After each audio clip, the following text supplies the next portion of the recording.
On July 1st, 2025, the strategic online game Genesis, developed collaboratively by hundreds of nations worldwide, commenced its public beta, heralding humanity's official entry into the virtual era.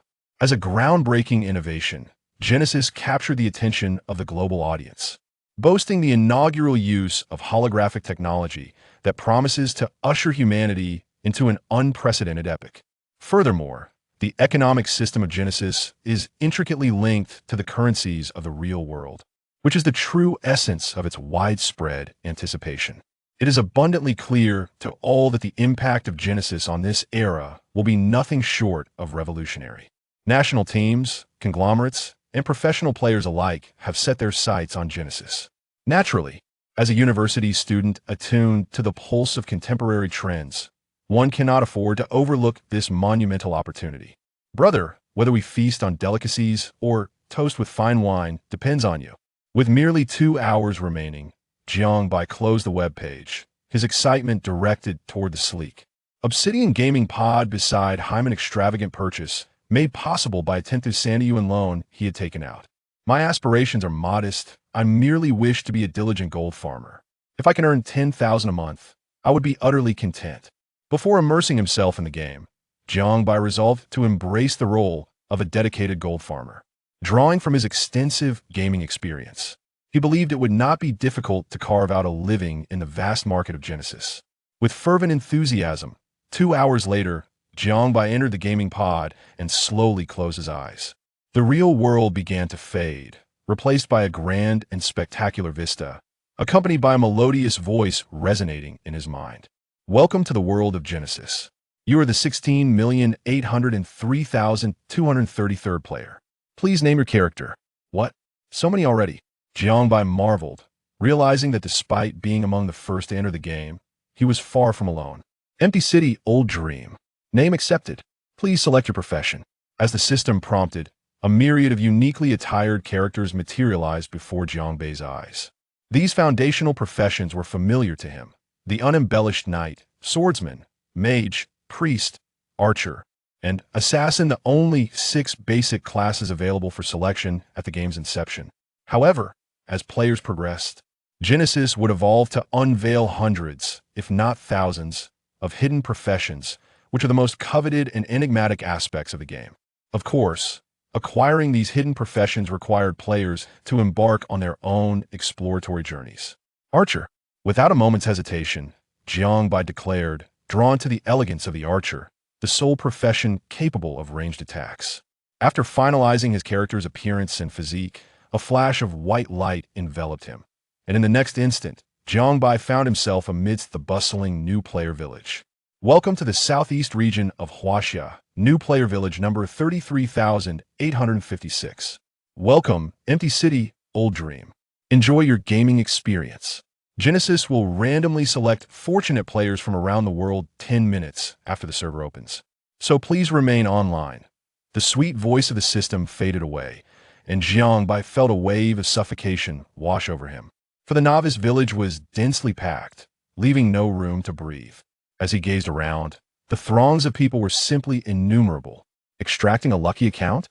Jiangbai chuckled. Having been immersed in the world of Penguin games for years, he knew well enough not to trust even a punctuation mark regarding such matters. Looking at himself, he could only describe his attire as inadequate, with a tattered tunic barely covering essential areas. Brothers in front, please make way. Stop shoving. You're about to crush me. Damn it. Which fool dares to touch my chest? Keep your eyes open, I'm a man. Jiangbai paid no heed to the incessant chatter filling the screen. Understanding that time equated to life, particularly in the early stages of a game when foundational efforts are paramount. He promptly opened his attribute panel. Empty City, Old Dream Level, 1 class. Archer race, human health points, 30 growth potential. Energy points, 20 growth potential. Physical attack, 5 growth potential. Magical attack, 1 growth potential. Attack strength, 2 growth potential. Defense, 2 growth potential. Attributes, Constitution, 1 affects health and defense spirit. 1 affects energy and energy recovery speed. Strength, 1 affects attack strength and critical damage intelligence. 1 affects magical attack agility primary attribute. 1 affects physical attack and speed.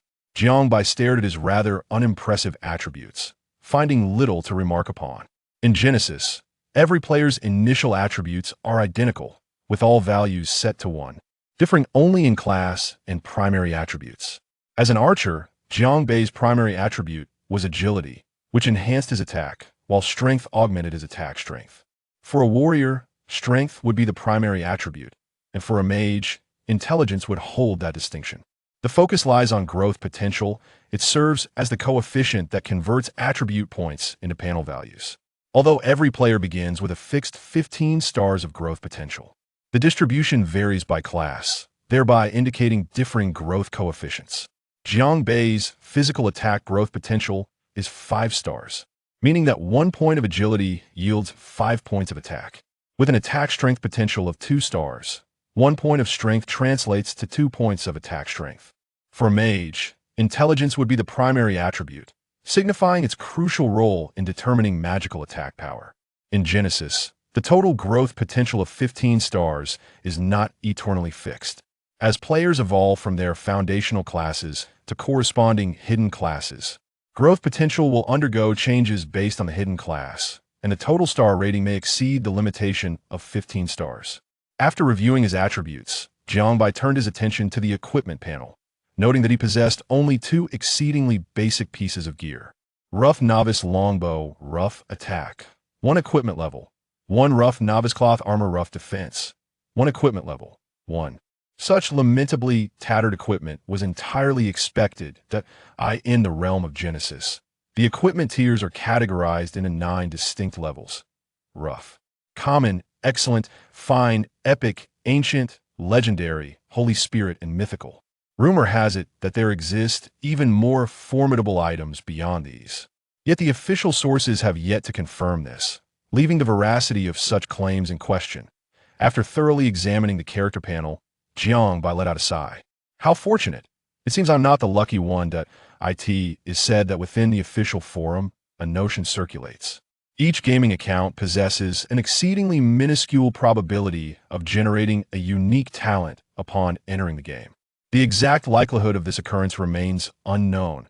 As do the nature of these talents, however, it is evident that Jiangbai has failed to activate such a phenomenon. Initially, most individuals regarded this assertion with skepticism, and Jiangbai himself was not particularly convinced. Yet, it did not take long for the World Chat interface to corroborate this claim. Unbelievable! Brothers, do any of you possess a talent? I actually have a unique talent that permanently increases monster damage by 3. A level 3 talent. I'm about to strike it rich. Li Qingqing, you look down on me, but soon I shall have everything I desire. Even if you come crawling back, I shall treat you with disdain. My goodness, is there truly such a thing as a unique talent? I'm genuinely envious. Which novice zone are you in? He'll follow you as your little brother. I wonder if Genesis accounts can be bought. If so, my Storm Guild is willing to purchase talent accounts across the server level 3 talents start at a minimum of 100,000 cash. And the better the talent, the more enticing the price. Is this for real? I possess a level 2 talent that permanently enhances monster drop rates by 5. Any esteemed individuals care to estimate its worth. To the person above, it'll offer you $100 just to make a friend. Those with talents should stop dreaming and focus on developing their own accounts. In Genesis, accounts are directly DN bound, with unique IDs that cannot be sold. Don't you have any aspirations? You're all the chosen ones instead of striving for growth. You think 100,000 is a trivial sum? I too have a level 2 talent. I won't disclose its effects, but if there are like-minded brothers, feel free to add me as a friend, and we can grow together. Damn it! Jiangbai cursed softly as he departed from the World Chat channel. Indeed, everyone suffers from envy, and Jiangbai is no exception. He does not even possess the most basic level 3 talent. Yet, considering the rarity of such occurrences, it is understandable. The lowest tier of level 3 talents boasts a probability of 1 in 10,000, not to mention the second tier, first tier, or even the legendary top tier talents. Never mind, they'll simply focus on living my modest life and earning my gold. Though somewhat disheartened, Jiangbai refused to be discouraged. As the saying goes, the early bird catches the worm. Having lost the opportunity, one must strive all the harder. With the server freshly launched, It is imperative to quickly familiarize oneself with the game. Being consumed by anxiety is not Jiangbei style. I've heard that the drop rates for equipment in Genesis are exceedingly low. Jiangbei pondered, scratching his head after equipping 2 novice items. I wonder what the official definition of exceedingly low truly entails. However, if the drop rate for equipment is low, it is evident that the gear must be quite valuable. As Jiangbei was poised to embark on his adventure, fully prepared to leave the novice village, he was abruptly taken aback by the sight before him. Chapter 2. The heart of creation. The pig's thoughts have come to a tumultuous peak. Charge forth. The cadre of the cave. Brothers, let us unite in action. Matters concerning me and the flight attendant must be addressed. Let us proceed with great vigor. I, the emperor, ponder. Oh, engage. How shall we engage? Who shall we engage? I implore the gentleman below to provide specific answers. Surviving in the crevices, allow me to respond. Brothers, let us resolve to take action against the wives of those above. As for the methods, I urge the gentleman below to continue with the elaboration, vast and boundless, in response to the above.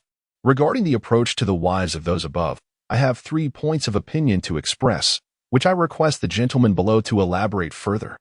Earth-shattering stars. Continuing from the previous point, concerning these 3 opinions, I believe we ought to engage with great force, with immense vigor, and a fervent intensity, to engage deeply. Matters concerning me and the flight attendant must be addressed. The trio above have me exasperated.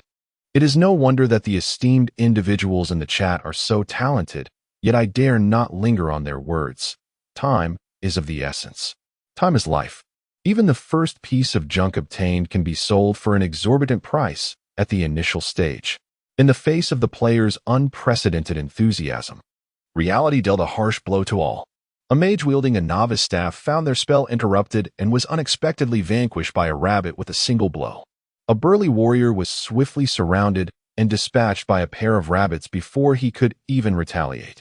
In an instant, fervor turned to despair, as the attributes of the wild creatures far exceeded players' expectations. A cacophony of curses erupted. What is this? How do we fight? I was assaulted by a rabbit. The system is outrageous. My weapon has shattered. Is there no semblance of humanity? Even novice equipment can be destroyed?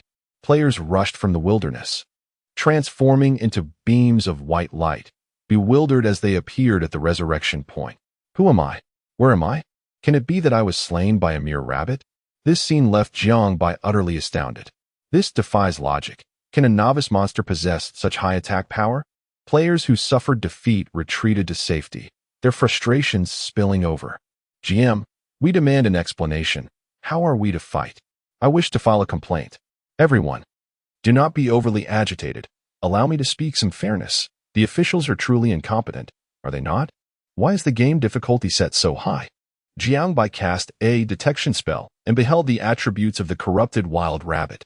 Corrupted wild rabbit. Level 1 attack, 20 defense, 0 health, 80. This is utterly absurd. At this juncture, players lowered their once proud heads. Solo play was evidently unfeasible, and teamwork was the path to victory. Let us form groups. A diamond tier player from League of Legends shall lead. We require 3 DPS. A formidable team is about to set forth. We need a healer for 2-1. With 1 healer already secured, we seek female DPS, female DPS. Instantly, the entire novice village buzzed with activity, and Jiangbei hesitated, pondering whom to team up with. To speak candidly, after years of gaming, Jiangbei, accustomed to the solitary path of a lone wolf, seldom seeks to form a team, as the complications are often too numerous. However, today as circumstances rendered collaboration indispensable.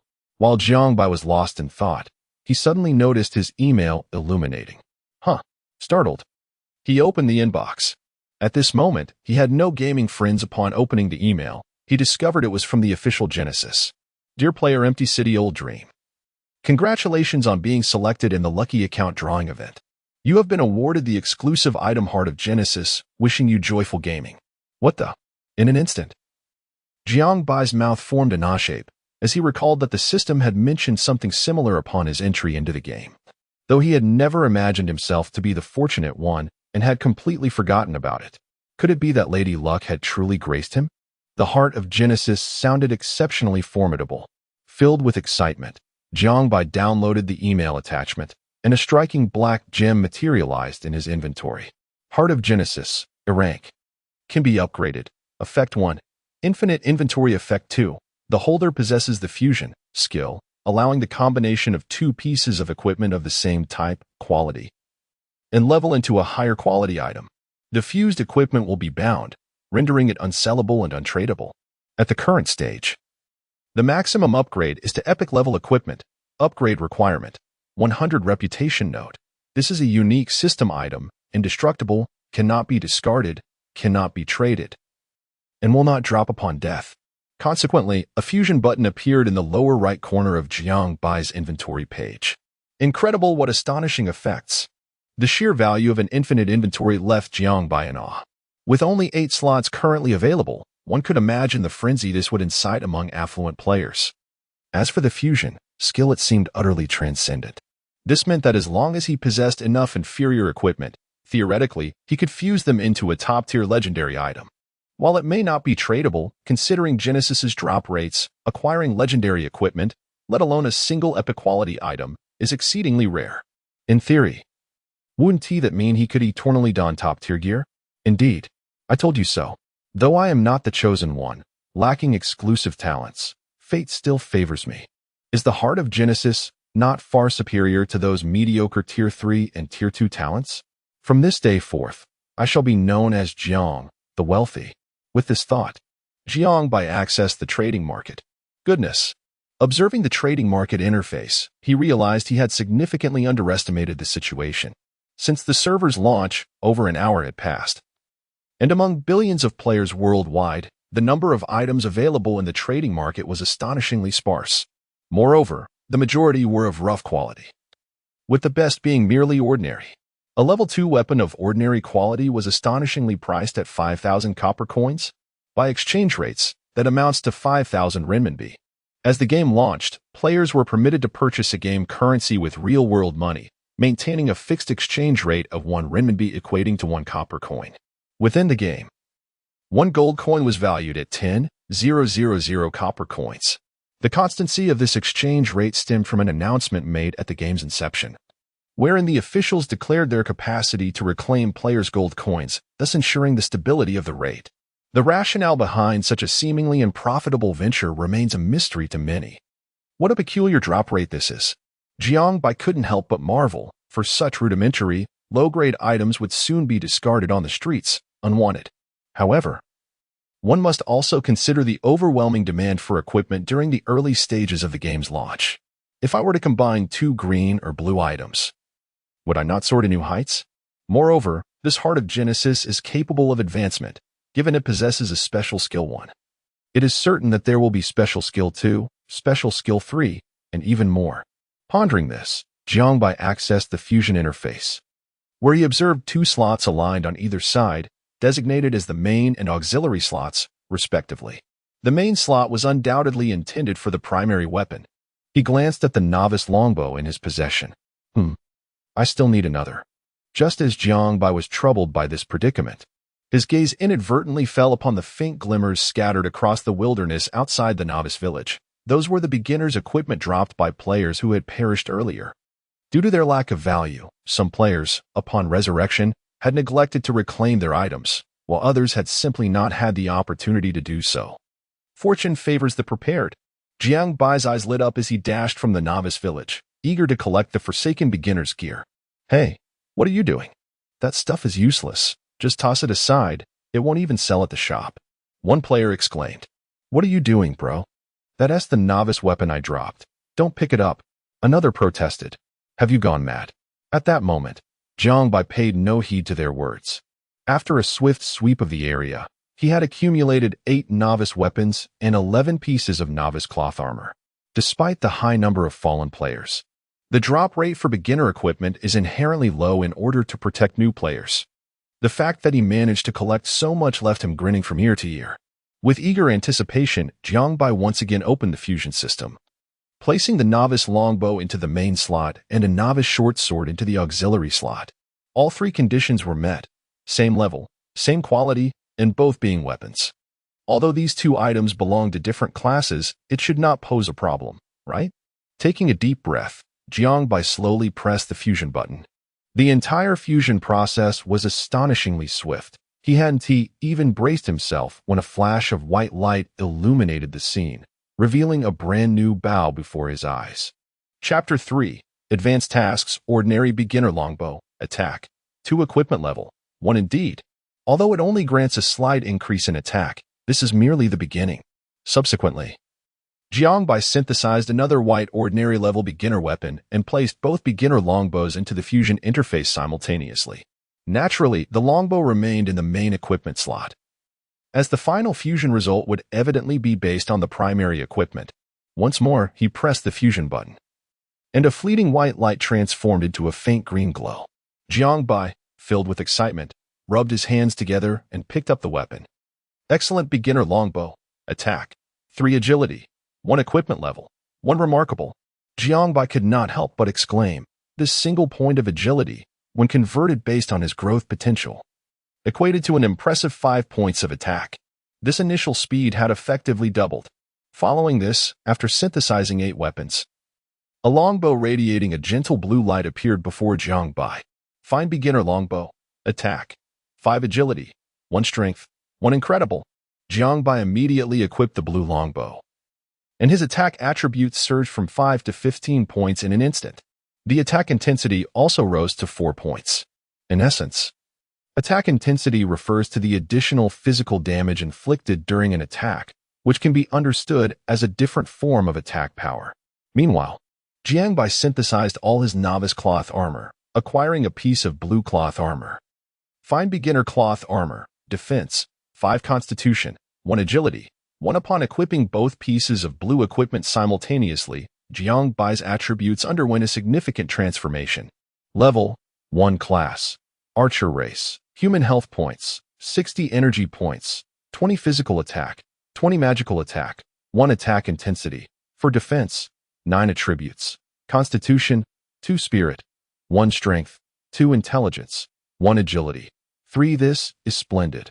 As an ordinary level 1 player, the maximum attack one can achieve is 5 points, particularly for those in offensive classes, creating a stark contrast to my own capabilities. Exhilarating. Compared to the monetary gains from looting equipment, this is undeniably profitable. With the singular blue longbow in hand, he cast his gaze once more upon the mutated wild rabbits. His spirit soaring. Considering the attack intensity, my current shot inflicts 24 damage. With the wild rabbits possessing 80 health points, it would require 4 shots. If I maintain the optimal attack distance of 30 yards, I could potentially defeat one with just 1 hit.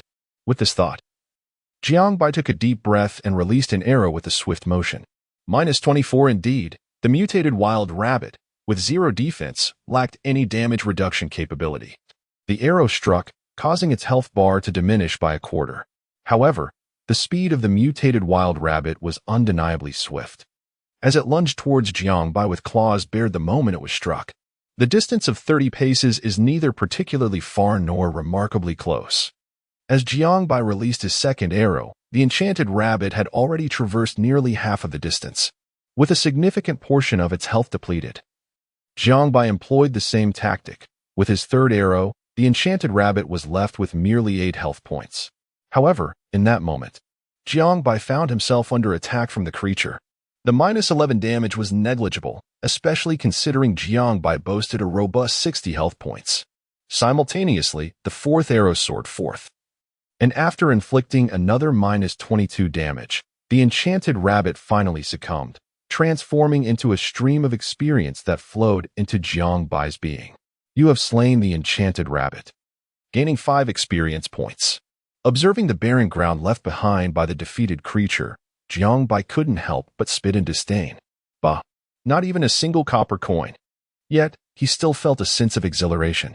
Watching the hordes of novice players banding together to slay monsters, Jiangbai felt a surge of pride. After all, in a game as challenging as Genesis, the number of players capable of soloing monsters was likely quite limited, unless they shared his extraordinary luck. In a team, loot and experience are divided equally, which meant his monster hunting yield was 5 times that of an ordinary player. While the short term might not reveal much, over time, the disparity would be staggering. The crux of the matter was that the overall efficiency of their entire team was inferior to his own. 20 rabbits would suffice to elevate him to level 2. Instantly invigorated, Jiang Bai discreetly continued to hunt, while also collecting the novice equipment dropped by fallen players. Theoretically, if he gathered 8 more novice weapons, he could upgrade his longbow to a purple tier. That would be an epic-level piece of equipment, reputed to possess special attributes beyond the epic tier. As a professional gold farmer, endurance is a fundamental quality. Jiang Bai dispatched 20 enchanted rabbits in less than 2 hours. And as a golden light enveloped him, he successfully ascended to level 2. The drop rate was shockingly low, from 20 monsters. He obtained no equipment and only 3 copper coins. Having earned 3 coins, he felt he was inching closer to the path of wealth. Congratulations on reaching level 2. Earning 2 free attribute points. With each level gained, all attributes increased by 1, along with an additional 2 free points. Without hesitation, Jiang Bai allocated both points entirely to agility, boosting his attack to 35. Quite formidable. Now, it took only 3 strikes to dispatch a rabbit, allowing him to farm monsters without taking any damage. Naturally, farming at the same level lacked excitement. The true challenge lay in surpassing levels. As Jiang Bai made his way back to the village, he contemplated that with the abilities granted by the Heart of Genesis, failing to farm beyond his level would be a disservice to the 2 blue items he possessed. How extraordinary indeed, this Heart of Genesis. It could rival a level-based talent at the very least. After completing a quest, Jiang Bai received 50 experience points and 10 copper coins. Can you believe a single quest yields 10 coins? Jiang Bai meandered contentedly through the village, perhaps due to the elevated task level required by the blacksmith. Unlike other NPCs who were surrounded and inaccessible, the old blacksmith stood alone, devoid of any company. Hey, my dear old blacksmith, do you have any tasks for me? Jiang Bai respectfully addressed the blacksmith, who was bare-chested with a sun-kissed complexion. Get lost, the blacksmith retorted without even glancing at Jiang Bai, engrossed in his work. With your level 2? You think you're worthy? What an explosive temper. Jiang Bai was momentarily taken aback by this highly intelligent NPC. It was his first encounter with such an attitude. Truly absurd. Jiang Bai glared at the old blacksmith, questioning his lack of decorum and disdain for others. Do you expect me to regard you with respect? Show me your prowess. The lowest task I have here is level 4. How do you intend to fulfill it? Why don't you present it? Is a level 4 task really that impressive? Today, I shall undertake your task, Jiang Bai declared boldly. The blacksmith, with a slight smirk, replied, You should be aware of the challenges in creation. Are you certain you want to attempt a task beyond your level? Is this not a quest for demise? Old man, stop rambling. Today, I am here to challenge myself. Failing this task incurs a penalty. If you utter another word, I shall slice you down, Jiang Bai proclaimed, brandishing his weapon with the demeanor of a roguish hero. Ha. Then the old blacksmith erupted into laughter. Prepare to meet your end, you insolent brat. You have triggered the blacksmith's advanced trial task, the blacksmith's bet, and have been forced to accept it. The blacksmith's bet, difficulty, D-level, task description, arrogant and reckless adventurer. This task will reveal to you the meaning of cruelty. Task content, hunt down 50 ironback wild boars. Task reward, experience, copper coins, and a random piece of equipment. What the heck? Forced acceptance? Chapter 4. The ferocious Fang beast has an advanced quest been triggered? This must be considered a minor hidden task. Jiang Bai's face instantly lit up with delight. It was clear that the ironback wild boar was a level 4 beast, although the challenge seemed formidable at present. Once I reach level 4 or even 3, it should pose no significant problem. However, as Jiang Bai's excitement began to wane, he was abruptly met with an unwelcome revelation. Quest note: this task mandates that players must complete it at their current level, thus no experience points will be awarded until the quest is fulfilled. The time limit for the quest is 6 hours, and players are prohibited from forming parties during this period. Failure penalty. Should the quest fail, players may re-accept the task, continuing this cycle until completion. However, until the quest is accomplished, players shall remain indefinitely at their current level. Clap, clap, clap. Upon reading these 2 lines, Jiang Bai could not help but applaud the old blacksmith. You are remarkable. This is utterly outrageous. not to mention the 2 rare blue items currently in his possession. Even a 5-man team consisting entirely of level 2 players would likely struggle to defeat a level 4 wild boar. Furthermore, failure would mean the conclusion of his journey in Genesis, forever trapped at level 2. Stunned into silence, Jiangbai quietly accessed the trading market, the only avenue available for acquiring epic gear. However, the market was in utter chaos. When he witnessed a common dagger priced at 5,555 copper coins vanish in an instant, he promptly abandoned that notion. It dawned on him just how ludicrous the current equipment market truly was. After all, the initial stages are crucial, and the drop rate for gear in Genesis is exceedingly low. While it may seem excessive for average players to spend hundreds or thousands on subpar items for affluent families, guilds, or professional players, such expenditures are indispensable. Glancing at his blue gear, Jiangbai gulped. If trading were permitted, I could sell these 2 blue items for thousands. With this thought in mind, he opened the skill trading market. To his astonishment, even the most basic skill, basic shooting, was listed at no less than 1 gold coin. 10,000 coins. For a fundamental skill, 10,000 coins? Jiangbai clicked his tongue in disbelief and promptly closed the trading market, daring not to linger a moment longer. Indeed, everything was exorbitantly priced at the onset of the server. Genesis did not feature readily available skill tutors. All professional skills were acquired solely by players, leading to the bizarre phenomenon of inflated basic skill prices. Sighing, Jiangbai resolved to check the attributes of the Ironback wild boar for some psychological preparation. Feeling somewhat at a loss, he purchased a healing potion and once again ventured out of the novice village. It wasn't that Jiangbai was overly frugal. Rather, the system was excessively mercenary. The most basic level 1 healing potion cost 10 copper coins, and at that moment, he finally understood why Genesis dared to establish a fixed currency ratio, because the consumption of in-game currency would undoubtedly be immense, rendering concerns about inflation altogether unnecessary. No parties, huh? For equals 1, lacking DPS. Greetings, my friend. I must say, your bow and arrows are impressive. Why not join our team? We are rapidly leveling up, and we have a healer. Perhaps it was the distinct weapon on Jiangbai that caught the attention of many, as a flurry of party invitations flooded in while he navigated through the crowd. Uninterested in the casual players, Jiangbai declined each invitation and departed from the novice village. How foolish to attempt monster hunting alone, they scoffed. Does he really think that carrying around such a mediocre bow makes him special? One might assume he possesses some unique talent, the way he flaunts it. Upon crossing into the territory of level 1 magic-infused rabbits, Jiangbai found the realm of the level 2 fierce-toothed wild dogs much less populated. Most players remained at level 1, making Jiangbai's rapid advancement a rarity. As he approached the right boundary of the fierce-toothed wild dog's domain, he began to spot wild boar-like creatures. Jiangbai immediately cast a detection spell. Ironback wild boar. Level. For attack. 40 defense. 15 health. 300 goodness. Jiangbai thought, fearing that lingering too long would result in being trampled by the dark-hued boar. He retreated swiftly. While the creature's attack was not exceedingly high, its substantial health and defense posed a significant challenge.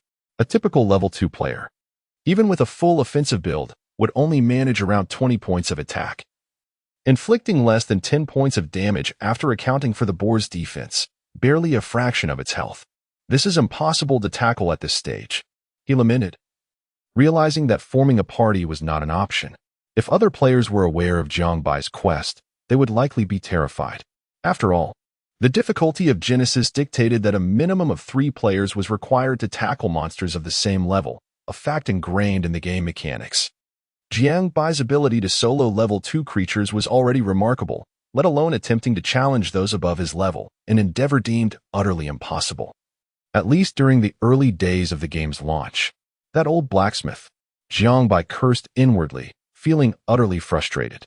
Just then, a green name caught his eye. Furious fierce-toothed wild dog. Elite. Level. 3 attack. 35 defense. 5 health. 180 an elite monster? Jiangbai paused, reflecting on the statistics. The ordinary wild dog boasted an attack of 30 and 110 health, while this elite version had 180 health and 35 attack, higher offense but lower health, making it a feasible target. Surely, elite creatures would drop more than mere copper coins? Gradually, a plan began to formulate in Jiang Bai's mind. He cautiously distanced himself from the furious wild dog and calculated his approach. After deducting its defense, he realized that he could inflict 34 points of damage with a single arrow. To deplete the wild dog's 180 health, he would require 5 arrows, plus a bit more to finish it off.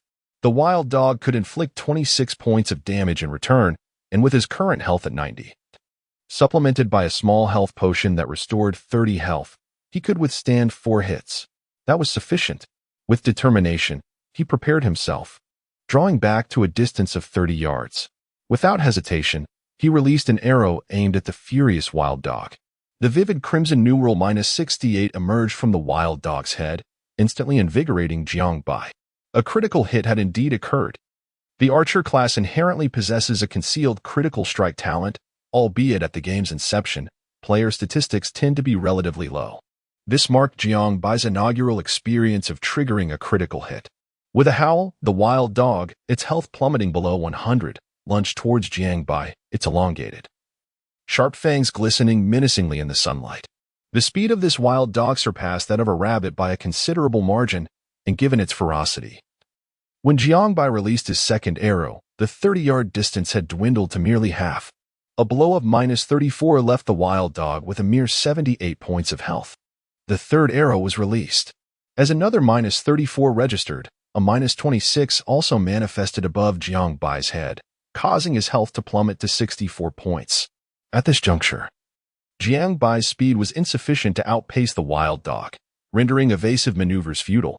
Bracing against the wild dog's onslaught, Jiang Bai unleashed his fourth arrow.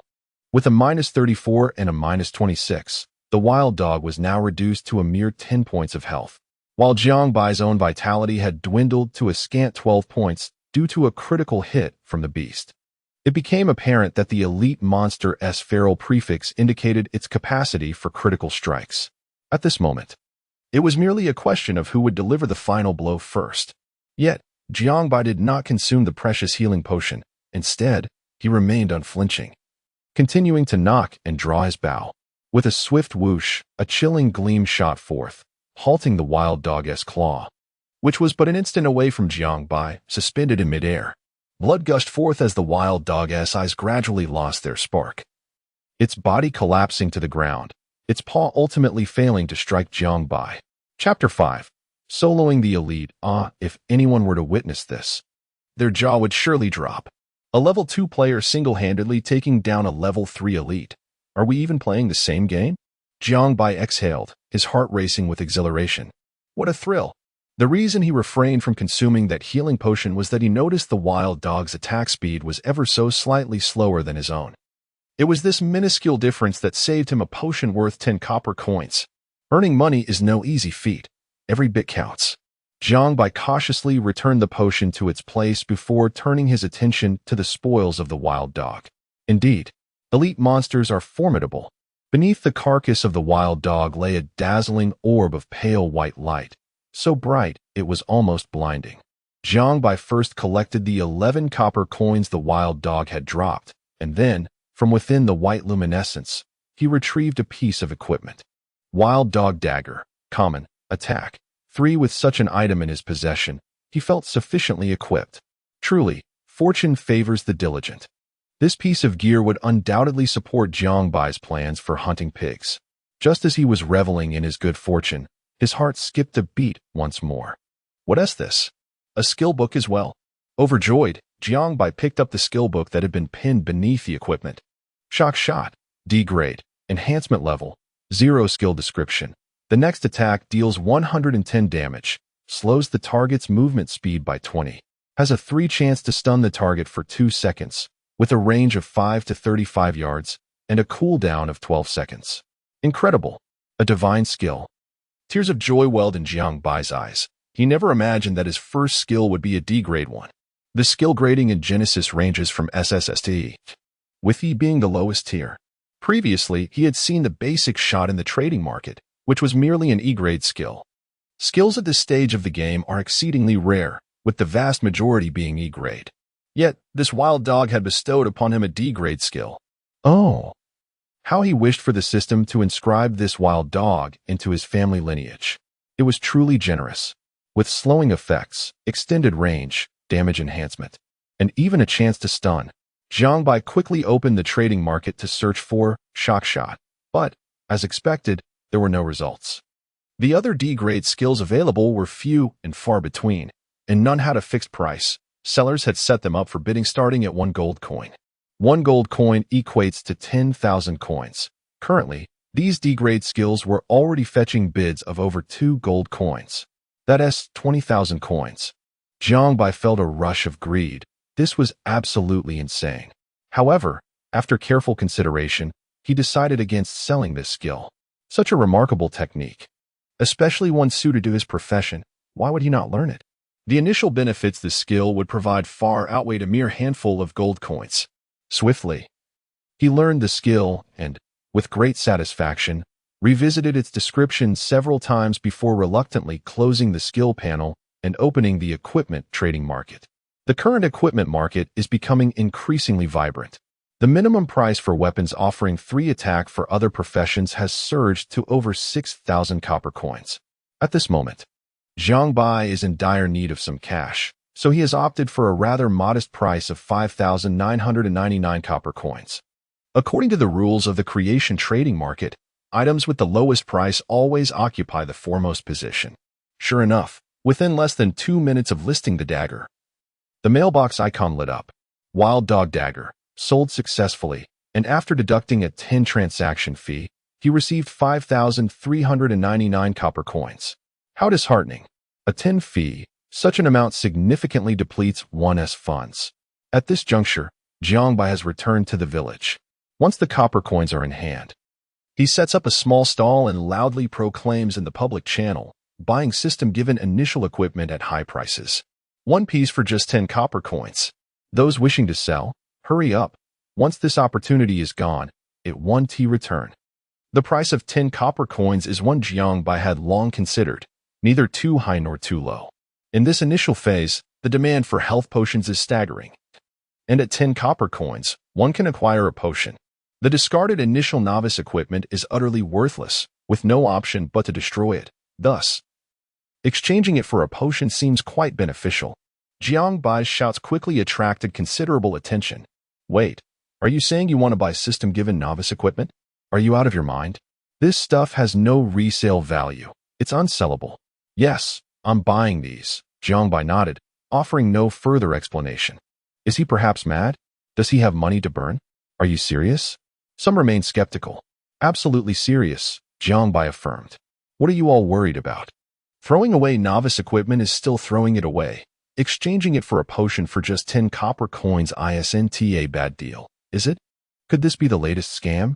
A young female player stared at Jiangbai with suspicion. Why not test it and see? I'll give you 20 copper coins for 1 novice weapon and 1 novice garment. A bearded man pushed forward and opened the trading interface with Jiangbai. Moments later, the furrowed brows of the man began to relax. Oh my, you're serious? You actually gave me 20 copper coins.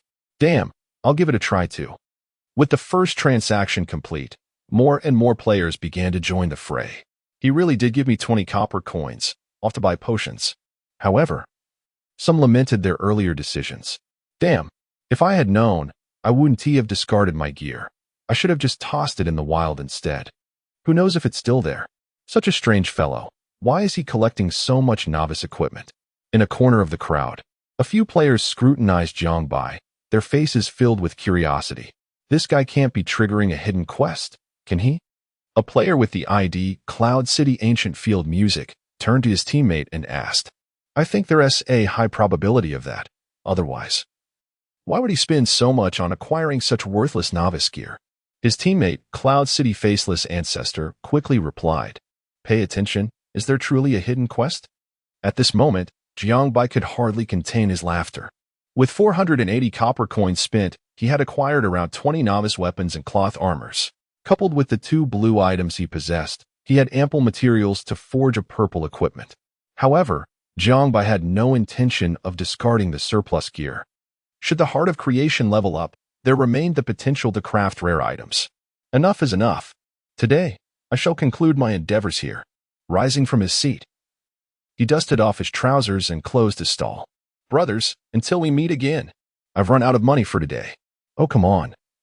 My roommate is rushing over to you. Just accept a few more. Please, just a few more, brother. Finding a secluded corner, Jiangbai took a deep breath and then opened the fusion interface. Purple gear, here I come. Chapter 6. I am powerful. The mere act of fusing these over a dozen pieces of equipment required considerable effort. By the time Jiangbai eagerly placed the fused blue exquisite weapon into the secondary slot, approximately 2 minutes had elapsed. It has arrived. It has finally come. Jiangbai carefully inserted the longbow into the main slot and, filled with immense anticipation, pressed the fusion button. This time, a dazzling purple light flashed and, shortly thereafter, a beautifully crafted purple longbow quietly hovered before Jiangbai. Abyssal longbow, epic, attack, 10 agility, 2 strength, 2 cutting. When attacking, inflicts an additional 20 points of true damage. Equipment level, 1 incredible, astounding. Even the name is changed. The attack now inflicts true damage. How domineering. Jiangbai wiped the drool from his mouth and equipped the longbow, of course concealing its radiant glow. Otherwise, how much jealousy would this ensemble of purple attract? After the longbow, it was time for the cloth armor. And following the same routine, 5 minutes later. Meanwhile, an abrupt voice echoed throughout the entire server. Player Empty City Dream becomes the first in the server to equip an epic grade item, achieving the unique achievement, I am powerful. The public chat channel erupted in excitement. I am a chicken. Epic grade equipment? Purple gear? Is this for real? The only male god on earth. Damn. I am still wielding novice gear. How is it that purple gear has already appeared? Asian and censored. Hello everyone. Let me explain what epic grade equipment means. Epic grade equipment, as the name suggests, is of epic caliber. Do you all understand? Obedient little bunny, calling for Empty City Dream Big Brother, 173 centimeters dance major youthful beauty seeking assistance for leveling up. Any request can be fulfilled, brother. Only love white stockings, the one above, I think. Achievement unlocked. In a state of shock, Jiangbai quickly opened his achievement interface. As stated in the official guide prior to entering the game, players would acquire various unique achievements while exploring the continent of Genesis, and indeed, it proved to be true. I am powerful. Epic requirements. First in the server to possess epic grade equipment. Achieved, strength, 1 agility, 1 intelligence, 1 spirit, 1 constitution, 1 special effect. Player's critical strike chance increased by 1. All attributes increased by 1. Plus a boost to critical strikes. What an exceptional title. Jiangbai sensed that this path of accumulating wealth might very well transcend the ordinary. With this thought, he had a sudden inspiration and hurriedly fused the cloth armor in his bag, quickly obtaining a brand new purple cloth armor. Abyssal cloth armor, epic, defense, 10 constitution, 2 agility, 2 damage reduction. When attacked, negates 10 points of final damage. Unbelievably powerful, directly negating 10 points of damage. This is more formidable than 10 points of defense. In a state of awe, it was regrettable that this time the purple cloth armor did not grant Jiangbai a new achievement. However, there was no need for despondency. Well, I suppose this is how it is. Jiangbai smacked his lips, realizing that the purple equipment achievement was a one-time affair. It was no wonder it was the sole achievement in the entire server. The system was rather overbearing, announcing names without consulting the players. Jiangbai glanced at the flood of private messages that had bombarded him, reflecting the adage, fame brings its burdens. Fortunately, he could choose to hide the messages. He promptly opted for the name hiding feature and then opened his private messages. Brother, how much for the equipment? Name your price. Brother, let us not beat around the bush. I'll trade you 100,000 RMB for a piece of purple gear. Add me as a friend if you agree. Just a stream of trivial messages. Jiangbai chose to block them all. Once Jiangbai donned the 2 pieces of purple equipment, his personal attributes underwent a significant transformation. Empty City.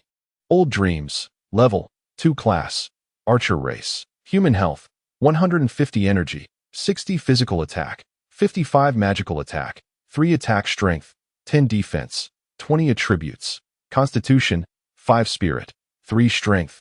5 intelligence. 3 agility. 9 skill. Concussive shot title. I am strong with an attack of 55. And considering the attack strength, it was essentially equivalent to 65. Plus, there was the weapon's true damage of 20 points. Jiangbai stared at his stats, drooling with excitement. A typical full damage player would have around 25 attack at level 2 with their equipment, yet he had nearly double that. Of course, those with talents did not count. Time to hunt some pigs. Filled with confidence, Jiangbai set off on his quest. Ironback wild boars were level 4 monsters. And as he approached this area, players were noticeably sparse. After all, most were still struggling against level 1 and 2 monsters, with hardly anyone in the level 3 zone. Spotting an ironback wild boar, Jiangbai halted his steps. This beast had 300 health and 15 defense. With my current 55 attack and 10 points of attack strength, I would deal 50 damage with 1 arrow, plus 20 in true damage, totaling 70 damage. 5 shots would suffice. It would hit me for 20 damage, with my 150 health. I could withstand 7 hits, and with the slow from concussive shot, there was no pressure whatsoever in a one-on-one encounter. Had other players known of Jiangbai's thoughts at that moment, they would surely be struck with fear. A level 2 player daring to solo a level 4 monster. As he contemplated and prepared to strike, Jiangbai suddenly felt an inexplicable chill behind him. "Brother, what brings you to this advanced area all alone?" A rather sarcastic voice interrupted. Jiangbai turned to find a trio of players standing behind him, seemingly having materialized from thin air. Yun City, Ancient Field Music, Yun City. No Face Ancestor, Yun City. Oh, their names were indeed quite distinctive. Jiangbai scrutinized the trio before him, all uniformly equipped with second-tier gear, their attire devoid of any significant embellishment. The leader of the group, known as Yun Cheng Gu Tianlu, regarded him with a malicious glint in his eyes. "What brings you here?" Jiangbai furrowed his brow, certain that there was an ulterior motive at play. Advancing a step closer, Yun Cheng Gu Tian Li's gaze fixated hungrily on the longbow slung across Jiangbai's back. "Let us dispense with the pleasantries. That purple equipment was undoubtedly obtained through a hidden quest, wasn't it? I shall not dawdle. Sell it to me." "Not a chance," Jiangbai responded firmly, his refusal unequivocal. "You do not have the luxury of choice," the leader retorted, as the trio gradually surrounded Jiangbai in a formation resembling a triangle. "You can either allow us to eliminate you and escort you back to the safety zone, where we shall await your equipment drop, or you can sell it to me." "How domineering of you," Jiangbai raised an eyebrow, unimpressed. "Apologies, but that is simply my nature," Yunqing Gu Tianlu threatened further. "Do not be deceived by our current trio. Our guild encompasses over 10,000 players in Yuncheng. I doubt you possess the courage to oppose us." With a cold laugh, Jiangbai drew his longbow. "The weapon is right here. If you have the capability, then prove it." Chapter 7. Unscientific Harm Maddening. What audacity! As the words of Gu Tianlu from Yun City faded, he brandished his long sword, aiming for Jiangbai's chest. Being a ranged character, confronting an opponent up close is a cardinal sin, a fact Jiangbai was not oblivious to. However, it was unnecessary. With an impressive defense of 20 points, coupled with the damage reduction attribute of the abyssal armor, Gu Tianlu's strike produced a number that astonished everyone present. 1. Goodness gracious! The blow left Gu Tianlu questioning his existence. Although he was not a full offensive class like an archer or mage, as a swordsman, he possessed a 4-star attack growth talent. With his 4-attack weapon, his total attack power stood at 24 points. Facing Jiangbai, a character with minimal health and thin defenses, how could he possibly inflict only a mandatory -1 damage? The enforced -1 is a system rule. Regardless of defense, it is a given, either resulting in -1 or a miss. There is no possibility of a -0 value. As Gu Tianlu's name turned red, amidst the audience's astonishment, Jiangbai swiftly drew his bow and unleashed an attack with shock arrow. Given their proximity, Gu Tianlu had no time to react. When he noticed the arrow embedded in his chest, the numbers that appeared above his head once again stunned the crowd. -64. The above red number indicated Jiangbai's normal damage, while the -20 below represented the weapon's additional 20 points of true damage. Thus, Jiangbai's arrow dealt a total of 84 points of damage, instantly obliterating Gu Tianlu, who had only 80 points of health. With a single shot, Gu Tianlu transformed into a wisp of white light, vanishing from sight. The arena fell into a profound silence, an eerie stillness enveloping the scene. Then, with a clatter, Gu Tianle's four-weapon dropped to the ground. The equipment drop rate for players with a red name is significantly higher, a punitive mechanism within the game Genesis. What? He asked down. The remaining two players were left in utter disbelief, their mouths agape, large enough to fit an egg. Not only had they failed to break through Jiang Bai's defenses, but he had also retaliated with a lethal strike against a swordsman. Was this truly a level 2 archer? Even if Gu Tianle had fully invested in attack, his 3-point defense growth would still grant him a mere 7 points of defense. How could a player of this level unleash such formidable damage? -84. This figure shattered their worldview entirely. Once they regained their composure, the two could only swallow hard. Their eyes filled with terror, completely devoid of the desire to engage in murder and plunder. Meanwhile, Gu Tianle from Yun City frantically shouted within their party, "Damn it! My weapon has dropped. Hurry back. Return to the city immediately. This guy hits too hard. Don't throw your lives away." The two players, already paralyzed with fear, upon hearing Gu Tianle's cries, fled without a second thought, their panic evident. Simultaneously, rustling erupted from the jungle behind Jiang Bai, revealing two more archers lying in ambush in the distance, identifiable as players from the same guild of Yun City. Regarding the exquisite weapon unveiled by Gu Tianle, they dared not even cast a lingering glance, fearful that mere observation might cost them their lives. No wonder they had the audacity to provoke me. Fully aware of my possession of purple gear, it turns out they had hidden allies lurking in the shadows. Jiang Bai fixed his gaze upon the direction in which the four fled, a cold smile curling at the corners of his mouth. Yet he made no attempt to pursue them. During the initial phase of exploration, every second is precious. Chasing them would yield no benefit. Moreover, these four players were hardly worth Jiang Bai's time. At the server's launch stage, development takes precedence. Delightedly admiring the sword dropped by Gu Tianle, Jiang Bai began to hum a cheerful tune. Although it was also a level 2 weapon, this sword boasted one additional point of attack compared to the dagger, rendering it quite valuable. This reflects a small mechanism within creation, where an equipment, upon being dropped, has a certain probability of possessing attributes that exceed the standard values. Such gear is classified as exquisite. Undoubtedly, Gu Tianle's sword is a slightly superior weapon with elevated attack power. Jiang Bai accessed the trading market and chuckled at the bustling equipment trading interface. He was among the first to enter the server, however, for the world at large.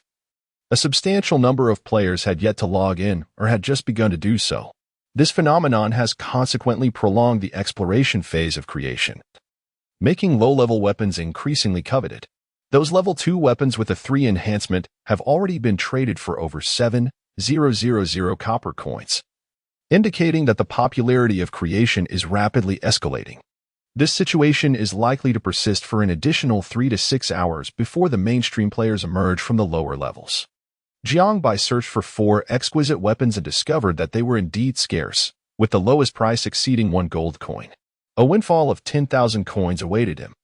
He chuckled heartily. Not one to be greedy, he listed one for a gold coin. He understood well that these mediocre white gear pieces were only fetching such prices due to the exploratory phase. Otherwise, they would hold little value and depreciate swiftly, making early sales preferable. After listing the equipment, Jiang Bai ventured forth into the territory of the level 4 monster, the ironback boar. He found himself in a foreboding thicket, where, apart from Jiang Bai, no other players dared to tread. Fixating on a distant ironback boar that was gnawing on leaves, he drew his bow and unleashed an arrow. Activating shock shot. With a whoosh, the arrow soared through the air, embedding itself like a nail into the boar's back. -55. -20. The creature's health plummeted by a quarter. With a pained roar, the boar charged towards Jiang Bai, its spines erupting in a frenzied display. However, due to the 20 speed reduction from shock shot, the already sluggish ironback boar struggled to close the distance. With an impressive agility score of 9, Jiang Bai had begun to master the art of kiting monsters. He retreated while fully drawing his longbow once more, and with a swift release, another arrow flew forth. -55. -20. The boar's health was now halved. Yet it remained nearly 20 yards away from Jiang Bai. Incredible! The deceleration effect of shock shot, is truly remarkable. Jiangbai looked on with delight. And if all went according to plan, he might just manage to kite the wild boar without sustaining any damage. As the third arrow was loosed, the boar had already regained its normal speed, yet Jiangbai's longbow was once again fully drawn. Whoosh! The arrow flew forth like a bolt of lightning, striking precisely into the boar's right eye socket in an instant. Critical hit. -110, -20 with that shot. The wild boar, which had labored its way to Jiangbai, collapsed helplessly to the ground. Was the eye socket the creature's weak point? Jiangbai pondered as he observed the few copper coins that had fallen from the defeated boar. In Genesis, critical hits are not so rigid. They depend not only on the probability of a critical but also on targeting weak points. If one strikes at a weakness, a critical hit is guaranteed. You have slain the ironback wild boar, earning 0 experience points. Upon hearing the system notification, Jiangbai scoffed. He would not gain any experience until this task was completed. However, a sinister smile crept across Jiangbai's face. Old fellow, it seems I shall disappoint you. Time to grind. Chapter 8. Wait for my return. My friend, having acquired the initial experience of slaying a pig, the subsequent endeavors became a matter of ease. Targeting the second beast, I executed a shock shot, and to my astonishment, a dazed icon appeared above the wild boar's head, culminating in an unexpected 3 chance of a stunning attack. The 2 seconds of incapacitation afforded me the opportunity to unleash another arrow, ensuring that the wild boar collapsed to the ground before it could reach me. What bliss! The D-grade skill truly proved its might. I continued to gather the copper coins strewn upon the ground and ventured deeper into the wilderness. Where might one procure the skill enhancement scrolls? As I sought out more monsters, I perused the description of Shock Shot, which bore a line of small text. Current enhancement level, 0. The official guidelines of Genesis had indicated that while skill levels remained fixed, they could be augmented through enhancements, and upon reaching a certain level, skills could be advanced. However, the source of the enhancement materials, namely the skill enhancement scroll, had yet to be disclosed. The market yielded no results either. Simultaneously, in the chat channel of the Yun City Guild, a flurry of messages ensued. Yun City Gu Tianla boss. Are you there? Urgent call for the boss. Yun City Huang Di. What is it? Speak. Yun City Gu Tianla. Damn, boss. I was instantly killed. The 4 long sword you gave me has been lost. Yun City Huang Di. What the hell are you doing fighting now? This is the golden phase for development. I provided you with that weapon to aid your growth. Not to engage in brawls, you fool. Yun City Gu Tianla.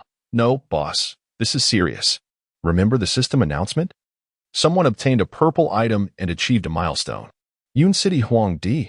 I recall, it was named Old Dreams of Empty City, correct? Yun City Gu Tianla. Yes. That's the one, boss. The purple item belonged to him, and that longbow has an extraordinarily high attack power. Otherwise, how could I have been defeated so swiftly? I was merely attempting to retrieve his weapon for you to level up. This item could last until level 5. Yun City Wu Mingdao Dam. A purple item? Old Dreams of Empty City? We must take it from him, boss. Yun City Lu Dehua. Such an item holds immense value in the early stages. You must seriously consider acquiring it. It would be wasted in the hands of those common players. Yun City Huang Di. I'm furious. He has responded even after reaching 500,000. Yun City Gu Tianla. Let us take it from him. Why bother with someone like him? Such an item is not meant for the likes of him. Yun City Huang Di. Very well. Without a moment's hesitation, the boss replied, once our group levels up, we will seek him out. His attitude has indeed provoked my ire. In the thicket, I remained blissfully unaware of the tumult I had incited within the Yun City Guild. Enthusiastically hunting monsters, I reveled in the thrill of slaying creatures beyond my level. With each repetitive action, I faced little pressure in my endeavors, and after an hour, my task completion count had escalated to 26, yielding a commendable bounty, including 2 pieces of white equipment and various wild boar materials. Wild boar staff, spell attack, 5 equipment level, 3. Wild boar leather boots, defense, 3 equipment level, 3. These are commendable white gear, and at level 3. They perfectly align with the current demand for mainstream equipment. Jiangbai listed the staff for 1 gold coin and decided to keep the boots for himself. The longsword he had previously listed was sold as well, and after deducting the transaction fee, his assets amounted to 1. For gold coins, equivalent to over 14,000 in currency. In such a short span since the server opened, he had already amassed over 10,000. The prices of equipment remained significantly high. Jiangbai cast a cursory glance at the level 1 and 2 gear, contemplating the possibility of purchasing a few pieces for synthesis once their prices drop. Yet even the cheapest level 1 white gear still seemed less than ideal in terms of cost-effectiveness. Never mind, he thought. It is better to wait. These items depreciate quickly. As he closed the trading window, Jiangbai intended to continue grinding, but a sudden urgent alarm echoed within the game. He noticed a system notification indicating that his character required energy replenishment. This is a feature of the virtual pod. Players lose awareness of their physical state while immersed in the gaming world.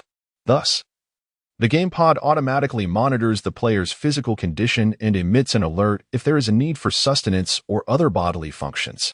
Generally, the alert comes an hour in advance, and if the player remains online after that hour, they will be forcibly logged out of the game. Time passes so swiftly. Jiangbai felt a twinge of reluctance. With just 1 hour remaining, he aimed to complete his tasks. During the early stages of the game, time is indeed more precious than money. Each monster slain grants a slight edge, and Jiangbai willingly accepted the prospect of being forcibly ejected from the game. Shooting. Basic attack. Basic attack. The monotonous grinding process, however, was a source of great delight for Jiangbai.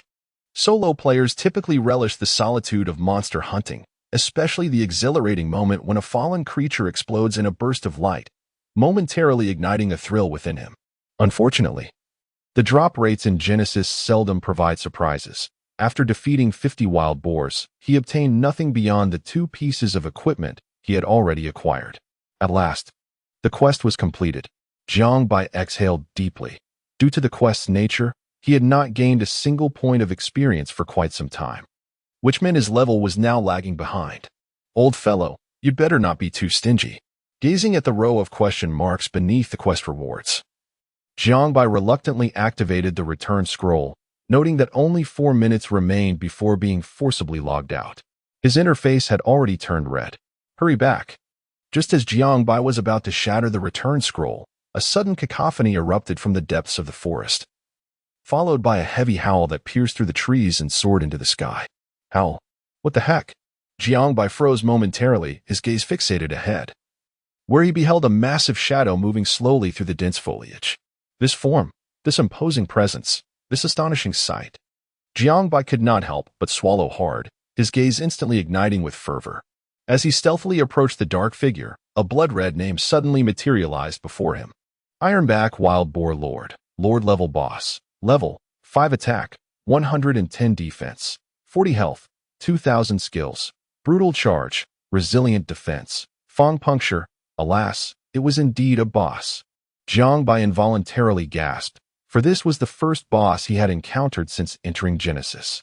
The Wild Boar Lord appeared immensely formidable, its massive frame towering over him like a small mountain, its black bristles standing erect like steel spikes, particularly those gleaming white fangs that radiated a sharp glimmer. Yet, the attributes were exceedingly terrifying. Jiangbai yearned to vanquish the foe, but lacked the requisite strength, given the boar's attributes.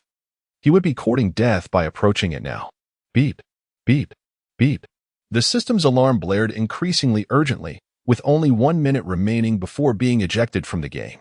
Never mind, I shall return after completing my quest and bolster my strength before confronting it again. After all, there should be no players capable of exploring this area at present, for various reasons. Jiangbai was left with no choice but to reluctantly set aside his desire to confront the wild boar. With a heavy heart, he shattered the return scroll. Yet his gaze remained fixated on the boar lord. My friend, await my return. Chapter 9. The Blacksmith's Sequential Quests After Logging Off. Jiangbai found himself lacking the motivation to prepare a meal. He directly opened the Chotuan app and ordered a serving of Longjiang pork hock rice, then proceeded to the creation forum. The game had been live for several hours, and he thought it would be a prudent use of time to browse the forum and enhance his knowledge. At that moment, a post caught Jiangbai's attention, which was quite unexpected. It highlighted the first player in the entire region to acquire a purple item, known as Kong Chengjiomeng. A chuckle escaped him as he read the post's title, and the subsequent comments were filled with various speculations, with one individual mysteriously claiming to know the identity of this player, but insisting on receiving a 10 yuan red envelope via WeChat first. What a surprise. Someone is profiting off my name. Jiang Bai continued to scroll down until one particular post piqued his interest. What is the hidden profession in creation? How does one obtain it? Has someone already deciphered the hidden profession so quickly? Eagerly, he opened the post. Greetings, fellow players.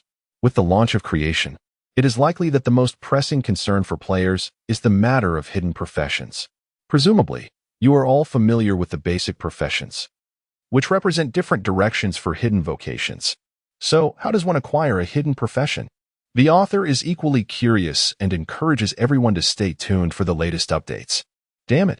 Jiang Bai felt disheartened upon realizing it was merely a marketing ploy. How infuriating. After his delivery arrived, he hastily devoured his meal and could hardly contain his excitement to enter the game. The familiar login interface ignited a sense of thrill and anticipation within him. As the new village interface gradually loaded, he was greeted by the bustling scene before him. For hours had elapsed since the launch, and the beginner's village remained teeming with players. Excuse me, coming through. Jiang Bai squeezed through the crowd towards the blacksmith's location, receiving numerous disapproving glances along the way. Level 2 White Knight's two-handed hammer for sale at a mere 5,000 copper coins. Come take a look. Wizard's top-tier skill fireball for sale, negotiations welcome. The incessant calls of vendors filled the air. These individuals preferred not to sell at the trading market to avoid the 10 transaction fee. Indeed, the prices of level 2 white gear were beginning to drop. Jiang Bai keenly noted this favorable news. The lower the prices of these inferior items, the quicker he could synthesize other equipment. Previously, the blacksmith shop had been desolate, but now a few players had appeared, indicating that even the top-tier players had reached level 4 or so. He needed to accelerate his progress. Jiang Bai finally reached the blacksmith's counter, slamming his longbow down with a resounding thud. Old man, I am here to submit my quest. The elderly blacksmith, who had been preoccupied, slowly lifted his head. Initially displaying impatience, his expression transformed into astonishment upon seeing Jiang Bai. It's you? Indeed. You are here to submit a quest? I am here to submit a quest. You completed it? I completed it. Impossible. The old blacksmith, filled with skepticism, scrutinized Jiang Bai from head to toe. Given the difficulty of my task, how could you possibly? Before he could finish his sentence, his gaze fell upon the 2 pieces of equipment Jiang Bai possessed, and the rest of his words faded away, replaced by astonishment. When he spoke again, his tone was imbued with respect. Might I have the honor of examining the weapon you hold, young man? Apologies, old fellow, but I have no time to waste with you. Please expedite the completion of my task. Very well. The old blacksmith wasted no time. A spark of brilliance ignited in his eyes, and a golden light cascaded down upon Jiang Bai.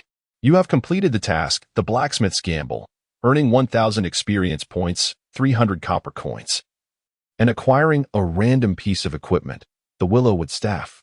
Additionally, you have gained 100 reputation points for completing a hidden advancement task. Wow, 1,000 experience points. Jiang Bai marveled as he witnessed his level ascend from 2 to 3, the experience bar climbing halfway before coming to a halt. He had jumped a level and a half, and with merely 500 more experience points, he could reach level 4. The 300 copper coins were self-explanatory. One task equated to 300 renminbi. This exemplified the advantages of hidden tasks. Though challenging, the rewards were indeed generous. Of course, the greatest surprise lay in that staff. Willowwood staff, excellent. Spell attack, 9 intelligence, 2 required level, for green equipment. Colored, and it even provided 2 intelligence. Perfectly leveled. Without hesitation, Jiang Bai opened the trading market and conducted a swift search. Indeed, there were no green weapons available for sale.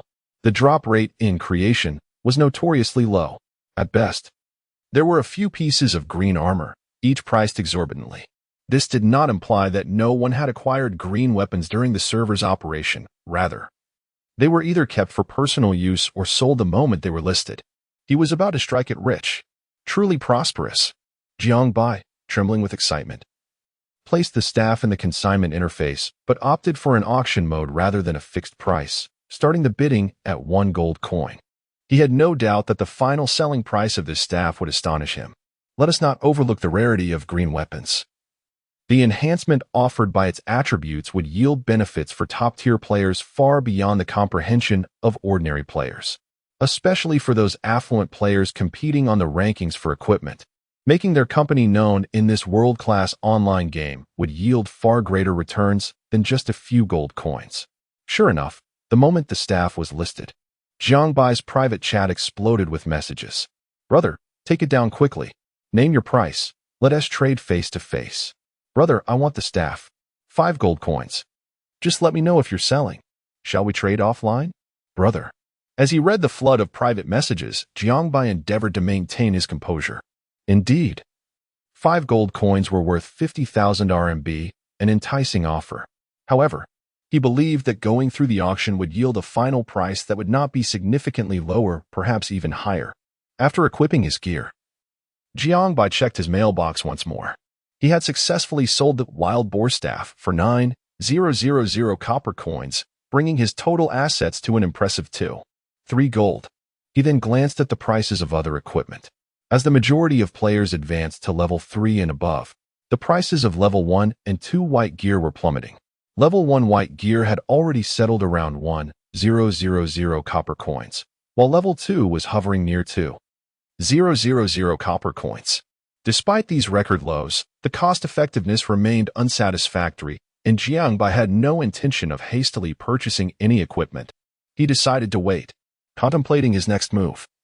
He slowly shook his head, resolving to reassess the prices once he reached level 4. He donned the wild boar leather boots and allocated the 2 attribute points he had gained to agility, intending to depart. "Hold on, you little rascal." Suddenly, the gruff voice of the old blacksmith halted Jiangbai in his tracks. Taken aback, he turned in confusion. "What is it, old man?" The blacksmith leaned against the weapon rack behind him, scrutinizing Jiangbai from head to toe. "Are you really ready to leave?" he asked, a hint of jest in his tone. "I say, old man, you're not developing a fondness for me, are you?" Truthfully, Jiangbai was taken aback by the intelligence of the NPCs in this game, Genesis. "Get lost," the blacksmith squinted. "Although you have completed the challenge I set for you, I have an even more arduous task at hand. You seem to possess potential, so I shall grant you an opportunity. Do you wish to give it a try? Are you trying to trick me again?" Jiangbai retorted, though internally he was stirred with excitement. It was evident that this blacksmith was not ordinary. More importantly, he had likely triggered a series of hidden quests. "Trick you?" The blacksmith huffed, his face reddening in indignation. "Have you no conscience? Are the rewards for this task not substantial enough? And do you think just anyone can receive a challenge from me? Humph. I sense you might be afraid." "Afraid?" Jiangbai's voice rose in response. "Old man, don't provoke me. Whatever task you have, just lay it out. I'll take them all, one by one." "Excellent." The blacksmith's eyes sparkled with enthusiasm as the system notification chimed. "You have triggered a series of challenge tasks. The blacksmith's trial? The system has automatically accepted it for you. Chapter 10, A Shotgun for a Cannon Dam. Another forced quest." Jiangbai grumbled as he opened the task bar. "The blacksmith's trial, task description. I am quite astonished, adventurer. I did not expect you to be truly extraordinary. Now, proceed further, and let me witness the extent of your potential." Task content. Within 6 hours, slay 100 evil centaurs. Until the task is completed, the player's level will remain perpetually at 499. Failure penalty. Should the task fail, the player will forever remain at the current level. Task reward? Indeed. As anticipated, Jiangbai slowly closed the task page. However, this time the level cap was set at 4, meaning I could reach level 4 before attempting this task. If I were to fail, I would be stuck at level 4 forever. Evil centaurs? Unfamiliar with this creature, Jiangbai opened the official monster compendium to search. Damn. Half a minute later, Jiangbai erupted in curses. A level 7 monster? And I have to overcome 3 levels. Moreover, it actively attacks? This is challenging. After much contemplation, it appeared there was only one solution. He opened the trading market. The staff he had auctioned was already up to 4 gold coins. Jiangbai had set the auction time for 3 hours, and by the end, it might reach 6 gold coins, which was not a significant concern. However, the problem was that Jiangbai could not afford to wait. Observing the incessantly scrolling private chat interface, one particular message caught Jiangbai's attention. Detang Wuzue, brother, I urgently need a staff. I can't wait for the 3-hour auction time. If you truly wish to sell it, message me. You can set any price you desire. After a moment of thought, Jiangbai replied, name your price. It was not that Jiangbai was unwilling to continue bidding. Rather, he urgently needed the money to swiftly purchase some equipment to enhance himself. Otherwise, with his current attributes, soloing a level 7 monster would be arduous, especially within the tight time frame of 6 hours to slay 100 of them. Detang Wuzue, I 1T beat around the bush, 8 gold coins. This should be the highest price the market can offer. If you're agreeable, add me as a friend, otherwise. I believe I need not elaborate on the rapid depreciation of these low-level items. Not a penny less, to be honest. The price Detang Wuzue proposed exceeded Jiangbai's expectations. He initially thought 6 gold coins was the ceiling, considering this was merely a low-level green item, albeit quite valuable at this stage. All right. After adding Detang Wuzue as a friend, Jiangbai promptly ceased the auction for the staff and initiated a remote trade with him. Of course, this would incur a 10 breach of contract fee, but Detang Wuzue covered that for Jiangbai. Detang Wuzue proved to be a straightforward individual. The entire transaction process was smooth and efficient. Within half a minute, the staff was in Detang Wuzue's inventory, and 8 gold coins found their way into Jiangbai's pocket without any tax deductions. What a delightful outcome. So, you are the one known as Empty City's old dream? After the transaction was completed, Detang Wuzue sent another message, inquiring whether Jiangbai had any intention of selling the purple gear he possessed, suggesting they could arrange an offline trade at any time. There is none, Jiangbai replied succinctly. Understood, brother. If you come across any good gear, message me immediately. I assure you, the price will be satisfactory, Detang Wuzue responded with equal candor. Good. Jiangbai felt delighted to forge a friendship with such a straightforward individual. He surmised that this must be a guild of considerable strength. Otherwise, 8 gold coins would be difficult to come by at this stage. Boss, isn't 8 gold coins a tad excessive? Given the current market, that staff should be worth around 5 gold coins, right? After the transaction was completed, Detang Wuzue's subordinate, Detang Xiaoguang, remarked. I initially thought it was somewhat pricey, Detang Wuzue mused, examining the staff in his hand. However, once I realized I was dealing with Kongqing Jioming, the expenditure felt entirely justified. Are you referring to that player who was the first in the entire server to obtain a purple item, Kongqing Jioming? Detang Xiaoguang exclaimed in astonishment. Could there possibly be another? Detang Wuzue equipped the staff, recognizing the caliber of the player. The investment was indeed worthwhile. Meanwhile, Jiangbai found himself grinning foolishly at the gold coins in his pouch. At this stage, an average player would possess a maximum of 100 or 200 copper coins. Yet Jiangbai's assets had already surpassed 10 gold coins. 100,000 copper coins would soon be spent. Contemplating this, Jiangbai opened the trading market once more to search for level 2 common grade equipment. The average price hovered around 2,000 copper coins, indicating a robust equipment market. Though reluctant, Jiangbai understood that one must take risks to gain rewards. Thus, he promptly purchased 8 level 2 rings, 8 level 2 boots, and 8 level 2 leg guards. Given that accessories like necklaces and rings had a lower drop rate, their prices remained high, with necklaces being particularly rare. The total for the 24 pieces of equipment amounted to nearly 6 gold coins, primarily due to the rings, each averaging close to 4,000 copper coins. He also spent 7,000 copper coins to acquire an E-grade archer skill, Precision Shot, inflicts 120 physical damage to the target, with a cooldown of 6 seconds.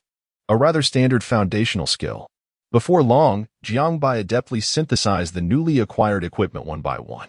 Epic Ring of Lethal Cat's Eye Physical Attack, 9 Agility, 3 Strength, 2 Lethal. Increases critical hit chance by 2. Epic Swift Boots, Defense, 8 Constitution, 2 Agility, 3 Swift. Increases movement speed by 10. Epic Sturdy Wild Boar Leg Guards, Defense, 10 Agility, 3 Constitution, 2 Sturdy. Increases maximum health by 100. Jiangbai admired the 3 freshly minted purple items. To be honest, the attributes of the leg guards held little significance for him, as he was an archer and rarely engaged in close combat. Yet, having them was better than lacking them altogether. After equipping the gear and learning the skill, Jiangbai's attributes underwent a dramatic transformation once more at level 3. Empty City. Old Dream. Level 3 Profession. Archer Race. Human Health Points. 400 Energy Points. 80 Physical Attack. 124 Magical Attack. For Attack Strength. 16 Defense. 48 Attributes. Constitution. 10 Spirit. For Strength. 8 Intelligence. For Agility. 21 Skills. Shock Shot. Aimed Shot. Title. I am strong. The attributes are indeed formidable. Jiangbai gazed intently at his panel, lost in contemplation. However, this strength was merely sufficient for encounters with players. Against that formidable boss, he feared it would fall short. Indeed, in the realm of Genesis, the notion of soloing a boss was, in theory, nearly impossible. Just as Jiangbai hesitated, a sudden realization struck him, and he hastily opened his inventory. Oh no, he had almost forgotten an important matter. The system had graciously awarded him 100 reputation points, just enough to upgrade the Heart of Genesis. Chapter 11. Advancement. The Heart of Creation. Advancing the Heart of Creation. Jiangbai opened the upgrade interface for the Heart of Creation, and his 100 reputation points were just sufficient. This was the main event. As Jiangbai opted for the upgrade, a blinding golden light erupted, and the black gemstone underwent subtle transformations, appearing increasingly translucent with a faint sheen surrounding it. Heart of Creation. Grade D. Upgradable. Effect 1. Infinite Wrapping Effect 2. The holder possesses the fusion skill, enabling the merging of 2 pieces of equipment of the same slot, quality, and level into a superior quality item. The fused equipment is bound and cannot be sold or traded. At the current stage, the maximum fusion level is Ancient. Fusing items above Ancient requires a 3-in-1 approach. Effect 3. The player gains the ability to plunder when defeating targets of equal or higher level. There is a minuscule chance of acquiring 1 random attribute. Killing bosses of Lord level or higher guarantees the acquisition of 1 to 3 random attributes. The number of times one can plunder has an upper limit, which can be increased by upgrading the Heart of Creation. Advancement requirement. 1,000 reputation points. Note: this is a unique system item, indestructible, unthrowable, and will not drop upon death. Incredible! Jiangbai exclaimed, his face flushed with excitement. The potency of the third effect had utterly surpassed his expectations. Theoretically, as long as he continued to slay monsters, he could grow infinitely without needing to level up. How remarkable is that? The only uncertainty lay in the exact nature of this exceedingly low probability. Regardless, it could never be 0. Effect 3 injected Jiangbai with a surge of confidence, while another point of interest was his newfound ability to fuse Ancient-level equipment. Although the transition from 2-in-1 to 3-in-1 significantly increased the costs involved for Jiangbai, who was utilizing novice weapons and cloth armor as materials, this expenditure was negligible. This was indeed Jiangbai's shrewdness. Novice equipment was not of great value. Were he to exchange for an ordinary item from the market, fusing it to the Ancient level would cost no less than 5 gold coins. Even for a level 1 item. Seizing the opportunity to indulge in the benefits of the novice phase, Jiangbai set up a stall, calling out once more at the price of 10 copper coins. This price made it easy to acquire novice equipment, and within half an hour, his backpack brimmed with 32 pieces of novice weapons and cloth armor. Approximately 3 minutes later, as Jiangbai placed a purple longbow into the fusion interface, the initially 2-slot fusion interface transformed into 3 slots. Following that, he added the remaining 2 purple weapons. No one knew the attributes of Ancient equipment, however. When a flash of pink light illuminated the screen, Jiangbai stared at the attributes of the longbow, utterly transfixed. Frost Abyss Longbow. Ancient. Physical Attack. 18 Agility. 5 Strength. 5 Critical Hit Rate. 2. Cutting. Attacks inflict an additional 40 points of true damage. Frost. Ice Attribute Attack. Inflicting a 20 slow on the target, with a 1 chance to freeze the target for 3 seconds. Equipment level 1. Jiangbai, gazing at the astonishing attributes, couldn't help but gasp in astonishment.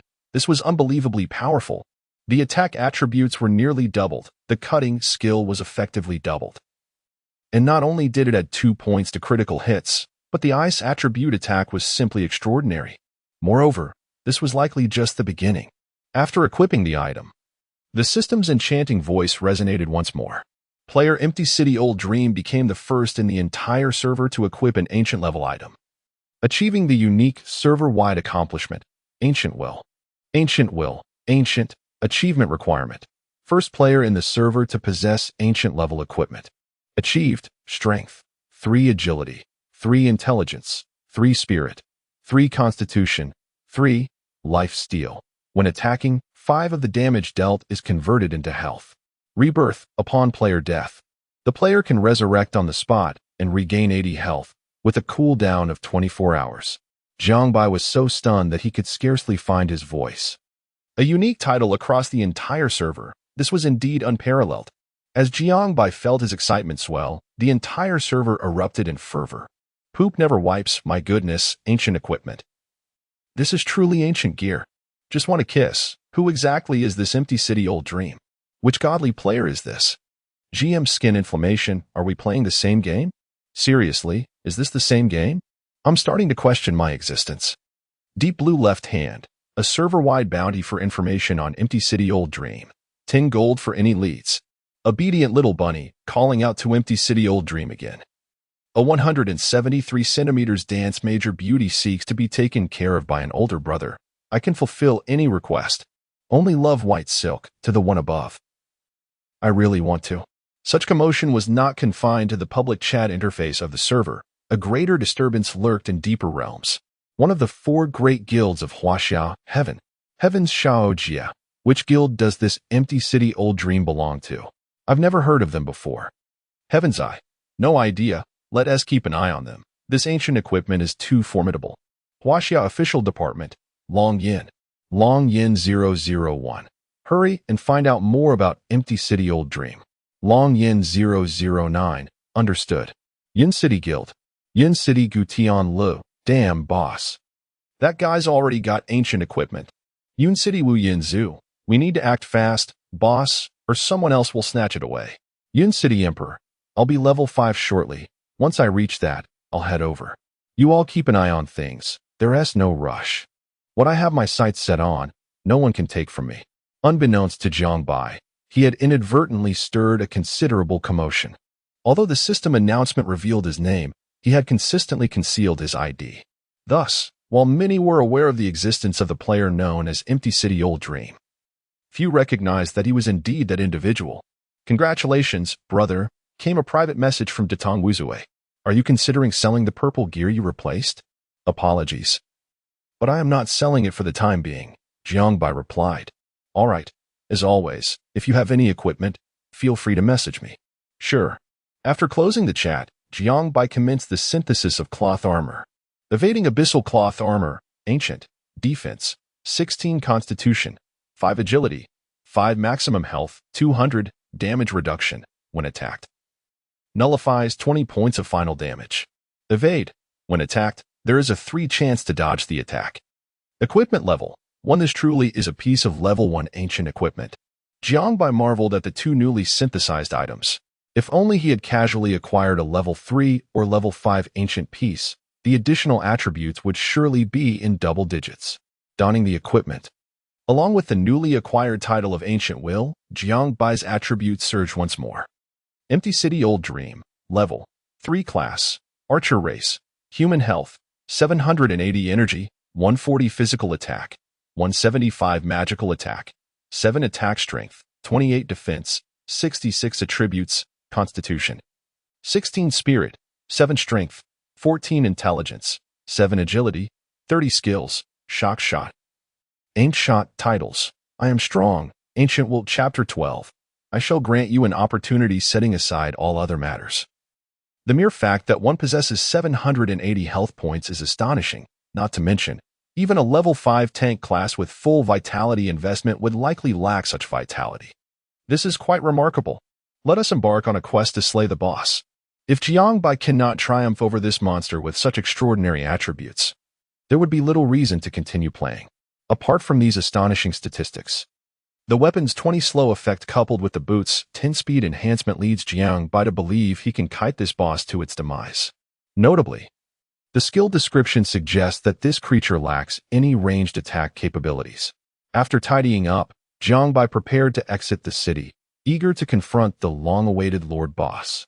As he made his way through the bustling streets, cloaked in obscurity, he appeared no different from the throngs of ordinary players. At that moment, speculation regarding the empty city of old dreams flooded the chat channels, yet none recognized the unassuming figure amidst the crowd as the true embodiment of this enigma. Jiang Bai had opted to conceal his ID, rendering his name an indistinct blur to outsiders.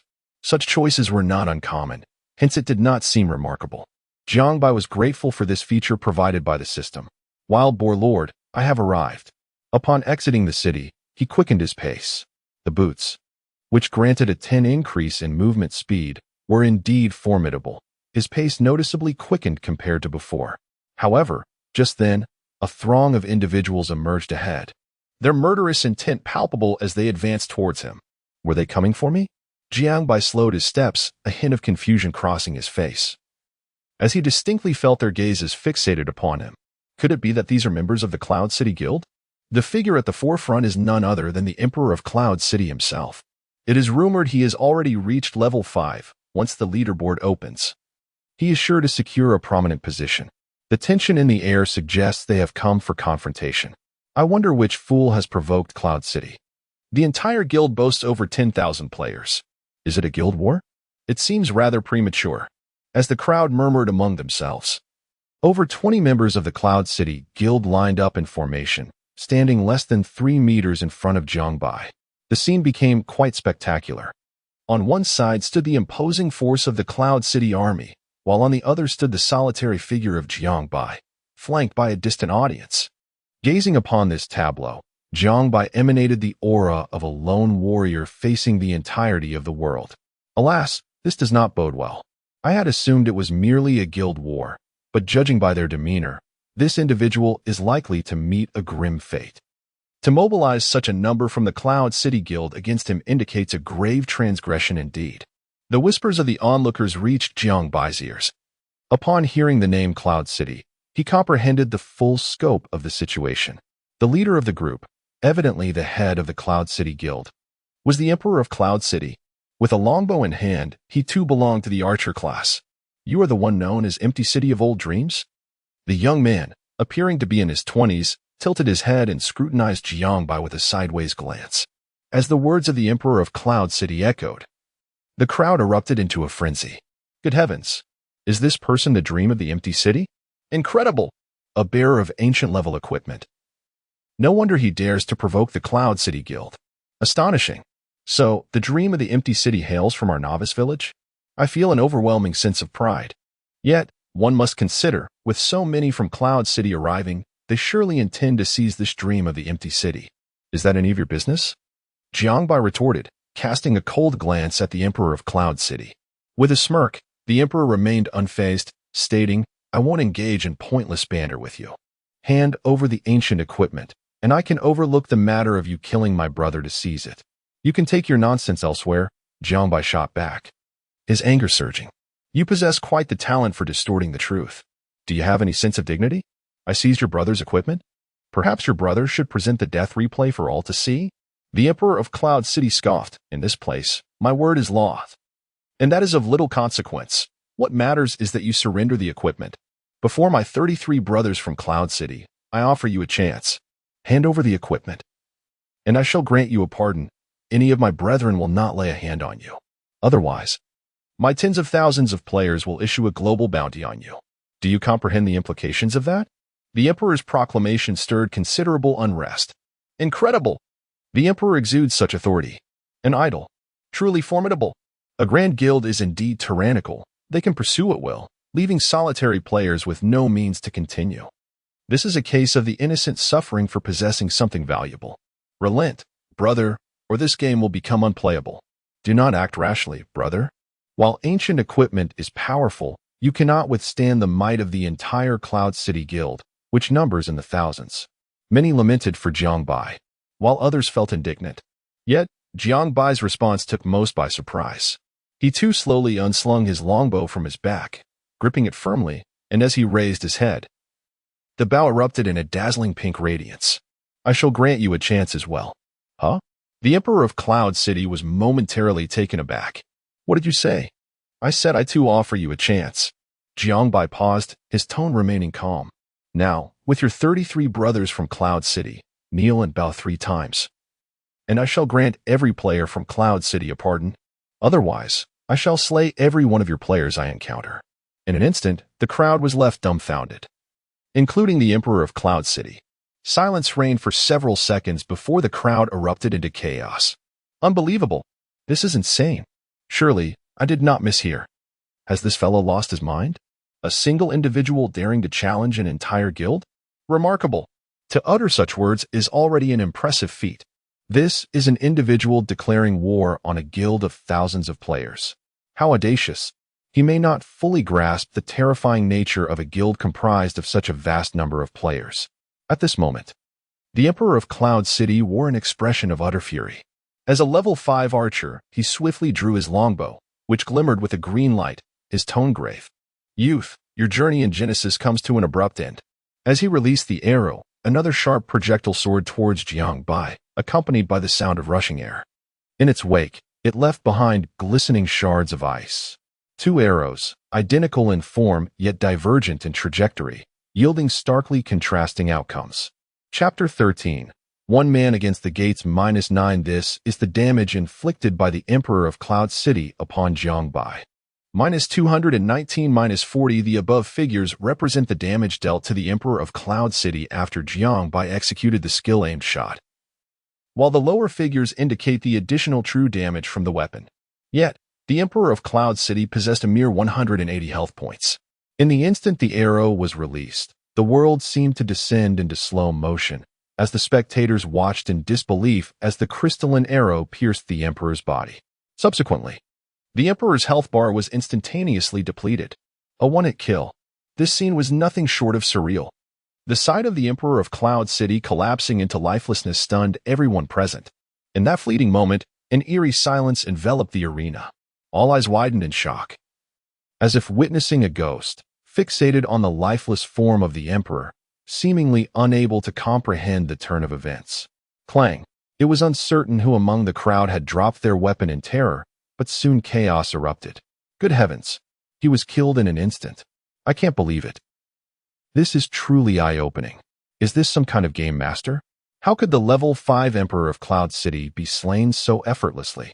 Amidst the astonishment of the crowd, what left the remaining 33 members of the Cloud City Guild even more dazed was another revelation. -9. This number plunged them into existential doubt. Who was the Emperor of Cloud City? The highest level member of the entire guild, equipped with the finest gear and fully focused on attack. To claim he was the most formidable archer in the guild, yet this arrow yielded such paltry damage? 9 points of damage? Is this truly human? This is an archer class, known for its frailty and lack of health. In an instant, the members of Cloud City were rendered speechless, their previous bravado evaporating into thin air. It was unclear who shouted first, but the call to action snapped them back to reality. Good grief, our leader is dead. What are we standing around for? We must avenge him. With over 30 of us, we can wear him down. We must seize that bow from him. Even if we perish in the attempt, it would be worth it. This declaration rekindled the fighting spirit of the Cloud City Guild. Indeed, these 33 were the most formidable members the guild could muster at that moment. The scene erupted into chaos, with mages, warriors, assassins, and archers all charging toward Jiangbai. The damage they inflicted was, regrettably, disheartening. -2, -5, miss, -1, -1. Aside from the misses, the damage was consistently in single digits, with the highest not surpassing 5 points. The intention was noble, yet reality proved far more brutal. Just as they finally managed to whittle down a fraction of Jiangbai's health, he unleashed another arrow, and his 5 lifesteal skill replenished his health instantly. After several exchanges, despair took hold of the Cloud City members. For as things stood, it was evident that Jiangbai was simply invincible. Meanwhile, their own ranks dwindled with each passing moment. From a group of 30, it dwindled to 20, and ultimately only a handful remained. Jiangbai stood steadfast, unwavering in his position. Akin to a celestial deity descended to earth, leaving the onlookers in a state of astonishment. My goodness! The archer standing tall against the 30 masters of the Cloud City Guild is simply explosive. Incredible, truly remarkable. He has become my idol. Some spectators were so exhilarated that their faces flushed with excitement. To declare war against an entire guild single-handedly is an act brimming with fervor. It is no wonder that Empty City, Old Dream possesses the audacity to challenge the entirety of Cloud City. It is indeed formidable. The audience relished the spectacle, while Jiangbai reveled in the thrill of battle. In an instant, the 30 masters of Cloud City were reduced to a mere 7 or 8 scattered individuals, all of whom were ranged classes. These remaining players had been thoroughly overwhelmed by Jiangbai, completely devoid of any will to continue fighting. Thus, disregarding the Emperor's frantic shouts in the channel, they chose to flee. With their notoriety now established, Jiangbai deemed it unnecessary to let them escape unscathed. One arrow after another found its mark, and one by one, the adversaries fell. Only the last 3 managed to evade his striking range. The rest had succumbed to Jiangbai's relentless assault. As the tumult subsided, the surrounding players stood in stupefied silence. Was this not more exhilarating than Boruto? Absolutely thrilling.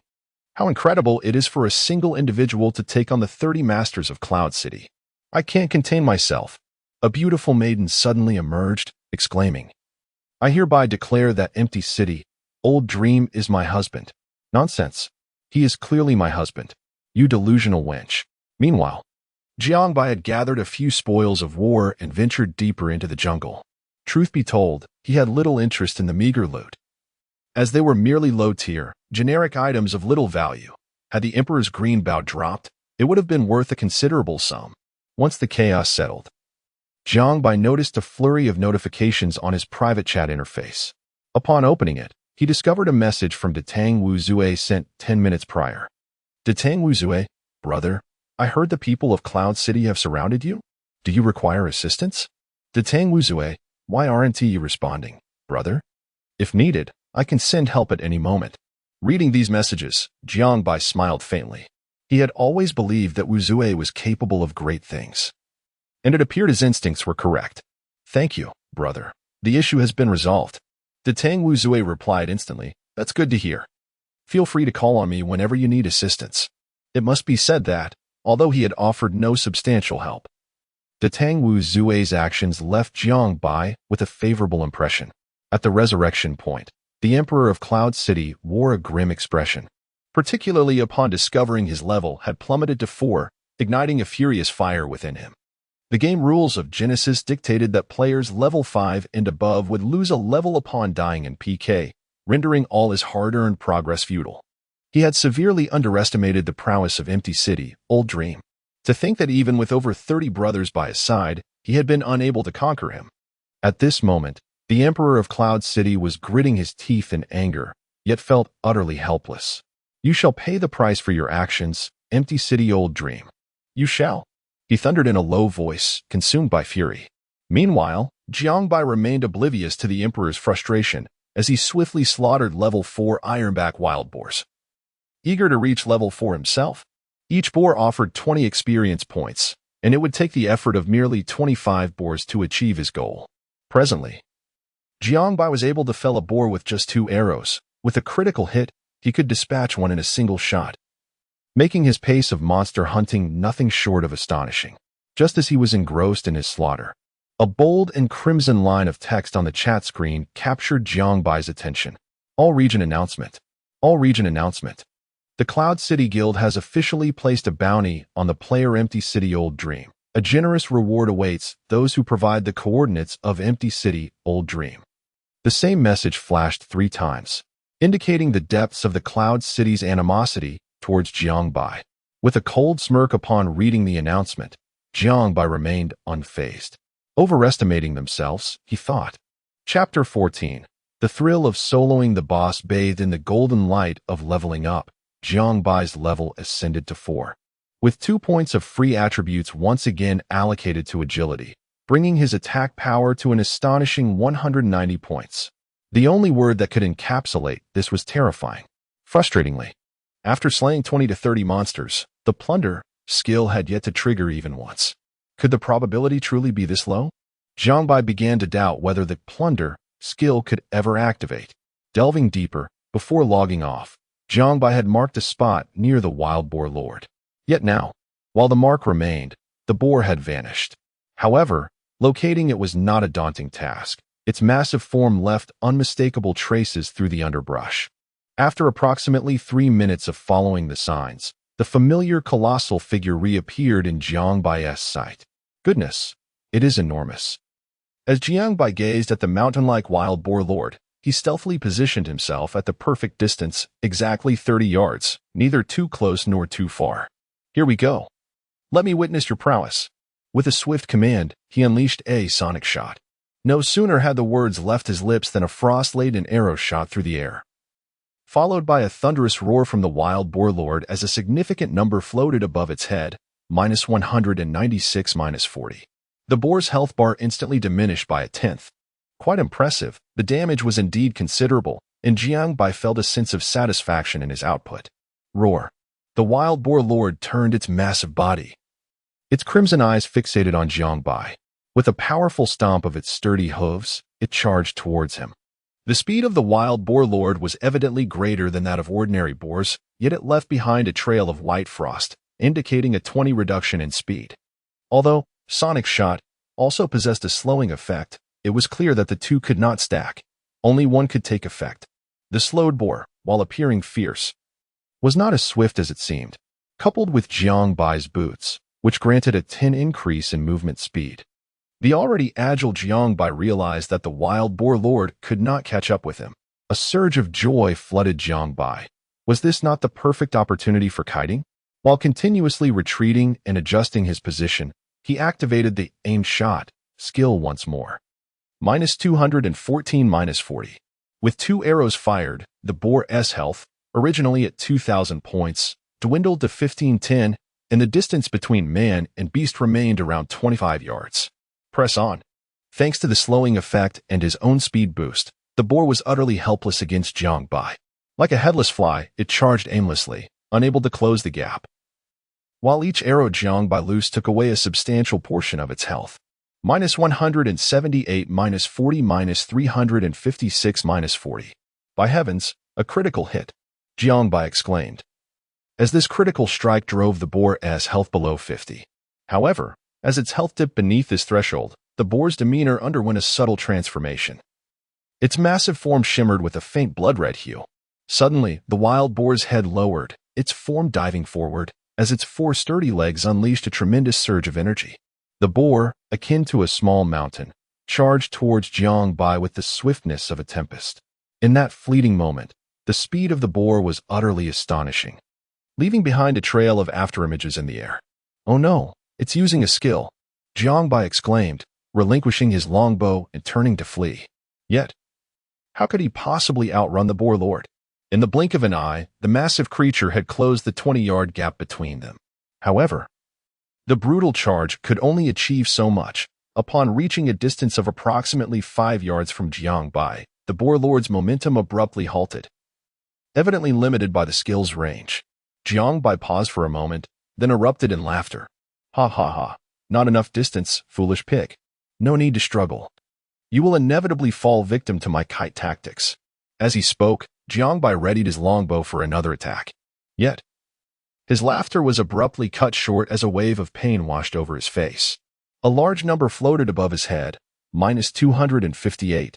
Ah, he cried out in agony, clutching his rear as he jumped 3 feet into the air. It turned out that while brutal charge could not catch him, Jiang Bai had forgotten that the boar lord possessed the skill tusk thrust. Initially unaware of its nature, he now comprehended its implications. After stabilizing its form, a snow-white, sharp tusk lunged silently from the ground behind Jiang Bai, striking mercilessly at his unprotected rear, resulting in a direct breach. Damn it. That tusk thrust has a 10-yard attack range. How careless of me. My rear. Clutching his injury, Jiang Bai gritted his teeth and distanced himself once more. The arrows, infused with Jiang Bai's fury, soared through the air and struck the center of the boar's forehead. Critical hit. -356, -40. Meanwhile, having exhausted its skills, The Boar Lord entered a cooldown phase and resumed its reckless charge. The Boar's health had dwindled to a mere 500 points. At this juncture, the cooldown's 4 aimed shot and shockwave shot had long since expired. First, he unleashed an aimed shot, combined with his weapon's cutting skill, which inflicted another 218 points of damage on the Boar Lord.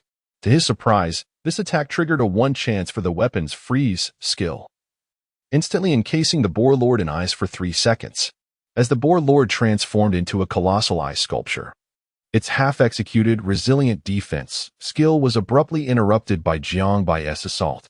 Seizing the opportunity, he unleashed 2 attacks within those 3 seconds. First, a shockwave shot, followed by a regular shot. The moment the final arrow pierced the boar's body, the immense ice sculpture shattered into fragments, scattering across the ground. Splendid! Upon witnessing his triumphant solo defeat of a formidable boss, Jiang Bai's heart swelled with exhilaration and excitement. As he gazed at the myriad of loot strewn across the ground, a surge of emotions coursed through him. The activation of the plunder skill brought him an additional 2 points in agility. What a stroke of luck! Jiang Bai beamed with delight as he observed his agility attribute rise, grinning like a mischievous old dog. Yet, the surprises were only beginning. Just as he bent down to collect his spoils, the system announcement resonated throughout the server once more. Player Empty City Old Dream became the first in the entire server to slay the boss, Ironback Wild Boar Lord, earning the Ironback Wild Boar Lord first kill reward, 100 reputation points, 1 gold coin, and a chance at the random skill roulette. Player Empty City Old Dream also claimed the title of First Blood for being the first to vanquish a boss-level creature. The World Channel erupted in fervor with the successive system announcements. Chapter 15, Madness, released that little chicken last night. I truly wronged you. Black Pencil, boss's first kill? Is this yet another instance of the Empty City Old Dream? Are we truly engaged in a game? One-handed Ferrari, insanity, utter madness. Who on earth is this deity? Well-behaved little bunny, Empty City Old Dream, dear brother, could you respond to me? I am indeed a beautiful maiden, and you may do as you wish. Only love white stockings, to the one above. I still wish to indulge in your presence. The entire Yun City Guild has erupted in chaos. The Emperor of Yun City has furrowed his brow in frustration. This wretch is relentless. Gu Tianla of Yun City. Brother, this is untenable. This fellow is advancing far too swiftly. What do you propose? The Emperor of Yun City turned to Gu Tianla. Gu Tianla's eyes darted around, his expression darkening. Brother, if we wish for Yun City to rise, we must eliminate this individual. We have already declared war on him with no room for compromise. Enough with the trivialities. Get to the point. The Emperor of Yun City interrupted Gu Tianla brusquely. In truth, Gu Tianla chuckled. There isn't much of a point, my leader. I merely wish to remind you that this person must be dealt with. Get lost, you fool. Stop spouting nonsense. Meanwhile, Jiang Bai gazes at the myriad rewards, grinning from ear to ear. He hurriedly collects the bounty strewn across the ground, the sound of clinking as he fills his inventory, too eager to examine the spoils. Suddenly, he is confronted by the skill roulette that has unexpectedly appeared before him. Wow, this is astonishingly generous. Aside from 100 reputation points and 1 gold coin. What is this skill roulette? Upon closer inspection, the roulette is adorned with a plethora of skill books, their colors indicating a range of skill levels from high to low. The most abundant are the white E-level skills, while the rare golden skills glimmer like specks of dust in an expansive galaxy, seeming both desirable and unattainable. I won't hold my breath for an S-level skill. Perhaps a more practical choice will suffice. With that thought, Jiang Bai pressed the button on the large roulette, and the slender pointer began to spin, gradually accelerating before slowing down, ultimately landing on a skill radiating a purple glow. An A-level skill. Before the system notification could even arrive, Jiang Bai's heart raced uncontrollably. Congratulations, you have acquired the archer skill, multi-shot. Multi-shot, A-level, skill description, instant cast, attacks the target and all entities within an 8-yard radius, inflicting 80 physical damage. When a critical hit is achieved, the cooldown resets to 0. Cooldown time, 10 seconds. Incredible! It is actually an area attack skill, and it's instant cast. This is absolutely remarkable. As he read the skill description, Jiang Bai's eyes widened in astonishment. if all goes as expected. This should be the world's very first A-level skill, and to top it off, it's an area attack skill. As a profession not particularly renowned for area of effect attacks, archers possess only a handful of such skills, typically requiring a high level to access them. The true brilliance of this skill lies in its underlying mechanics. The cooldown for critical hits resets to 0 if fortune favors one, or if critical attributes are sufficiently high, one could theoretically unleash multi-shot endlessly. This mechanism is exceedingly formidable.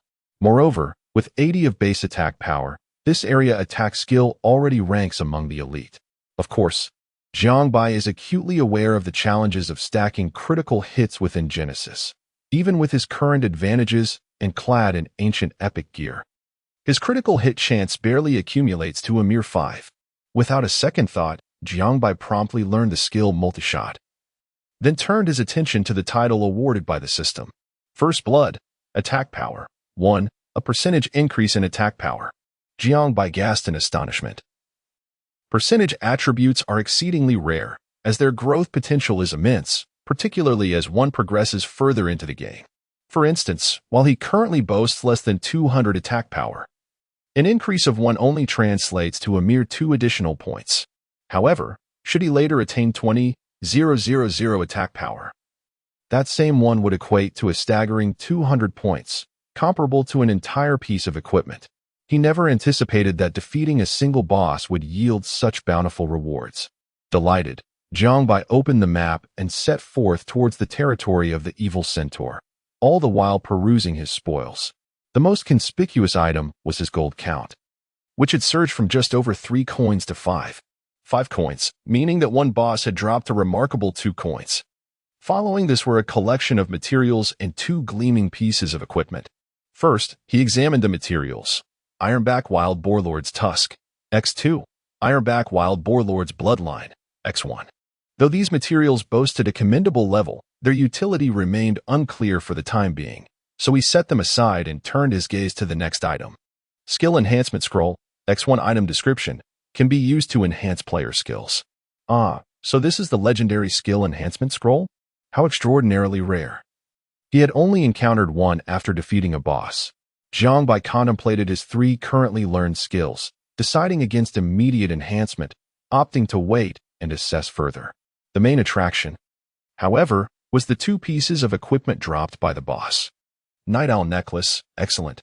Attack, 11 Strength, 2 required level. 5 Raging Wild Boar Leggings, good. Defense, 12 Strength, 3 Constitution, 3 required level. 5 1 green item and 1 blue item. The green item is indeed an exceedingly rare necklace, though its attributes do not align perfectly with his current build. Nonetheless, it seems more profitable to sell it than to equip it.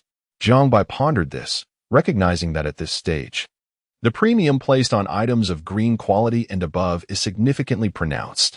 Selling such a green item could afford him several, even dozens, of similarly leveled white items. For others, white items may hold little value, but for him, 8 white items equate to 1 purple item. As for the blue leg guards, they perfectly align with the warrior and knight professions. Just as I was contemplating, the private chat interface flickered once more. Detong Wuzue, congratulations, my brother. Have you come across any remarkable items to share?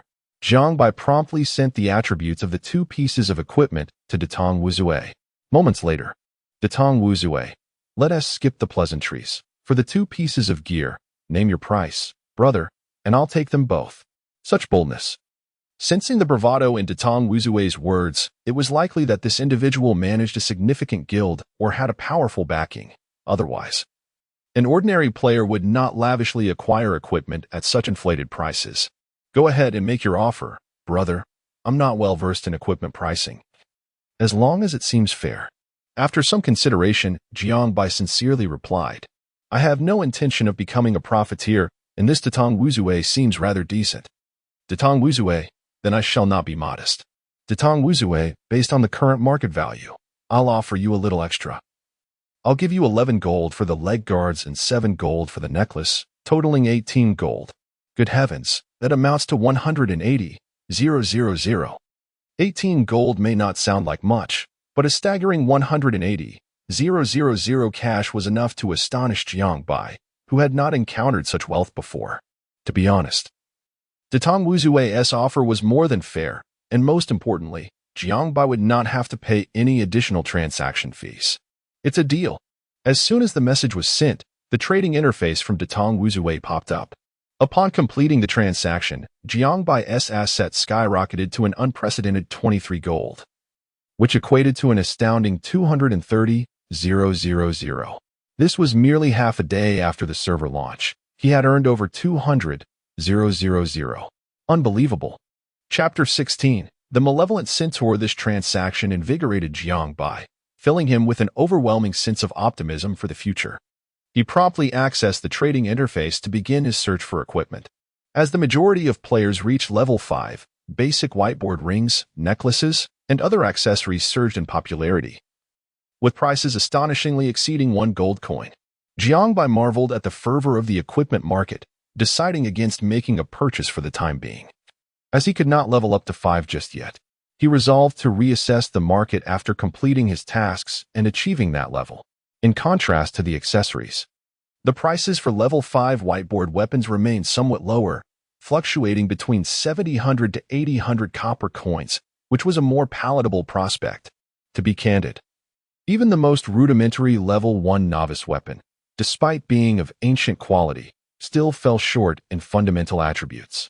Observing his level 1 longbow, which only provided an attack attribute of 18, he noted that level 5 whiteboard weapons boasted an attack power exceeding 10. If he were to synthesize a level 5 ancient weapon based on current prices, it would likely cost around 20 gold coins, a rather steep expense. Although his ancient longbow was lacking in attack due to its level, the additional attributes, particularly the true damage and frost effect, were invaluable to Jiang Bai, far surpassing any minor increase in attack power. The prospect of synthesizing a new weapon with inferior attributes was a daunting thought. Truth be told, he was reluctant to part with his longbow. If only there existed an item to upgrade his equipment. After acquiring an additional 2 points in agility, Jiang Bai's attack power reached a total of 200, with his attack panel displaying 202, summing to 202. The extra 2 points were a direct result of the title First Blood. While Jiang Bai gazed longingly at his attribute panel, a centaur unexpectedly entered his field of vision. How swiftly they arrived. Jiang Bai halted, observing 3 distinct centaurs strutting around a campfire approximately 25 yards away. The names of these centaurs were rendered in red, indicating their capacity for active aggression.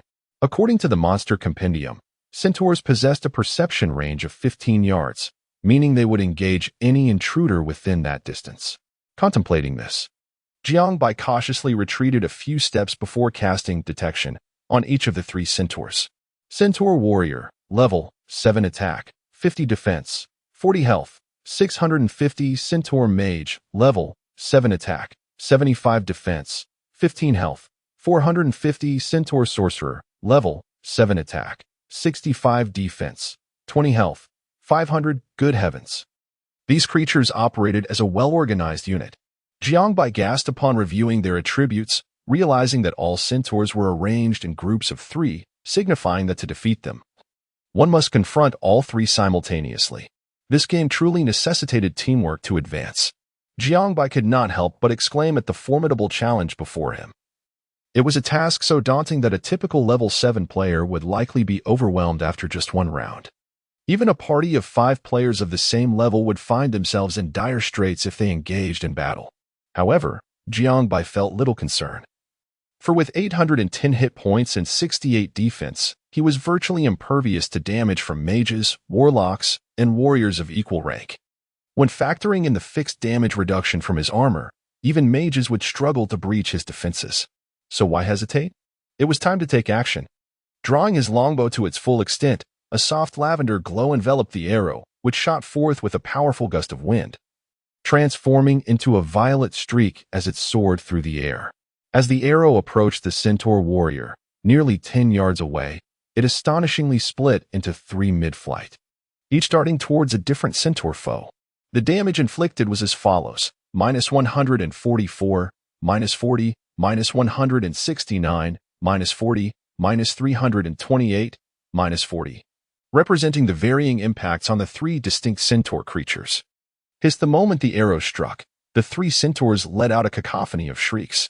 The centaur warrior clad in tattered black iron armor charged directly at Jiangbai, while the remaining centaur mage and warlock conjured spheres of red and black energy, respectively, commencing their spell-casting right where they stood. To Jiangbai's astonishment, he had landed a critical hit on his very first strike.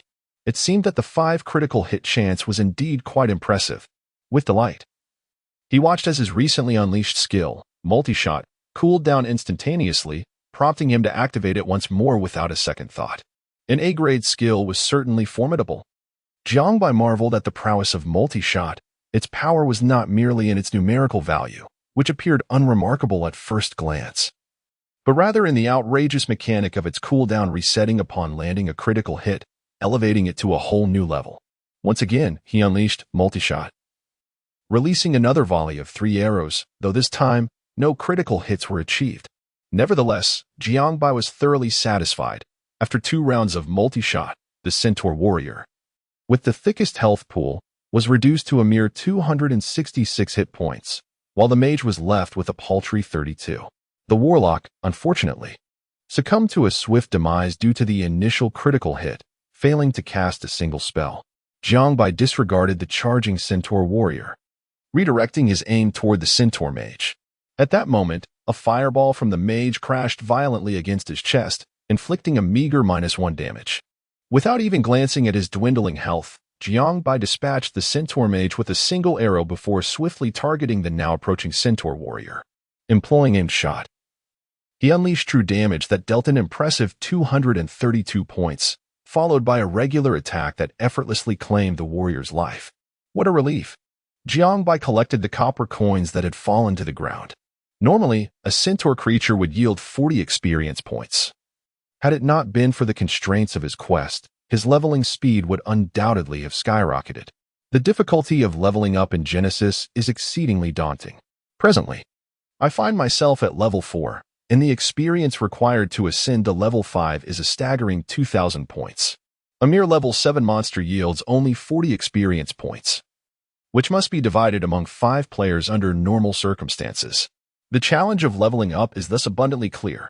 Observing my task progress shift from 0-100 to 3-100, Jiangbai, commenced an intense grind. Thanks to the area damage capability of multi-shot, my efficiency in monster hunting was assured, particularly during consecutive critical hits. With no cooldown, multi-shot can indeed eliminate a group of foes in just 3 rounds. It appears I must prioritize critical hit enhancements in the future. The higher the critical hit rate, the more pronounced the benefits of multi-shot become. If one were to achieve maximum critical hits, how tantalizing! As I pondered this, a sudden spark of inspiration ignited within me. While my critical hit probability may currently be low, could I not compensate with sheer numbers? If the critical hit rate against a single monster is 5, then what if I were to engage 10 or even 20 monsters simultaneously? Surely, I would land at least 1 critical hit. Gazing at the scattered centaur squad before me, a bold idea materialized in my mind. Chapter 17. The thrill of mass slaughter regardless. The monsters do not inflict any damage upon me, and with the inherent lifesteal ability, I have no fear of aggroing them. The range of my multi-shot extends to within 8 yards of the target, and there are no restrictions on the targets themselves. This implies that as long as I remain within an 8-yard radius, I can strike multiple targets without limitation. It is certainly worth testing. After a brief calculation, Jiangbai took aim at the route ahead and dashed forward. Due to the centaur's aggressive attack mechanism, as Jiangbai sprinted past them, the monsters naturally pursued him. And with a 10-speed boost, the centaurs could only trail behind, kicking up dust.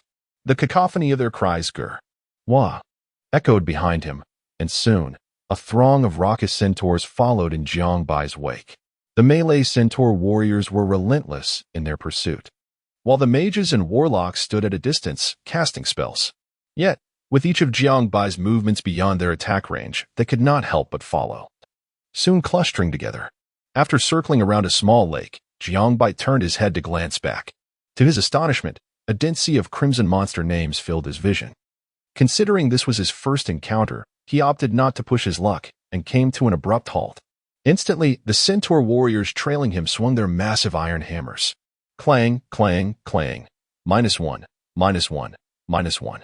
Hearing the sounds without witnessing any loss of health, Jiangbai couldn't help but chuckle. 7 warriors meant he had drawn in 7 waves, totaling 21 monsters, while the mages and warlocks accounted for an additional 14. Approximately 20 yards behind these centaur warriors, a gathering of spellcasters began to chant their spells. Fortunately, their range did not exceed 8 yards.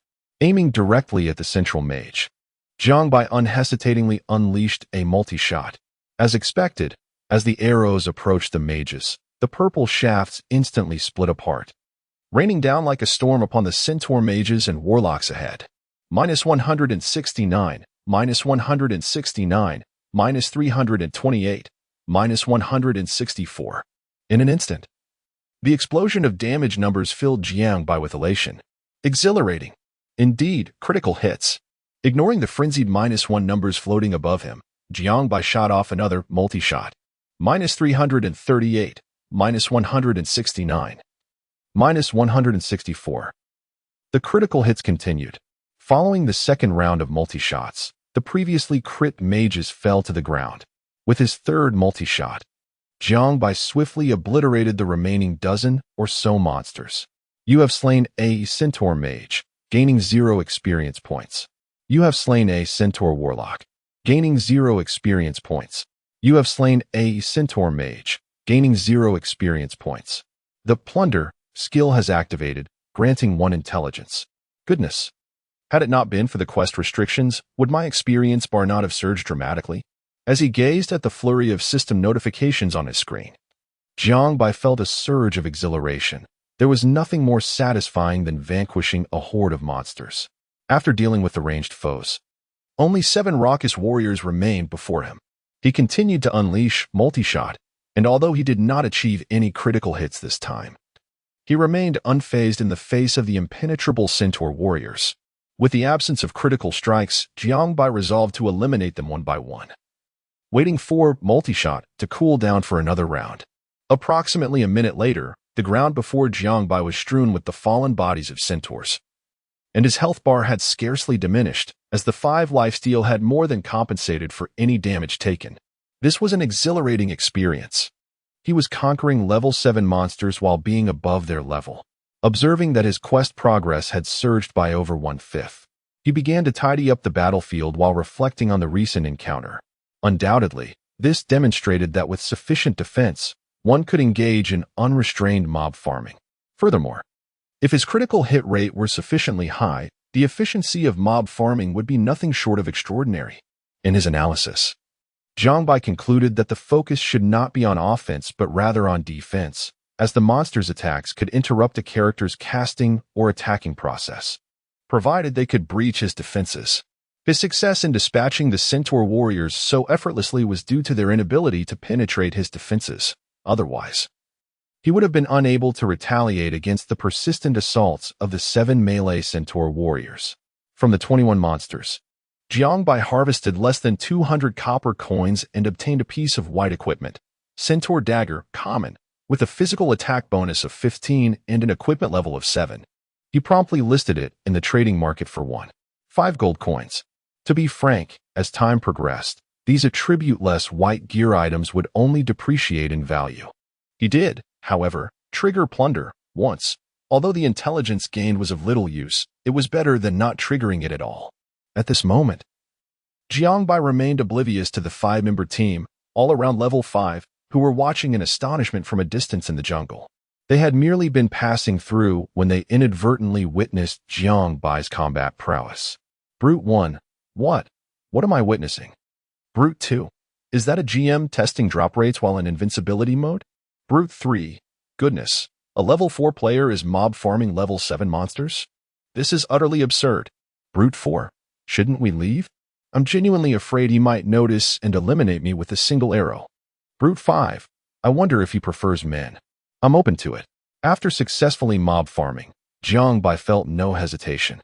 He immediately commenced a circuit around the lake, where the number of monsters typically hovered around 30, making the slaughter both efficient and safe. Originally, Slaying 100 evil centaurs might take approximately 5 hours, yet Jiang Bai completed the task in just 3 waves of monsters, factoring in the time taken to lure them, totaling around 20 minutes. The rewards were astonishingly high. In addition to over 1,000 copper coins, 2 pieces of whiteboard equipment, and a green magical ring materialized. Jiang Bai promptly sold these for 5 gold coins to Datang Wuzue. After confronting 3 waves of over 80 monsters, the plunder skill astonishingly activated 3 times, bestowing an increase of 1 point each in constitution, agility, and strength. Conquering these 3 waves of foes granted him 3 attribute points, which was nearly equivalent to leveling up. This was, without a doubt, genuine infinite growth. Were it not for the quest limitations, I reckon after defeating these 100 monsters, along with the previous boss, I would have already reached level 6. As Jiang Bai opened the skill enhancement interface, he retrieved the soul skill enhancement scroll he possessed. Initially, he intended to utilize this precious scroll on the multi-shot skill, but he suddenly realized that 1 scroll was insufficient.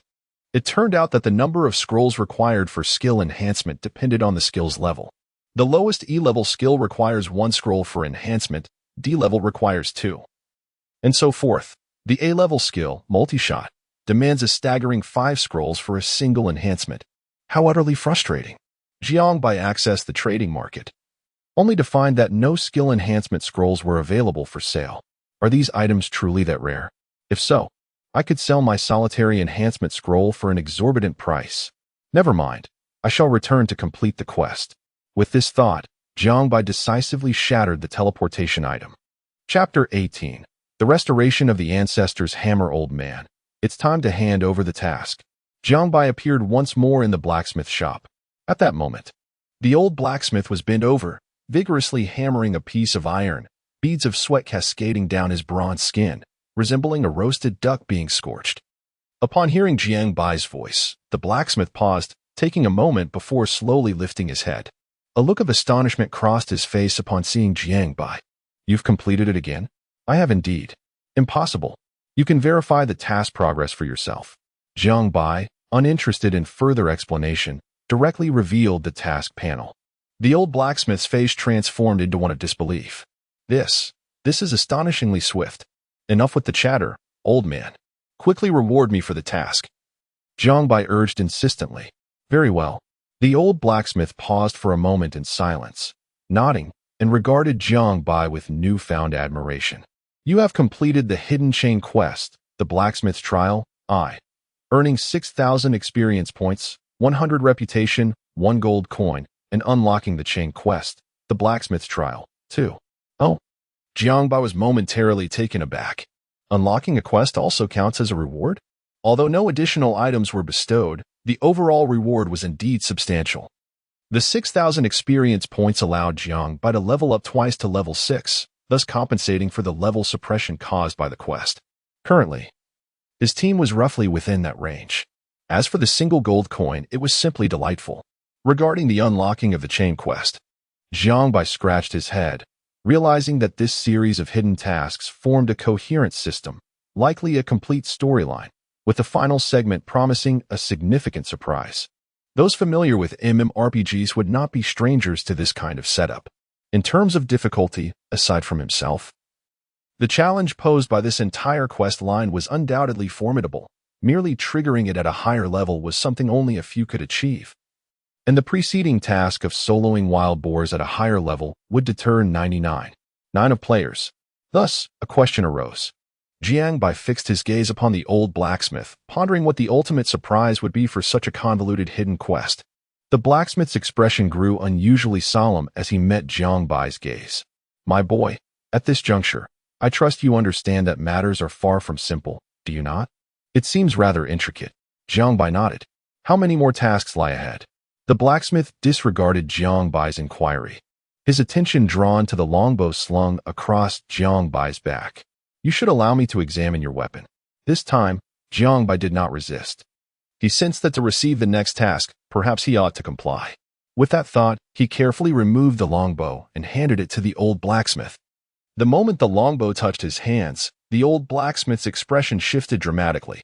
He became utterly entranced, gazing at the ancient bow as if it were the sole object in his world. I can sense the essence of the creator god. Regrettably, the old blacksmith shook his head slightly, returning the longbow to Jiangbai. This artifact was of too low a caliber. It would inevitably become a burden. Alas! Observing the old blacksmith's sigh of discontent, Jiangbai was not disheartened, but rather filled with astonishment as he gazed at him. Clearly, the blacksmith's last sigh indicated that he possessed the means to elevate the weapon's level, though something essential was still lacking. Old man, do not wear such a frown. Honestly, can you assist me in advancing this weapon? There is a method, indeed, the blacksmith replied, his brow furrowed in contemplation, but it cannot be done at this moment. The ancestral hammer is beyond repair. Do not despair. Please tell me what is needed for its restoration. I shall procure it. We can only ascertain its feasibility through endeavor. Jiangbai exclaimed with enthusiasm. Are you truly willing to take the risk? Young lad, this could be perilous, the blacksmith cautioned, his gaze fixed on Jiangbai, fraught with concern. Just inform me of the task. I shall undertake it. Whatever the outcome, let fate decide. Do not hesitate. Very well. With the blacksmith's words, the familiar voice of the system resonated once more. You have triggered the hidden quest. The blacksmith's trial. Repair the ancestral hammer. Do you accept? No forced acceptance this time. Jiangbai was momentarily taken aback, then turned his attention to the quest description. The blacksmith's trial. Repair the ancestral hammer. Quest description. The formidable ancestral hammer was crafted by the ancient race of the mountain giants. It possesses the ability to forge all things and create the mightiest artifacts. Regrettably, it was damaged during the War of the Gods 18,000 years ago and remains unrepaired. Young one, do you have the courage to seek out sufficient soul crystals to restore the ancestral hammer? Quest objectives: collect 200 demon crystal ores, 100 blood samples of demon wolves, and 3 boss soul crystals. Quest rewards. These are indeed rare items. Although Jiangbai could not fully comprehend the quest details at that moment, he accepted it without hesitation, for it concerned the significant matter of upgrading his weapon. Moreover, this was a segment of a chain quest. To proceed further, acceptance was imperative. He was genuinely eager to discover the ultimate outcome of this series of tasks. Wait a moment. Jiangbai suddenly recalled something. According to the description, if the ancestral hammer was indeed a creation of the ancient mountain giants, then this old blacksmith. His gaze fell once more upon the blacksmith, who had now bent over, engrossed in his forging, no longer responding to Jiangbai's inquiries. Demon Crystal Oregon. On his way, Jiangbai flipped through his item catalog and found this material on the 3rd page. The demon crystal ore was extracted from the crystal mines in the Misty Valley, where 8th to 9th level demonized dwarf miners resided. So that is how it is. As for the blood of demon wolves, it originated from the demonized wild wolves in the Misty Jungle, level 8 monsters. Engaging them should not pose much difficulty.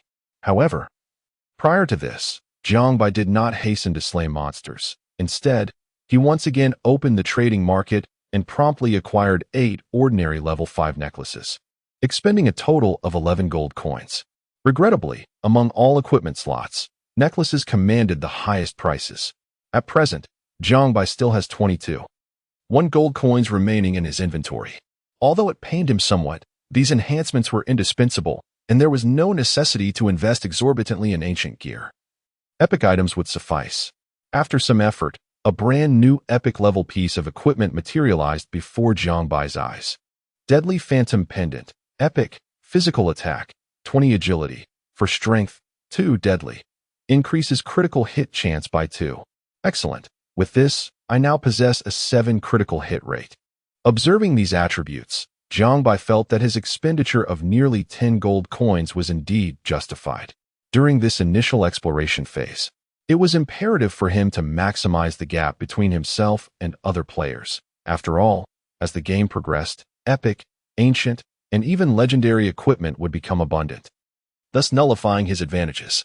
Therefore, Jiangbai's current objective was to leverage this edge to forge an even greater advantage. The better the attributes, the swifter the monster hunting, and the more frequent the activation of plunder, which was an advantage that other players could not diminish. Upon donning the pendant, Jiangbai's attributes underwent a dramatic transformation at level 6. Empty City. Old Dream. Level 6 class. Archer race. Human health points. 900 energy points. 200 physical attack, 277 3 magic attack, 11 attack strength, 40 defense, 74 attributes, constitution, 20 spirit, 10 strength, 20 intelligence, 11 agility, 46 skills, shock shot, aim shot, multi-shot, titles, I am strong, ancient will, first blood considering the attack strength and the weapon's true damage. I can inflict approximately 350 damage against an opponent with 0 defense.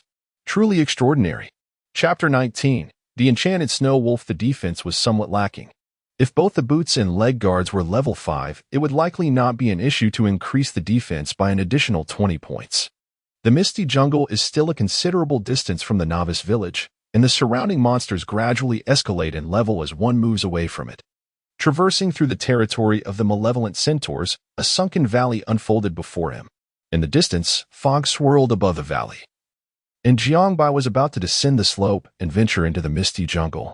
The air here was damp, the vegetation towering, and the atmosphere was thick with the scent of decaying leaves. One cannot help but marvel at the unparalleled realism of the holographic game. Not long after Jiangbai entered the jungle, the Enchanted Snow Wolf appeared within his line of sight. Enchanted Snow Wolf, level, 8 attack, 80 defense, 40 health, 700. The wolf was adorned with a coat of silver fur.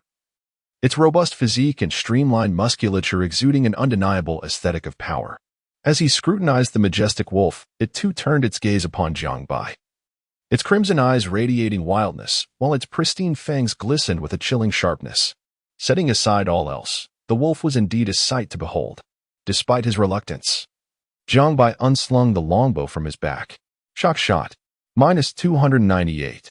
In an instant, the level 8 wolf lost nearly half of its health. A howl erupted from the magnificent creature as it charged towards Jiangbai. However, the 20 slow effect diminished its once formidable speed. Following swiftly, Jiangbai unleashed another aimed shot, dealing a direct hit of 336 damage. At this moment, the wolf was still a considerable distance away. Yet its health had dwindled to a mere 66 points, which Jiangbai effortlessly claimed with a basic attack. With its defenses shattered, the situation became manageable. Jiangbai's gaze fell once more upon the skill multi-shot. Faced with these defenseless, melee-oriented beasts, the prospect of engaging them in groups was simply delightful. Without further ado, Jiangbai grasped his longbow and began to draw the monsters toward him. The aggressive, enchanted wild snow wolves likely had a larger perception range than the malevolent centaurs, as some, despite being nearly 20 yards away, pursued him like rabid dogs. Due to their melee nature and their impressive speed, the enchanted wolves kept pace with Jiangbai, occasionally managing to nip at him. However, the damage they inflicted was rather trivial, manifesting as either -1 or miss. After approximately 3 minutes, Jiangbai glanced back. Goodness, there were at least 20 of them swarming. Noticing that his health had dropped by over 100 points, Jiangbai halted, turned around, and unleashed a multi-shot. Instantly, a flurry of damage numbers erupted across the screen. -224, -40, -448, -40. Typically, a single shot could reduce the Snow Wolf's health by 268 points. However, with over 20 wolves and Jiangbai's 7 critical hit chance, a critical strike from a multi-shot was almost inevitable. Upon witnessing the cooldown of multi-shot instantaneously reset, Jiangbai could not help but exclaim in delight.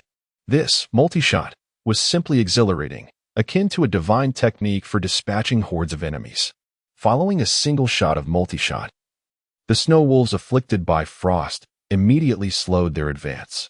As Jiangbai swiftly turned and continued his forward dash, the distance between them gradually widened, rendering them incapable of striking him, a testament to the formidable power of frost.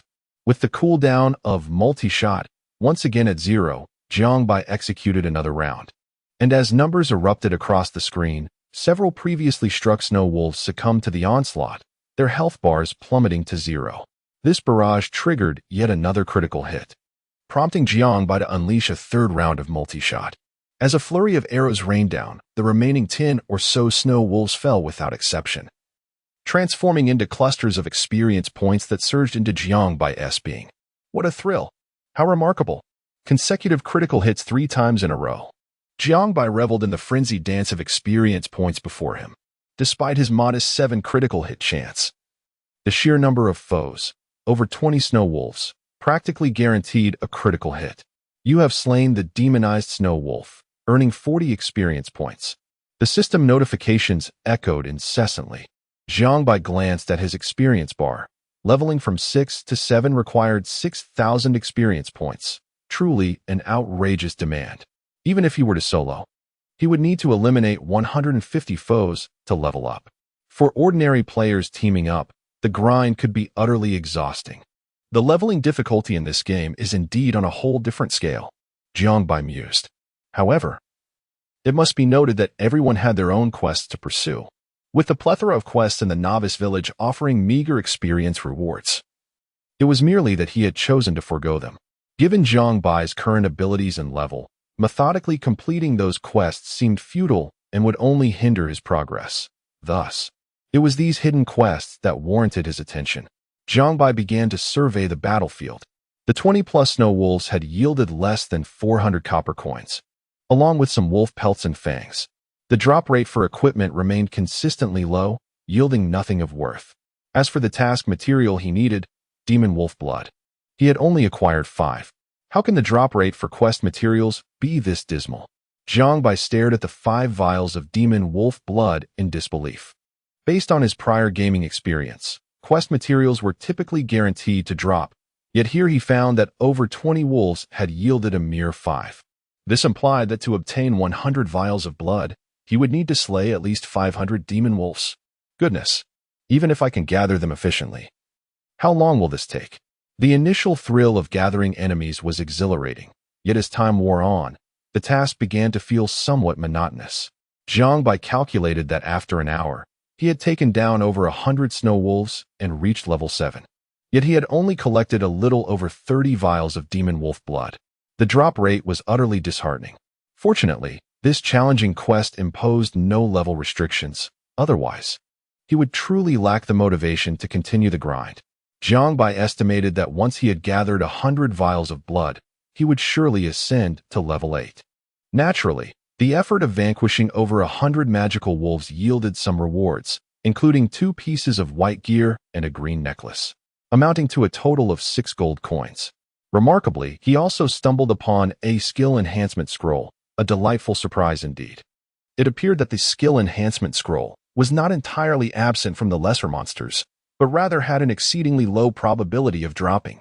As for the plunder's skill, it had only activated twice, the silver lining being that both instances enhanced his agility, observing his status values plummeting to nearly below 10%. A somewhat weary Jiangbai sought a relatively safe spot to log out of the game, for it was time to attend to his bodily needs. As for resting, players need not overly concern themselves with this matter, for the game warehouse inherently possesses a sleep simulation feature, allowing players to effectively meet their physical sleep requirements while engaged in the game. Jiangbai casually ordered takeout and opened the official forum. Chapter 20. An unexpected encounter with a powerful team. The most popular posts on the forum were, to varying degrees, related to Jiangbai. He was taken aback to discover that someone had recorded the fierce battle against the Yun City Guild and uploaded it to the forum, igniting a frenzy among its users. The title, The Mysterious Master Kongqing Old Dream Battles the Yun City Guild, won against 33 Yun City warriors, was captivating, and the written description was nothing short of exquisite, while the majority of comments speculated about his identity. Could Kongqing Old Dream be a core figure of a super guild? Otherwise, how could he achieve such rapid development? I can't help but feel that he resembles a lone player. Look at his solitary nature. Is this some sort of international joke? Have you ever seen a solitary player progress at such a pace? As long as he isn't a foreigner, it's fine by me. I've heard that players from Sakura country are eagerly waiting to engage us in a national war. Humph. Let them hurry up. I'll slay them all down to level 5. National war? When will it commence? How exciting. As the discussion progressed, the topic veered off course. The subsequent posts were all inquiries regarding the identity of Kongqing Old Dream. It seems there are quite a few who are concerned about me. However, one post caught Kongqing Old Dream's attention. Searching the world for Kongqing Old Dream. Help me level up. 100. RMB for 1 hour. Goodness, such wealth? Jiang Bai clicked on the post, and to his surprise, the poster revealed her game ID, Wei Wei Air. She appeared to be a female player. The replies in the thread were even more amusing. Hey, OP, I'll do it for 50,000. How about that? I'll do it for 50 at your service. Upstairs, you're a scoundrel. Is there such malicious competition? I'll offer 50 just to keep OP entertained. Jiang Bai quietly noted this ID, preparing to add her in the game. After all, his initial motivation for playing was to earn money. Earning 100,000 in just 1 hour was simply delightful. After finishing his takeout, Jiang Bai logged into the game to continue his relentless grind, still engaged in his unending monster hunting. As he became more adept, his efficiency soared.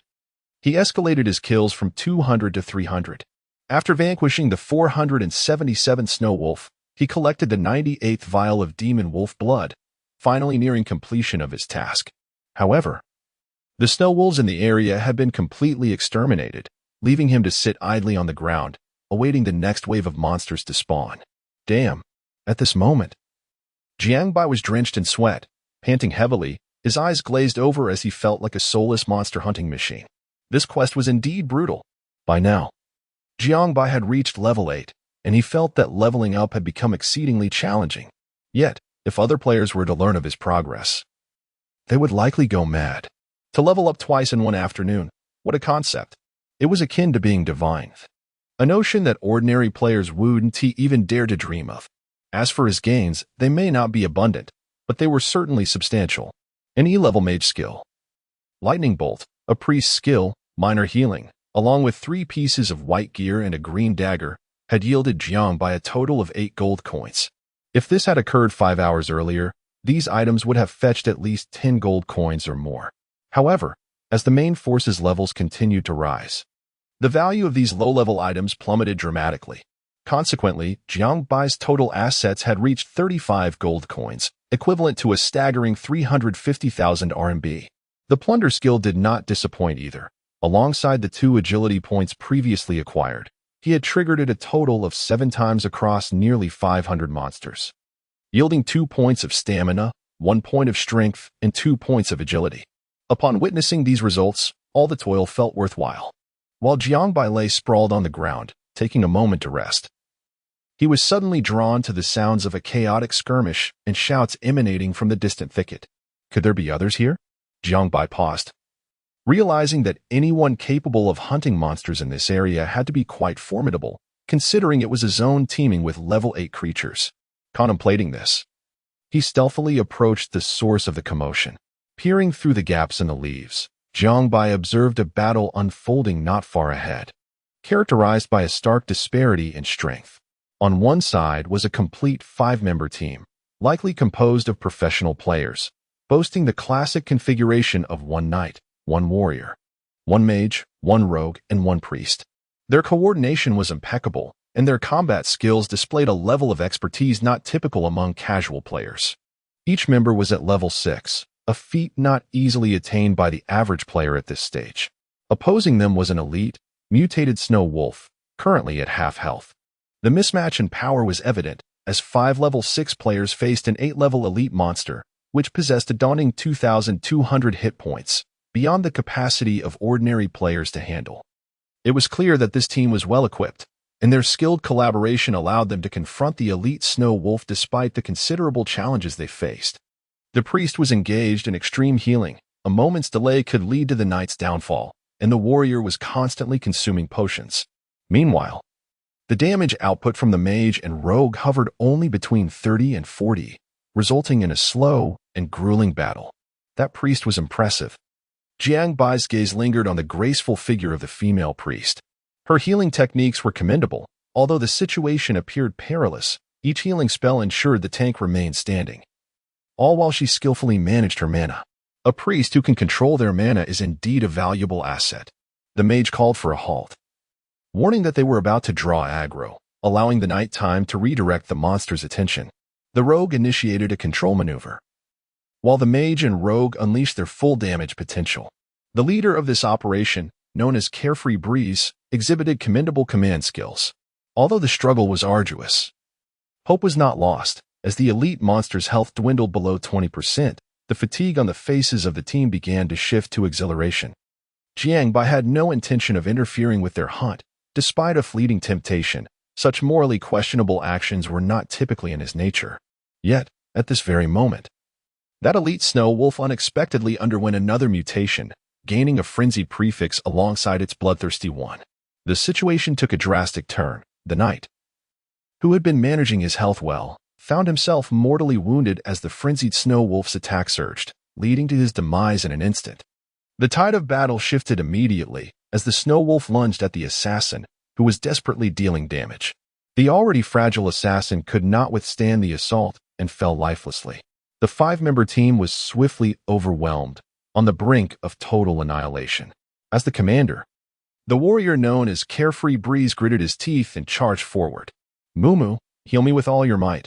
Xiaobai, unleash your full power, ignore everything else. With only 17 health left, let us see if we can secure a kill. Yet, they had clearly underestimated the capabilities of the frenzied snow wolf.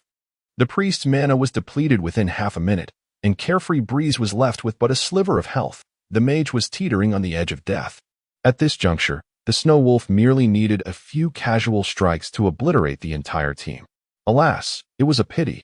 In that moment, the team leader, Carefree Breeze, resignedly closed his eyes, his face etched with regret. Meanwhile, the adorable and gentle priest had reddened eyes, realizing that all their efforts would ultimately dissipate into nothingness. Just as despair enveloped them and the frenzied elite snow wolf's fangs were about to pierce Carefree Breeze's skull, a sharp sound sliced through the air, altering the trajectory of their fate instantaneously. Chapter 21. The Carefree Squad. An arrow, imbued with the force of 1,000 pounds, sliced through the air, piercing the skull of the frenzied elite snow wolf in an instant. In that fleeting moment, a fountain of blood erupted, and the frenzied elite snow wolf seemed suspended in midair, crimson numbers drifting above its head. -245, -40, with less than 200 health remaining. The frenzied elite snow wolf was vanquished by Jiang Bai's arrow.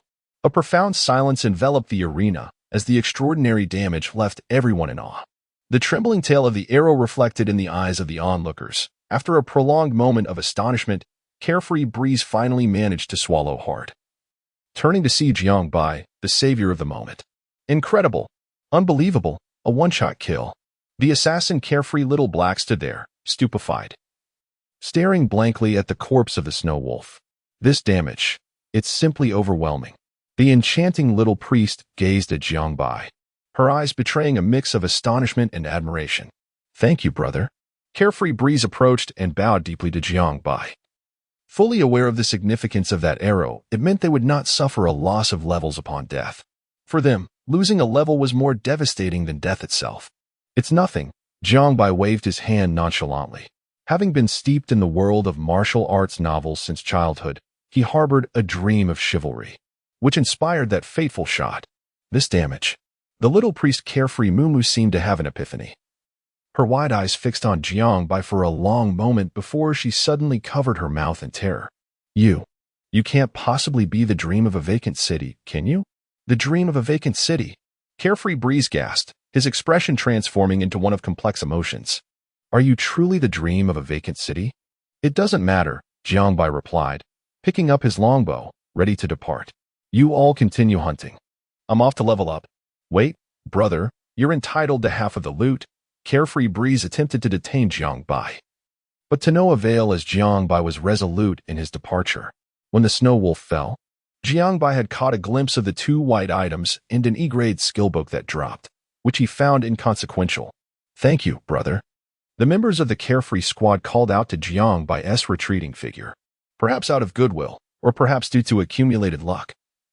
They soon obtained 2 more samples of magic wolf blood after defeating just over 10 creatures, triggering a plunder and gaining an additional point of agility. Well, this is quite smooth. It seems I should perform more good deeds in the future. After picking up the last sample of magic wolf blood, Jiang Bai noticed the task was finally complete at 100-100. He intended to venture deeper into the misty forest, where the misty valley lay, and within it, a cavern that produced magic crystal ore. However, just as Jiang Bai was about to set off, he caught sight of a strikingly majestic figure through the fog. Though obscured, The silhouette unmistakably belonged to a snow wolf of colossal proportions, significantly larger than any he had encountered. Could it be? Jiangbai paused, momentarily stunned. Surely, it could not be a boss, could it? So swiftly I encounter the second formidable boss of my life? Jiangbai held his breath, cautiously navigating through the mist.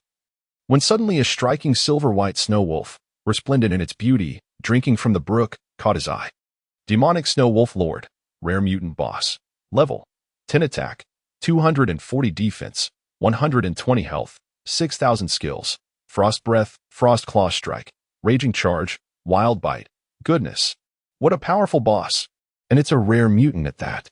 In the game Genesis, such rare mutant bosses naturally surpass ordinary bosses in strength, and their loot is undoubtedly superior. These attributes are quite overwhelming. It may prove challenging to overcome. Jiangbai stared blankly at the boss, contemplating his own attributes. Currently, Jiangbai had 1020 health points, 80 defense, 330 attack, and an attack intensity of 46, totaling an attack of 376. Coupled with his weapon's 40 points of true damage, he could inflict 296 damage after deducting the boss's defense. However, the boss dealt around 140 damage with each hit. It would be difficult to endure. After pondering for a long while, Jiangbai hesitated to strike, as he truly lacked confidence. First, he decided to check the trading market. With over 30 gold coins in hand, Jiangbai directly accessed the trading market, as currency is undoubtedly the best means to enhance one's strength, if necessary. He could also forge 2 more ancient pieces of equipment. Initially, Jiangbai swiftly purchased 20 bottles of large health recovery potions, each capable of instantly restoring 100 health points. Available in the shop for 100 copper coins each. Some astute players hoard these potions to resell in the market, often tripling the price. One might wonder why purchase at a high price when the shop offers them. Jiangbai exemplified this situation perfectly, stranded in the wilderness without potions. He had no choice but to buy from the trading market, showcasing the commercial acumen of these players. The 20 potions cost Jiangbai nearly 1 gold coin. And seizing the opportunity of declining equipment prices, he swiftly acquired 16 level 5 blank necklaces, spending a staggering 17 gold coins. To claim it didn't pain him would be a falsehood, yet Jiangbai believed the rewards from this Wolf King would far outweigh that investment. In the presence of the Wolf King, Jiangbai forged an ancient necklace. Brutal Fatal Nether Pendant, Ancient, Physical Attack, 30 Agility, 7 Strength. For Agility, 5 Fatal. Critical hit chance increased by 3, brutal. Critical hit damage increased by 10, goodness gracious. It's a dual attribute piece. The attributes of this necklace left Jiangbai utterly astounded. A dual attribute item typically means that a normal epic grade equipment has 2 distinct attributes and 1 affix, with the 2 attributes never repeating, such as strength and agility. Or intelligence and spirit, one of which must be the primary attribute. However, when equipped to the ancient level, the additional attributes transform into 3 distinct lines. The range of randomness for this third additional attribute is notably vast. It encompasses not only attributes but may also directly enhance panel values or even bestow other effects. For instance, the ancient cloth armor adorning Jiangbai boasts a third attribute that directly adds 200 to his health, while the weapon augments his critical hit chance by 2. These are indeed commendable attributes. Yet, what is even more remarkable are the dual attribute equipments. As the name suggests, the third attribute aligns with the primary attribute, thereby designating it as dual attribute gear. This is undoubtedly an unparalleled instrument for stacking attributes, and such instances occur solely in equipment of ancient grade or higher. The probability of generating dual attributes is exceedingly low, and once achieved, it typically commands astronomical prices. Moreover, it adds an additional point of critical hit. Even more astonishing is the increase in critical damage. Calculating this, each critical hit results in a damage multiplier of 5 times. After donning the necklace, Jiangbai's attack power has soared to an impressive 381 points, with an attack intensity reaching 50 points, culminating in a total of 430 points of attack. Let us put it to the test. Jiangbai's gaze turned towards the Snow Wolf Lord. Chapter 22. Fierce battle with the rare boss. Jiangbai quietly adjusted his position, ensuring he was precisely within 30 yards. With a surge of excitement, His right hand drew the bowstring into a perfect arc whoosh. The arrow shot forth, slicing through the air with astonishing speed, striking the Snow Wolf Lord with a resounding thud. -342. -40. As the blossoms of blood erupted from the Snow Wolf Lord's neck, Jiang Bai's first strike dealt commendable damage. Alas, the highly anticipated shock arrow failed to induce the desired stun effect. In response to the assault, the Snow Wolf Lord let out a piercing howl, pivoting to lock its starry gaze upon Jiang Bai. Under the immense pressure, its snow-white form darted towards him like a bolt of lightning. Such incredible speed, even with the 20 slow debuff Jiang Bai had inflicted. The Snow Wolf Lord's velocity was astonishingly swift. Its powerful limbs propelled it forward, drastically closing the distance between them in an instant. Taking a deep breath, Jiang Bai released his second arrow, a aimed shot, enhanced by a 120 attack bonus. -372 -40. At this moment, the Snow Wolf Lord was less than 10 yards away from Jiang Bai, prompting him to swiftly stow his longbow and retreat. However, the dilemma was that the slowed Snow Wolf Lord's speed matched Jiang Bai's current pace. This meant that should Jiang Bai wish to continue his assault, the interval between attacks would inevitably allow the Snow Wolf Lord to close in on him. Faced with the impossibility of increasing the distance, Jiang Bai resolutely turned around and unleashed a basic attack. -311 -40. Simultaneously, the massive body of the Snow Wolf Lord lunged toward him. Jiang Bai executed a quick roll, deftly evading the beast strike. The authenticity of creation lay in the player's ability to maneuver and dodge through skillful movement. Essentially, it was a matter of technique, a vital skill for any professional player. Although Jiang Bai could not claim to be a professional gamer, his years of immersion in online gaming had afforded him a commendable level of proficiency. After evading, the cooldown for aimed shot had expired, and as he rose, he released another arrow. -930.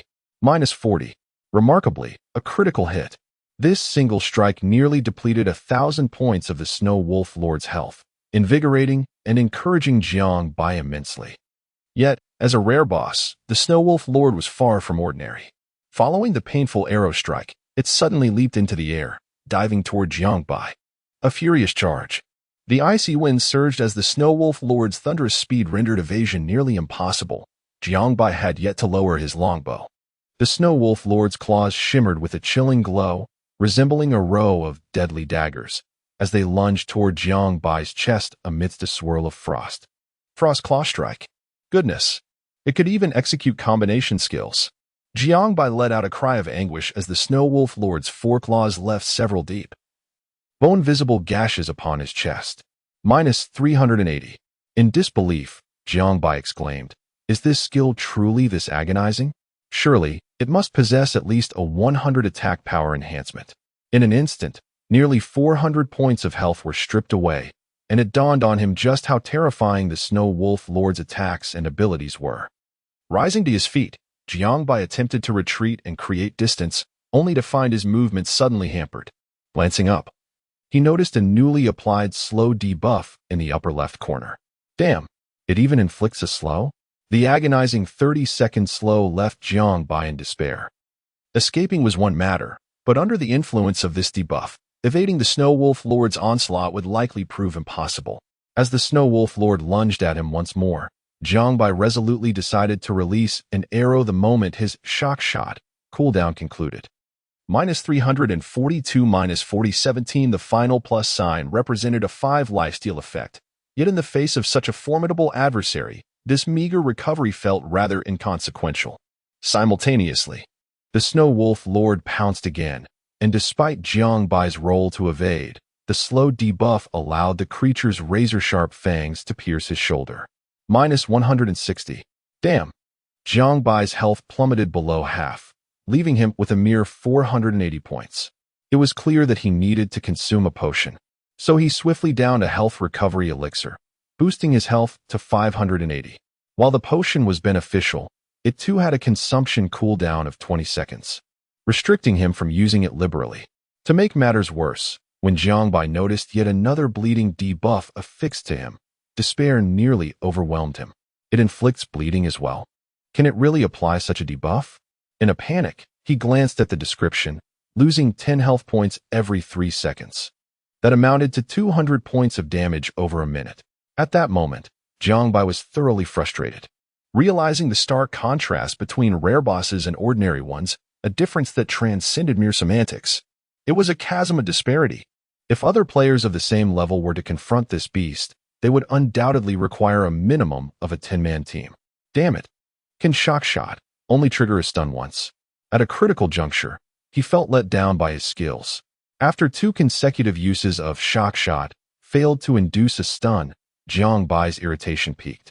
Yet, in a fit of rage, a standard attack unexpectedly bore fruit.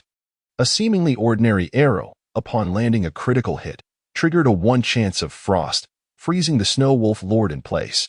-622 -4031 look. Just look at that. A 1 frost chance outperformed your odds. Jiangbai was overjoyed, seizing the 3 seconds of frozen time to unleash a flurry of arrows. 3 consecutive shots dealt damage totaling 933 plus 120, leaving the Snow Wolf Lord with less than a third of its health, specifically 1,788 points remaining. Moreover, it aided Jiangbai in recovering 45 hit points.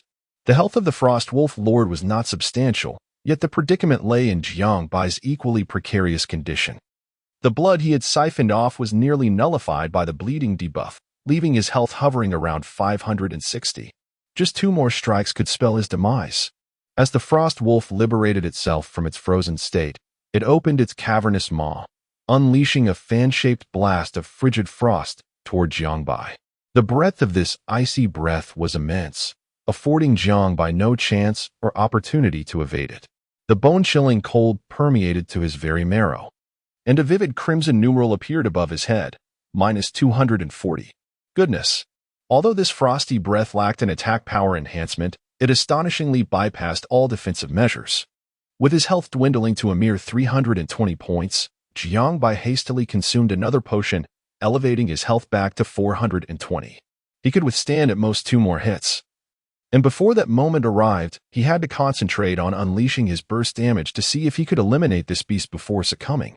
With that thought in mind, Jiangbai knocked an arrow and released a basic attack, reducing the Frost Wolf Lord's health to below 1,400. Simultaneously, he executed an instant skill, multi-shot. Chapter 23. Betrayal. Although this ability inflicts minimal damage, particularly against a solitary target, its merit lies in its instantaneous activation, making it suitable for explosive strikes. Damn it. No critical hit. Still 1148 health left. At this moment, Jiangbai's slowdown buff dissipated, allowing him to roll away just in time to evade the Snow Wolf Lord's claws. Rising swiftly, he unleashed a aimed shot. -372 -40,736 health remaining. If fortune favors me, a single critical hit could finish it. As the battle neared its climax, the priority became to vanquish the boss swiftly. Jiangbai decided to forsake evasion, bracing himself to endure a direct attack from the Snow Wolf Lord. Seizing the opportunity for a basic attack. -311 -40, only 480 health left. At last, he glimpsed the light of victory. Though this strike came at the cost of his own vitality. Just as Jiangbai initiated his aim shot, the Snow Wolf Lord unleashed its 4th skill, Savage Bite. In conjunction with Furious Charge, inflicting a staggering 280 damage upon Jiangbai. At this juncture, he was reduced to a mere 177 health points. No longer could he withstand the onslaught. Instead, he sheathed his longbow and began to circle around. The Snow Wolf Lord's speed was comparable to his own, and if he maintained his pace, it would not catch him, especially since Furious Charge had recently been employed and its cooldown was still in effect. Jiangbai waited patiently for the cooldown of his own multi-shot. With 480 health remaining, a basic attack would not suffice. Should he fail to secure the kill, it would spell his demise. Thus, he required an instantaneous skill, his sole instant ability, multi-shot. 6 seconds. 5 seconds. As Jiangbai counted down the seconds, a sudden movement caught his eye. 3 figures emerged from the dense forest to his right. Startled, he feared someone might intervene and steal the kill. For this was his most vulnerable moment. Need help, brother? A familiar voice called out. Jiangbai turned to glance, feeling a wave of relief wash over him. It was his acquaintances, the carefree breeze and his companions, whom he had previously aided. Thank goodness.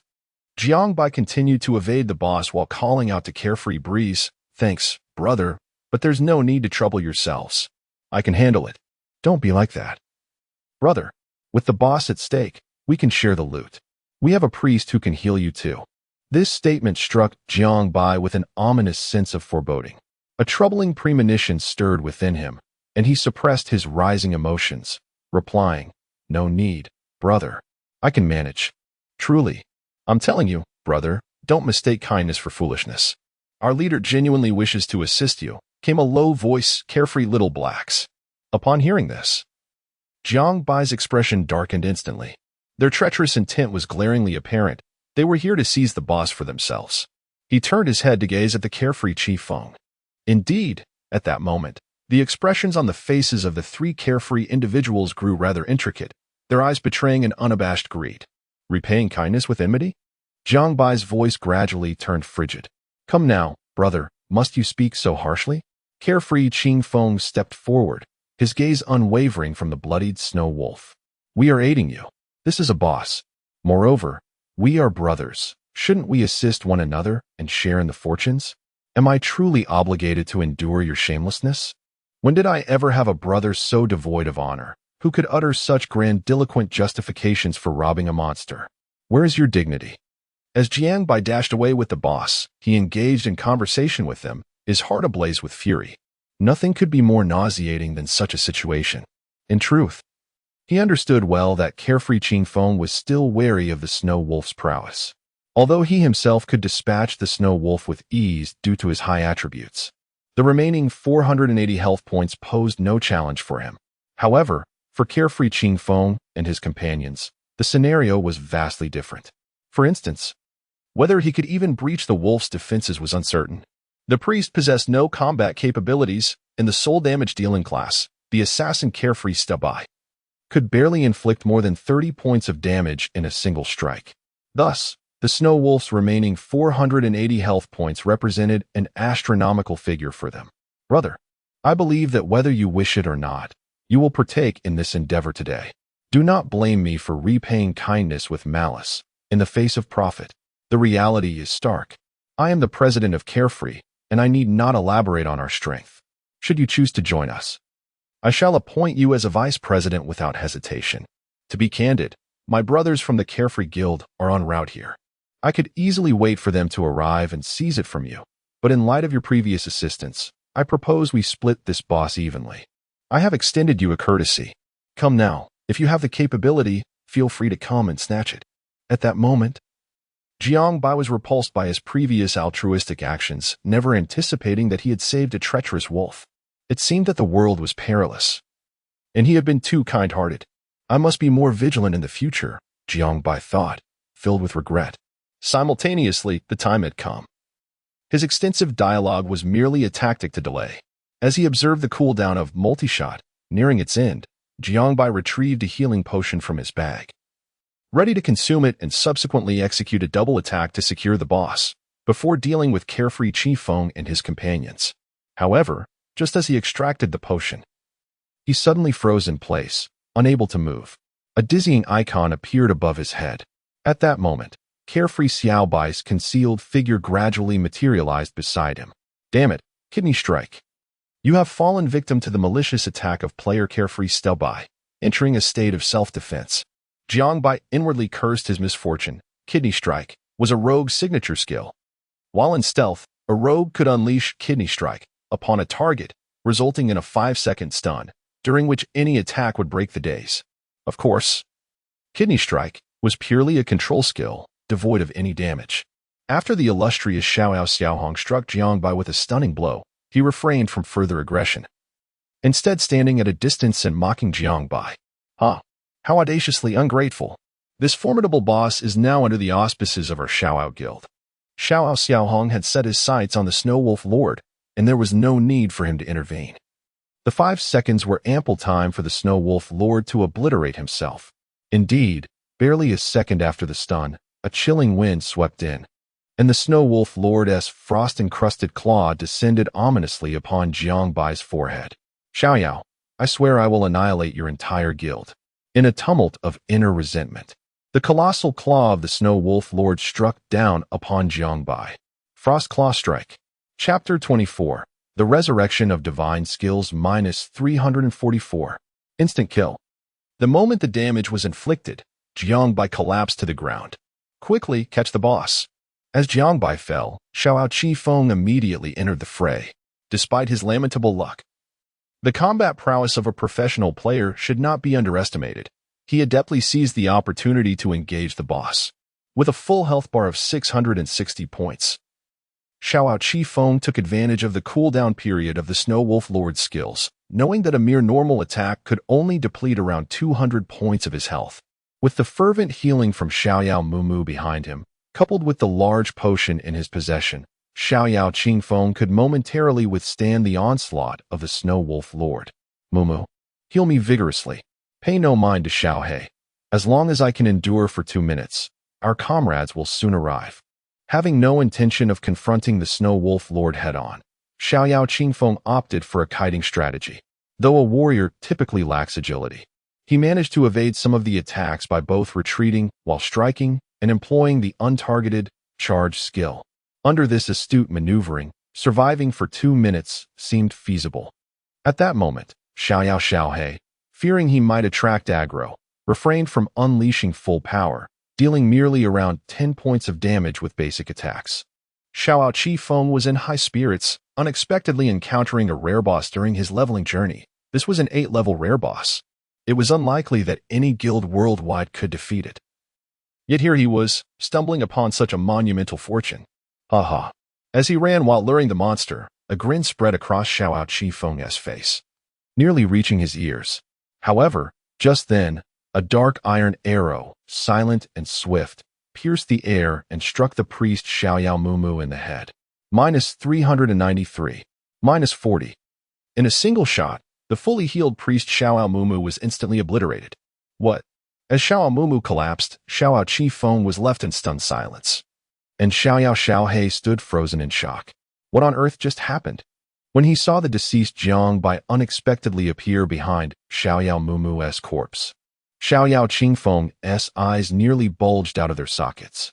What the hell? Had he just seen a ghost? In an instant, Xiaoyao Qingfeng's expression changed dramatically. His mind went blank, utterly bewildered by the turn of events. You were supposed to be dead? A chilling smile crept across Jiangbai's face, evoking a sense of icy dread. Xiao Qifeng, I will ensure you regret your actions today. Even before Jiangbai could make a move, the Snow Wolf Lord, now positioned behind Xiao Qifeng, unleashed a Frost Claw Strike, inflicting nearly 500 points of damage, instantly dispatching him. Simultaneously, Jiangbai aimed his arrow at Xiaohe. Damn, don't kill me, Xiaohe exclaimed in panic, hastily preparing to enter stealth mode and escape. As half of the person vanished, an arrow, sharp as the spear of death, forcefully struck the elusive Xiaohe, dragging him out of his semi-stealth state. The tremendous force pinned Xiaohe firmly against the tree trunk behind him, causing the number -722 to float above his forehead. A critical hit. Instant annihilation. After slaying Xiaohe, Jiangbai wasted no time, seizing the fleeting moment when the elusive Qifeng succumbed and the boss temporarily lost its target. He unleashed a basic attack followed by an instantaneous multi-shot, swiftly vanquishing the severely weakened Snow Wolf Lord. Once tranquility was restored, Jiangbai gazed upon the corpses of Qifeng and his companions, as well as the radiant orb dropped by the Snow Wolf Lord. A wave of exhilaration washed over him, prompting him to spit contemptuously at Qingfeng's lifeless form. Resurrection, indeed a divine skill. Jiangbai almost forgot that his title, Ancient Will, possessed a resurrection ability, allowing him to revive at the spot with 80 of his health restored, with a cooldown of 24 hours. Such a skill was akin to wielding an unfair advantage. At the novice village resurrection point, Qifeng and his companions stood, their expressions dark as thunderclouds. Can someone explain why he has come back to life again? Qifeng seethed. Damn it, he must be cheating, right? This game doesn't allow cheating, murmured Mumu, analyzing the situation quietly. I suspect he must be carrying a resurrection item or scroll. Otherwise, this situation is inexplicable. After a brief silence, Qingfeng turned to Xiao He and commanded, "Hurry, call back the brothers heading towards the misty jungle. We perished, and sending the remaining brothers will only lead to their demise." Just as he finished giving instructions, the system-wide announcement suddenly echoed. Player Empty City Old Dream becomes the first in the entire server to slay the rare mutated boss, Demonic Snow Wolf Lord. Receiving the first kill rewards, 100 reputation points, 5 gold coins, and a mysterious reward. Upon hearing the announcement, the world exploded with excitement. What the hell? Is this even fair? A rare mutated boss? This guy is going against the odds. Meanwhile, Qifeng and his companions were taken aback, their faces darkening further. Damn it! Qifeng stomped his foot in frustration, watching his level drop back to 5, feeling an overwhelming urge to spit blood in despair. After a moment's thought, he turned to Xiao He again, instructing, "Xiao He, contact the people from Cloud City. Let us join forces to take down this Empty City Old Dream. There is no possibility of resolving this grudge. It's either him or us." On the other hand, Jiang Bai's gains exceeded his wildest expectations. Not only were the top-tier boss materials invaluable for crafting weapons and armor, but the demonic Snow Wolf Lord also dropped a boss soul crystal. This item was of utmost importance, essential for a task. So, does this mean I must slay at least 3 more lords? The task at hand appears to be rather challenging. Jiang Bai stowed away the soul crystal, and next came 3 pieces of equipment. Roaring Flame Staff, Epic, Spell Attack, 76 Intelligence, 8 Spirit, 6 Roaring Flame. When attacking, there is a 5 chance to summon a Roaring Fireball that deals 100 spell damage to the target. Equipment level, 10A Purple Staff. Jiang Bai was so exhilarated that he felt like howling at the sky. An exorbitantly priced piece of equipment had arrived. The effect of a Roaring Flame, in simpler terms, represents a 5 chance of a critical hit, which is extraordinarily powerful. Snow Wolf Helmet, Fine, Defense, 18 Constitution, 3 Agility, 2 Equipment Level, 10. This helmet possesses attributes that align perfectly. He decided to keep it for future consideration. No one could equip level 10 gear at present, and the rules of Genesis were rather inconvenient, as players only had 6 equipment slots prior to level 10. Lacking a helmet slot, the 7th slot, which accommodates helmets, would only unlock upon reaching level 10. Pearl Ring, Fine, Spell Attack, 22 Intelligence, for Spirit, 2 Equipment Level, 10. Another exceptional ring for spellcasters.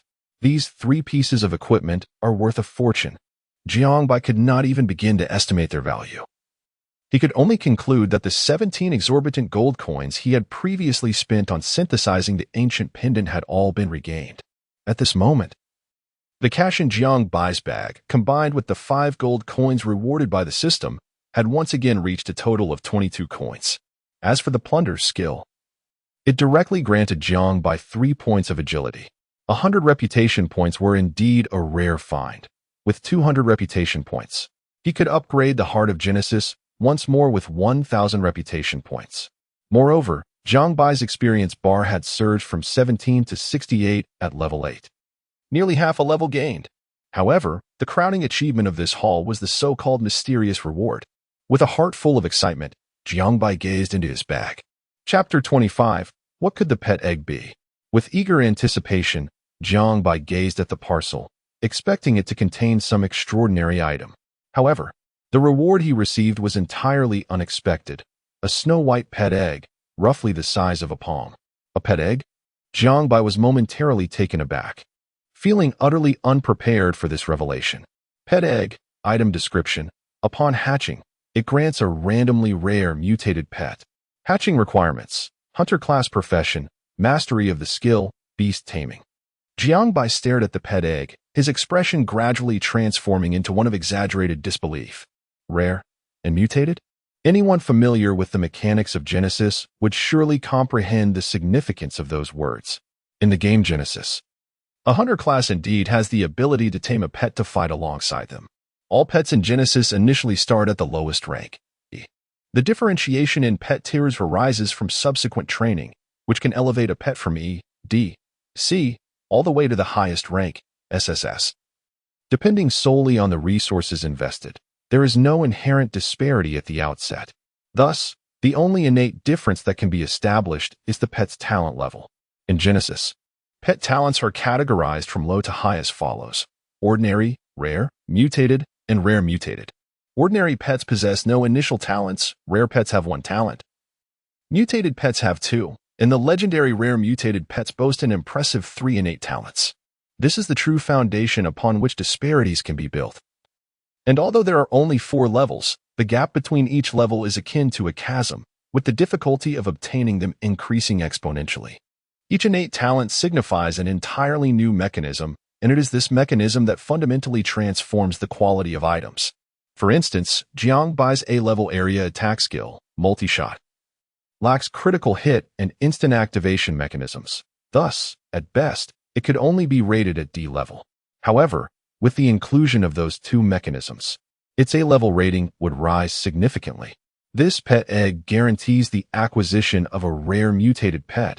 Its worth is beyond Jiangbai's immediate comprehension, especially since no player currently possesses the capability to hatch such an egg. The hatching requirements are quite explicit, a hunter-class profession, which is only attainable after reaching level 10.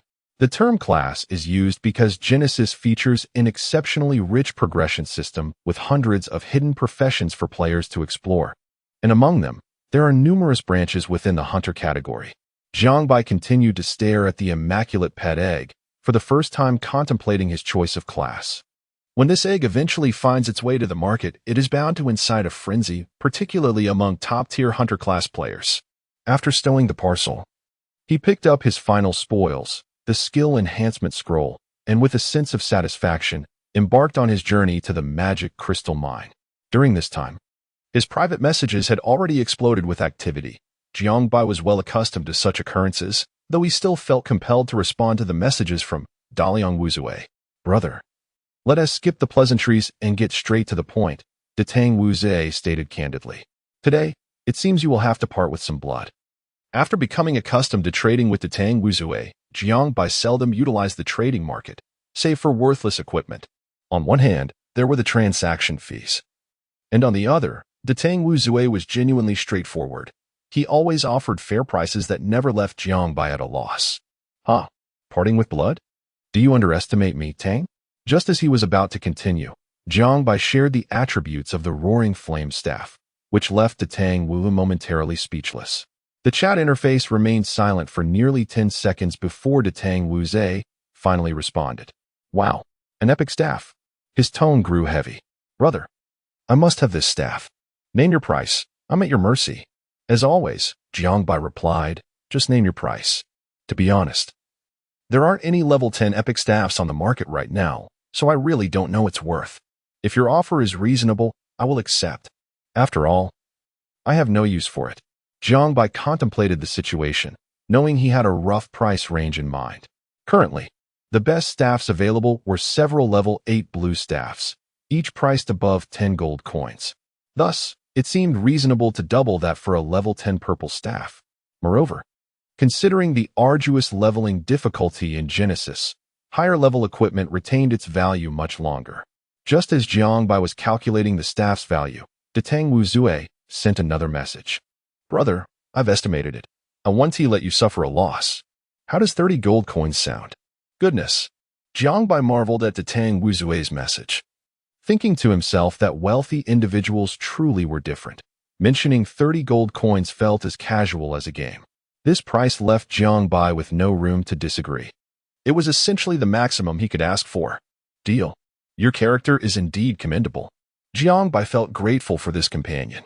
Subsequently, Detang Wuzue sent a trade request, and at that moment, Jiangbai recalled something and cautiously inquired, do you have a boss soul crystal? His inquiry was tentative. As these crystals were indeed rare, not a single one existed in the trading market. It was certainly not something that only Jiangbai had obtained, as at this stage. Only major guilds had the capability to defeat bosses, and such precious materials were unlikely to be sold. A boss soul crystal? I actually have one. But what do you need it for? I haven't quite figured out its purpose yet, Detang Wuzue replied. Really? Jiangbai's eyes lit up, and he responded. It's needed for a quest. If you have no immediate use for it, would you consider selling it to me? Name your price. Haha, you think too little of me, don't you?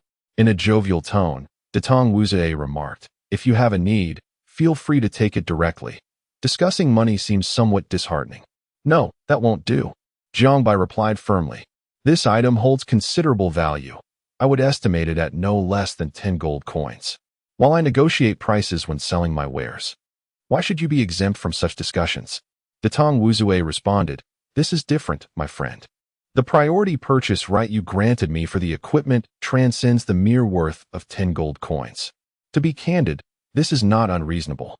If you are willing, take the item.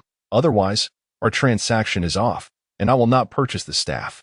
With that, Datong Wuzue's transaction window displayed a brilliant boss soul crystal, while his gold remained unchanged at 30 coins. Realizing he could not outmaneuver Datong Wuzue, and feeling compelled by the demands of his quest, Jiangbai acquiesced to the trade. However, he was not inclined to simply forfeit 10 gold coins. At the very moment Jiangbai clicked to agree, he placed the exquisite blue magic pearl ring onto the table as well. Chapter 26. The Horde. Ultimate enjoyment. Subsequently, Jiangbai swiftly completed the transaction, and thus, Datong Wuzue's bag was enriched with a staff and a rare blue magic pearl ring. What do you mean by this, brother? Datong Wuzue inquired urgently. Take it. No nonsense. Just help me find another boss soul crystal. That's the priority, Jiangbai replied before abruptly closing the chat interface. Disregarding Datong Wuzue thereafter. After the trade, Jiangbai's assets had soared to an impressive 52 gold coins, equivalent to a staggering 520,000 RMB. Upon this realization, Jiangbai found his spirits lifted, unconsciously striding with an exuberance reminiscent of a calf unburdened by ailments, truly magnificent. Who claimed that gaming was a frivolous pursuit? Who asserted that engaging in games was a sign of mediocrity? And who said one could not earn money through gaming? Haha. Before long, Jiangbai meandered along a narrow path, arriving at the entrance of a mine. This must be the magic crystal mine, he pondered. Standing at the entrance, he gazed inside, where the dim light emitted a soft blue glow, bestowing an ethereal beauty upon the cavern. Venturing into the mine, he noticed faint blue magic crystal ores scattered along the walls. However, Jiangbai had not acquired the mining skill. Otherwise, he could have made the task considerably simpler. From a distance, the rhythmic clanging of tools echoed, likely the sound of miners at work. As Jiangbai delved deeper, a shabby miner wielding a pickaxe came into view. Foggy jungle miner, monster level, 9 attack, 90 defense, 42 health, 750. This was a notable increase in strength compared to the level 8 snow wolf, especially with an attack raised by a full 10 points, quite unusual. Typically, a single level discrepancy would yield at most a 5-point increase. Jiangbai scrutinized the miner's attributes, yet remained reassured. Despite his defense being a mere 80 points, the additional 20 points from his gear ensured he would not be easily overpowered. Theoretically, Jiangbai could engage multiple enemies at once, but to err on the side of caution, he decided to test the waters with this single foe first. With a swift shot from shock arrow, the miner was slowed and sluggishly raised his pickaxe in Jiangbai's direction. Minus 444. Minus 40. This was far more manageable. With that arrow, Jiangbai exhaled in relief. Although this creature boasted a 10-point higher attack than the snow wolf, its speed had suffered as a consequence. Coupled with the 20 reduction in speed, it was a simple matter to kite the miner without any stress. Reflecting on this, Jiangbai could not help but marvel at the frost effect. It was indeed a divine skill, yielding tremendous benefits. The more he contemplated, the less inclined he was to part with his level 1 ancient longbow, intensifying his eagerness to complete the task and upgrade his weapon. After swiftly dispatching the miner with a second arrow, Jiangbai resolutely began to draw in more enemies. The number of monsters is ideally maintained around 20. Having too many leads to some losing their target. Approximately 20 is the optimal quantity for drawing aggro. Multi-shot. An arrow is released in an instant. A dazzling display unfolds as the screen fills with damage numbers, a sensation that cannot be adequately expressed in words. Minus 323. Minus 323. Minus 646. Minus 646. Indeed. While the increase in critical hits may not be apparent during one-on-one encounters, it becomes strikingly evident in a crowd. Exhilarating. Observing the rapid cooldown of multi-shot, Jiangbai internally revels in the thrill. Undoubtedly, he has become deeply enamored with the sensation of engaging multiple foes. Multi-shot. Once again, a barrage of stars fills the sky. While the miners behind him, slowed and unable to pursue, have already succumbed. With the enhancement of an 8 critical hit chance, landing a critical strike with the second multi-shot is no longer a challenge. As the third multi-shot is unleashed, the throng of miners behind Jiangbai is utterly decimated. You have slain the mist jungle miner, gaining 50 experience points. You have slain the mist jungle miner, gaining 50 experience points. The plunder skill activates, granting 1 strength. The flood of system notifications brings immense pleasure to Jiangbai once more. Particularly, witnessing the attribute rise by 1 point when the plunder skill is activated is a delightful experience. Quite impressive. The drop rate for magic crystal ore exceeds my expectations. Jiangbai surveys the battlefield. 21 miners yielded 7 magic crystal ores, significantly easier to obtain than the blood of magical wolves. Next, Jiangbai indulges in a moment of solitary enjoyment. The thrill of mobbing is becoming increasingly addictive, though the process of drawing and annihilating foes is monotonous. The resulting sense of achievement and surprise is incomparable. Especially when an entire group of monsters perishes in an instant, the experience bar surges. And a multitude of shimmering items appears on the ground. The exhilaration reaches its peak. For a solid 4 hours, over 600 miners fell to his onslaught. And Jiangbai was thoroughly exhilarated. He collected exactly 200 magic crystal ores, and his experience level climbed to about 58. The plunder skill activated 11 times, adding 4 points to strength, 3 points to constitution, and 2 points to agility, alongside a rather useless 2 points to spirit. This increase in spirit left Jiangbai quite frustrated, as it is entirely a redundant attribute. The archer class, unlike spellcasting professions such as mages and priests, does not suffer from a lack of mana when not firing indiscriminately. He managed to acquire 4 pieces of white gear and 2 pieces of green gear, all at level 10. Additionally, there are 2 E-grade skill books, the Assassin's Backstab and the Warrior's Charge. These low-level skills have diminished in value after deducting transaction fees. The 4 white items and 2 skill books netted Jiang by less than 4 gold coins, while the 2 green items were promptly purchased by a player named Tang Wuzue for 8 gold coins. The initial phase of exploration has passed, and equipment prices are gradually normalizing. Furthermore, there is a skill enhancement scroll. The drop rate of this item is as low as the most arduous trials. Jiangbai cautiously stowed away the skill enhancement scroll, unable to suppress his lamentation. Thus far, he had accumulated merely 4 of them, insufficient for a single enhancement of multi-shot. As for the final boss soul crystal, Tang Wuzue had indeed procured it for Jiangbai, yet this particular one had been claimed by another guild, rendering any notion of free acquisition futile. Ultimately, Jiangbai purchased this boss soul crystal at a rather reasonable price of 13 gold coins. While deemed reasonable, it was slightly above his psychological threshold. However, in his urgent need for this item, he had no choice but to endure the pain of the expenditure. After clearing the battlefield, Jiangbai unhesitatingly shattered the return item, and with a flash of light, he reappeared amidst the bustling throngs and vibrant clamor of the novice village. "Old man, it's time to turn in the quest." As he gazed at the diligent blacksmith still toiling away, Jiangbai's heart raced with anticipation. This was the moment to elevate his weapon-s level. What could possibly be more exhilarating and awaited than this? Moreover, what concealed tasks lay in the next phase? Would it culminate in a final chapter? Chapter 27, the conclusion of the mission when the old blacksmith laid eyes on Jiangbai. His expression mirrored that of someone encountering a specter. He meticulously assessed the items Jiangbai had submitted for the task, his astonishment escalating with each passing moment. "You are truly remarkable, beyond my expectations," the old blacksmith remarked, lifting his gaze to Jiangbai, his eyes revealing a complex tapestry of surprise, curiosity, and an unmistakable hint of admiration. "Enough with the pleasantries. Bring forth the reward, you old coot," Jiangbai urged. "This is your reward," the blacksmith replied, gesturing towards the longbow slung over Jiangbai's back before turning to enter the shop. Jiangbai hastily followed. From the outside, the blacksmith shop appeared to be an unremarkable establishment, But as the old man opened a concealed door within the floor, Jiangbai sensed that something extraordinary was afoot.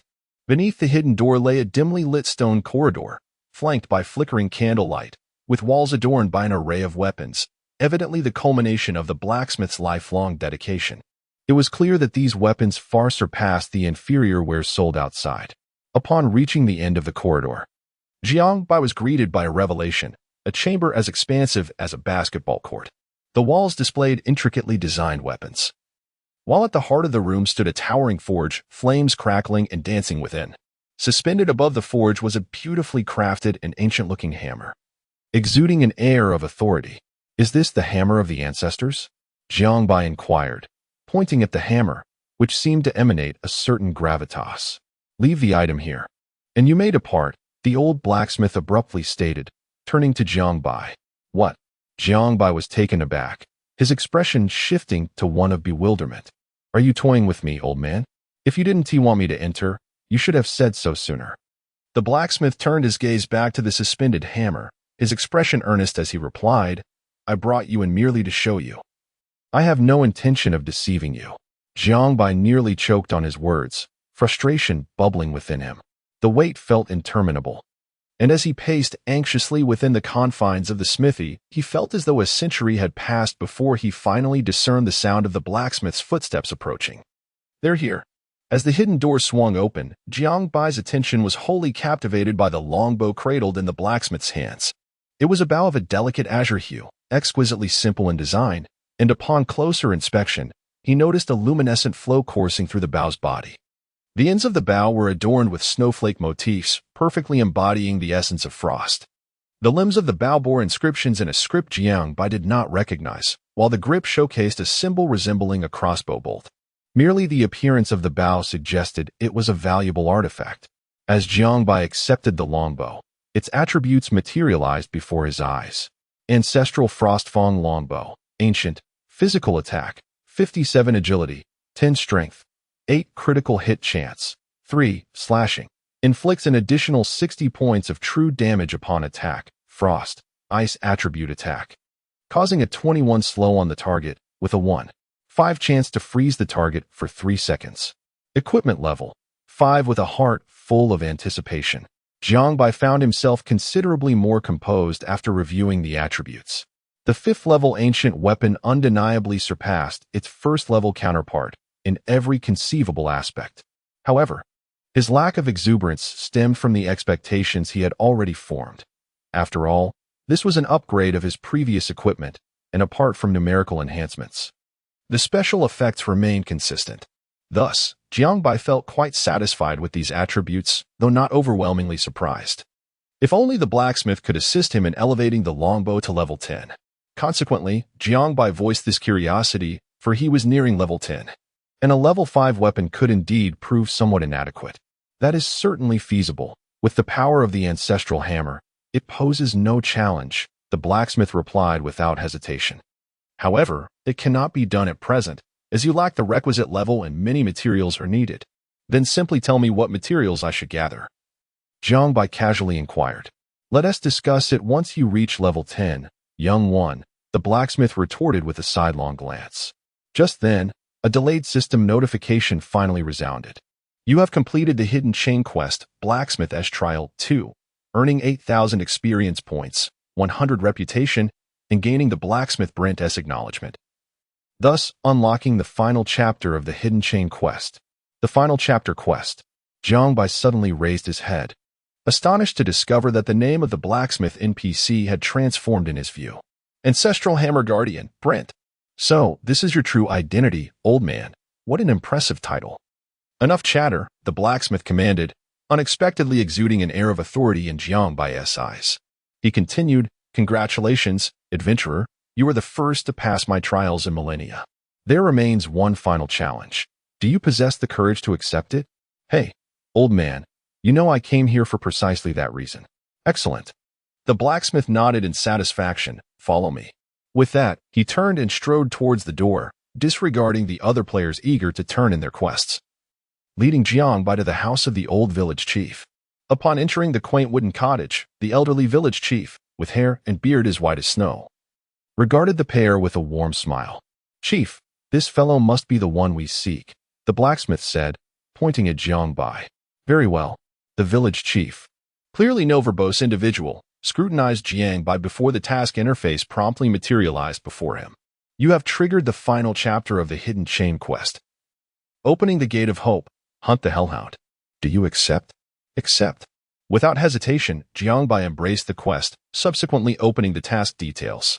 Opening the Door of Hope. Hunt the Hellhound. Quest description. As a survivor of the ancient war, the villagers of Dong'an Town have safeguarded the ancestral hammer for generations. However, the malevolent forces of the demonic army linger, with the Hellhound leading a relentless squad that covets the ancestral relic. To protect the remnants of Dong'an Town and the ancestral hammer, the greatest archmage in the town's history, Rabik, transformed his flesh into a barrier, keeping the demonic army at bay for millennia. Yet, as long as the demonic horde persists, the residents of Dong'an Town cannot escape this land or open a passage to the outside world. Great Adventurer, rise as the beacon of hope for Dong'an Town, and personally annihilate the demonic army, slay the Hellhound, and allow the long-buried town to bask in the light of day once more. Quest objectives: eliminate the Hellhound, eradicate the demonic army, and open the passage to the secondary main city. Quest reward: a reward of extraordinary magnitude. Isn't this reward description rather vague? What exactly constitutes extraordinary? Chapter 28. A surge of power without a shadow of a doubt. Upon encountering this task, Jiangbai was filled with exhilaration. This so-called final chapter task was entirely beyond his expectations. Initially, he believed that the final chapter task would merely be a personal challenge of heightened difficulty, accompanied by substantial rewards. However, from the task description, it was evident that this task would influence the entire progression of the game Genesis. Curious. Jiangbai activated the inquiry function within the Genesis system help menu after accepting the task. He wondered whether the system would respond to his questions regarding this matter. Tentatively, he inquired, "Will my final chapter task of hunting the Hellhounds impact the overall game progression?" Indeed, the system replied succinctly. Upon completion of this task, the demonic legion will invade the novice encampment ahead of schedule. Successfully repelling their assault will unlock the second act, along with new gameplay elements and a secondary main city, thereby accelerating the game's progression. Astounded, Jiangbai felt an overwhelming sense of responsibility, as if he were destined to undertake a monumental mission rather than merely a task. If I were to fail to trigger this round's hidden task and consequently do not receive the final chapter, how would the second act commence under normal circumstances? He further inquired. If the hidden task remains untriggered, the system will initiate the demonic legion's siege activities according to the standard progression, the system responded. Jiangbai pressed on. What constitutes a successful defense? The system currently lacks the authority to answer your question, came the reply. Jiangbai smirked, pondering the difference between an early invasion by the demonic legion and a standard progression invasion. Was it not all in service of the game's advancement? The rewards differ, the system stated. This assurance brought relief to Jiangbai. Had he spent an inordinate amount of time with no distinction between the rewards of the two scenarios, he would have felt utterly futile. At level 9 with 76 experience, he was on the cusp of reaching level 10. He decided to level up before seeking out the Hellhound, believing it would enhance his chances. 10 minutes later, Jiangbai found himself back in the crystal mine.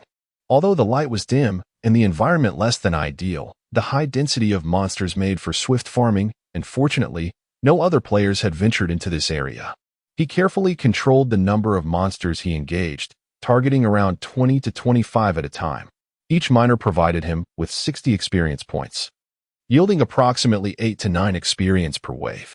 After about an hour, Jiangbai successfully reached level 10.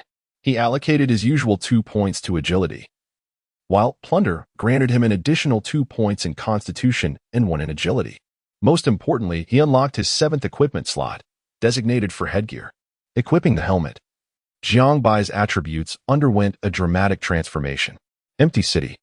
Old dream, level 10 prestige, 400 profession, archer race, human health points, 1320 energy points, 320 physical attack, 5015 magical attack, 15 attack strength, 70 defense, 118 attributes, Constitution, 34 Spirit, 16 Strength, 35 Intelligence, 15 Agility, 81 Skills, Shock Shot, Aim Shot, Multi-Shot, Titles.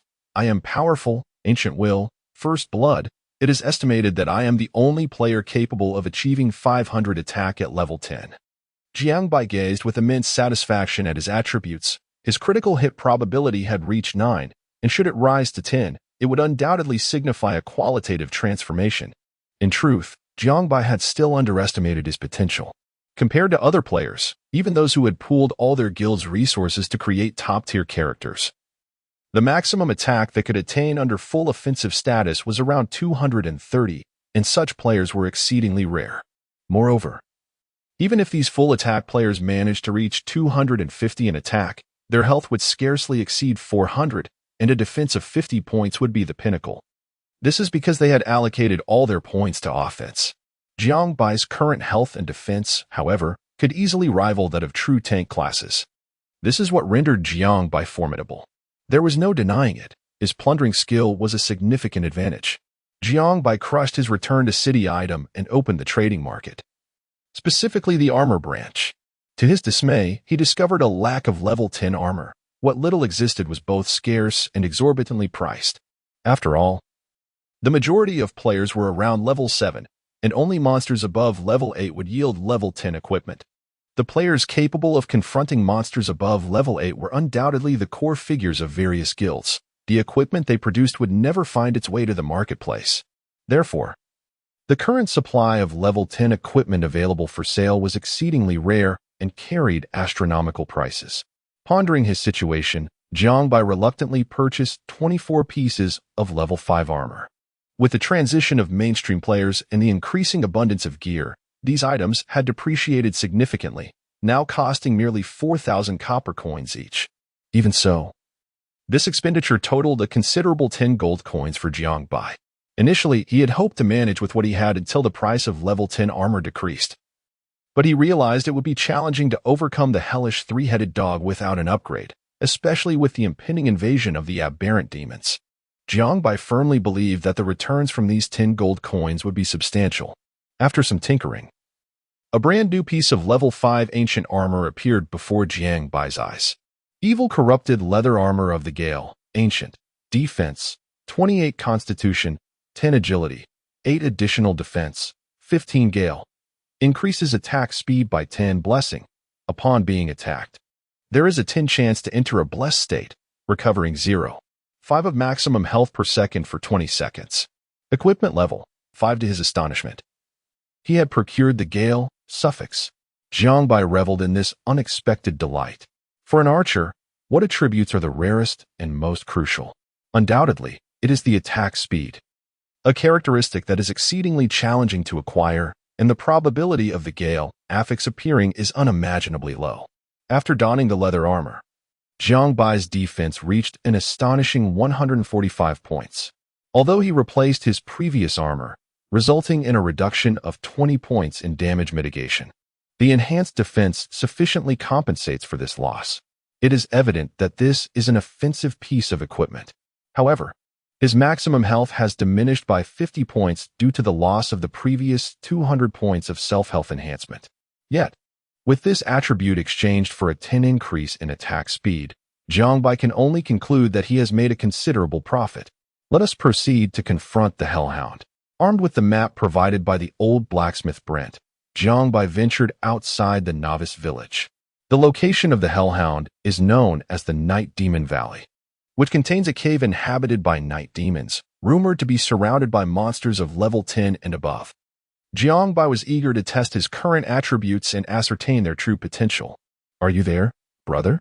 While on his journey, Jiangbai noticed a pop-up message from Datang Wuzue. "I am here. Feel free to speak your mind." Jiangbai replied, "Hee, let me show you something remarkable." Subsequently, an item name appeared in the chat interface. Explosive Shot, S grade. Chapter 29, The Cerberus, Explosive Shot, S rank. Enhancement level, 0 skill description. Execute 3 consecutive shots, inflicting 120, 130, and 150 physical damage to the targeted enemy.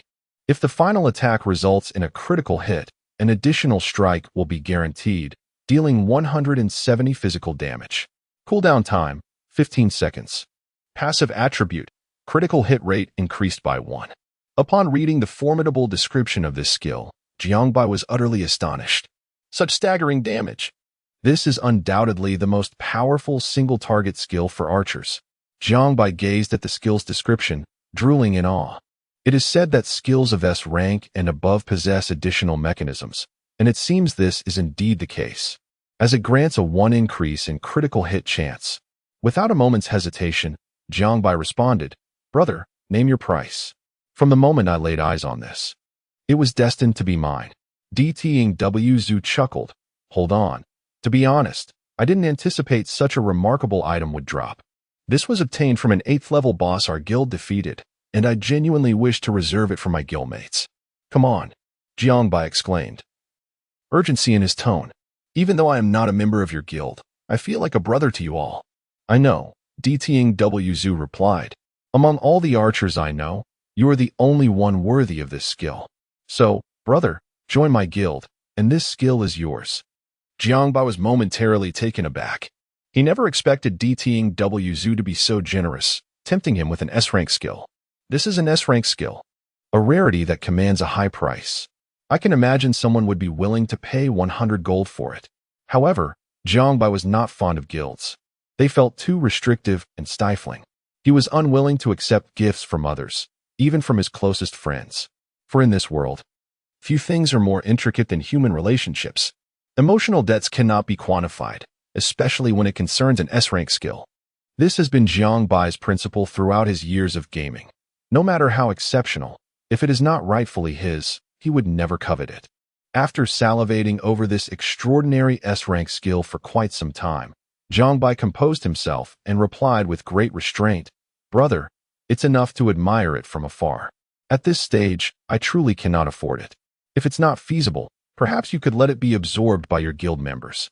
As he uttered these words, Jiangbai felt a pang of regret, yet he did not lament his choice. An S-rank skill could be earned or purchased again. But emotional debts are far more complex and burdensome to repay. Damn it. A single statement from Jiangbai incited Zhu's frustration. "You are truly stubborn. It's like trying to move a mountain." "Hey, that's just how I am," Jiangbai began, but before he could finish, Zhu's message followed swiftly. "Forget it, I won't pressure you. I'll sell you the skill for 50 gold. Even if I don't keep it for myself, I must share some spoils with my guild mates, but you must agree to one condition." Jiangbai hesitated for a moment. "What is it?" "If you ever plan to join a guild, you must prioritize our Tang Dynasty guild." "There is no doubt about it," Jiangbai responded without the slightest hesitation. After all this time, the character of Tang Wuzue has already earned Jiangbai's recognition. Tang Wuzue, without further ado, promptly opened a trade window and presented an exquisite S-class skill. "I only have over 40 gold in my pouch. I will give you 40 gold now, and I assure you that the remaining amount will be settled later." Due to prior armor crafting, Jiangbai could not produce such a sum at once. A trivial matter.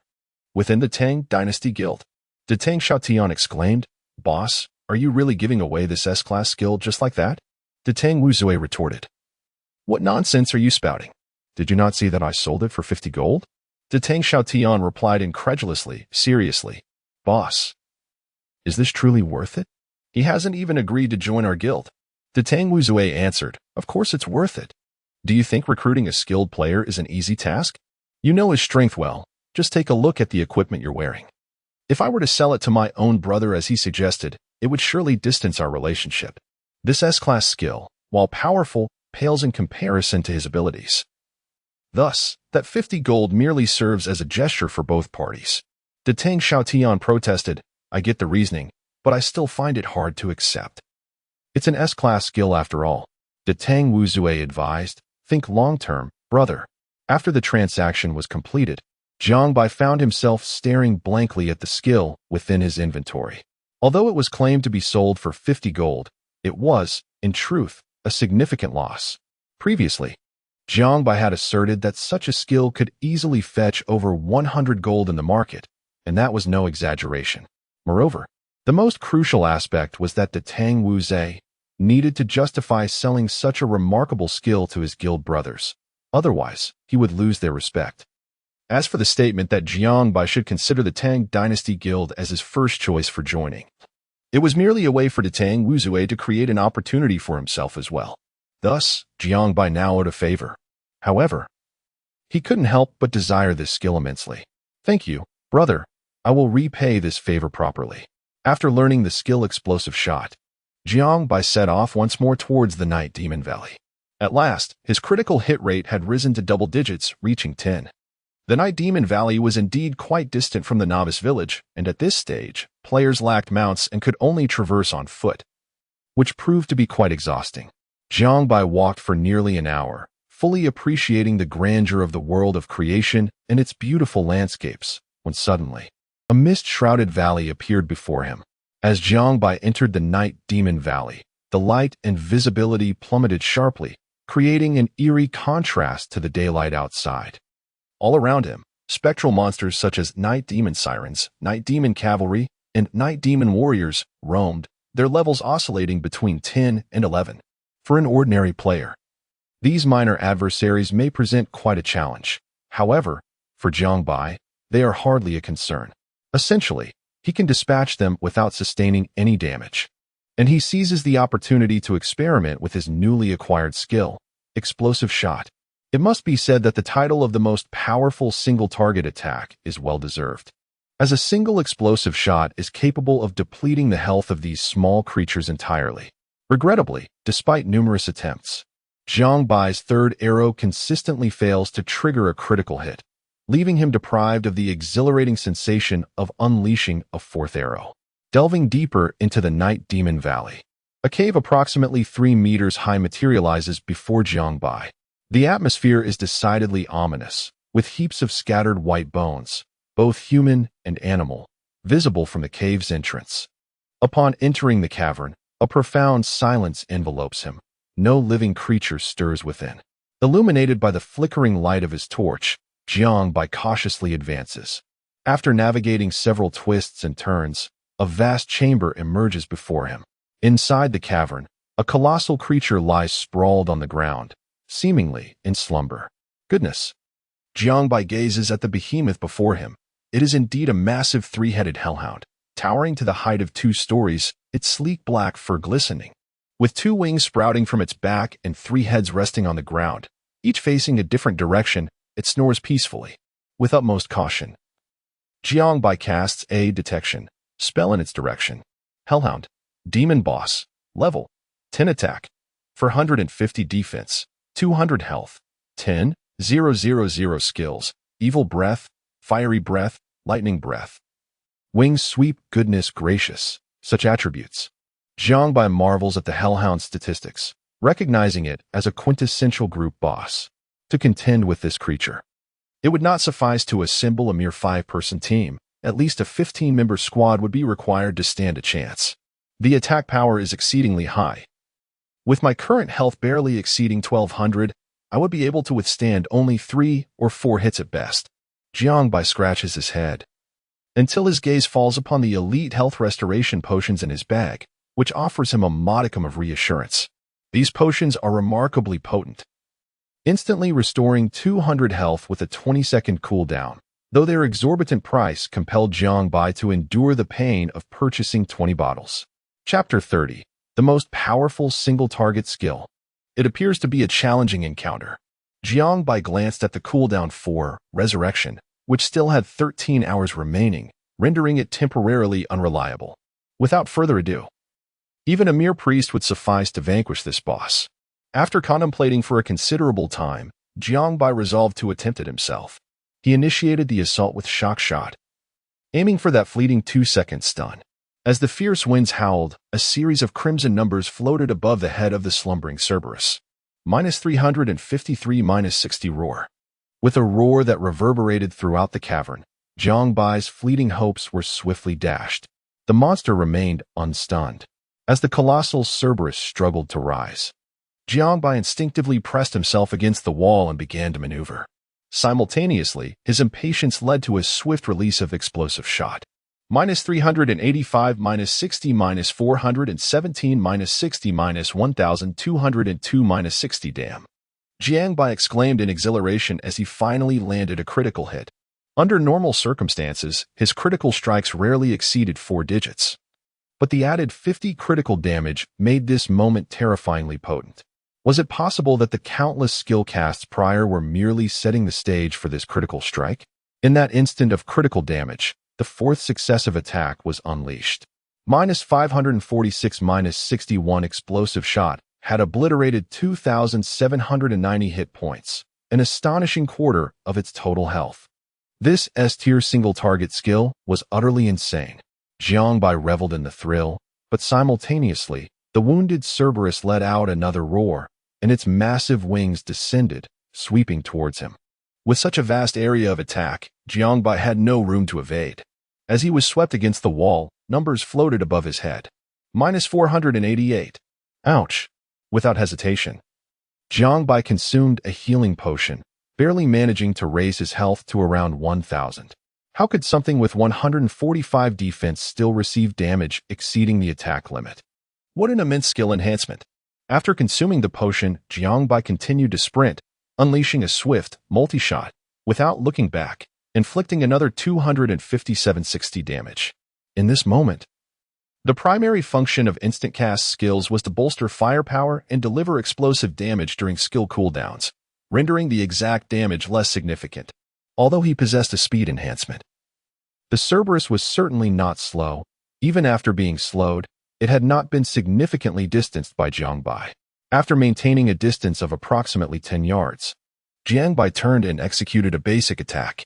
Under a 10 attack speed increase, his attack speed was noticeably enhanced. Minus 321, minus 60, the true damage of the weapon was not included in the 5 lifesteal calculation. As Jiang Bai executed a basic attack, the fearsome fangs of the Hellhound lunged towards him, prompting him to deftly perform a roll, narrowly evading this standard assault. Given that he often found himself waiting for skill cooldowns, and the Hellhound strikes were indeed ferocious, Jiang Bai's basic attacks were infrequent. Once the cooldown 4 shockwave shot concluded, he managed to intersperse 3 basic attacks, benefiting from a 10 attack speed increase. Without it, he likely would have executed only 2. At this juncture, the boss retained over 5,600 health points, while Jiang Bai, having suffered another regular attack, found his health reduced to 805, quite painful indeed. Amidst his lamentation, he swiftly unleashed a shockwave shot. Minus 353, minus 60 this time. The shockwave was generous, rendering the Hellhound stunned for 2 seconds. Seizing the opportunity, Jiang Bai unleashed a barrage of 2 consecutive strikes. Minus 321, minus 60, minus 802, 32, minus 60. It must be noted that the 10 critical hit chance proved formidable. The boss's health plummeted below 5,000, at which point the Hellhound ceased its pursuit of Jiang Bai and, with its colossal wings stirring, ascended slowly into the air. What was its intent? Just as Jiang Bai prepared to raise his longbow for another shot, he witnessed the red head of the Hellhound swell dramatically. Subsequently, a violent blaze erupted in a fan-shaped arc from its maw. Jiang Bai, intending to evade by retracting his bow, found to his dismay that the fire-headed beast executed a full 360-degree spin, rendering the attack unavoidable. Minus 330, although the damage coefficient of this area attack was relatively low. The troublesome aspect was the burning effect of the skill. As unquenchable flames ignited upon him, a new debuff appeared above Jiang Bai's head. Burn, lose 1 of maximum health every 2 seconds, lasting for 30 seconds. Minus 13, minus 13. The relentless loss of health left Jiang Bai alarmed. As his health dwindled to 470, he could hardly withstand such torment. Meanwhile, observing that the cooldown 4 explosive shot had finally elapsed, Jiang Bai wasted no time in drawing his bow once more, unleashing his most potent skill. Minus 385, minus 60, 19, minus 417, minus 60, 21, minus 481, minus 60, 25. Following this, he executed an instant multi-shot. Minus 257, minus 60, 13. This series of swift attacks inflicted an additional 1780 damage upon the boss. simultaneously restoring nearly 80 points of health to Jiangbai. Clearly, the explosive shot inflicted significant pain upon the hellhound, leaving it with only 3,063 health points. And it offered Jiangbai no respite. As soon as the red head completed its skill, the green head protruded ominously. Once again, the relentless black breath enveloped the surroundings at a full 360 degrees, inflicting a staggering 340 points of damage on Jiangbai. At this moment, Jiangbai found himself precariously close to defeat, with merely 182 health points remaining. In a stroke of fortune, the cooldown of the special medicine concluded, illuminating before him. Jiangbai promptly consumed another vial, restoring his health to 382 points. Simultaneously, he noticed a radiant golden aura encircling his body, gradually replenishing his health. 7-7. It was the activation of his entire blessing effect, which restored 0.5 of health every second for a duration of 20 seconds. Seizing the opportunity while the Cerberus unleashed its skills, Jiangbai executed another aimed shot. -385-60 after this strike, the boss was left with less than 2,000 health points. The dilemma lay in the fact that all of Jiangbai's skills were now on cooldown. Otherwise, with a stroke of luck, a single explosive shot could have sealed the deal. Chapter 31. Invasion of the Demonic Beast. Jiangbai initially anticipated that the menacing hound in the sky would soon unleash its third breath attack, Thunder Breath. However, to his surprise, the creature retracted its wings and descended. It must have reached its energy limit after releasing 2 consecutive skills. Otherwise, if this boss could continuously unleash such devastating attacks, even a 40-member team of players would be insufficient to withstand its onslaught. Its descent brought a glimmer of hope. Seizing the opportunity while the hellhound landed, Jiangbai swiftly raised his bow and unleashed a rapid 2-shot volley. He dealt an additional 642 points of damage to the boss, concurrently restoring 32 points of his own health. With over 1,200 health points remaining, Jiangbai recognized that he had only one opportunity to attack during this brief interval. However, an increase of 10 in attack speed endowed him with the ability to execute this extreme double shot. After releasing his arrows, Jiangbai did not look back but dashed along the mountainside, determined to endure just a little longer until the cooldown of explosive shot expired. Behind him, the relentless hellhound quickly closed the distance, raising its paw to deliver a sweeping strike. This time, Jiangbai was well prepared. As the boss lifted its wings, he agilely slipped beneath the creature's belly, perfectly evading the attack. Without hesitation, Jiangbai aimed an arrow at the hellhound's underbelly. -321-60-16, its health dipped below 1,000. In the midst of the hellhound's furious rage, Jiangbai once again nimbly emerged from beneath its belly. He glanced at his skill bar. Explosive shot had a cooldown of 6 seconds remaining. Just 6 more seconds to endure. Jiangbai believed that kiting for 6 seconds would pose no significant challenge. However, once his health was reduced to triple digits, the hellhound took to the skies once again. This time, the leftmost head crackled with menacing electricity, rising high. Oh no! Jiangbai noted his own precarious state, with merely 420 health points left. As the air became suffused with electrical energy, the hellhound let out a deafening roar, summoning countless bolts of lightning that cascaded down, filling the cavern. In an instant, the dim cave was illuminated as if it were day, and Jiangbai found himself momentarily blinded by the brilliance. Another damned area attack. Realizing that evasion was utterly futile, and just as explosive shot became available, Jiangbai steeled himself. Bathed in a torrent of lightning, he resembled a god of war as he gradually drew back his blue longbow. This was it. He released 3 arrows in rapid succession, aimed directly at the hellhound's head. -410. This was the damage inflicted upon Jiangbai by the lightning. However, after this surge, a second wave of lightning followed. In that fleeting moment, the 3 arrows simultaneously pierced through the hellhound's head. -385-60-400-and 17-60-481-60 in midair. The hellhound froze momentarily before plummeting straight down. As the formidable lightning descended upon Jiangbai's head, it abruptly vanished at the very moment the 3-headed hellhound plummeted. You have slain that hellhound, exotic boss, gaining 10. 000 experience points. You have slain the Hellhound, exotic boss, triggering the plunder skill, acquiring 3 agility. At the instant the system notification resonated, Jiangbai collapsed onto the ground, gasping for breath. Good heavens, he exclaimed in disbelief, gazing at his meager 20 health points. The blood bar flashing ominously in crimson, his heart raced. If he were to perish, there would be no solace to be found. Not only would the boss be lost, but he would also be demoted a level. Just as Jiangbai prepared to rise and collect his spoils, the system announcement echoed once more across the server. Player Kongqing Zhou has become the first in the server to slay the exotic boss, Hellhound, receiving the Hellhound. First kill reward, 20,000 experience points, 10 gold coins, and 100 reputation points, along with the exclusive achievement title, Demon Hunter. What the hell? Why does this Kongqing Zhou receive such a bountiful reward for the first kill? Jiangbai fumed.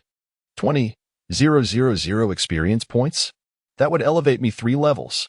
Hey, foolish upstairs, can 20,000 experience compare to 10 gold coins? That's worth 100,000 RMB. 2 fools upstairs, can this compare to that title? Do you even understand what an exclusive achievement title entails? In truth, players who achieve first kills of bosses had become a common sight. In such a vast world as creation, it was impossible for Jiangbai to claim every boss's first kill. Indeed, there would be periodic announcements of first kills. But due to the superior quality of the bosses Jiangbai defeated, his first kill rewards were significantly more generous than those of others. Before the discussions could conclude, a system announcement that shocked the entirety of the creation continent resounded once more. Player Kongqing Zhou has slain the exotic boss, Hellhound, accelerating the game as progression and prompting the early commencement of the demon invasion. In 10 minutes, the system will enter maintenance mode for 30 minutes, after which players may log back into the game. 3 hours later, all novice hubs will initiate the demon invasion event, urging all players to prepare. Upon the announcement, the entire world was left in stunned silence. Beautiful tomorrow? Why is it lagging so much? Can this truly alter the game as progression? Your father unexpectedly. What on earth is this demon invasion? Ascension. Something big is about to happen. Those who relished the commotion rapidly flooded the world channel with messages, while the observant among them noticed an event icon for the demon invasion in the upper right corner of their interface. Beneath the icon was a countdown. If one focused intently, a brief explanation of the event would appear. Invasion of the otherworldly beasts. 3 hours later, the Legion of Otherworldly Beasts, led by the formidable leader Butcher Gansers, launched an assault on all outposts gathered outside the novice encampment. Before the elderly village chief, Selt, was slain, the novice outpost's successful defeat of Butcher Gansers was deemed a victory for the event, while the death of Chief Selt signified failure. The victorious outpost would gain access to the Level 2 main city teleportation array, unlocking the second act of Genesis along with its gameplay and content, while failure would result in a 24-hour reset of the invasion of the otherworldly beasts activity, continuing until success was achieved. The first 3 novice outposts that managed to vanquish Butcher Gansers would reward all participating players with bonuses of 3, 2, and 1 to their free attributes, respectively. Within the context of the invasion, death would not incur loss of equipment or experience. Is this the beginning of the second chapter? Class advancement. Class advancement must be on the horizon. I have yet to decide on my profession, and I am still uncertain about how to unlock hidden classes. As more individuals began to grasp the significance of the invasion of the otherworldly beasts event, a fervor began to sweep across the globe. Chapter 32. Demon Hunter. At this moment, Jiangbai was too preoccupied to engage in world chat, as he was engrossed in examining his spoils. Otherwise, he would face an involuntary logout in 10 minutes. This haul could only be described as unprecedentedly bountiful. The plunder provided him with 3 points of agility, and he had also acquired his 4th title, Demon Hunter, Ancient. Attributes: Health, 300, Attack, 50, Defense, 30, Critical Hit Chance, 1, Attack Speed, 1, Movement Speed, 5. The potency of this title's attributes is self-evident, rivaling that of an ancient-grade piece of equipment, and the 1 attack attribute is a potential for infinite growth. The system's reward of 10 gold coins had automatically entered Jiang Bai's inventory. As for the materials dropped by the three-headed dog, there was a boss soul crystal, 2 skill enhancement scrolls, and a head of the hellhound, which Jiang Bai needed to return for a quest. The equipment yielded the greatest surprise: 2 pieces of epic-grade gear, 1 exquisite piece and 1 excellent piece. Additionally, he obtained an A-grade warrior skill, Blade Storm, which could be deemed a warrior's ultimate area attack skill. Jiang Bai directly listed the blue and green equipment on the trading market, as these items were becoming increasingly commonplace and were no longer rare treasures. Thus, he opted not to share them with the Tang Wu Zue. In contrast, he promptly sent the warrior skill and Blade Storm to the Tang Wu Zue via mail. Together, these 2 items were worth no less than 50 gold, effectively repaying a favor to the Tang Wu Zue. As for the remaining epic-grade equipment, it was perfectly suited for Jiang Bai, so he replaced his level 2 ring with the following: Ring of the Deadly Empire, Epic, Physical Attack, 25 Agility, 8 Strength, 6 Deadly, Critical Hit Chance 2 Equipment Level, 10. The equipment he replaced could not be sold, but Jiang Bai was reluctant to discard it, so he stored it in his warehouse. "Brother, what are you up to?" The Tang Wu Zue must have seen Jiang Bai's email and sent a message. "Just using what I have." After replying, Jiang Bai shattered the return scroll. Upon returning, he noticed the world chat was ablaze with messages. Most discussions revolved around the Demon Invasion event and the new gameplay content introduced in Chapter 2. Every alteration in the system's progress and the opening of new chapters represented a significant upheaval for all players and for professional guilds and conglomerates. It signified a tremendous opportunity. Thus, in the final minutes before the server shut down, nearly all guilds were preparing for the Demon Invasion event. National Team of Hua Country, Dragon Flame Guild. Dragon Flame 01. Has there been any progress on the Empty City Old Dream? Dragon Flame 02. None. As you know, the actual server operation is not governed by earthly powers. Unless the system allows it, it is nearly impossible to uncover player information through these means. In the realm of Genesis, the emergence of this phenomenon is poised to reshape the global landscape once more. The Empty City Old Dream holds significant importance for our nation, and it is imperative that foreign forces remain oblivious to it. The Japanese national team, known as the Great Sun Society, is in a state of uproar. "Baka, what on earth is this wretched Chinese pig? How is it that he consistently surpasses us at every turn?" exclaimed a furious official. Sano Nakaneo.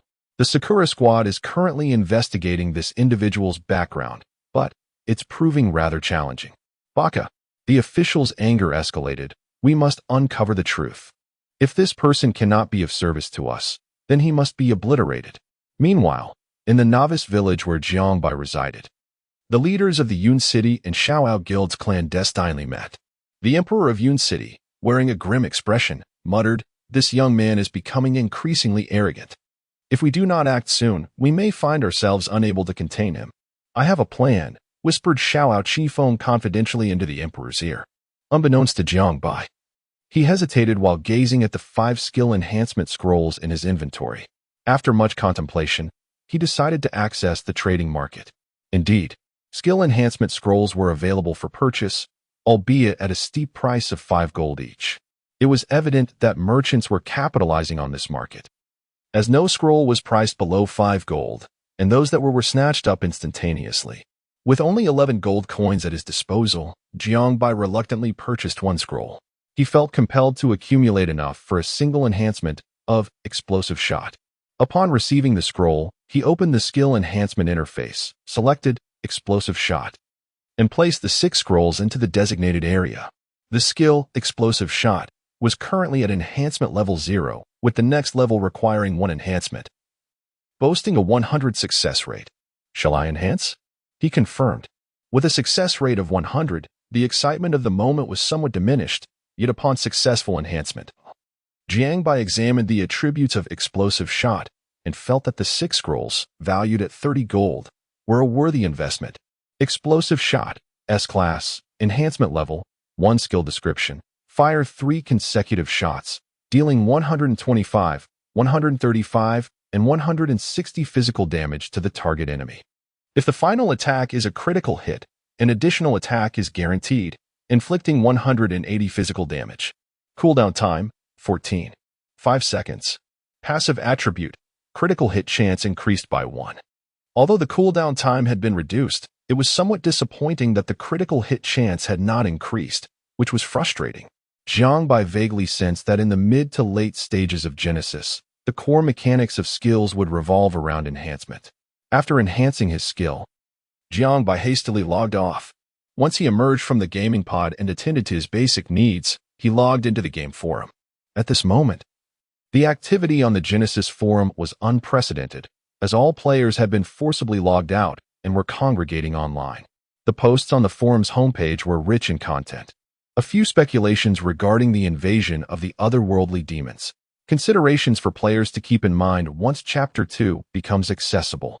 With the release of Chapter 2, how far away can the hidden professions be? By meticulously analyzing and boldly conjecturing, who exactly is the enigmatic figure of Empty City? Old Dream? Jiangbai clicked into this post, initially expecting some substantive insights, only to find it replete with unfounded musings and devoid of any substantial impact. Post 1. The original poster, NMCell, your ramblings here are utterly baseless. Post 2. Original poster, cease your nonsensical drivel. I am Empty City, Old Dream. Come forth and worship me. Post 3. If you claim to be Empty City, Old Dream, then I must be the progenitor of Empty City, Old Dream. Post 4.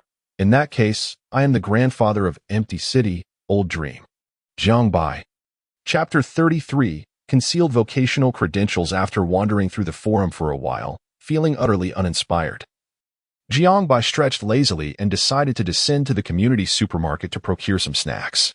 After all, he was now a small fortune of several $100,000. And the indulgences he once hesitated to purchase could now be readily acquired. Moreover, sending a bit of money home would undoubtedly bring him joy.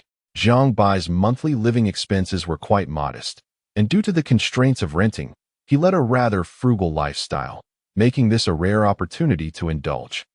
As for why a university student would forsake the comfort of a dormitory to rent an apartment, that is a tale for another time. It seemed that the dream of mingling with the youthful and glamorous was finally within reach. Clad in baggy shorts and slippers, Jiangbai dashed outside. However, he soon sensed something amiss. It felt as if his movements had become remarkably lighter. As a reclusive gamer, although Jiangbai's health was satisfactory, it was hardly exceptional. Yet, at that moment, after merely running a few paces, he experienced an unprecedented sense of buoyancy. What was going on? Could it be that several days of gaming had somehow improved his physical condition?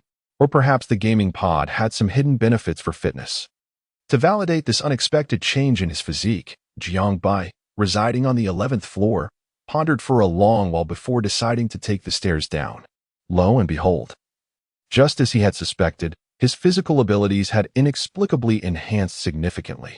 From the 11th floor to the 1st, Jiangbai practically flew down the stairs, feeling no strain in his waist or legs, and not even a hint of breathlessness.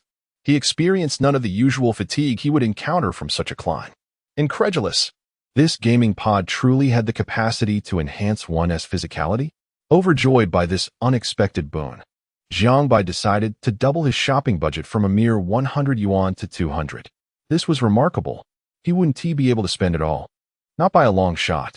Moreover, while carrying a hefty bag of goods, he noticed that his strength had also improved, though he couldn't precisely quantify the increase.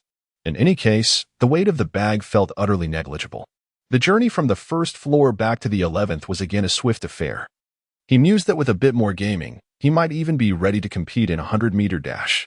After savoring his snacks, Jiangbai, mindful of the time, entered the gaming pod, and the login screen of creation gradually materialized before him. As he entered the game, Jiangbai immediately sought out the old blacksmith, Brent. This time, Brent did not exhibit excessive surprise. Instead, he gazed at Jiangbai with a knowing smile, reminiscent of a wise elder. As Jiangbai presented the head of the Hellhound to Brent, the delightful chime of the system's notification echoed in his ears.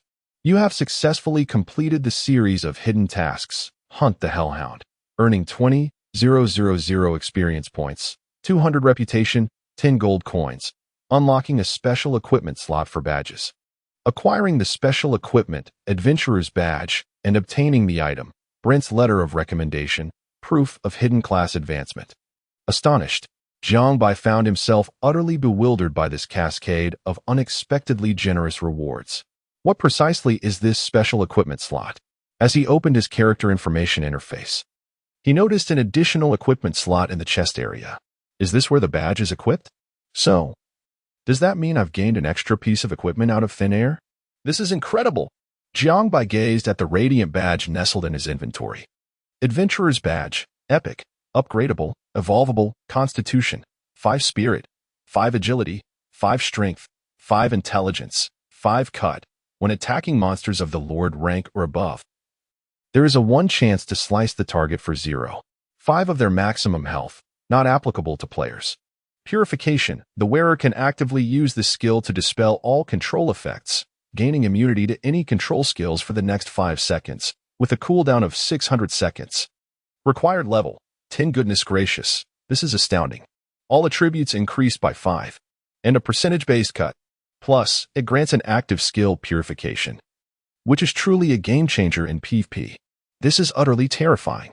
Moreover, it is a growth-type equipment, capable of upgrades and evolutions.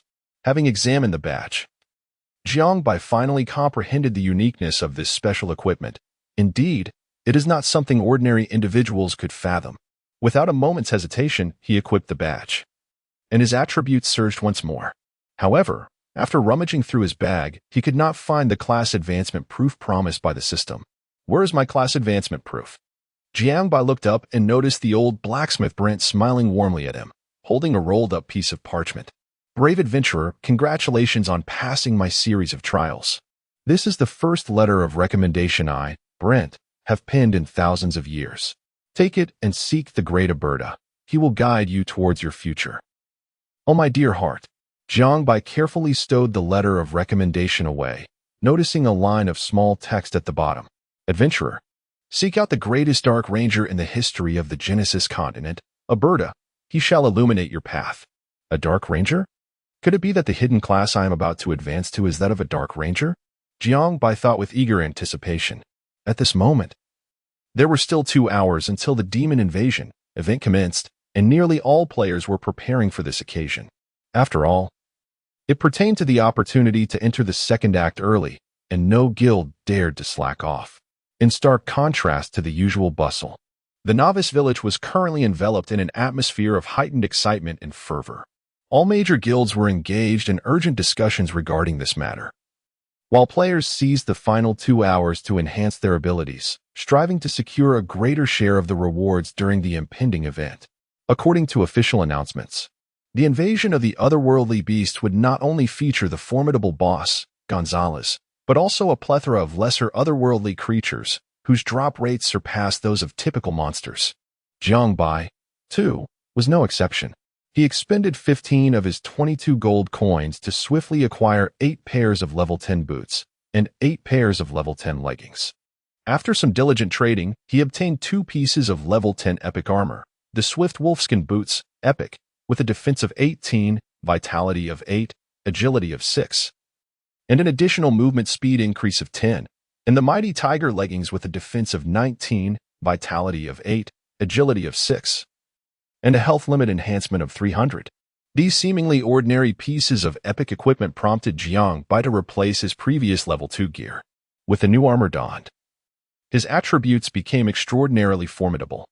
Old Dream of the Empty City, level 10 reputation, 500 class, archer race, human health, 2180 energy, for 20 physical attack, 661 13, 2 magical attack, 50 attack power, 84 defense, 228 attributes, vitality, 56 spirit, 21 strength, 42 intelligence, 20 agility, 103 critical hit chance, 11 skills, shock shot, aimed shot, multi-shot, explosive shot, 1 titles. I am strong, ancient will, first blood.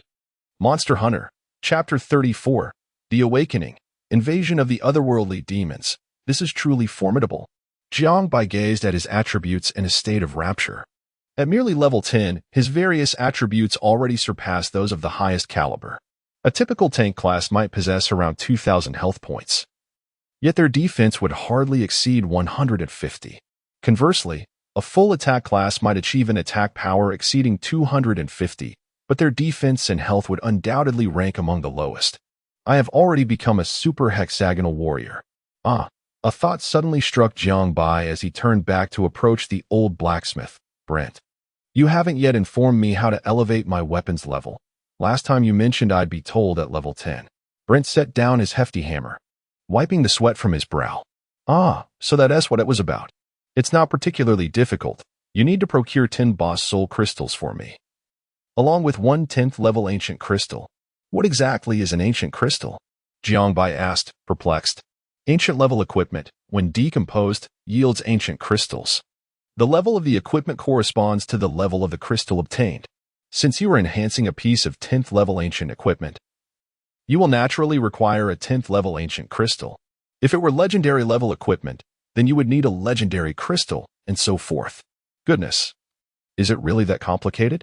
Jiang Bai felt somewhat relieved that he hadn't discarded the equipment he had previously replaced.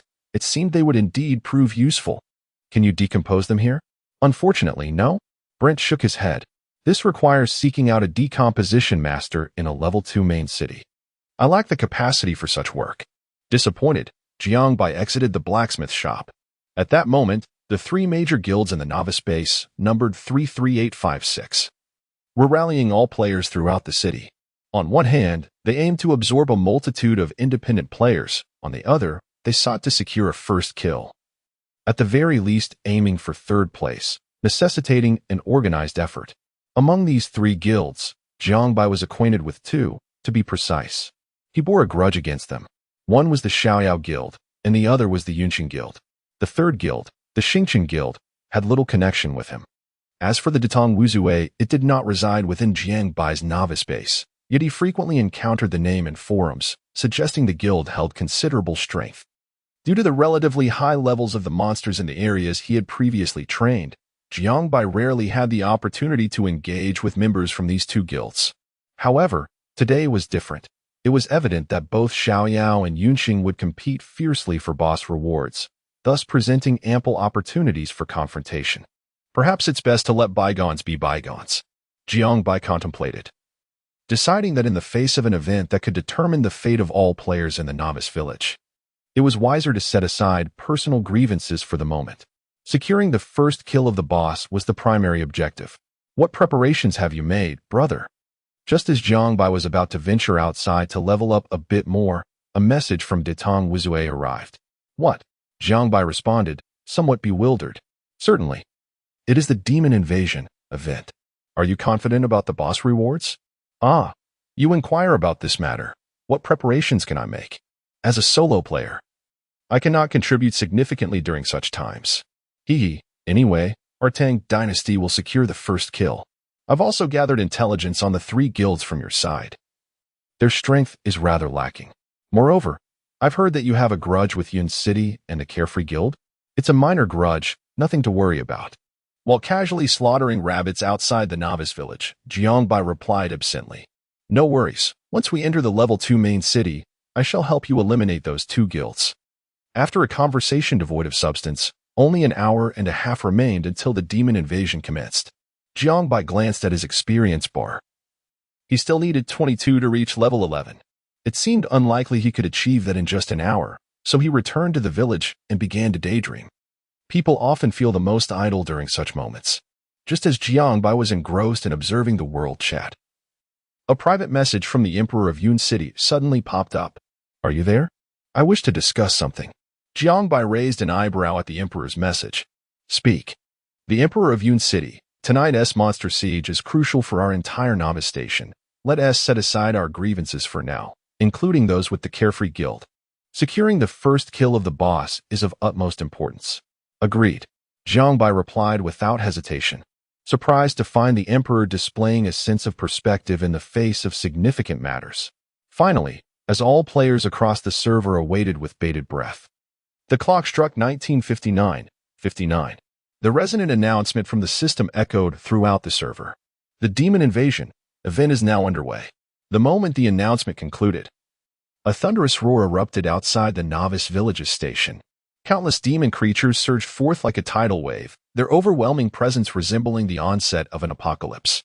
The black tide of beasts advanced relentlessly, darkening the skies above as the earth trembled beneath them. Meanwhile, the players within the novice station flushed with excitement, all poised for the impending battle. As the demons drew near, Jiangbai cast a detection spell. These were all level 10 demon creatures, significantly enhanced, featuring a variety of types including melee and ranged attackers, as well as tanks and damage dealers. Their health points were predominantly over 2,000, comparable to an ordinary elite monster. Indeed, the attributes of siege monsters would be amplified. At that moment, each player's taskbar displayed a new objective, 10,000. This indicated the total number of demon creatures that needed to be slain within the novice village, only by defeating 10,000 demons within 1 hour would the event progress to its second phase, leading to the appearance of the boss, Butcher Gonzalez. Otherwise, the event would be deemed a failure. The figure of 10,000 may seem substantial. However, in the context of a novice encampment capable of accommodating 50,000 individuals, it is hardly a daunting challenge. Even if 5 individuals comprise the team, one could easily assemble 10,000 squads. Despite the significant disparity in attributes, the absence of penalties for death during the event allows players to respawn indefinitely. Thus, as long as one diligently tackles the initial phase, there should be little cause for concern. At the moment the battle commenced, numerous players were instantly eliminated. The stark difference in attributes proved overwhelming, rendering those frail assassins incapable of enduring much. Subsequently, tens of thousands of players became entangled with the frenzied monstrosities, resulting in utter chaos. Some fought valiantly for their lives, while others sought to exploit the tumult for their own gain. Astonishingly, some even seized the opportunity to engage in less honorable pursuits. In such a tumultuous melee, Jiang Bai's contributions were limited. He could only slay monsters while idly spectating, targeting the occasional isolated creature. Come on, brothers. The sooner we eliminate 10,000, the sooner we can progress to the second phase, enhancing our chances for a first kill. Suddenly, an exclamation echoed through the world channel. Wow, a blue item has dropped. Meanwhile, as Jiang Bai immersed himself in the fray, a soft, melodious voice broke through the clamor beside him. Brother, are you alone? Would you like to form a team? Chapter 35. Entering the second phase, alas. The soft and melodious voice penetrated deep into Jiang Bai's heart, leaving him momentarily stunned. Turning his gaze, he found a sweet and charming young girl with sparkling eyes gazing up at him. Jiang Bai was momentarily at a loss for words. The instinctive refusal that rose within him faltered in the face of those enchanting eyes. He glanced at the girl's ID, Xingchen Momo, an 8th-level priest, accompanied by 3 other members of the Xingchen Guild. Is there something you need? He inquired. Not really, Xingchen Momo replied with a delightful smile. Our party consists of only 4 members. We noticed you battling alone, so why not team up? We can share the spoils. How could one person compete with 5 in combat? She continued, her moon-like eyes fixed on Jiang Bai, rendering him unable to refuse. Jiang Bai was not one to be easily swayed by feminine charms. However, rejecting such a pure-hearted invitation felt unkind. Are you waiting for your teammates? The girl asked, her eyes wide with curiosity. No. Then why hesitate? Let us form a party. As she spoke, Jiang Bai's interface displayed a party invitation. Truth be told, Jiang Bai instinctively resisted the idea of joining a party. Coupled with his recent experiences with Xiao Qifeng and the others, he had vowed to trust no one in the game again. Come on, buddy, just join us, urged Xingchen Momo's male mage companion, Xingchen Xiaobei, stepping forward. Perhaps it's best to pass. After much deliberation, Jiang Bai ultimately declined, as he was accustomed to being a lone wolf. Above all, his impression of guilds was rather unfavorable, primarily due to the influence of Xiao Yao and Yunqing. Why not? Xingchen Momo inquired, her wide eyes fixed on him. Is there another reason? It's not that I have to log off soon, as a friend is waiting for me. Jiang Bai offered a rationale even he didn't quite believe. Oh, with that, Jiang Bai swiftly merged into the crowd, leaving Xingchen Momo and her companions in a state of bewilderment. Such an odd person, Xingchen Momo pondered, staring at the spot where Jiang Bai had vanished. Humph. This is a classic case of someone taking kindness for granted. With our setup, others would be eager to join our team. Does he think he is goddess of the old city or something? Really, grumbled Daba, the warrior of the group, indignant at the rejection of their esteemed lady's invitation. Come on, Daba. No need to speak so harshly. As the minutes passed, the battle reached a fever pitch. Players were utterly consumed by the frenzy, dying only to resurrect and dive back into the fray, time and again, some losing track of how many times they had perished. Meanwhile, the onslaught of the beast-tide surged forth, with conflict erupting in every corner of the battlefield. Some players became so immersed in the game that they treated it as a real battlefield, shedding tears upon witnessing the demise of their comrades. In such an atmosphere, it was impossible not to feel the surge of adrenaline. Moreover, Jiangbai astutely observed a palpable tension between Yunqing and the Xiaoao Guild, who clearly harbored animosity towards the Xingqian Guild. Members of these two guilds frequently and deliberately appropriated the monsters intended for Xingqian, particularly those that had been painstakingly reduced to their last breaths. The Xingqian Guild, seemingly outmatched by the combined forces of the two rival guilds, found most of its members seething with indignation, yet unable to voice their frustrations, as all three guilds had preemptively agreed to a non-PK policy during the event. However, the unsuspecting Xingqian Guild fell victim to a cunning betrayal by Yunqing and Xiaoao. Meanwhile, the task progress for Demon Invasion was escalating rapidly from 1,000 to 2,000, and from 2,000 to 5,000, each frantic leap in numbers electrifying the nerves of every player. Within 20 minutes, the task count surged to 5,000. At 30 minutes, it approached 8,000. By the 37th minute, the count finally surpassed 9,000. Brothers, let's push on. Just 5 more minutes, and we can advance to the second stage. A rallying cry echoed through the World Channel, invigorating all players. Yet, at that very moment, a system announcement halted everyone in their tracks. Congratulations to Novice Base No. 101 for being the first to complete Stage 1 of Demon Invasion and successfully entering Stage 2. Damn it. So fast? Are they even human? Come on, brothers. Let's give it our all. This system notification astonished Jiangbai as well. Such speed revealed that there were indeed greater mountains and more formidable players beyond the horizon. Determined to keep pace, Jiangbai ceased to hold back, unleashing his skills with reckless abandon. As the task count reached 9,300, Novice Base No. 8555 became the second to enter Stage 2. At 9,500, the third novice base emerged. However, no one paid any heed to this as their own novice base was on the verge of entering Stage 2. The numbers climbed: 9,700, 9,800, 9,900. At the moment the task count hit 10,000, the demons scattered across the landscape vanished in an instant. As if the entire world were frozen in that fleeting moment, players stood bewildered, unable to comprehend what had just occurred. Congratulations to Novice Base number 33. 856 for completing Stage 1 of Demon Invasion and successfully entering Stage 2.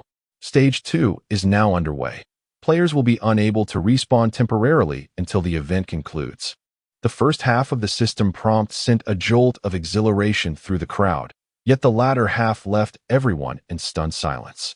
This meant that during the boss battle, all players would have only one life? This was utterly absurd.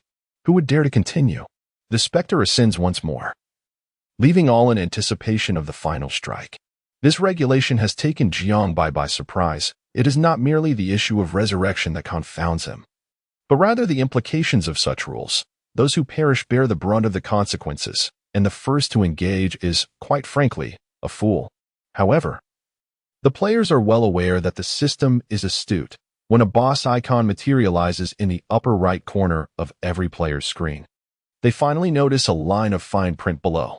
Upon the demise of the siege boss, in addition to the standard loot awarded for the final blow, the system will also distribute additional rewards based on a unified assessment of damage dealt by each class. Healers will be ranked according to their healing output, while defensive classes will be evaluated based on the damage they have absorbed. All participants in the boss battle will receive varying degrees of rewards. This is indeed quite reasonable. Upon realizing this, Jiangbai lets out a sigh of relief. This mechanism is quite scientific. If one desires rewards, one must exert oneself fully. There is little more to be said. As for the final blow to the boss, the vast majority of players hardly consider it. It is highly probable that such glory will be claimed by a major guild, and for the tens of thousands of players involved. The prospect of securing the last strike is rather unrealistic.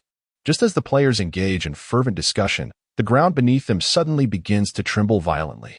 Chapter 36. The Butcher Gonzalez Thud. Thud. Thud. The resounding footsteps echoed from the horizon, reverberating like a hammer striking the very hearts of all present. The crowd turned their gazes toward the sound. In the distance, a colossal shadow loomed ever closer. It was an orc warrior clad in tattered chainmail, wielding an enormous iron hammer, towering as high as a 3-story building, magnificent as a mountain. Each step it took sent tremors through the ground beneath, and its crimson eyes, reminiscent of a hellish gaze, swept over every player. The appearance of this boss stunned every player in attendance. Butcher Gonzalez, bronze level aberrant boss, level 18 attack, 1000 defense, 250 health, 1,000,000 skills, War Cry, Heaven-Splitting Strike, Bloodstorm. Beast Struggle. The arrival of Gonzalez left all players in utter shock, while his monstrous attributes rendered them utterly speechless. 1,000,000 health points. What does that even imply? 200 defense. How on earth could anyone breach that? Focus. People. 1,000 attack power. Who could possibly withstand that? Aside from those tank classes. In the haze of disbelief, the vast shadow had enveloped all players, the raging pressure inducing a sense of suffocation among them. Standing before this gigantic boss, the players felt as insignificant as ants. Crash. Gonzalez had no intention of engaging in idle chatter with the players. Before they could fully recover from their astonishment, the iron hammer in his hand descended from the heavens, claiming the lives of dozens of players in an instant. This was merely a basic attack. Good grief. What are you dawdling for? Charge, brothers. Let us not forget, it's all for the sake of damage rankings. At the command of the Yun City Guild leader, thousands of players surged forward with a roar. The members of the Xiaoao Guild followed closely behind. The ranks of the Xingshan Guild appeared somewhat diminished, yet they bravely rushed in as well. With the 3 major guilds leading the charge, numerous independent players and smaller guilds joined the fray. A fierce battle erupted once more. Jiangbai noted that as the battle commenced, a rectangular damage ranking appeared on his left interface, showcasing the top 100 damage dealers. However, this list changed at a dizzying pace, with countless players rising and falling from the rankings every moment. This seemingly trivial list fostered an atmosphere of intense urgency. Each swing of the boss's massive hammer claimed swathes of players, yet the damage inflicted by the players upon the boss was pitifully meager. -1, -1 miss, -5, -12. After a round of skills, Jiangbai observed that the player inflicting the highest damage had managed to deal a mere 56 points. Fortunately, the sheer number of players was immense. Tens of thousands of players, each inflicting just a single point of damage, collectively unleash a staggering amount of harm in a single round of assault, resulting in several tens of thousands of damage, a figure that remains impressively substantial. Consequently, the boss's health diminishes rapidly in the early stages, with a single round of attacks stripping away nearly 50,000 hit points. Many players, witnessing this, become energized as if injected with adrenaline, yet many forget that the ranks of players are steadily thinning. However, as the casualties mount, the boss's health depletion rate also begins to decline. The players manage to whittle down the boss's initial 100,000 hit points in merely 3 minutes, a remarkably swift pace. Yet, once the health is reduced to 800,000, the rate of health loss becomes markedly slower, and the boss starts to cycle through its skills. With a furious roar, the berserk half-orc warrior Gonzalez unleashes a shockwave, its visible sound waves rapidly expanding to engulf a significant portion of the novice encampment. Within this radius, thousands of players are simultaneously stunned, caught in a state of daze. This skill, known as War Cry, inflicts no direct damage, but is formidable in its ability to stun all within its range for 3 seconds, a nightmarish crowd control ability. Once the players are incapacitated, the slaughterer Gonzalez, wielding a massive hammer, begins to spin violently. In an instant, he resembles a tornado, mercilessly sweeping through the battlefield, leaving no one unscathed. The cries of anguish fill the air as Jiangbai, witnessing the boss directly siphon away 1,100 points of his health. Is compelled to consume a potion to restore his vitality above 50%. Is this not utterly absurd? Jiangbai glances back, realizing that in just 2 strikes, this boss has already claimed at least 3,000 players. Until this moment, Jiangbai had refrained from engaging directly. Having observed the Emperor of Cloud City and several of his core members, along with the carefree Qi Feng, lurking in the shadows without making a move, they seem intent on securing the final blow or perhaps surreptitiously stealing a bit of damage to maintain their standings within a moderate range, waiting for the final stages to emerge and maximize their chances of survival. Thus, Jiangbai also chooses to remain hidden within the crowd, occasionally snatching a bit of damage, one of the advantages of a ranged class. It is evident that 2/3 of the top 100 damage dealers on the leaderboard are ranged classes. The boss's health declines from 90 to 80% over the course of nearly 5 minutes, a reduction rate that has slowed by 1.5 times. Furthermore, this pace will only diminish further. As the boss's health falls below 60%, player casualties approach 1/3, and it becomes glaringly obvious that the population density has significantly decreased. This is untenable. Jiangbai discreetly assesses the battlefield, noticing the underhanded tactics of the guilds of Qi Feng and Cloud City. As time progresses, the players from these 2 guilds fight increasingly deviously, outwardly. They appear to be charging into battle, yet in reality, they are merely fishing in troubled waters. The majority of the fallen are independent players and members of the Xingqian Guild, unaware that they have been ensnared in the schemes of these 2 guilds. During this period, Jiangbai also caught sight of the previously invited soft-spoken girl, Xingqian Momo, who was diligently healing the knight, Xingqian Zuan, positioned at the front lines. This individual was the president of the Xingqian Guild, and it was evident that his equipment was quite impressive, with his health nearing 1,800. Jiangbai couldn't help but wonder if the members of the Xingqian Guild were also straightforward, completely oblivious to the fact that Yunqing and Xiao Yao were conserving their strength, yet they fought with such fervor, with even the guild leader personally engaging in battle. The healing techniques employed by Xingqian Momo caught Jiangbai's attention, clearly surpassing those of the surrounding priests by a significant margin, as reflected in the healing leaderboard where her healing output stood at the pinnacle. With the tireless efforts of countless players, the boss's health had dwindled to nearly 50. Yet the player casualties were mounting, particularly among the disorganized casual players, who were essentially mere cannon fodder. Jiangbai glanced at the damage leaderboard, where the player ranked first was Yunqing A Fei, a level 9 mage with cumulative damage exceeding 3,400. Jiangbai had not contributed significantly to the damage output, resulting in his own score falling short of 3,000 and placing him lower in the rankings. The Xingqian Guild had suffered considerable losses, with nearly half of its core players eliminated. In contrast, Yunqing and Xiao Yao continued to maintain the integrity of their main forces. Damn it, Jiangbai spat, feeling a surge of frustration at the sheer audacity and cunning of his opponents. At that moment, he grasped his longbow, preparing to unleash his full potential. As player casualties mounted, the boss's health was depleting at a significantly slower rate. Jiangbai raised his hand and executed his most powerful single-target attack, Explosive Shot. Chapter 37. The Pain of Existential Doubt. Currently, Jiangbai's attack stands at 674 points, with a strength of 84 points, culminating in a total of 758 points of damage. The boss possesses a defense of 250, which still allows for substantial damage output. -635, -60, -685, -60, -813, -60 with a single strike. He inflicts a staggering 2,313 points of damage upon the boss, simultaneously restoring over 400 points of health to himself. This maneuver reduces the boss's health to below 50. Congratulations! You have triggered a critical hit and received a lucky gift pack. The system's notification was a delightful surprise. Previously, Jiangbai had seen numerous players in the world chat boast about their lucky gifts, leaving him disheartened over his apparent misfortune. Yet, fortune had finally smiled upon him. In that moment, Jiangbai's damage soared to the top of the leaderboard, creating a significant gap between him and the second-place contender.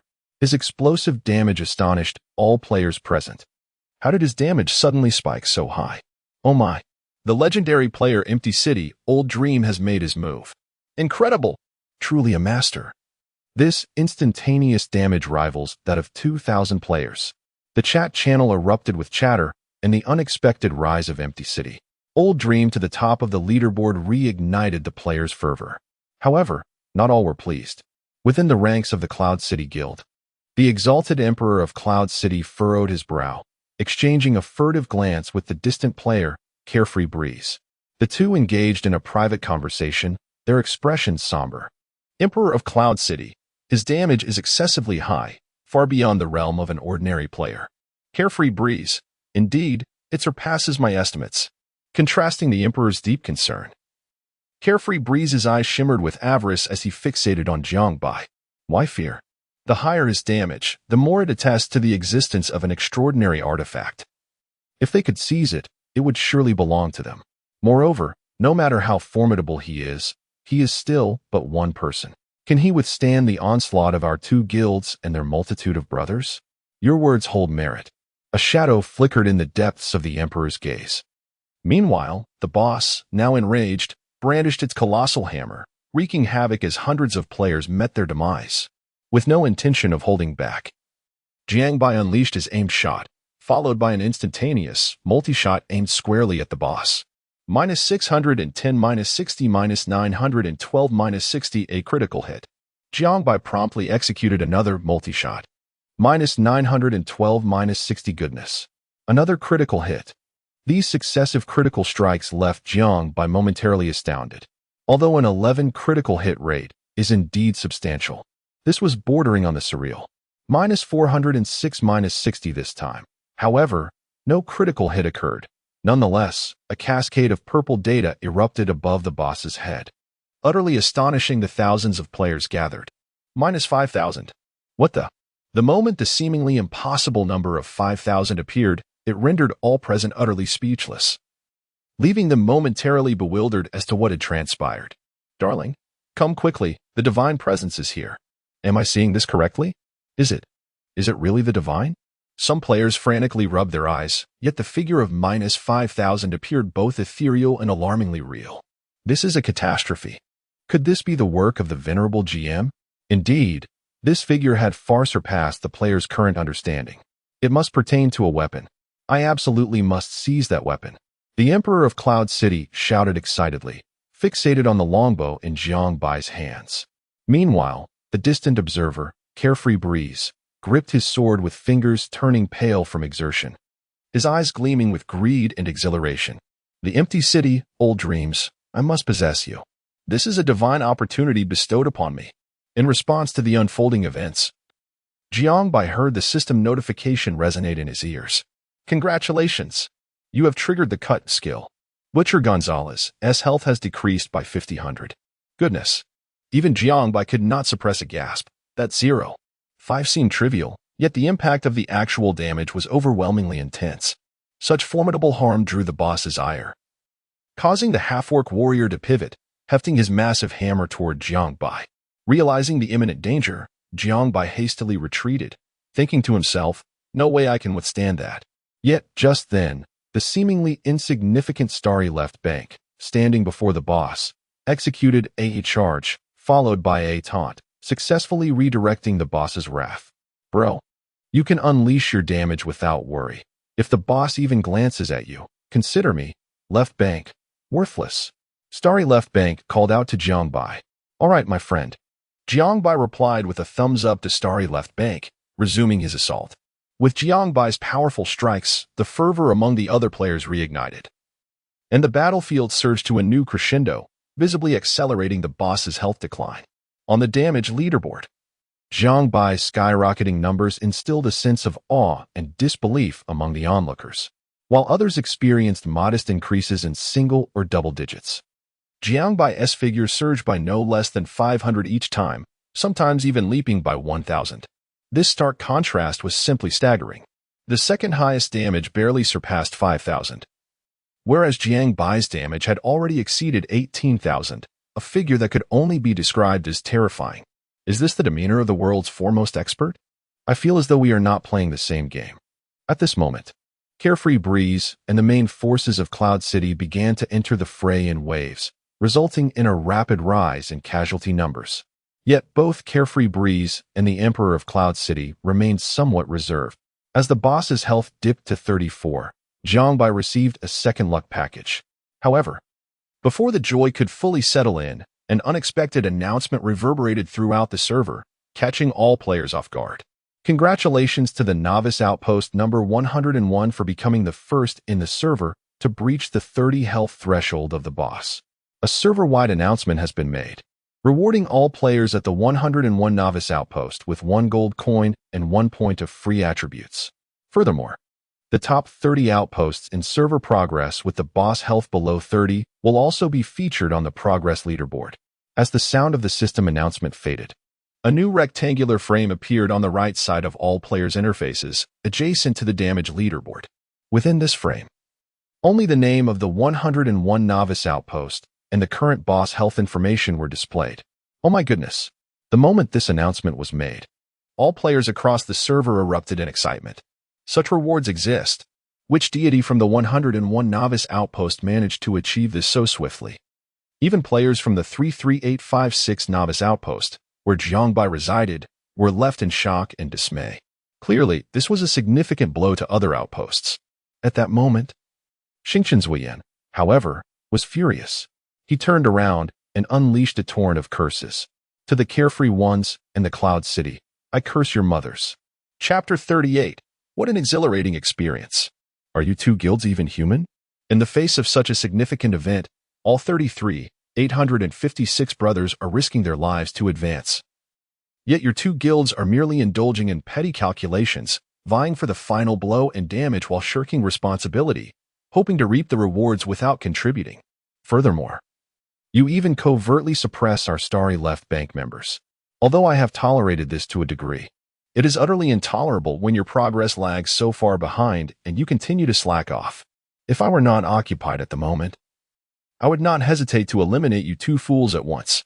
The righteous indignation of Starry Left Bank instantly garnered the support of all players, and alongside them, many independent players began to voice their outrage. Indeed, I have long perceived that these two guilds are not to be trusted. Brothers, let us cease our efforts. I would rather fail to defeat this boss than be used as pawns by others. Damn it, I can no longer stand by and watch as they treat us like fools. We're done. Let these two imbecilic guilds pursue their own schemes. Instantly, the sentiment of disengagement spread like wildfire, causing both Carefree Breeze and Cloud City Emperor to panic. The two exchanged glances, and Carefree Breeze hurriedly called out, "Wait, brothers. Our guilds in Carefree and Cloud City have been striving diligently. Can't you see that we're down to just over 3,000 members?" Heh, Starry Left Bank sneered. We at Starry are down to fewer than 500. Now, look at who remains in your two guilds. Do you truly believe we are blind? Cloud City Emperor and Carefree Breeze felt their faces flush with shame, recognizing their fault and ceasing to argue. They exchanged a determined look before passionately declaring, "Brothers, the boss is nearing defeat. We cannot let our efforts go to waste. Today, our brothers from Cloud City and Carefree are willing to risk everything. Let us fight." Truth be told, their words lacked any fervor, but as the true backbone of Cloud City and Carefree finally joined the fray, the complaints subsided and everyone resumed their efforts. Ultimately, no one was willing to concede. Do you think you can enjoy the spoils all to yourselves so easily? A cold smile flickered across Jiangbai's face as he observed Carefree Breeze and Cloud City Emperor. As the number 101 Novice Outpost entered its final phase, more and more outposts followed suit. Within a mere 2 minutes, the leaderboard's 30 positions were filled, and notably, Jiangbai's 856 Novice Outpost was absent from the list. It is worth noting that their entry into the second phase was not late. Yet, their progress had significantly lagged. This was largely due to the apathy exhibited by the two guilds. However, as the elite teams from both guilds engaged in battle, their efficiency markedly improved. On the damage leaderboard, Jiangbai's damage output remained unparalleled, surpassing 40,000, while the second-place contender barely broke 6,000. As for the Emperor of Cloud City and the Unfettered Breeze, they poured their utmost efforts into the battle, swiftly advancing in the rankings. At this moment, The rookie base number 33856 experienced a brief, yet genuine unity. The last place on the progress leaderboard, rookie base number 027, had the boss's health reduced to 27, while Jiangbai's base had surged to 28. Upon reaching 25, rookie base number 33856 finally entered the top 30 of the rankings. Let's go, brothers. We made it onto the leaderboard. The entire 33,856 base erupted in excitement. Subsequently, rookie base 33,856 surged ahead of one novice base after another at an astonishing pace. When the boss's health plummeted to 20, the ranking of 33,856 also climbed into the top 20. Everyone was acutely aware that the lion's share of this achievement undoubtedly belonged to Jiangbai. His damage of over 50,000 was equivalent to the contributions of 500 players, serving as their foundation for relentless pursuit. Of course, Jiangbai could not have achieved such high damage solely on his own. His strength lay in the percentage-based cut mechanism, though the probability was low at only 1. A single trigger could yield 5,000 damage. Who could withstand that? This slicing mechanism against maximum health was nothing short of a divine skill. As the boss's health dwindled to 15, base number 33856 had already entered the top 10. At this point, the gap between them and the leading rookie base number 101 was merely 2. For in damage, when the boss had only 100,000 health left, 33856 had climbed to 5th place with just a 1.3 difference from the top spot. However, by this time, fewer than 5,000 players from 33,856 remained alive. Undoubtedly, this rapidly ascending rookie base captured the attention of the entire world. While speculation swirled around base number 101, they too were pondering the rise of base number 33856. At base number 101, Long Yin number 1 remarked, "What on earth is happening with base 33,856? How are they advancing so rapidly?" Long Yin number 2 responded, "I found out, base 33856 is where Empty City, Old Dream resides." After a moment's contemplation, Long Yin no. 1 decided to check the total personal damage of Empty City, Old Dream. Back at base number 33856, the rallying cry echoed, "Brothers, only 10 left. Victory is within our grasp." Who was this formidable deity from base 101? They were incredibly strong. After all, they had the Empty City, Old Dream deity among them, including Jiangbai. They were unaware that rookie base number 101 housed the most elite national team of Huagua.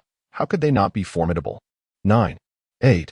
The battle had reached its climactic finale, and at this moment, the eyes of all players worldwide were fixated on the boss and the progress leaderboard of the various rookie bases. 6. Rookie base number 33856 had ascended to 2nd place, with only a 0.8 gap from the top. Long Yin no. 1. Issue the order for everyone to unleash their full assault. We cannot afford to relinquish our position at the top. 5. 4. 3. As the boss's health dwindled to 30,000, 33856 finally bridged the gap with 101, and the names of the 2 strongholds began to alternate in ascent. The competition was exceedingly fierce. What is this 33,856? How is it nearly on par with 101? It seems there is indeed a formidable player among them. It is said that Empty City Old Dream is within 33856, and that is truly impressive, with personal damage exceeding 80,000. What? Are you saying he alone dealt 8 of the boss's damage? And other strongholds? Some players privy to the inner workings of 101 stared intently at the leaderboard's top 2 positions, lost in contemplation. 2. 33856 and 101 were unable to widen the gap. With the names of the 2 strongholds continuing to fluctuate, it was evident that 101 had its own trump card. Or else, given the previous pace, they would have been outdistanced by 33,856. Brothers, the boss is on the verge of demise. We must secure 1st place. We absolutely must. This is exhilarating. It is truly exhilarating. Some players felt their hearts racing to their throats. All players from 33856 were now fervently focused, their fallen comrades' spirits seemingly invigorated, as they fixated on the rapidly shifting battlefield. Meanwhile, all eyes across the globe were fixed upon these 2 fiercely competing strongholds. Who would emerge victorious? 1. The final 10,000 health. 33856 nearly entered the last one phase simultaneously with 101. At this moment, Jiangbai was also filled with excitement, eyeing the cooldown of his most potent single-target skill, Explosive Shot, anxiously licking his lips, awaiting the optimal moment to unleash his ability. Yet, at this crucial juncture, just as the two strongholds were on the brink of resolution, Jiangbai suddenly realized he could not move. Chapter 39. Utterly insidious. What on earth is happening? A chill surged up Jiangbai's spine. Something had gone awry. Indeed. As he beheld the dizzying icon above his head and the system's notification, clarity dawned upon him. You have been maliciously attacked by player Yunqing Zhangfei. Entering a state of legitimate defense. You have suffered kidney strike damage, inducing a state of dizziness for a duration of 5 seconds. In that instant, Jiangbai witnessed a rogue materializing from the void, a smug expression plastered across his face. This was not the most terrifying aspect. What truly alarmed him was the sight of no fewer than dozens of rogues simultaneously entering stealth mode, enveloping him entirely. They intended to incapacitate him utterly. The prowess of the rogues, kidney strike, lay in the prolonged state of dizziness it induced. As long as he remained unscathed by external attacks, the dizziness would persist. It was evident that this was a conspiracy orchestrated by the two major guilds, Yunqing and Xiaoyao. At the moment the rogues struck, the core tanks of both guilds fervently unleashed their skills upon the boss, drawing aggro in a matter of seconds. Damn it all! Rage surged within him, yet Jiangbai, in his dazed state, found himself powerless. Emperor of Yunqing, had it not been agreed that peace would prevail during the event? Though incapacitated, Jiangbai could still communicate. Ha ha ha, laughed the Emperor of Yunqing. Are you some fool sent by the Jade Emperor? Only you would believe such nonsense. Do you think I would be so magnanimous as to allow you to seize the boss without a struggle? With your lack of intellect, you may appear formidable, but you are merely doing my bidding, ha ha ha. Xiao Qingfeng then appeared beside the Emperor, shrugging nonchalantly, a gleam of triumph in his eyes. Kid, don't blame us. Blame yourself for being so brazenly foolish. From the very beginning, my gaze has not strayed from that bow in your hands, he said, unable to conceal his avarice. Had you not been so arrogant and instead joined our guild, relinquishing the boss to me, perhaps you might have had a share of the spoils. As it stands now, you shall remain alive for the time being, watching us defeat the boss. And once the event concludes, my brothers from both guilds will be the first to eliminate you. Aren't you quite the hotshot? Let's see you hang there. Ha. Jiangbai glared at the two, remaining silent. At this juncture, any words would be futile. Whenever the dizziness was on the verge of fading, assassins would timely come forth to maintain control, with more than a dozen ensuring that cooldowns would not hinder their efforts. The sudden turn of events astonished all players outside the two guilds. However, while they directed their attacks at Jiangbai, the tide of battle was shifting dramatically. Before long, the players from the two guilds, Xiaoyao and Yunqing, who had previously aimed their skills at the boss, suddenly shifted their focus, targeting their fellow players instead. The already vulnerable solo players and those from smaller guilds were swiftly decimated. Indeed, at this moment, the true nature of both guilds was laid bare. The Emperor of Yunqing exclaimed with fury, "Curse you all!" The underhandedness of these two guilds was beyond comprehension. The Xiaoyao Guild, notorious for its malevolence, had revealed its true colors. May all members of your guild meet a wretched fate. A solo player, who had narrowly survived and ranked among the top 60 in damage, found victory tantalizingly close, only to be struck down by his own comrades. The profound resentment and bitterness he felt were ineffable. Such betrayal echoed throughout the battlefield, inciting a chorus of curses from all solo players, including those from the Xingqiang Guild, who, already lacking in strength, were reduced to a mere handful. Yet, the more they cursed, the more delighted the members of Yunqing and Xiaoyao became. Curse away. Keep cursing. The Emperor of Yunqing reveled in the spectacle of their impotent rage, laughing heartily. As for the boss, it had been securely restrained by over 100 knights from the two guilds, with 2 to 3 times that number of priests fervently healing them. The Emperor of Yunqing and Xiao Qifeng vowed to initiate a guild war against Xingqiang once the event concluded, declaring, "We will not rest until you are vanquished." Xingqiang Zuohan shouted defiantly to the heavens, yet he was powerless to alter the tide. Go ahead.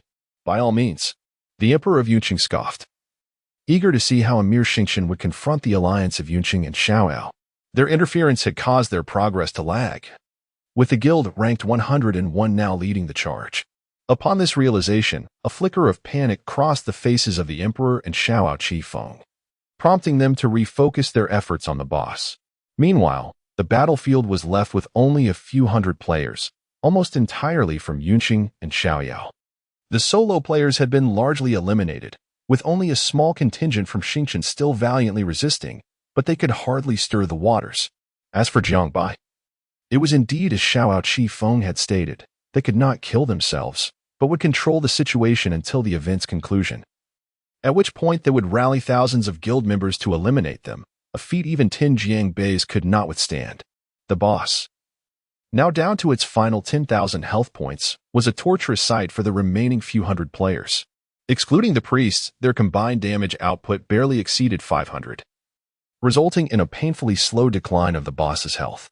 Thus, in this final phase, their progress remained lagging behind the 101 guild by approximately 0.2. At this moment, the boss had only 5,000 health points left. Frustrated at the inability to catch up, Xiaoyao Qifeng stamped his foot in exasperation, muttering to himself that it seemed impossible to reach the progress of 101. No matter, he resigned. The Emperor of Cloud City remarked nonchalantly, "It is merely a difference of 1 point in freedom attributes. What impact could that possibly have? The key lies in acquiring the drops, my friend." As the boss's health dwindled to below 5,000, an eerie silence enveloped the entire novice village. Even those players who had been vocally excited were now utterly captivated by the boss. Their curiosity piqued despite knowing that the drops would not belong to them. This was a siege boss, after all, a creature vanquished by tens of thousands of players. Its loot potential was simply unimaginable. 4,000. 3,000. In this final phase, the boss grew increasingly formidable as the number of players dwindled rapidly. Meanwhile, at the 101 location, the boss's health had dipped below 2,000. 500. The very moment the boss's health plummeted to 2,000, all eyes were transfixed, awaiting the moment it would succumb to the ground. At that instant, tens of thousands of players in the novice encampment held their breath, their hearts racing in their throats. Even the assassins fixated on Jiangbai found their focus wavering. Xiaoyao Qifeng and the Emperor of Cloud City were particularly exhilarated, their eyes aflame with fervor, their expressions akin to famished beasts. Just when the situation hung by a thread, 3 arrows shimmering with blue crystalline ice suddenly pierced through the crowd, silent yet swift. The whirring arrows emitted a mournful sound as they cut through the air, tracing an elegant arc before striking the right eye of the slayer, Garceres, with unerring precision. Chapter 40. Revenge now begins. Explosive shot. -635, -60, -685, -60, -2032, -60, -914, -60. With a single strike, the boss lost 4,506 health points, causing damage to overflow, and the health bar of 2,000 points was instantly emptied. What transpired? In that fleeting moment, the entire battlefield fell into an eerie silence, every sound seemingly extinguished. Everyone stood frozen, their minds blank, as the terrifying numbers that floated above the boss's head flashed in their consciousness. The mage's spell was still in the casting phase. The warrior's blade was raised high. The priest's healing spell had only just been half released. Both the carefree Qingfeng and the Emperor of Cloud City were poised for action. All of this was forever frozen in that singular moment. Those seemingly inconspicuous 3 arrows altered the entire battlefield's dynamics. One might say they transformed the very world itself. Only Jiangbai, after employing the metal skill, purification, utilized a brief 5 seconds of immunity to swiftly execute 2 consecutive multi-shots, eliminating dozens of assassins before him. This was largely due to their complacency, as they, believing they had Jiangbai under control in their stealth state, had become too lazy to even utilize stealth. Boom. As the boss, akin to a small mountain, collapsed with a thunderous crash, the tremors of the earth drew everyone's attention back. Simultaneously, the system-wide announcement reverberated once more. Congratulations to the 101 novice base for achieving the first kill of the boss, Butcher Gonzales. All members of 101 receive 3 free attribute points, 1 gold coin, 20,000 experience points, and a mysterious gift pack. The announcement, emblazoned in bright red letters, left everyone envious. If only they had been a fraction quicker. Jiangbai sighed with a tinge of regret, realizing that had he anticipated a critical hit, he would have acted sooner, perhaps securing the first kill. Following the announcement from 101, the announcement for the base 33856, where Jiangbai resided, echoed. As the second base to slay the boss, all members received 2 free attributes, 10,000 experience and 5,000 copper coins. However, the mysterious gift pack was absent. This was undoubtedly a grievous loss for all players in the base. With the rewards distributed, the system prompted the conclusion of the Demon Invasion event at Novice Base 33856, leading to the commencement of the second act, naturally with the associated buffs dissipating. When everyone finally comprehended what had transpired, their gazes converged upon Jiangbai, instantaneously inflicting 4,500 points of health damage. Am I seeing this correctly? Such damage leaves one speechless. Only a minimum 3-second skill could yield such astonishing damage. Incredible! This is truly formidable. As for the Emperor of Cloud City and Chi Feng, their expressions were grave. You useless lot. You can't even control a single individual. Unable to contain the surge of anger and despair within, the Emperor of Cloud City turned to the group of assassins and shouted furiously, yet his words faltered midway. For beside Jiangbai lay a sea of corpses. Hey, brother, Jiangbai said with a devilish grin as he collected the loot from the fallen boss. You are finished. Following this, he unleashed his first full-channel shout since entering the game, a costly endeavor at 1 gold coin per use. The revenge has officially begun. The striking red letters captivated all present. At that moment, both Xiaoyao Qingfeng and the Emperor of Cloud City wore expressions of sheer dismay. Damn it! Xiaoyao Qingfeng, stealing himself, pointed at Jiangbai and shouted, Brothers, charge! While he is still gathering his loot, trap him and take him down. Today marks the moment of reckoning between Xiaoyao and this scoundrel. It is either his demise or ours. For the honor of Xiaoyao, let us fight. It was evident that those who survived were Xiaoyao Qingfeng's loyal subordinates.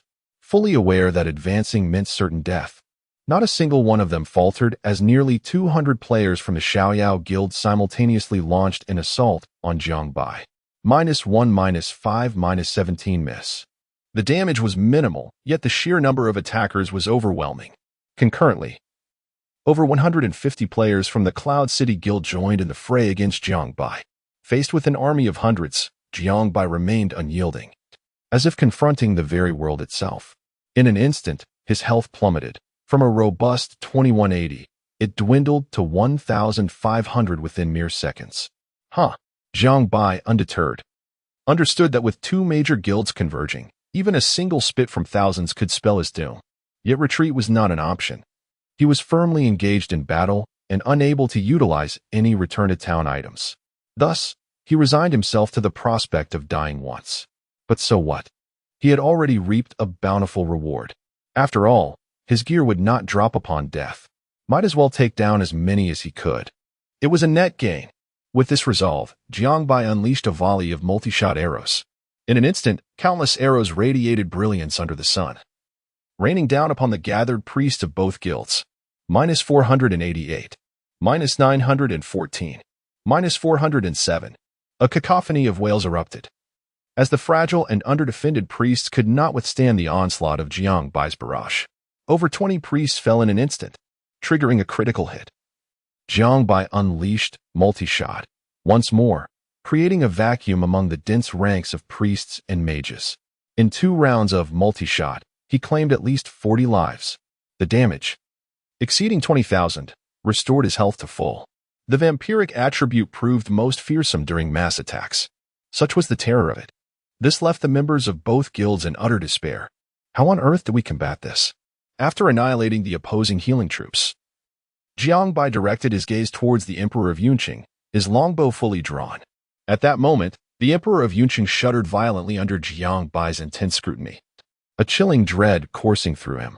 With no intention to fight any longer, he turned to flee, but before he could take a single step, whoosh, whoosh, whoosh.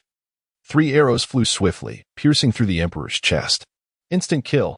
In the dream of the empty city, I shall slay your entire family. The Emperor cried out in his final moments. Impressive. Truly magnificent, shouted the onlookers. The dream of the empty city is my father, my true father. Witnessing the Emperor's swift demise at the hands of Jiang Bai, many players, long accustomed to oppression, felt a sense of vindication. Xiao Qingfeng reacted quickly, realizing the grave predicament too late. He had already begun to run, but alas, even as Jiang Bai drew his bow a second time, he had yet to escape the range of Jiang Bai's assault. They struck, reducing a significant portion of Xiao Qingfeng's health and inducing a stunning effect, followed swiftly by Jiang Bai's second ordinary attack that ended his life. At the resurrection point, the recently revived Emperor of Yunqing and Xiao Qifeng appeared ashen-faced, their expressions twisted with rage. Damn it! Today, I shall wager everything to eliminate this dream of the empty city. I refuse to believe that my thousands of brothers in Yunqing cannot bring down a single foe. The Emperor began to rally his allies. All brothers of Yunqing, gather round. Let us unleash our fury upon this dream of the empty city. We must vanquish him. Xiao Qifeng, equally unhinged, bellowed in the guild channel. Everyone, all of you, assemble at the main gate of the village. Now? Immediately. Gather and confront that dream of the empty city. Let's get to it. Fight. Chapter 41. You may profit. But I shall never suffer loss at this moment. Jiang Bai was caught in a fervor of battle. Following the boss fight, the remnants of the 200 soldiers could hardly withstand his onslaught. He was striking with precision, arrows flying towards their targets, claiming lives with merciless efficiency. He resembled a god of war, with arrows screaming like the wails of death, his insatiable thirst for blood rendering him a seemingly immortal deity. Spectators were left breathless, their hearts pounding with terror. As the fierce battle erupted in the novice village 33856, an increasing number of novice villages fell prey to the slaughterer, Gonzales. The system's announcements echoed throughout the server, heralding the opening of the second act. The teleportation arrays, sealed for years within the novice villages, regained their former glory, linking each novice village to the secondary main city. This development also meant that members from other novice villages could traverse to new novice villages via the secondary main city. However, Jiang Bai was oblivious to these changes. In a mere 5 minutes, nearly 200 members from the Xianyao and Yunqing factions had perished at his hands. The ground beneath him was littered with corpses and abandoned equipment, a testament to his bloodlust. Yet, Jiang Bai remained unaware. Increasing numbers of troops from Xianyao and Yunqing swiftly gathered at the entrance of 33,856. Led by the Emperor of Yunqing and Qingfeng of Xianyao, the sight was imposing. With a sea of guild members flooding the plaza, numbering in the thousands. The Emperor's eyes, ablaze with fury, and Qingfeng's steely glare bore down on Jiang Bai, creating an atmosphere so oppressive that ordinary players dared not approach. Despite the relentless torment Jiang Bai inflicted upon them, they were seasoned guilds, comprising primarily of professional players. To the ordinary player, these figures were almost mythical. Old dreams of an empty city. Let my father perish. If I don't vanquish you today, I shall feed my own blades to the dogs. The enraged Emperor of Yunqing had completely lost his composure. In that moment, like a deity of war, Jiang Bai slowly turned around. Upon witnessing nearly 10,000 players from Xianyao and Yunqing poised for battle, glaring at him with seething hostility, he broke into a sly grin. Come on, if you can make me drop an item, I will take your surname. You may profit, but I shall never suffer loss. He steadied his stance, gazing calmly at the vast army before him, the dying rays of the sun illuminating his armor, casting a blinding brilliance. 1 vs 8,000. That scene was truly magnificent. Any onlooker could sense that something monumental was about to unfold in 33856. Almost all other players in the village abandoned their tasks. Standing at various distances, their eyes fixed on the battlefield, on Jiang Bai. A great event was imminent, brothers. Someone, flushed with excitement, exclaimed. It seems Xianyao and Yunqing are investing heavily in this. They are determined to drive back this old dream of an empty city. Another chimed in, of course. With the second chapter now open, If they do not suppress him now, they will never have another chance. With 2 decades of expertise in professional sewer management, it appears that the player known as Empty City Old Dream may indeed face an unfortunate end today. How could one possibly contend against 8,000 foes? The lament of a devoted fan echoes, "Oh, my idol." Another interjects, "What a pity. Alas, these 2 pathetic guilds have contributed nothing of worth." And the misfortune of Empty City Old Dream is truly lamentable for encountering such inept organizations. The discussions became fervent, with the situation gaining significant traction. Several players hastily commenced live broadcasts, for such grand spectacles are a rare occurrence. At that moment, the official streaming platform of creation witnessed an influx of hundreds of concurrent broadcasts titled The Battle of Newbie Village 33856, with the most popular room boasting a remarkably eloquent name, 1 vs 8000, witnessed the birth of a new deity, Empty City Old Dream. The mere mention of Empty City Old Dream was sufficient to attract a massive audience, as the viewership surged into the thousands. Among these streaming rooms were those specifically orchestrated by Xiaoao and Yunqing, precisely as intended. Concurrently, various major guilds across the server were engaged in animated discussions. At the newbie camp number 101, the Longyan Guild buzzed with excitement. "Quick, everyone. Head to the streaming room. Empty City Old Dream is about to engage in a PK against 2 guilds simultaneously. Hurry," urged Longyan number 8. "Wow, I love a good spectacle," exclaimed Longyan number 11. Though Longyan number 1 remained silent in the chat, he discreetly opened the most popular streaming room. At the newbie camp number 777, the Death Omen Guild chimed in. "Is this Empty City Old Dream?" Quite the audacious player," remarked Dark Blade of Death Omen. "It appears he possesses a commendable sense of valor, going 1 vs 8000. Added Little Red, also from Death Omen. "You all are missing the point. Have you not noticed that Empty City Old Dream has yet to join a guild? We must find a way to recruit him. Why are you all merely spectating?" exclaimed White Wind. "How is the live broadcast proceeding?" inquired the Emperor of Yunqing, casting a glance at the players beside him.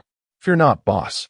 The viewership is soaring, exceeding 100,000 concurrent viewers," replied Yunqing's little wildcat. "Excellent." The Emperor nodded in satisfaction, envisioning how today the world would witness Yunqing's ascent to glory over Empty City Old Dream. Of course, Xiao Qifeng shared similar sentiments.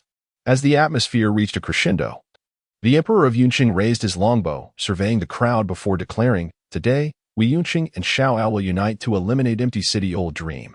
I do not wish for any disruptions. Should I discover anyone daring enough to interfere, even with a mere touch, I, the Emperor of Yunqing, swear to pursue you to the ends of the earth until you depart from the game. I stand with you," Xiao Qingfeng affirmed beside the Emperor. "Should anyone dare to act, I possess ample means to ensure your departure from the game. Consider this carefully." A profound silence enveloped the gathering. It appears that the imposing presence of these 2 individuals has rendered those around them momentarily dumbfounded, while the Emperor of Cloud City and the carefree Chief Feng surveyed their surroundings, seemingly satisfied with their own intimidation. "Foolish fools, dream on in your delusions." Just as the 2 were delivering their authoritative speeches, Xingqian Zuohan led the members of the Xingqian Guild into the fray. To be precise, they were not alone. It was evident that several thousand independent players followed closely behind, their expressions brimming with excitement. "Seizing the day, today we, the Xingqian, shall engage you in battle to determine whether evil triumphs over righteousness or vice versa." Indeed, the offspring of Cloud City and the carefree one have been abusing their power. The leader of the independent players, filled with righteous indignation, proclaimed, "It is one thing for you to oppress us during ordinary times, but to ambush us while we are slaying the boss and clearing the field. Who do you think you are? Brothers, let us not hold back any longer. Today we shall settle scores and take vengeance on these 2 despicable guilds." As one brave soul stepped forward, others began to join in, and soon an increasing number of independent players rallied to the cause. The blame lies solely on the shoulders of these 2 guilds for their numerous transgressions. In an instant, the expressions of Qing Feng and the Emperor of Cloud City turned ashen. The number of assembled opponents matched, if not surpassed, the combined forces of their 2 guilds. Chaos ensued, and the atmosphere was charged with impending conflict. Chapter 42. The plans of Xingqian Left Bank. Meanwhile, a striking golden radiance flashed past Jiangbai. Instantly, a warm surge of power coursed through his body, and he noticed that his primary attribute, agility, had increased by 5 points. Momentarily taken aback, he then observed a new buff in the upper right corner of his interface. Blessing, player's primary attribute increased by 5 points, lasting for 30 minutes, courtesy of player Xingqian Momo. Xingqian? Jiangbai abruptly turned his head, discovering that the adorable and soft-spoken young girl, whom he had not noticed before, was now standing a short distance behind him. Behind Xingqian Momo, a team of approximately 30 priests had gathered. Seemingly aware of Jiangbai's gaze, Xingqian Momo lifted her head and met his eyes with a mischievous smile. Hee, let's team up, big brother. As she spoke, she waved her staff, bestowing yet another buff. Resilience, player's defense increased by 15 points, lasting for 30 minutes, courtesy of player Xingqian Momo. Xingqian Momo waved her staff once more. Misery, player's damage dealt increased by 5, lasting for 30 minutes, courtesy of player Xingqian Momo. Simultaneously, the 30-member squad behind her wielded their staffs. In an instant, golden luminescence showered down upon Jiangbai, and a series of buff notifications rang out, causing the buff slots in the upper right corner to fill up, quickly stacking into a second row. Moreover, other players capable of casting buffs began to contribute as well. True word, player gains a shield equal to 10 of their maximum health, capable of absorbing any damage, courtesy of player Xingqian Shaolai. Rage, player's health cap increased by 250 points, lasting for 30 minutes, courtesy of player Xingqian Zhuti. Power Strike, player's attack power increased by 5, lasting for 30 minutes, courtesy of player Xingqian Desire. Brutality, player's critical hit chance increased by 3, lasting for 30 minutes, courtesy of player Xingqian Xiaobai. King's Blessing, player's all attributes increased by 5, lasting for 30 minutes, courtesy of player Xingqian Laodai. In a heartbeat, Jiangbai found himself endowed with numerous different buffs, and his attributes fluctuated with each one. To be honest, as Jiangbai had never learned buff skills and had primarily played solo, he felt somewhat disoriented with the sudden influx of so many buffs. Xingqian Left Bank called out to Jiangbai, "Brother, I've arranged for you the most elite priest team from Xingqian. They all possess the Holy Shield skill, so you can unleash your full potential." Everyone knew that in this battle, conquering Old Dream was the core. Furthermore, Xingqian Left Bank had its own ambitions. Currently, the position of the Xingqian Guild was rather precarious, caught between the pressures of Yunqing and the Xiaoyao Guild. To rise above, they needed to break through this oppression.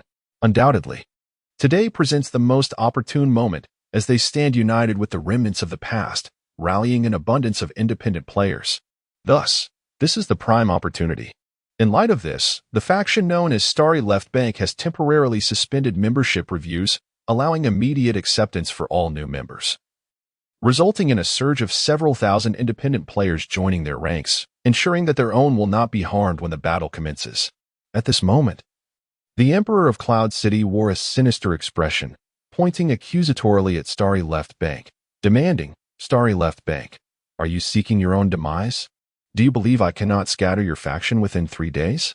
With a scoff, Starry Left Bank, wielding his mighty sword, retorted, "Even if I do not make a move, you and your comrades from Carefree and Gentle Breeze would not dare to strike against us.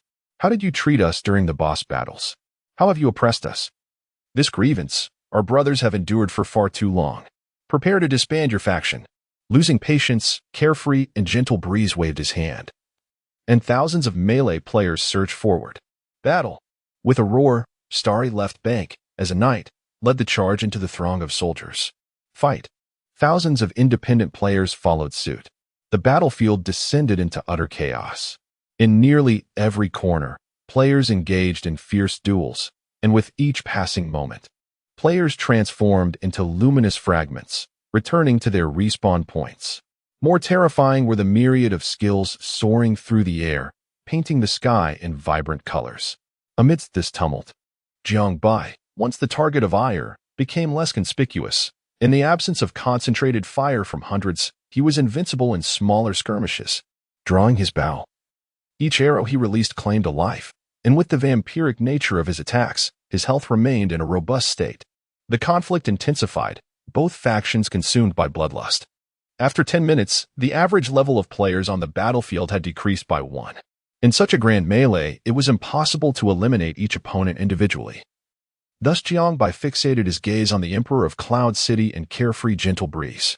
As Jiangbai locked onto the Emperor's form, his longbow thrummed with fervent battle intent, resonating with anticipation. With a swift release, his arrow shot forth, propelled by the fervor within him, soaring into the sky. With the mournful sound of the wind, the arrow honed in on the Emperor of Cloud City, unleashing a explosive shot. The Emperor, aware of the imminent danger, sought refuge within the crowd in a panic. Yet, how could he evade the locked-on attack of that explosive shot? 3 arrows struck in succession, pinning the Emperor firmly against the tree behind him. In the next instant, his lifeless form transformed into a beam of white light, returning to the respawn point, instantaneously slain. Old City Dream, I curse you. The Emperor of Cloud City, witnessing his level drop once more, felt his heart bleed. Damn it, our leader has fallen again. How pitiful.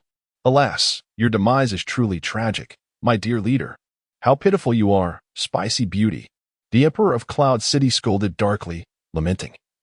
Spare me your tears, and go fulfill the old dreams of the empty city. Above Jiangbai's head, numbers erupted chaotically. 1, -2, miss. The minuscule damage numbers floated aimlessly. Under the influence of various buffs, Jiangbai's health ceiling had soared beyond 3,400.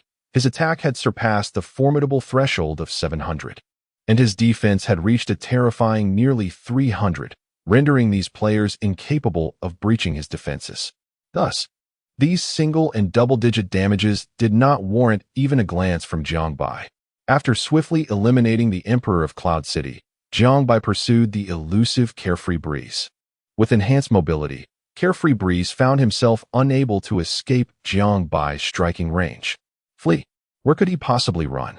Jiangbai scoffed. A single aimed shot inflicted nearly 1,000 damage, completely depleting Carefree Breeze's health bar, followed by a seamless basic attack, leading to the successful defeat of Carefree Breeze. Chapter 43, Brother, enough with the groping. Go slay 2 people. The battlefield grew ever more intense, yet increasingly chaotic. Amidst the turmoil, there were those who sought to profit from the confusion. A certain mage exclaimed, "What the hell? Which damned assassin has stolen my trousers?" A priest, perpetually ensnared in a daze from a kidney strike, pleaded, "Brother, enough with the groping, go slay 2 people instead." A certain assassin chuckled, If we are to speak of lewdness, the assassin profession would claim second place, none would dare contest the first." As for the Cloud City Emperor, who had met his demise twice and resurrected, he had learned his lesson. He now stood at a safe distance behind the main forces, ensuring that Jiangbai could not reach him before he began to strategize. Amidst the chaos, he hastily assembled several small teams specifically targeting Empty City's old dream. Group 3, focus your fire on the little priest behind Empty City's old dream. Eliminate the healers first, commanded the second team of carefree assassins. Their commanding experience was evident. These little priests, some belonging to the Starlight Momo organization and others gathered spontaneously, played a crucial role in the team battles by providing healing. Starlight Momo's objective was clear, to protect Empty City's old dream. As the 2 groups set their sights on Starlight Momo, a semblance of disorder quickly emerged among the squads. Meanwhile, the 100-strong protection team that had been prearranged by Starry Left Bank found themselves in a precarious position, as the disparity in numbers became glaringly apparent. Engrossed in his bloodlust, Jiangbai remained oblivious to the chaos unfolding behind him.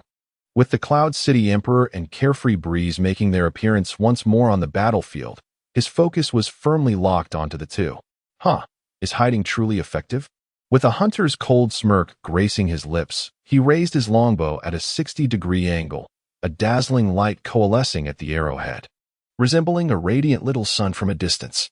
Eagle-eye shot. With a whoosh, the slender arrow soared skyward, tracing a graceful arc across the azure expanse before plummeting swiftly.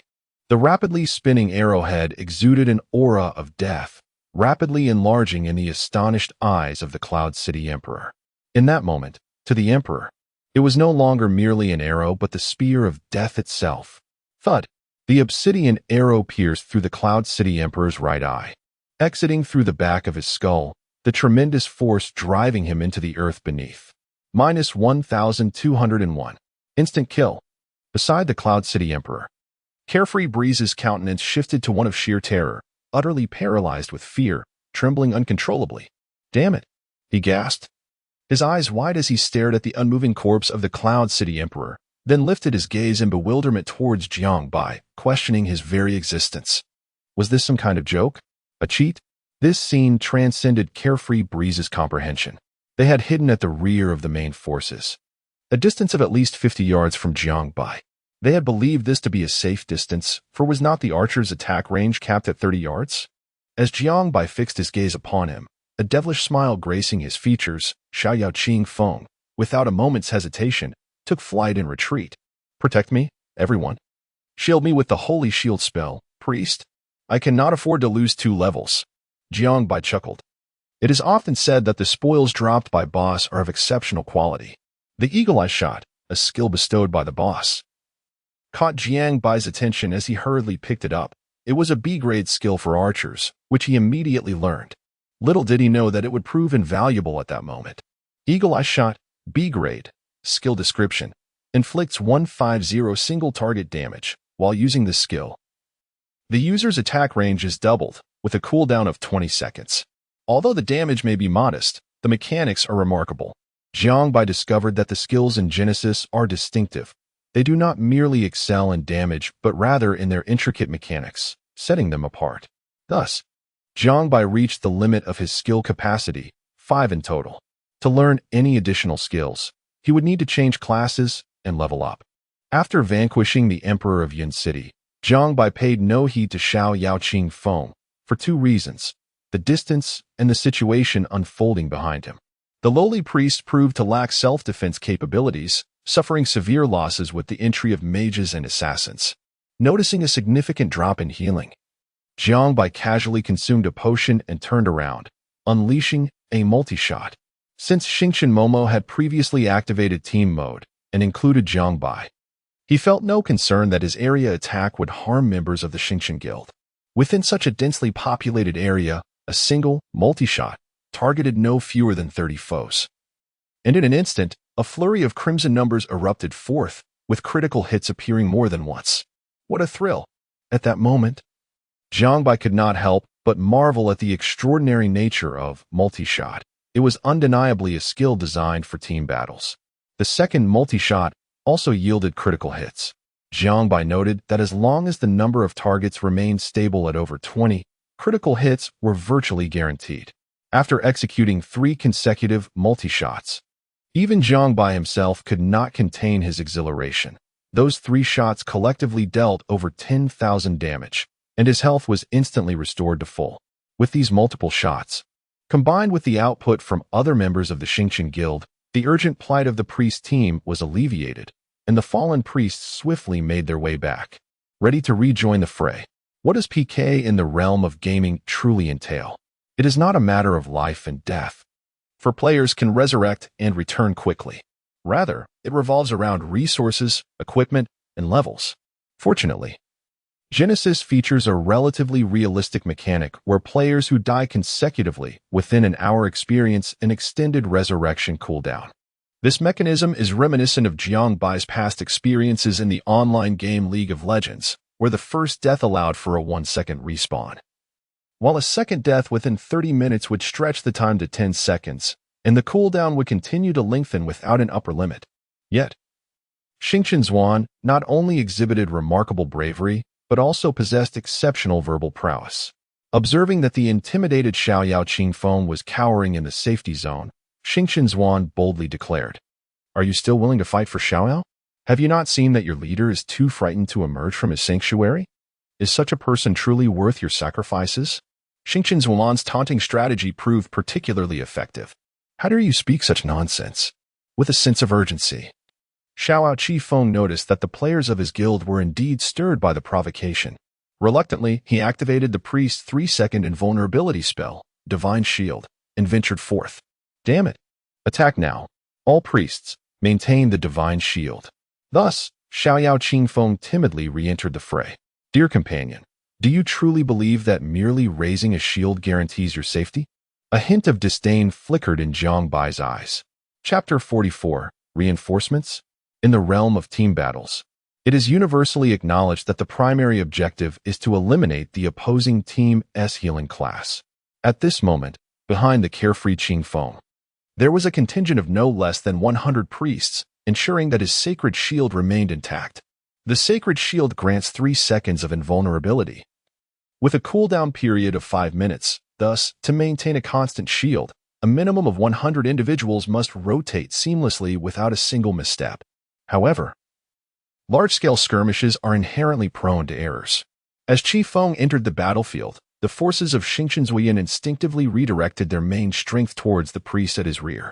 Dozens of assassins instantly vanished into the shadows, launching their attacks, while Jiang Bai's multi-shot and the mage's fiery rain followed suit. In an instant, the priestly formation behind Qing Feng descended into chaos, and within less than a minute, his sacred shield dissipated. Damn it! The sacred shield! Someone bring me the sacred shield! Upon its disappearance, Qi Feng bellowed in desperation. Before he could utter another word, a piercing arrow struck through his forehead. Minus 2,321. A critical hit. He was instantly eliminated. Damn it! The boss was taken out again. This ISNT human. The boss has even dropped 2 levels. Jiang Bai's shot left those from the Qing Feng guild utterly distraught. Impressive. Xingqian Zuiyan cast a deep glance at Jiang Bai, increasingly convinced that his wager had been astute. For the second time, Jiang Bai nonchalantly stowed his longbow, shifted his focus, and began searching for the whereabouts of the Emperor of Yunqing. Considering the time, he surmised that the Emperor should have resurrected by now. However, Jiang Bai would find it difficult to locate the Emperor, as the latter, having revived for several minutes, stood at the resurrection point with a grim countenance until Qi Feng brushed past him. The Emperor of Yunqing cast a glance at Qi Feng. You finally arrived. I've been waiting for you half the day. Damn it. An enraged Qi Feng erupted. So you were just waiting for me to die? I've dropped to level 7.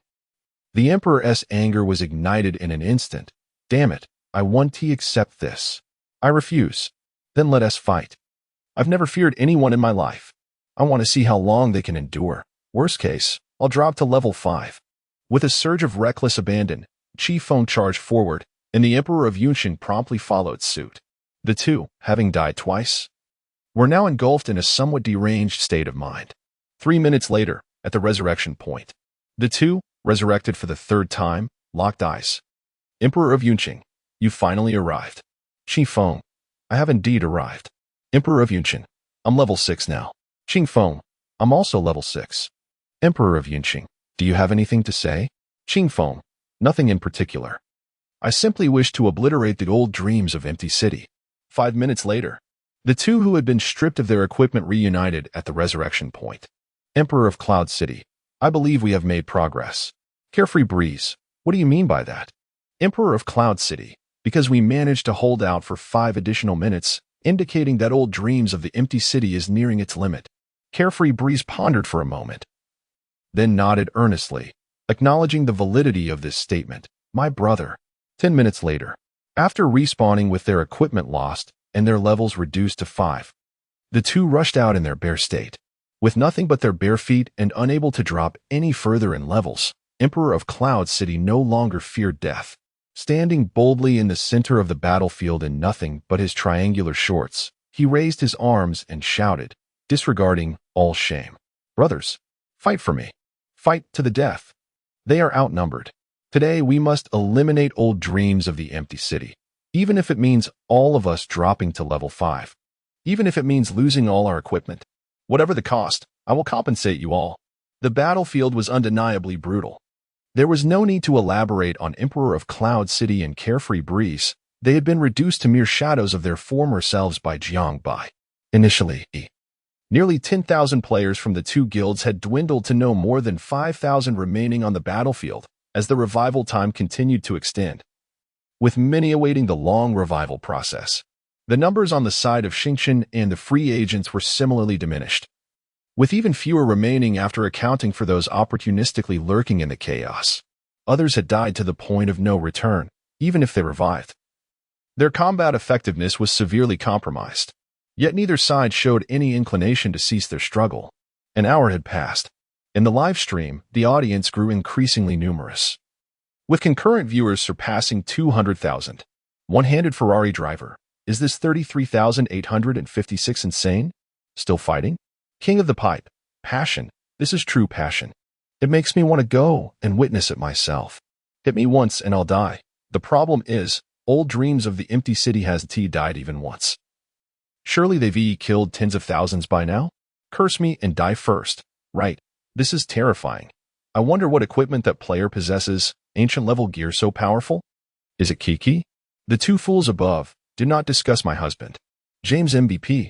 Oh, when did I gain a daughter-in-law without knowing? When will you come home to let your father take a look? Strong men get tired too. Oh, when did I gain a granddaughter-in-law without knowing? When will you come home to let your grandfather take a look? Hawaii is not the sea. Oh, when did I gain a great-granddaughter-in-law without knowing? When will you come to let your great-grandfather take a look in the coffin board? Beauty donkey in the sewers, my lady. You wouldn't want old dreams of the empty city to know about this, would you? If Jiangbai were to see these comments, he would likely be infuriated. The barrage of comments was lively, yet the battlefield was suddenly thrown into chaos. The Emperor of Cloud City had somehow summoned a group of reinforcements. A guild named Against Heaven, continuously emerging from the teleportation point. Brothers, reinforcements have arrived. Upon witnessing the formidable assembly of nearly 3,000 players from the Against the Heavens guild, the Emperor of Cloud City, clad in his baggy shorts, found renewed vigor. Could the players from other outposts teleport as well? Jiangbai was immediately taken aback. This altered the nature of the situation. This was no longer an internal affair of 33,856. It should be possible. I have heard that once one passes the boss teleportation array, it is activated immediately. They should be able to teleport here. Incredible! Reinforcements could actually be summoned. As fresh blood poured into the fray, the scales of victory shifted dramatically. While 3,000 players were a significant factor, it must be noted that the members of 33,856 were in a compromised state. Their levels had drastically decreased, and they were unable to equip their gear. Almost half of them were fighting bare-skinned. In stark contrast, the newly joined Against the Heavens guild members were at full level and in peak condition. How could they possibly contend? In an instant, the battlefield transformed into a one-sided affair, with the Against the Heavens guild sweeping through like autumn winds scattering leaves. Ha ha ha! The carefree Ching Feng, witnessing this turn of events, felt elated. Thank you, brothers of Against the Heavens. Once this battle concludes, all the loot that falls will belong to you as a token of my gratitude. Ha ha! Crazy Dragon of Against the Heavens laughed heartily. It's nothing. Just lending a hand to my brothers.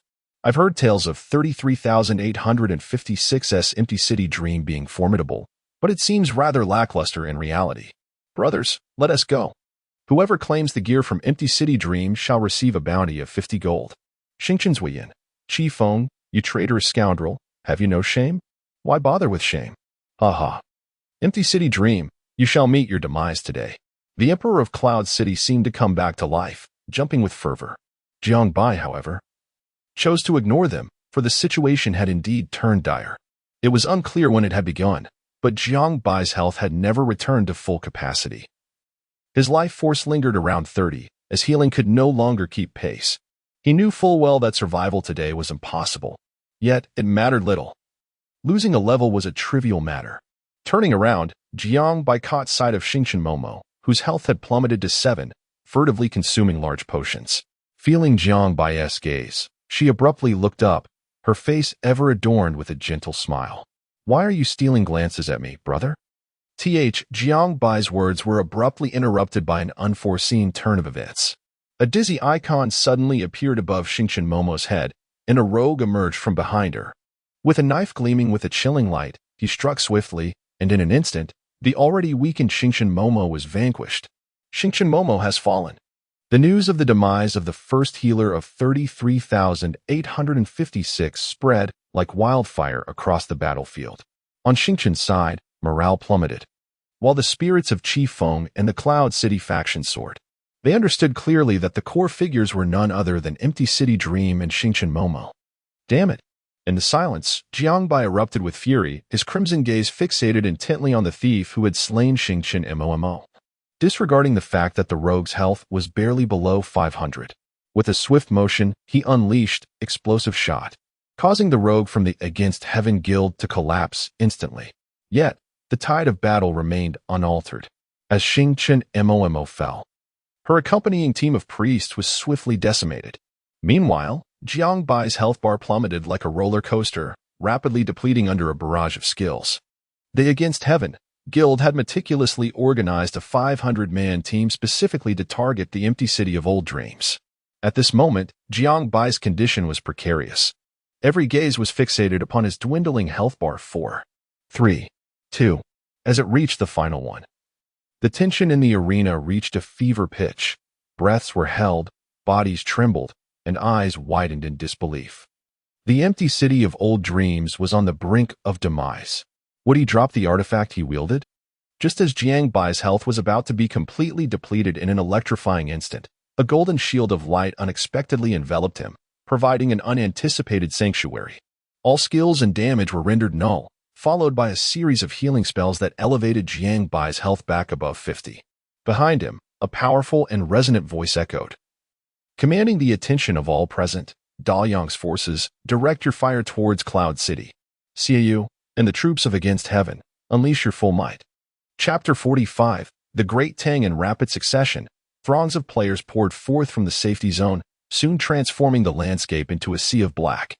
Their presence bore the fervor of a well-trained army, even more ferocious than the recently assembled thousands of the two guilds from the city of Xiaoyao. The Great Tang.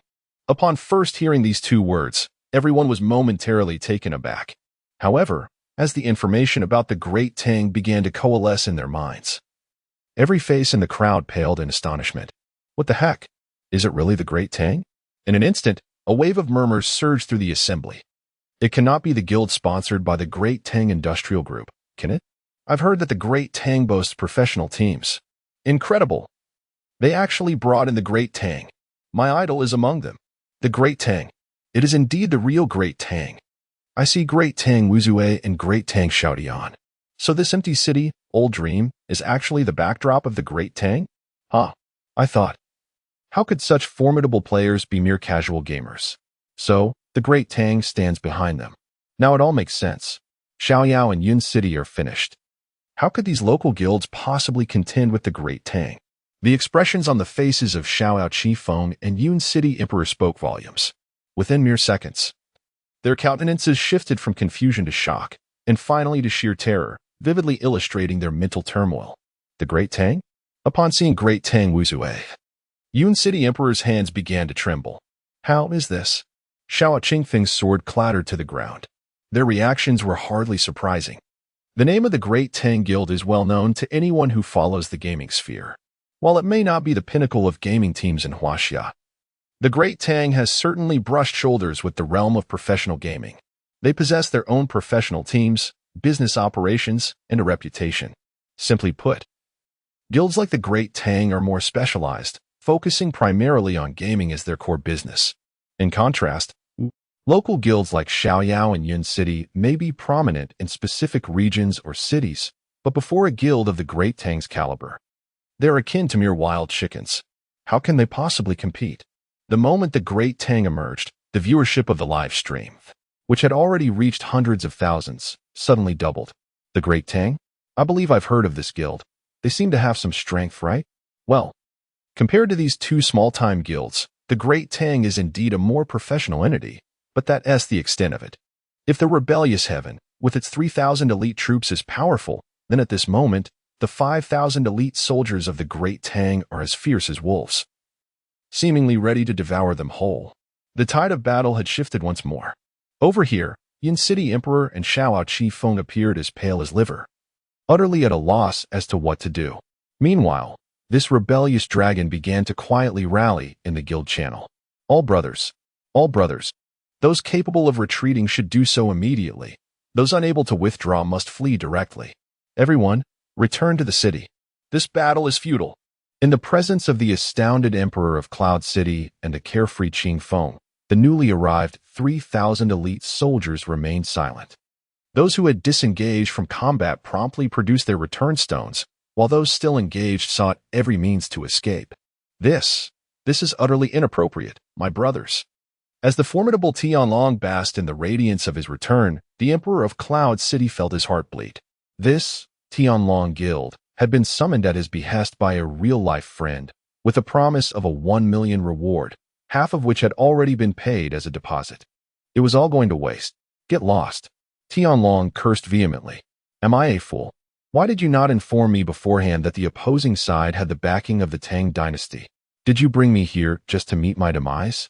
Damn it. Perish. In a fit of rage, Tianlong struck down the Emperor of Cloud City, whose health had already plummeted to level 5. This was the final blow. The remaining battered soldiers stood no chance against the elite forces of the Tang Guild. No one had anticipated that the tides of battle would turn once more. It was profoundly dramatic. At this juncture, from any perspective, neither Chi Feng nor the men of Cloud City held any hope of reversal. Each bore an extended resurrection time, meaning that most could not return to the battlefield after death. Meanwhile, Tang Wuzue demonstrated his formidable prowess. With the backing of Jiang Bai, clad in top-tier equipment, Tang Wuzue unleashed an array of area of effect spells. In mere moments, the battlefield erupted into a sea of flames, with any player traversing through suffering significant health loss. Damn, I should have gone with a mage. I have known to choose a mage. Jiang Bai lamented, tears of envy streaming down his face as he witnessed Tang Wuzue's impressive display of area damage. Within 20 minutes, even without Tang Wuzue directly intervening, the flames of battle were extinguished. As for the Emperor of Cloud City and Qin Feng, faced with insurmountable odds and seeing victory slip away, they logged off with grim expressions. Utterly defeated, Jiang Bai had intended to ambush the pair for a few more kills, but they offered no further opportunity. Both the Cloud City and Qin Feng guilds suffered significant losses. The Starry Left Bank Guild also endured heavy damage, yet they emerged victorious. Firstly, they had gained notoriety, and secondly, a portion of the thousands of casual players who had joined them would surely remain. Was that not delightful? As for Jiang Bai, he felt as if he were in a dream. He had prepared himself for a glorious death on the battlefield, only to be unexpectedly aided by Tang Wuzue. This was entirely beyond his expectations. He had not anticipated the Tang Guild to be so formidable. Clearly, cultivating friendships had its advantages. Grateful, he stared in astonishment at the elegantly attired mage standing before him, Tang Wuzue. I never anticipated that my first encounter with Tang Wuzue would occur in such a manner. Before me stood a middle-aged man with striking eyebrows and piercing eyes, his rugged visage exuding an unmistakable masculinity. Tang Wuzue gently patted Jiang Bai's shoulder and laughed heartily, stating, "You have provided me with such excellent equipment. When a brother is in need, it is only natural to come to his aid." Jiang Bai opened his mouth, warmth flooding his heart, and humbly replied, "What assistance? To be honest, it is merely a matter of exchanging benefits. It hardly qualifies as help." "Oh, no. My brother, do not be so modest," Tang Wuzue said earnestly. "The equipment you have supported me with, if sold directly in the market, would fetch a far greater price, and I might not even be fortunate enough to acquire it. You have indeed rendered me a significant favor. There is no need for humility. Thus, I must lend a hand with this small matter. We have just finished battling the boss, and since we find ourselves with some idle time, let us engage in a bit of sparring, haha." Chapter 46, Epilogue of Act 1. Thus, the battle in the novice village has drawn to a close, leaving both the Yun City and the Xiaoao guilds in utter defeat. Their objectives remain unfulfilled. They failed to seize the boss and could not eliminate Jiang Bai. Not only did they incur significant losses, but they also tarnished their guild's reputation. The devastation they suffered can only be described as catastrophic, as the meticulously crafted plans of these two guilds culminated in a dismal failure. However, when it comes to the essence of winning and losing, one must acknowledge that within the realm of gaming, such distinctions are often trivial. After all, death is but a temporary setback. One can resurrect, equipment can be reclaimed, and levels can be regained. Jiang Bai is acutely aware that the Emperor of Yun City and the gentle breeze of Xiaoyao will undoubtedly make a comeback. This, too, is part of the allure of the game. What man has not yearned for the life of adventure and retribution in the martial world? It is precisely this aspect that renders gaming so captivating. Clearly, for a considerable period ahead, both guilds are likely to remain subdued. Following today's debacle, it is plausible that at least one-third of the guild players might opt to withdraw. Meanwhile, Xingqian Zuohan finds himself unable to contain his exhilaration. The gamble has paid off. They are soaring to new heights. At this moment, applications for membership in the Xingqian Guild have surged. More significantly, this fierce battle has yielded millions of pieces of equipment. In gratitude for the support from Xingqian Zuohan and Datong Wuzue, Jiang Bai chose not to claim much of the spoils, allowing members of the two guilds to gather the fallen items. He only picked up 2 finely crafted pieces of equipment dropped by the Emperor of Yun City in the gentle breeze of Xiaoyao, which still hold some value. The rest? He barely glanced at. In this skirmish, he emerged unscathed, while the independent players suffered greatly and were in dire need of these items to recover their losses. In truth, Datong Wuzue also did not place much value on these items, primarily allocating the spoils to the Xingqian Guild and the independent players. Consequently, not only did they recover their losses, but they also turned a substantial profit. After the fierce battle, Jiang Bai, Datong Wuzue, Xingqian Zuohan, and Xingqian Momo casually found a shaded spot beneath a tree to converse. "I truly appreciate your help today," Jiang Bai sincerely expressed, looking at the 3 beside him. Although the Xingqian Guild had their own motives, it cannot be denied that they provided significant assistance against the initial targeting from Yun City and Xiaoyao. "Let us skip the pleasantries. Just bring me good equipment." Datong Wuzue waved his hand dismissively. Of course, Xingqian Zuohan and Jiang Bai shook hands, marking their formal introduction. "I've long had a disdain for those 2 guilds, and today was the last straw." As for Xingqian Momo, the girl was quietly lost in thought. Sensing Jiang Bai's gaze, she looked up and smiled faintly, her unintentional elegance dimming the world around her. "Brother, let us not just talk. Take me leveling up sometime." Datong Wuzue also took the opportunity to formally acknowledge Xingqian Zuohan, offering a favorable impression. "I saw you during the live stream. You were quite valiant." "Hee. I hope you'll look out for me from now on." On the banks of the Starry River, Xingqian Zuohan fidgeted nervously, rubbing his hands together. "How did you get here? Is teleportation really possible now?" After a round of pleasantries, I voiced his curiosity. "Indeed, teleportation is possible," Dtng affirmed with a nod. After the boss battle, the teleportation array was activated, allowing us to travel from our location to the level 3 main city, and from there to any novice outpost. "Didn't you know?" "I had no idea." I replied with a wry smile, shaking his head. "Once we finished the boss here, we hardly had a moment to spare, let alone think about heading to the level 3 main city." He then inquired with curiosity, "So, have you experienced the content of Chapter 2? "Experience? Not at all." Dtng mumbled through a mouthful of grass. "Right now, the level 3 main city is nothing but a ghost town. Aside from the teleportation array, there is nothing else available. The officials haven't had time to update it. Some outposts haven't even finished their boss battles yet.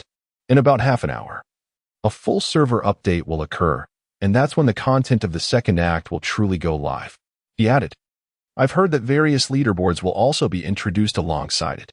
Moreover, the officials will release the content of the 2nd act through their website during the update." That said, I've grown accustomed to this novice village. The level 3 main city is indeed magnificent. I was awestruck when I first entered. Has there been any announcement regarding the content of Chapter 2? Bi asked, a hint of disappointment in his voice. None. Zhu shook his head. Currently, the level 2 main city is just an empty shell. We must wait until the maintenance is complete. However, I have heard rumors that the 2nd chapter will introduce new equipment parts, and they will be quite formidable. The specifics remain unclear. As they conversed, a series of announcements echoed in the background. Congratulations to Novice Outpost 11241 for successfully defeating the Butcher Gonzalez and achieving victory in the Demon Invasion event. Congratulations to Novice Outpost 83885 for successfully defeating the Butcher Gonzalez and achieving victory in the Demon Invasion event. While they chatted, more Novice Outposts celebrated their last-minute victories over the boss, erupting in cheers. After a moment, Zhu fixed his gaze intently on Bi. His eyes filled with longing, making Bi feel uneasy. What? Bi took a step back. feeling a chill as DTing Wzu scrutinized him. "Why are you looking at me like that?" DTing Wzu kicked Jiang Bi playfully. "Don't act coy. You know why I'm here." "Stop stalling. What did the boss drop?"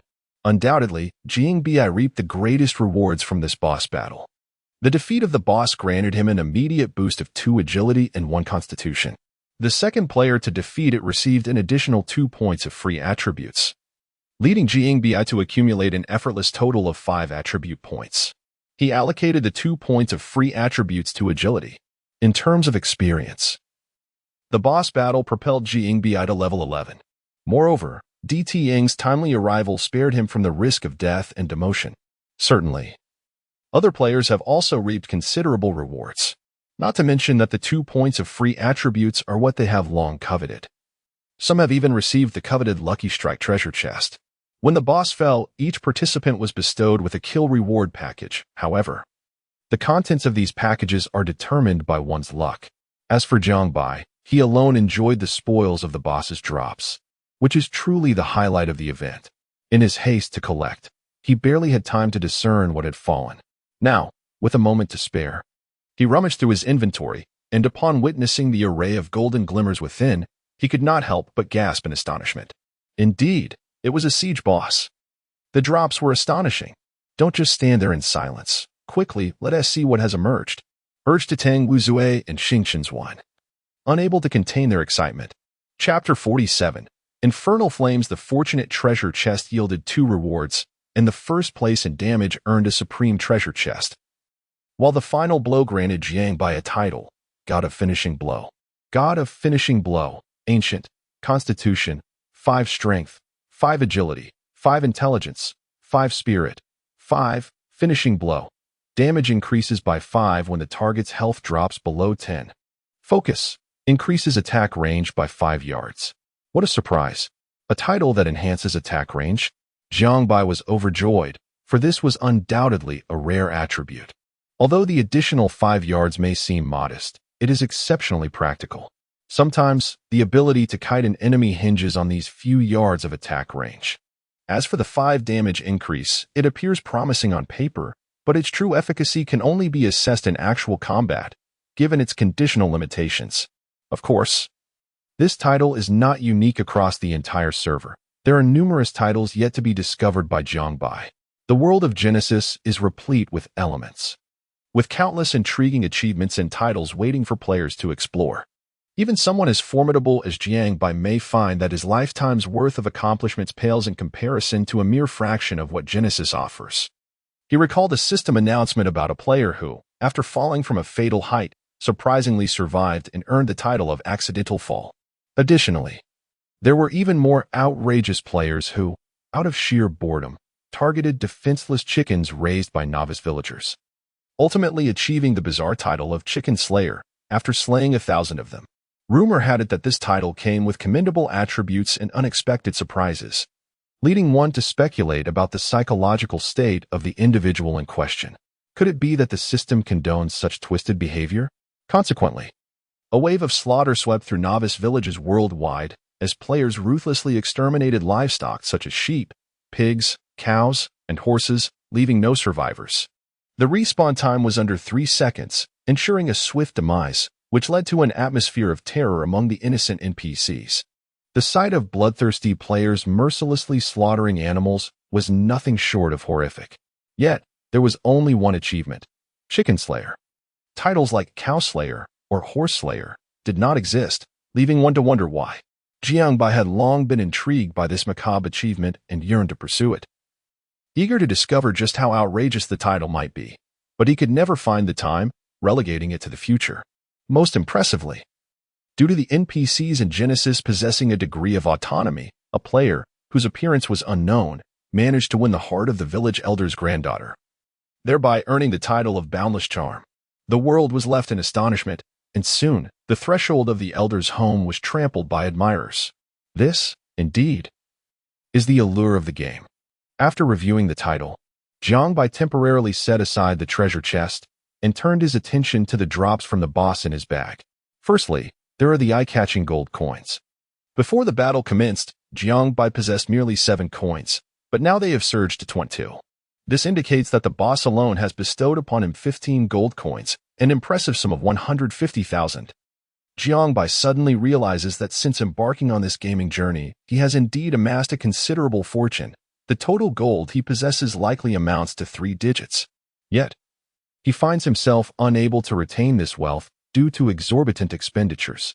The heart of creation's equipment synthesis is undeniably powerful, but it is underpinned by a vast reservoir of financial resources.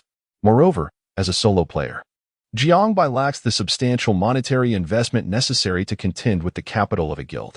Thus, he is never reluctant to spend when it comes to money. Subsequently, Jiangbai shifts his gaze to the Materials tab. The boss has directly yielded 3 soul crystals, 5 skill enhancement scrolls, in the head of the butcher. Gaunt Sales, a quest item that triggers a hidden mission upon use, required level 15. In addition, he has obtained a new material that he has never encountered before, Magic Crystal or X15. Item description: material for Chapter 2, currently unknown. Oh, Jiangbai is perplexed by the air of mystery surrounding this item. Why is it so enigmatic? However, he does not dwell on it too much, for the quantity of this item suggests it is not particularly valuable. There is yet another material that baffles him. Fragment of Creation, item description. Goodness, this is even more mysterious than the Magic Crystal ore, with its description consisting solely of question marks. Jiangbai can only sigh in exasperation. Yet a discerning individual would undoubtedly recognize that this item is extraordinary. Could it possibly be related to the heart of creation? After all, the first 2 words are identical. After pondering for quite some time without reaching a conclusion, Jiangbai abandons his investigation of these items and prepares to upgrade the Heart of Creation using his reputation points. Originally, he possessed 500 reputation points, and defeating the boss has granted him an additional 500 points, bringing his total to precisely 1,000 reputation points, sufficient for upgrading the Heart of Creation. What could the 4th trade entail? Filled with anticipation, Jiangbai selects the upgrade option. But the system prompt that follows leaves him utterly speechless. Chapter 2 content is not yet unlocked. The Heart of Creation cannot be upgraded at this time. What on earth? Jiangbai is left dumbfounded. Could it be that the 4th trade of the Heart of Creation is somehow connected to the content of Chapter 2? With no other choice, Jiangbai turns his attention to the 3 skill books lined up in his inventory. To be precise, 4, as he has already learned Eagle Eye Shot. The first is an A-grade area attack skill for assassins, Blade Dance, A-grade, skill description, instant cast, immediately throw your weapon at all targets within an 8-yard radius, dealing 85 physical attack damage. Behold the assassin, a true epitome of a high-damage profession. Jiangbai gazed at the skill description of the thief, unable to suppress his admiration. Both classes possess A-grade area attacks, yet ours only boasts an 80 damage enhancement, while theirs inexplicably enjoys an additional 5. It seems the system favors them as its cherished offspring. Jiangbai promptly tossed this A-grade skill to Xingchen Zuan, offering a little support to the assassins within his guild, for they have certainly met their demise today. Jiangbai then turned his attention to the next skill. The hue was instantly of a different caliber. Infernal Blaze, S-grade, profession requirement, mage class skill description, summons a searing firewall, inflicting 80 magical damage on all targets within an 8-yard radius, while applying a burning buff that lasts for 30 seconds, causing the affected to suffer 2 of the caster's spell attack damage per second. Passive attribute, intelligence increases by 1. Goodness gracious, is this not utterly divine? Should a mage acquire this skill, would they not be capable of obliterating everything in their path? Moreover, the passive increase of 1 intelligence is nothing short of remarkable. After perusing the skill description, Jiangbai immediately turned to Detang Wuzue, a sly grin spreading across his face. Chapter 48. A refreshing mood. Jiangbai promptly shared the description of the skill, Hellfire. Brother, dear brother. The moment Detang Wuzue laid eyes on the skill description, he lunged at Jiangbai. Haraha, take it away. Instantly, the crowd exchanged knowing smiles. Jiangbai, however, did not initiate a trade with Detang Wuzue. Instead, he simply tossed the S-grade skill onto the ground. What are you doing? Detang Wuzue was utterly perplexed by Jiangbai's actions. What is this, brother? I'm giving it to you. Jiangbai scratched his head, indicating that he had left the skill there for Detang Wuzue to pick up if he desired. Otherwise, he could wait for the system to remove it. Damn, you. Detang Wuzue was no ordinary person. His astute mind quickly grasped Jiang Bai's intention. A complexity flickered in his gaze directed at Jiang Bai. It was evident that Kong Chung Jioming had no intention of accepting a single coin from him. Should a trade occur, he would undoubtedly have to pay, and if he placed currency in the trade window, Kong Chung Jioming would surely decline the transaction, leaving it at an impasse. The same reasoning applied to mailing. One could refuse to accept mail, and Kong Chung Jioming could reject his gold coins, which meant he could also decline the skill book. Thus, upon seeing the skill, Detang Wuzue pondered how to acquire it from Kong Chung Jioming without feeling like a freeloader, never anticipating the unexpected decision that Kong Chung Jioming would make. Brother, this is inappropriate. This is too precious. What is inappropriate about it? Jiang Bai replied nonchalantly, just take it. It's merely a game item, far less valuable than your support for me. Detang Wuzue was not one to linger unnecessarily. Seeing Jiang Bai's resolve, he slowly picked up the weighty skill book and raised it towards Jiang Bai. Brother, I won't indulge in flattery. I will remember this kindness. Don't be so sentimental, brother. Jiang Bai shot a disdainful glance at Detang Wuzue. This scene did not escape the notice of Xing Chenzuan and Xing Chen Momo. When Xing Chenzuan beheld the S-grade skill, his eyes widened in astonishment. Upon witnessing Kong Chung Jioming casually gift an S-grade skill, his eyes nearly popped out. Damn, an S skill.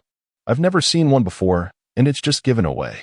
From that moment, Xing Chenzuan regarded Jiang Bai with increased admiration, feeling more convinced that he had not misjudged his ally. This is truly a friend worth having. Meanwhile, the demure Xing Chen Mo sitting beside them lifted her head, quietly gazing at Jiang Bai, her beautiful eyes brimming with admiration. And what about me, brother? Xing Chen Momo playfully pouted. I work so hard to support you. Realizing she had perhaps misspoken, she hurriedly lowered her head. Her cheeks flushed like a ripe apple, utterly adorable. Jiang Bai handed another skill book to Xing Chen Mo, holy word, when used on an ally. It dispels all negative buffs from the target and restores 120 of the caster's spell attack as health. Healing can critically strike. If a critical strike occurs, it restores an additional 130 of spell attack health. And if another critical strike occurs, it continues to restore 150 of spell attack health, for a maximum of 3 instances.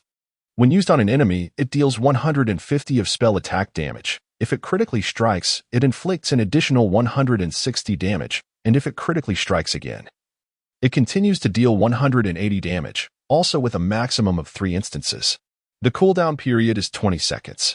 Passive ability, Spell Critical Strike 1. Upon reading the skill description, Xing Chen Mo's mouth fell open in astonishment, followed by a sense of bewilderment. She sent the skill description out, and then stood up, glancing helplessly at Xing Chenzuan, clearly unsure of how to assess such a precious item. Xing Chenzuan licked his cracked lips, perceiving the desire hidden in his sister's eyes. This was undoubtedly the strongest single-target healing and damage skill for priests at their current stage. The value of this book far surpassed that of the previous, Hellfire. Perhaps we should not take this skill? It is too valuable, she suggested hesitantly. It's not for you. Stop being overly sentimental, Jiang Bai replied, handing the skill to Xing Chen Mo. Thank you for your healing earlier. However, Xing Chen Mo firmly shook her head. I cannot accept it. It is too precious. You can just consider what I said before as a joke. I'm not giving it away for free. Name your price. Looking at her adorable demeanor, Jiang Bai found her utterly charming. We cannot afford it. Our small guild does not have that much money. My brother and I together are worth only 10 gold coins. You should put it up for auction instead. All right, it's a deal for 10 gold coins. Xing Chen Mo looked up, astonished as she stared at Jiang Bai. Hurry and learn it. Besides, it's not for nothing. You'll have to heal me plenty in the future. Yay. Xing Chen Mo's face flushed again. But she did not shy away from Jiang Bai's intense gaze.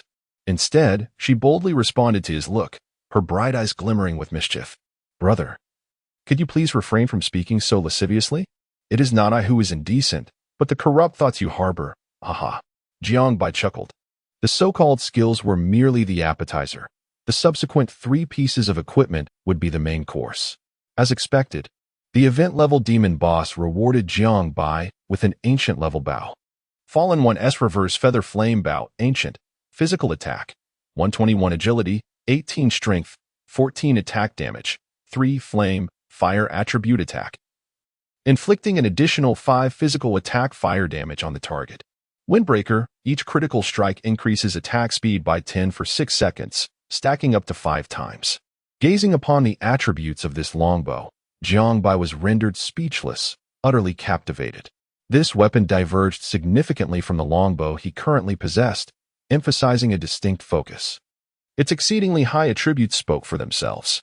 Unlike his existing weapon, this longbow leaned more towards offensive capabilities. Both the flame and windbreaker effects were remarkably aggressive. The flame effect essentially negated cutting, while windbreaker and frost were incomparable, as one provided deceleration control while the other enhanced attack speed. Both were exceptional attributes, leaving Jiang Bai to ponder his choice. Regrettably, the bow was augmented with a mere 3 attack damage instead of 3 critical strike, which was disheartening since Jiang Bai intended to pursue a critical strike build. Should he replace his current longbow, he would certainly lament the loss of that 3 critical strike. If only the attributes of the 2 longbows could be amalgamated. After much contemplation, Jiang Bai ultimately decided against equipping this exquisite longbow, opting instead to store it in his vault. There was no rush. He could afford to study it at his leisure later. In addition to the ancient weapon, he had acquired 2 pieces of epic gear, a mage's cloth armor and a knight's shield, both boasting superb attributes. The shield required no further discussion, as Jiang Bai generously gifted it to Xingqian Zuoyan, while the cloth armor was presented to Xingqian Momo. From this perspective, it seemed that Jiang Bai had scarcely reaped any rewards from the entire boss encounter. The items he distributed were valued at no less than 200 gold coins each. Yet, Jiang Bai felt he had gained rewards beyond mere gold, immeasurable in their worth. Xingqian Zuoyan had mobilized the entire guild's resources, selflessly shielding him and acting as a meat shield. After perishing thrice, the esteemed first priest, Xingqian Momo, had lost her title. In a moment of peril, Detang Wuzue had rushed forth with 5,000 brothers to her aid. Such acts were beyond repayment, transcending monetary value. After all, there would be plenty of time ahead, with ample opportunities to acquire superior equipment and endless wealth to amass. Crucially, as Jiang Bai relinquished these items, an inexplicable sense of joy and satisfaction washed over him. And was he truly left empty-handed? Setting aside the ancient longbow for the moment, the final blow had awarded him 500 reputation points, elevating his reputation to 1,000, enabling him to upgrade the Heart of Creation once more. Jiang Bai's gaze fell upon the last item dropped by the boss within his inventory. Chapter 49. Concealed Occupational Clues. It was an icon of a black envelope. Concealed Occupational Clue. Quest item. Item description. Upon unsealing the envelope, one randomly acquires a clue pertaining to a certain hidden profession. What holds the greatest value? What is truly priceless? Especially at this juncture, as the content of the second act is on the verge of commencing. The rich tapestry of hidden professions is about to unfold. Even ancient-grade equipment pales in comparison to this delicate letter. Equipment will inevitably become obsolete, while the worth of hidden professions will only soar. The distinction between the trivial and the significant is evident to even the most uninformed. Jiang Bai was uncertain whether every siege boss at the novice settlement dropped such an envelope containing a hidden profession clue, but even if it were guaranteed, the notion of billions of players vying for a mere few tens of thousands of these envelopes was staggering. This could very well signify the first batch of hidden profession players on the entire server. What unparalleled glory and prestige that would bestow. Due to the immense value of this envelope, Xingqian Zuoyan and Momo resolutely declined to accept it. Xingqian Zuoyan understood that their friendship was not yet robust enough to bear such a precious item. As for Detang Wuzue, he cryptically informed Jiang Bai that their village's boss also fell to him, yielding a similar envelope. Does this imply that it is indeed a guaranteed drop? Jiang Bai inquired, perplexed. No, Detang Wuzue refuted. To my knowledge, it is a drop with a probability, not particularly high, but certainly not negligible either. At that moment, the system announced an impending maintenance update, indicating that players would soon be forcibly removed from the game in 10 minutes. It appeared that the demon activity had concluded, resulting in a mix of joy and despair, as astonishingly, one-third of the novice settlements had failed to defeat the boss. Jiangbai was not in a hurry to log off. Instead, he produced 2 lucky treasure chests. Lucky treasure chest, gold, item description. Upon opening the chest, players will randomly receive between 1 to 99 gold coins. Reading this description sent a shiver down Jiangbai's spine.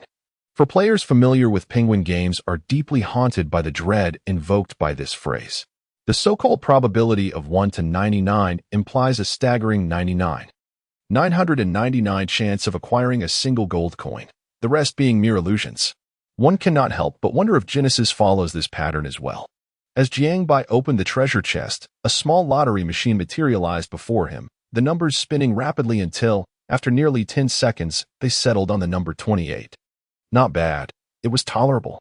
Jiangbai, not being greedy, cheerfully accepted the 28 gold coins, instantly elevating his wealth to 50 gold coins.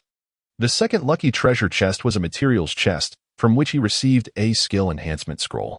Indeed, the goddess of fortune only graces one but once, and he ultimately could not escape the 999 curse. The highlight, however, was the supreme treasure chest, awarded for dealing the most damage. Even the system, in its stinginess, could not afford to let this first chest obtained from thousands of players be anything less than extraordinary. As Jiangbai opened the treasure chest, the system's voice resonated. Congratulations on opening the supreme treasure chest. You have acquired 8 gold coins and 4,883 copper coins, based on damage conversion, 1 damage, 1 copper coin, and received a weapon chest, corresponding to a random profession at your level. Another chest, indeed? Level 10 weapon chest, supreme grade, item description. Upon opening, you may randomly receive 1 piece of level 10 epic, ancient tier weapon equipment. Remarkable. The minimum is epic, and the maximum could be ancient. Filled with excitement, Jiangbai opened the weapon chest. Congratulations on opening the level 10 weapon chest, supreme grade. You have obtained the ancient grade weapon, the venomous sting of the dragon. He had indeed acquired an ancient item. Jiangbai was overjoyed. He glanced at his reputation, which was exactly 1,000. If all went well, the next level of the Heart of Creation would allow him to forge legendary grade equipment. That meant orange gear. Venomous sting, ancient. Physical attack, 127 agility, 18 strength, 16 physical attack, 2 bleed. When attacking a target, there is a 5 chance to trigger a bleeding state, causing a loss of 2 of physical attack health per second for 30 seconds. Backstab, when striking from behind, damage is increased by 10. The equipment every assassin dreams of. Jiangbai had no doubt that this item would fetch a minimum of 50 gold coins on the market. However, he had no intention of selling it for now, as he would soon be able to forge legendary gear, which would start at a minimum of 3 combined pieces. He decided to hold on to it for the time being, waiting for the maintenance update to conclude. After tidying everything up, Jiangbai noticed the system's red text prompt indicating an impending shutdown in the final 2 minutes before closure. After much hesitation, he withdrew 18 gold coins, equivalent to 180,000 RMB. There were still 40 gold coins left in his inventory. A tinge of reluctance washed over him, as this wealth had been painstakingly accrued. But isn't earning money through gaming meant for spending? After paying a 1 transaction fee, Jiangbai's bank account received 178,200 yuan, bringing his balance to 178,255.64 yuan. Goodness, Jiangbai mused with a wry smile at the string of numbers. Who would have imagined that just a day prior, his entire fortune amounted to merely 55 yuan? After logging off, Jiangbai emerged from the gaming pod. As he strolled leisurely around his room, he picked up his phone to settle his debts. He had 17,822 yuan left on his loan from Jiabei, which he paid off immediately. The amount from Weili Deus was 9,544 yuan, which he also cleared. Once these burdensome debts were lifted, Jiangbai felt a newfound lightness. Truthfully, carrying the weight of installment debts was quite unpleasant. Subsequently, he transferred 6,000 yuan to his landlord, covering 1 year's rent. Jiangbai planned to treat himself to a nice meal, especially since this maintenance period would last a full 6 hours. indicating a wealth of new content. Meanwhile, at the Muse Bar in City S, in the dim light, amidst the thunderous music, a myriad of individuals clad in vibrant hues liberally unleashed their youthful exuberance. In a shadowy booth, a man with a pompadour engaged in conversation with a buzz-cut gentleman adorned with earrings. The demeanor of the two suggested a stark disparity in their social standing, as the pompadour gentleman maintained a posture of obsequiousness throughout their exchange. As the discussion reached a fervent crescendo, the buzz-cut man furrowed his brow, interrupting the pompadour's fervent claims. "Are you certain that artifact in his possession can inflict 5,000 damage?" "Absolutely," the pompadour replied, his excitement palpable, saliva flying as he spoke. "There are videos online, and we even streamed our guild battle. Didn't you catch that, brother you?" With a dismissive scoff, the buzz-cut man retorted, "Do I possess such surplus energy to concern myself with players of your caliber? Only old dreams of empty cities piques my interest." "Do elaborate." Thus, the pompadour animatedly recounted tales of the game. Throughout the narration, the buzz-cut man maintained an air of indifference, nodding slightly as the tale unfolded. Then taking a deep drag from his cigarette, "Once the server launches, you shall join our subordinate guild, and I shall have the pleasure of encountering old dreams of empty cities. I find that artifact quite intriguing." Sure. The pompadour nodded fervently. "But brother you, do exercise caution. This fellow seems to have connections with the Tang dynasty." "The Tang dynasty?" A flicker of disdain crossed the buzz-cut man's face. "What is the Tang dynasty but a mere triviality?" Chapter 50. Bidding farewell to the past, Jiangbai resided in a small urban village just outside the school. Although it was a village that thrived on the school's development, it was a quaint yet complete community, bustling with life. On a midsummer night, indulging in beer and barbecue was a delightful prospect, and Jiangbai had every intention of doing just that. As he strolled along, he noticed that nearly everyone around him was engrossed in discussions about Genesis, a phenomenon that had evidently reached national acclaim. Just yesterday, scientists from various countries confirmed that playing Genesis could subtly enhance one's potential and physical prowess. It was rumored that some individuals experienced a doubling of their strength. I had heard about this, and it seemed plausible. I too felt a hint of this transformation. What could it mean? Is the nation's encouragement to engage with Genesis rooted in this? I am uncertain, yet I trust the government's wisdom. Whispers suggested that an even greater secret lay behind it all, but who could say for sure? Amidst the chatter, Jiangbai felt a profound resonance. The enhancement of his abilities had become increasingly evident. Not only had his strength surged, but his speed had also sharply escalated. Before acclimatizing, everything around him appeared to unfold in slow motion. He could even discern the flapping wings of a fly with startling clarity. This sensation was remarkably intriguing, akin to embarking on a journey of transcendence. Upon arriving at the barbecue stand, Jiangbai settled alone in a corner, observing the lively discussions around him. Before him lay an assortment of appetizers and 2 bottles of beer, and he couldn't help but chuckle wryly as he scratched his head. Was dining alone at a barbecue the pinnacle of solitude? To be honest, I found it rather comfortable. Lowering his gaze to the glistening beer, he noted the stark contrast between the vibrant revelry surrounding him and the chill of his solitude, a hint of melancholy shadowing his eyes. Thoughts swirled in his mind. 2 years ago, Jiangbai was an exuberant freshman, brimming with aspirations for a bright future. He and his childhood sweetheart, Jiang Weiwei, had both gained admission to this esteemed university, and life seemed poised to unfold in a harmonious duet. However, reality seldom aligns with dreams, particularly when it involves the enchanting beauty of Jiang Weiwei. After merely half a semester, she caught the attention of a classmate, Wang Ku. The ensuing narrative inevitably spiraled into the realm of the kitsch and melodramatic. Wang Ku ardently pursued Jiang Weiwei while simultaneously undermining Jiangbai. He resorted to despicable tactics, intimidation, coercion, and enticement, culminating in the humiliation of Jiangbai. Despite Jiangbai's resilience, he ultimately succumbed to betrayal from those he had trusted most, his own roommates. Wang Ku covertly colluded with them, orchestrating a scheme that falsely implicated Jiangbai in academic dishonesty, leading to his expulsion from the university. The price for dismantling a college student's future, brimming with potential, was a mere 10,000 yuan. This incident plunged Jiangbai into a state of near despair. His mother had always advised him to treat others with kindness, assuring him that goodness would be rewarded in return.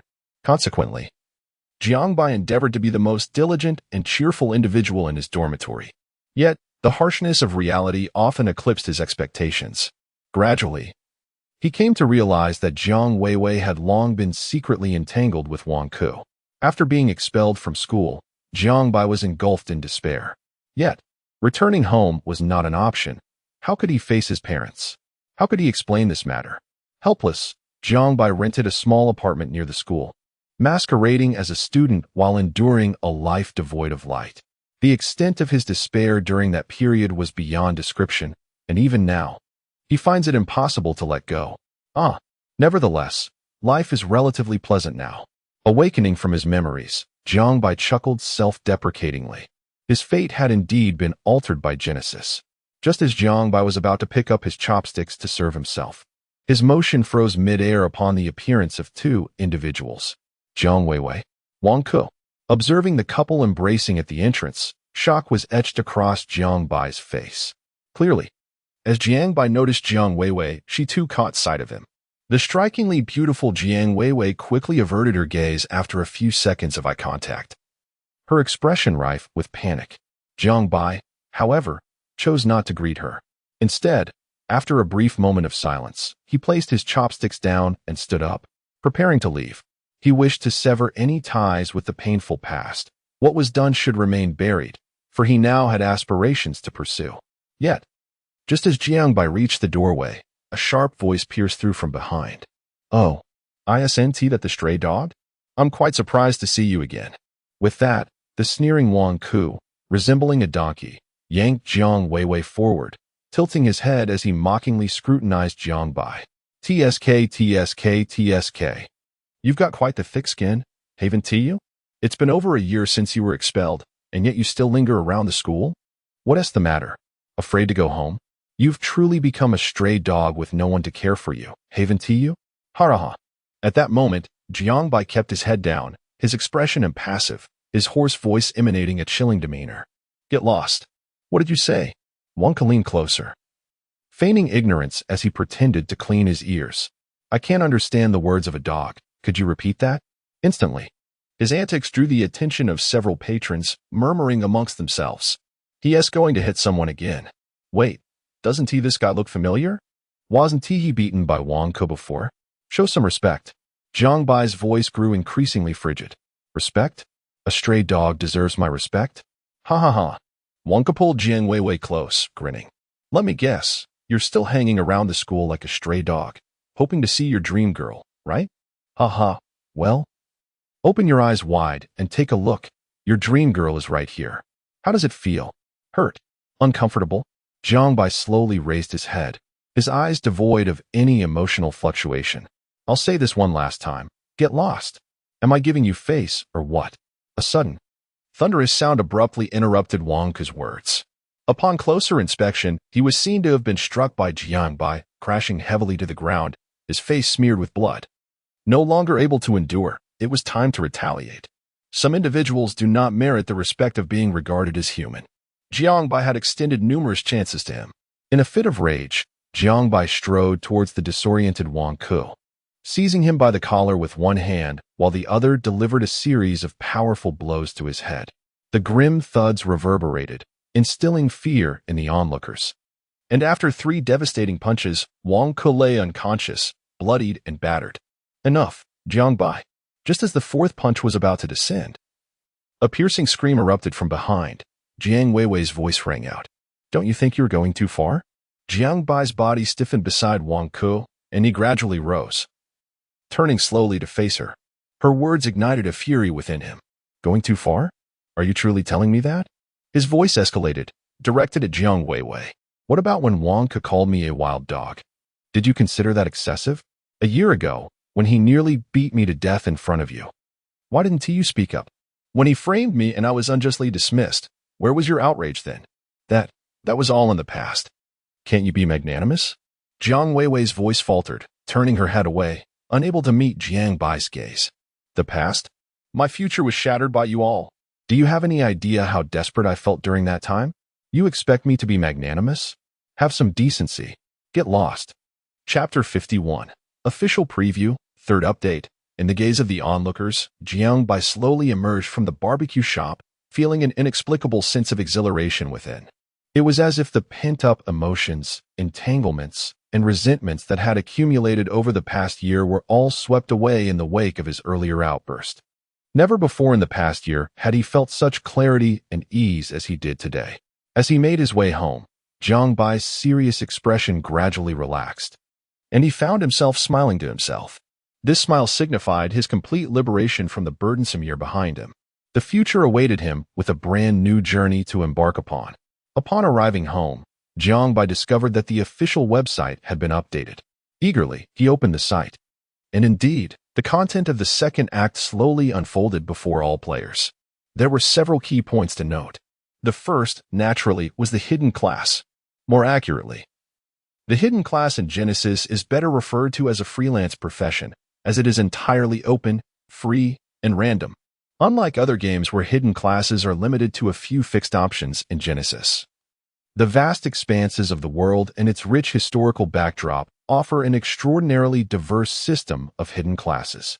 Clues to these classes may be hidden in the drops of certain concealed bosses, within the minds of NPCs found along the great roads, or perhaps within the coffins of long-buried elders.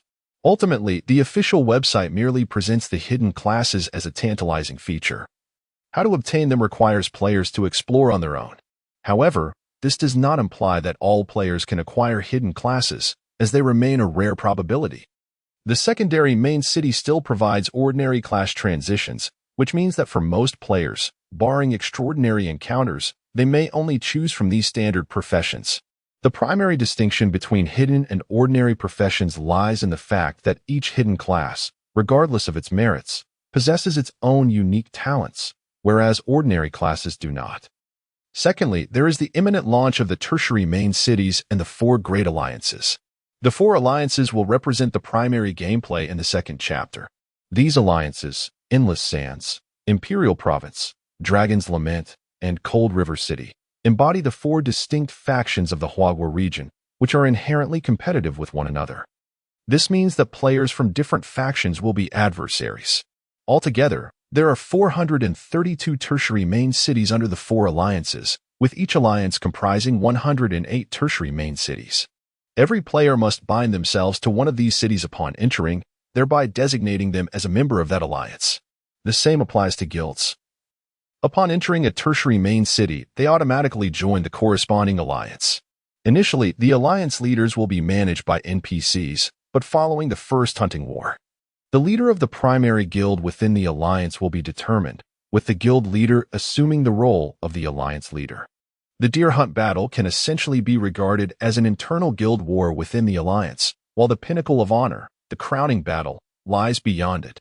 The crowning battle is a conflict among the 4 great alliances, with the victorious alliance claiming supremacy over the Central Plains, basking in unparalleled glory.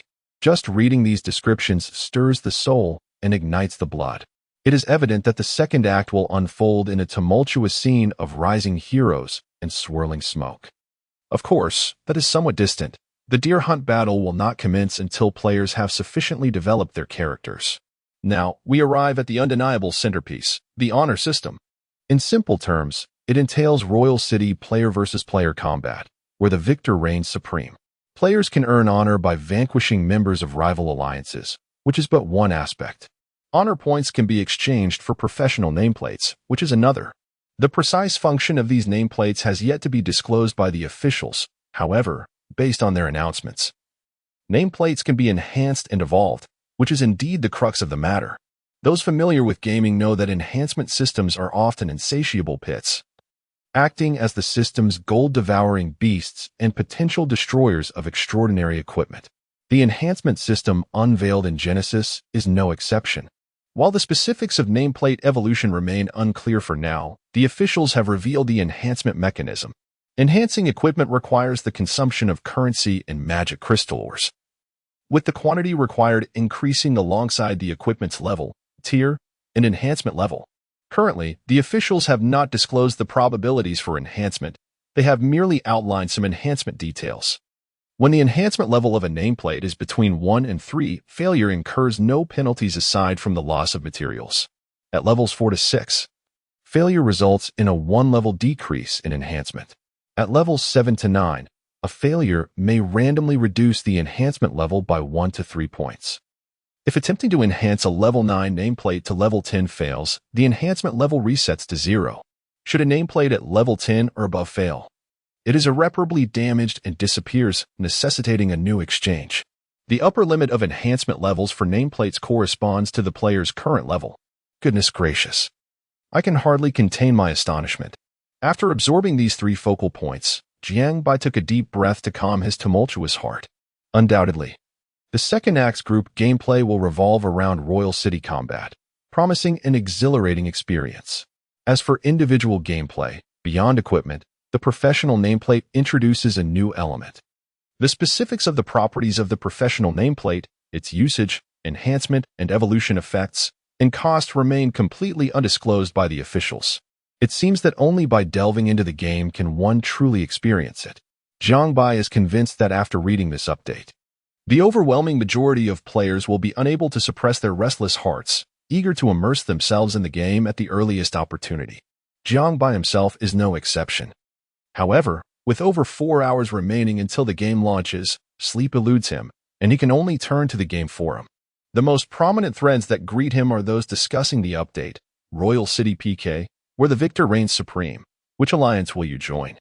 Curious about the players who have acquired clues about hidden professions, Jiang Bai could not resist clicking into the post. However, mere minutes later, he closed it with a scowl. Cursing the lack of substance in the discussions, the incessant conjectures and promotional rhetoric offered nothing of value. The fervor surrounding the clues to hidden professions dropped by the major siege bosses prior to maintenance was undeniably at its peak, followed closely by recruitment notices from various guilds. Those who have perused the official announcements understand that the essence of Chapter 2 revolves around player versus player combat, and the foundation of such conflict lies in population density. Just as he was about to exit the page, an intriguing post captured Jiang Bai's attention. Soaring gold exchange rates. Is this a path to universal wealth? The discussion centered on the exchange rate for gold in the game Genesis, with the officials boldly asserting a fixed ratio of 1 copper coin to 1 RMB, suggesting an impending wave of prosperity. The prospect of acquiring thousands for a single piece of equipment led to skepticism regarding the officials' intelligence. A youthful user remarked, "I don't care. Genesis is my domain. Since the launch, I've only managed to acquire 1 white item and an E-grade skill, but I've pocketed 10,000. Tonight, I'm taking my beloved streamer to a carnival." Another voice concerns, will such a rate truly be sustainable? Amidst the chatter, a thread emerged, with users boasting about their earnings until Jiang Bai reached the final comment. Traveler number 38 cautioned, "Let me make this clear. No matter how high the gold price, anyone who withdraws is a fool. Save your coins. Those who ignore my advice will soon be regretting it. That's all I have to say. The wise will understand, and the foolish should refrain from questioning further." Is this statement genuine? Jiang Bai pondered, intrigued by the potential implications behind such an exorbitant exchange rate. Meanwhile, in a top-secret laboratory situated 1,000 meters underground, a vast screen displayed fluctuating data, with the world's foremost scientists and leaders gathered before it. "How is the integration progressing?" inquired an elderly gentleman, gazing intently at the screen. "Currently, 64. 11 of the global population has entered the game, and we anticipate that within a month, the occupancy rate will exceed 70. At this juncture, the overall progress should ideally be around 1.3. However, some players have prematurely activated the Demon Siege, allowing early access to Chapter 2. We estimate that by the end of maintenance, progress could reach approximately 1.8 to 2.0. The elder pondered for a moment, gently massaging his temples. "We must hasten our pace. Time waits for no one. The quicker we advance, the greater our hope for success." Chapter 52, Act 2, begins. After observing a group of individuals engaging in a futile exchange of insults for 4 hours on the forum, Jiang Bai finally awaited the moment when the game servers would launch. He soon realized that no matter how swift he was, there would always be others who entered the game before him. It was evident that the once bustling novice village had transformed into a desolate space, as most players had likely rushed to the level 3 main city. Jiang Bai, however, remained unperturbed. He opened his character as equipment information interface and, indeed, found a new empty equipment slot in the bottom left corner, designated for the class insignia. According to the official website, the honor system would only be activated upon class transition, thereby allowing for the exchange of class insignias. He needed to hasten his progress. In the upper right corner of the system interface, the leaderboard system had indeed been activated. Presently, there were rankings for levels, guilds, and honors, all confined to the realm of the Huaxiao region. The current creation scope was still delineated by national boundaries. Jiang Bai silently opened the level leaderboard, filled with anticipation as he searched for his name, only to find himself at the very bottom. What? Not even in the top 100? Staring at the rankings in disbelief, he noted that he had indeed leveled up quite swiftly. The top contender was already at level 12 with 78 experience, while he stood at level 11 with merely 53. Although the mere 20 experience difference might seem trivial among the hundreds of millions of players in the Huaxiao region, even a 10 variance could result in a drastic drop in rank. He had thought that his prowess in solo play would set him apart in leveling. It appeared he had underestimated the competition. While he had yet to encounter players with top-tier talents, it was undeniable that those possessing such abilities would be unimaginably formidable. Moreover, he was but a lone player, while others had guild resources backing them. There were always greater heights beyond his own, and thus, he must remain humble. The stark reality of the leaderboard instilled an inexplicable sense of urgency within Jiang Bai. Thus far, he had not encountered any players with truly formidable top-tier talents, which indicated their scarcity. He recalled hearing from Datong that he was a level 3 talent with a permanent 1 increase in intelligence. Clearly, he needed to accelerate his leveling. Jiang Bai could not help but think that he must strive to enter the first tier of players, as he was lost in contemplation over the rankings. A small group chat window suddenly popped up before him. The members of the chat were none other than Datong Wuzue, Xingchen Zuofan, Xingchen Momo, and himself. Xingchen Zuofan, quickly. Which guild shall we choose? Xingchen Momo, I think Cold River City has a lovely ring to it. Datong Wuzue, I cast my vote for Dragoness Song. Kanching Dream, I suggest we draw lots. Xingchen Zuofan. As the four of them remained at an impasse, deliberating over this trivial matter for quite some time, Datong Wuzue ultimately asserted his authority and decisively settled on the choice of Dragoness Song. Xingchen Momo, at any rate, it's a nice name. After selecting the alliance, the group decided on which level 3 main city to visit. Among the 108 level 3 cities, each with melodious names and distinctive characteristics, they chose Kunlun City. Subsequently, everyone busied themselves with their own affairs. At this moment, Jiang Bai found himself with a multitude of tasks. He opened the world channel, and as expected, merchants across the realm were actively seeking hidden profession clue and various other sought-after materials. He observed the bustling exchanges, unlimited purchases of skill enhancement scrolls at 4 gold each, urging those wishing to avoid transaction fees to hurry. He noted the urgent call for hidden profession clue, priced at 100 gold each, warning that such opportunities were fleeting. The banner continued, with one player lamenting the greed of merchants, while another boasted of the highest prices for the clues. Amused by the lively world channel, Jiang Bai chuckled. True buyers typically flock to the trading hall. He then accessed the trading hall, where only 9 hidden profession clue items were available, all up for auction. The lowest bid had reached 220 gold, while the highest had surpassed 300. Contemplating a reasonable method to sell his clue to Datong Wuzue, he was surprised when the latter sent him a trade request. No preliminaries. Sell me the clue for 250 gold. I won't accept a penny less. Jiang Bai placed the clue in the trade window, smiling knowingly. 200 gold. Not a single coin more. If outsiders were to witness their exchange, they might struggle to comprehend the peculiar negotiation where one lowered prices while the other raised them. Ultimately, Jiang Bai relented, accepting the 200 gold offer.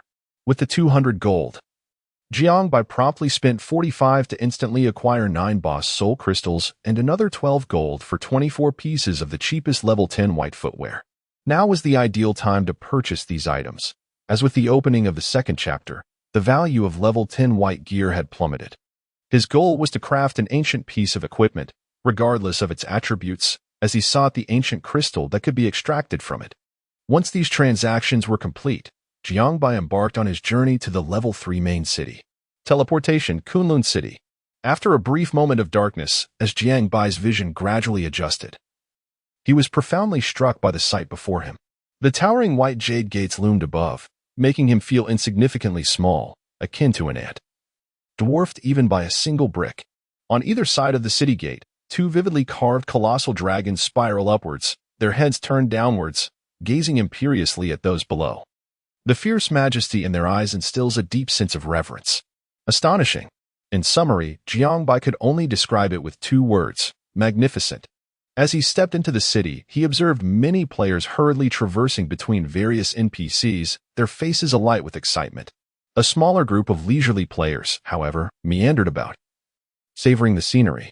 This immersive experience was strikingly akin to real-world tourism. Following the map's guidance, Jiangbai arrived at the master decomposer, Nock, and presented him with the newly crafted ancient level boots. 1 gold, Nock, a plump figure reminiscent of a butcher, declared without lifting his gaze. What did you say? Jiangbai exclaimed, incredulous. 1 gold. Are you going to decompose it or not? Nock raised his voice, impatience evident in his tone. Reluctantly, Jiangbai paid the 1 gold fee, though he couldn't help but wonder why offer to decompose an item when he could simply seize it. 30 seconds later, a pink crystal, no larger than a thumb, appeared in Jiangbai's inventory. Without hesitation, he activated the teleportation array, returning to the novice station numbered 33856. It cost 100 copper for each teleportation, how avaricious the game developers were. Upon arriving once more before the old blacksmith, Brent, Jiangbai was struck by a sense of nostalgia. The blacksmith continued to hammer away at iron ingots, yet the surroundings were desolate. The once bustling novice village now lay eerily silent, evoking a sense of wistfulness. As Jiangbai laid out the prepared materials, the old blacksmith quickly grasped his intentions. Without much verbal exchange, nearly 5 minutes later, the level 5 frost longbow was transformed into a level 10 weapon, costing him the materials and a fee of 20 gold. Go forth, adventurer, the old blacksmith said, handing the longbow back to Jiangbai. Observing the unspoken questions in Jiangbai's eyes, he seemed to perceive his thoughts. You wish to inquire about the Dark Ranger Abadal, I presume? I only know that he often operates in the desolate marshes. The rest is for you to discover. After bidding farewell to the blacksmith, Jiangbai commenced the process of upgrading the Heart of Creation with 1,000 reputation points. This was the most anticipated and crucial step. What might the fourth special effect of the Heart of Creation be? Jiangbai rubbed his hands together anxiously and excitedly as, after a prolonged wait, the Heart of Creation erupted in a dazzling display of multicolored light. It was done. Chapter 53. The Chosen One, Heart of Creation, C grade.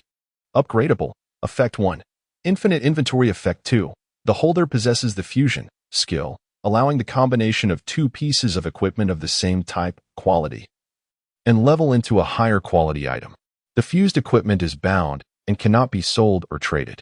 At the current stage, it can fuse up to legendary level equipment, and 3 items above ancient level can be fused into one. Effect 3. The player gains the ability to plunder. When defeating a target of equal or higher level, there is a very low chance to acquire one random attribute. Killing a boss of Lord level or higher guarantees the acquisition of 1 to 3 random attributes. Effect 4. When the player enhances an item, they may consume triple the materials, avoiding penalties upon failure. Advancement requirement. 10,000 reputation creation task, phase 1 in single-player mode. Defeat 10,000 monsters of equal or higher level, 010,000. Note: this is a unique item from the system. It cannot be destroyed, discarded, traded, or dropped upon death. Once the Heart of Creation reaches C grade, the player must complete 10 phases of the creation task. Otherwise, the Heart of Creation cannot be upgraded. Goodness, this task is somewhat daunting, Jiangbai exclaimed, realizing that, indeed, nothing in this world comes without cost. This is clearly a long-term endeavor, to be approached gradually. Jiangbai then turned his attention to the effects. To his surprise, they were all related to enhancement. The potency of the Heart of Creation's effects is unquestionable. Yet the value of this enhancement remains uncertain as he is yet to engage with the profession emblem. Who knows what augmentations the so-called emblem might bestow? At this moment, Jiangbai's primary focus was the prospect of synthesizing superior equipment. Indeed, it could synthesize legendary-grade items. Subsequently, Jiangbai retrieved the Fallen One's reverse feather flame longbow and the Wraith's venomous stinger from his storage, alongside the weapon he had just upgraded to level 10. Forming a perfect trio. Here we go. Jiangbai's heart began to race with anticipation. The first legendary-grade weapon in the entire server, an orange-tier item. With utmost care, Jiangbai placed the longbow as the primary weapon in the central slot, while the other two weapons were positioned in the auxiliary slots. Let us do this. The moment he pressed the synthesis button, a brilliant crimson light surged into the sky, and the three weapons gradually vanished, transforming into a longbow of deep crimson hue, seemingly crafted from crystal. Upon grasping the longbow, an overwhelming power and aura enveloped him, nearly causing him to lose his grip. The bow's design was exquisite and unique. It resembled a phoenix with its wings outstretched. The blood-red wings formed the upper and lower limbs of the bow, while the central grip bore the visage of the phoenix's head, its beak agape at the arrow rest, signifying the point from which arrows would be launched. The entire longbow emanated a faint red glow, indicative of its tier. A phoenix as its motif was entirely unexpected for Jiangbai. It was simply breathtaking. Frost Phoenix Feathers Gale Bow, Legendary, Physical Attack, 167 Agility, 28 Strength, 24 Physical Critical Rate. For Gale, upon striking, each critical hit increases attack speed by 10 for 6 seconds, stacking up to a maximum of 10 layers. Frost, upon striking, inflicts a 25 slow on the target with a 2 chance to freeze the target for 2 seconds. When a critical hit occurs, the slow effect increases to 40, lasting for 5 seconds, and the duration is stackable. Phoenix Feather, upon striking, there is a 0.5 chance to summon an Ice Crystal Phoenix, centered on the attacker, executing a Phoenix Feather attack within a 50 by 50 range, dealing 200 true damage. Equipment level 10. Jiangbai was overwhelmed with excitement, his hands gesturing wildly. Indeed, the Gale attributes had been added. Furthermore, there was an extraordinarily powerful area damage skill. 200 true damage. Could it be any more formidable? This 90 gold was well spent. After gradually calming his elation, Jiangbai equipped the legendary longbow. As expected, the delightful surprise unfolded. The player Empty City Old Dream became the first in the server to equip a legendary grade item, advancing the title, Ancient Will, to Chosen One. Chosen One, Legendary, Requirement. First player in the server to possess legendary grade equipment. Achieved, Health Limit, 2 Attack Power, 1 Strength, 10 Agility, 10 Intelligence, 10 Spirit, 10 Constitution, 10 Lifesteal. When attacking, absorb 8 of the damage dealt as health. Rebirth. Upon death, the player can resurrect at the same location with 90 health restored, with a cooldown of 12 hours. Protection. Damage reduction of 10. Amidst his astonishment, Jiangbai felt a hint of surprise. He glanced at his title bar and indeed found the new title, Chosen One, while the previous title, Ancient Will, had vanished. The attributes of this, Chosen One, seemed to be an upgraded version of Ancient Will, with 2 additional percentage attributes. It was undeniably more powerful. However, the previous title from the epic equipment, I Am Strong, remained. Did subsequent titles exist in an upgraded form rather than as separate entities? What was going on? Jiangbai opened the system assistant to voice his confusion. The system's response was concise and clear. Titles from equipment achievements for epic and below will exist separately, while titles from ancient and above will overlay in an upgraded form and will not exist independently. Well, Jiangbai turned to reflect, realizing it made sense. For titles above the ancient level, each title must include at least 2 attributes. If every title existed separately, from ancient to mythic, there would be no less than 10 attributes, likely rendering players invincible solely based on these attributes. Indeed, this seems quite reasonable.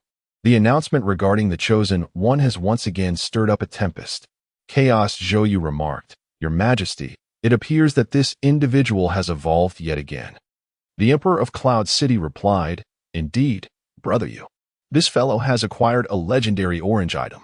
Just imagine, previously, that ancient weapon dealt 5,000 damage with a single strike. Now with a legendary orange gear.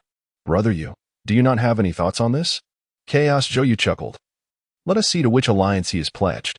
The Emperor of Cloud City responded, from the information on the level rankings, he has joined the Dragon's Roar. Which is not in our alliance, brother you. Suddenly, Chaos Joyu laughed heartily. Ah, Dragon's Roar? That makes things even easier. After accomplishing all of this, the spoils from the boss battle manifested in Jiang Bai's overall attributes. Empty City. Old Dream. Level. 11 Reputation. 0 Class. Archer Race. Human Health Points. 2,570 51. 2. Energy Points. 660 Physical Attack. 941 28. 3. Magical Attack. 32 Attack Strength. 140 Defense. 254 Attributes. Constitution. 69 Spirit. 33 Strength. 70 Intelligence. 32 Agility. 137 Critical Hit Chance. 12 Attack Range. 35 Skills. Shock Shot. Aimed Shot. Multi-Shot. Explosive Shot. 1. Eagle Eye Shot. Titles. I Am Strong. Chosen One. First Blood. Demon Hunter. God of Finishing Blows. Chapter 54. Explosive Shot. In his possession, Jiangbai had approximately 140 gold coins remaining. After some contemplation, he decided against utilizing them to enhance his equipment. Instead, he expended a considerable sum of 60 gold coins to acquire 12 skill enhancement scrolls. Along with the 7 scrolls he already possessed, he now had a total of 19. In terms of equipment, aside from the weapon, which warranted an upgrade to legendary status, the priority for enhancing the remaining gear paled in comparison to the skills. After all, at level 15, he would be switching to a new set of equipment, while skills remained a constant. Thus, in terms of growth potential, Jiangbai's current situation favored skill enhancement in terms of cost-effectiveness. Jiangbai accessed the skill enhancement interface. The already upgraded Explosive Shot now required 7 scrolls for further enhancement, an increase from the previous 6, while the success rate had dwindled from 100 to 80. Such fluctuations, particularly when probability was involved, indicated that the resource consumption for skill enhancement escalated geometrically in the later stages. Good grief. Even enhancing a skill involves probability. Jiangbai couldn't help but exclaim. While an 80 chance appeared favorable, who could guarantee they wouldn't fall into that 20? Should he fail, those 35 gold coins would be wasted. The moment he clicked to enhance, a system notification sounded. It inquired whether he wished to consume triple the materials, thereby avoiding any penalties in the event of failure. What a ridiculous request, Jiangbai remarked. Enhancing skills differed from enhancing equipment, although failures could occur. There were no penalties since the materials for skill enhancement were exceedingly precious. After declining the offer, the skill enhancement proceeded directly. The outcome suggested that Jiangbai's luck was not as poor as he presumed. Upgrading from level 1 to 2 was relatively stable. Explosive Shot, S rank, enhancement level, 2 skill description, fires 3 consecutive shots, inflicting 130, 140, and 170 physical damage to the target enemy. If the final shot is a critical hit, it guarantees an additional attack, dealing 190 physical damage, with a cooldown time of 14 seconds. Passive attribute, critical hit chance increased by 1. The first 2 shots gained an additional 5 damage, while the third and additional attacks acquired an extra 10 damage. And the cooldown was reduced by 0.5 seconds, making it quite advantageous. Following this success, Jiangbai wasted no time and pulled out 8 enhancement scrolls once again. This time with a success rate that had diminished to 60. In that moment of enhancement, despite appearing nonchalant, Jiangbai was actually quite anxious. Even though there were no penalties for failure, the 8 scrolls represented a cost of 40 gold coins. As a golden light flashed, Jiangbai once again emerged unscathed from the endeavor. Explosive Shot, S rank, enhancement level, 3 skill description, fires 3 consecutive shots, inflicting 135, 145, and 180 physical damage to the target enemy. If the final shot is a critical hit, it guarantees an additional attack, dealing 200 physical damage. With a cooldown time of 13.5 seconds. Passive attribute, critical hit chance increased by 2. Wow. Jiangbai was genuinely astonished by this unexpected development. An increase of 1 point in critical hit chance had occurred at enhancement level 3. What an unexpected delight. Could it be that enhancement also augments the mechanics of skills and passives, albeit requiring a certain level of enhancement to be achieved? Does this imply that once I reach enhancement level 6, I could further increase my critical strike by 1 point? At this moment, Jiangbai's critical hit rate has already escalated to an astonishing 13, which is undeniably formidable. With everything in place, Jiangbai set forth on his journey to the desolate marshes. The foremost priority now is to transition classes swiftly, and he also has a pet egg awaiting hatching in his inventory. The desolate marshes lie a considerable distance from Kunlun City. Apart from the immediate vicinity of the 4 main cities, which are guarded, beyond that lies a neutral zone. As the name suggests, it is an area devoid of governance. To elaborate further, it is a battleground. Thus, from the perspective of the world map, the vast majority of regions fall under neutral territory, including the desolate marshes to which Jiangbai is headed. Along the way, players abound almost everywhere. Those in non-neutral zones primarily engage in leveling up, while in neutral zones, nearly half of the players are involved in player versus player combat. This occurs either to seize territory or to claim monsters. Consequently, the lengthy journey is far from dull. And the landscapes of Genesis are indeed splendidly crafted. One wonders when mounts will be introduced. As the only city in this neutral area, Kanga, comes into view, Jiangbai plans to activate the teleportation point without delay. Though the essence of Chapter 2 revolves around the 4 principal cities, it is worth noting that numerous cities, both large and small, exist in the neutral zones, offering services to players. Establishing teleportation points is paramount. Otherwise, the incessant back-and-forth travel would render the gaming experience utterly tedious. After departing from Kanga, Jiangbai continued eastward for approximately 15 minutes. The ground beneath him began to grow increasingly slick, while the surrounding vegetation became denser. Congratulations! You have discovered a new map, the Desolate Swamp. As Jiangbai officially stepped into the territory of the Desolate Swamp, the wild creatures before him transformed into level 13 to 15 swamp monsters. Swamp Crocodile, level 13 health, 3000 attack, 180 defense, 170 skills. Bite, Swamp Treant, level 14 health, 2700 attack, 210 defense, 130 skills. Root attack. To be frank, Jiangbai observed that once monsters surpassed level 10, their attributes significantly intensified compared to those below that threshold. The level 13 ordinary crocodile possessed attributes stronger than those of a level 10 elite monster. At this moment, Jiangbai was disinterested in battling monsters. He refrained from provoking them unless they initiated the attack. Instead, he spent nearly an hour exploring the entirety of the desolate swamp, leaving no nook or cranny unexamined. Yet, he still failed to find any trace of the Dark Ranger Abital. Could it be that the old blacksmith deceived him? Jiangbai pondered, feeling it unlikely. Perhaps this fellow was preoccupied with other matters, still awaiting a return to the desolate swamp? Unsure of what to do, Jiangbai decided to linger for a while longer, both to wait and to hunt monsters for experience.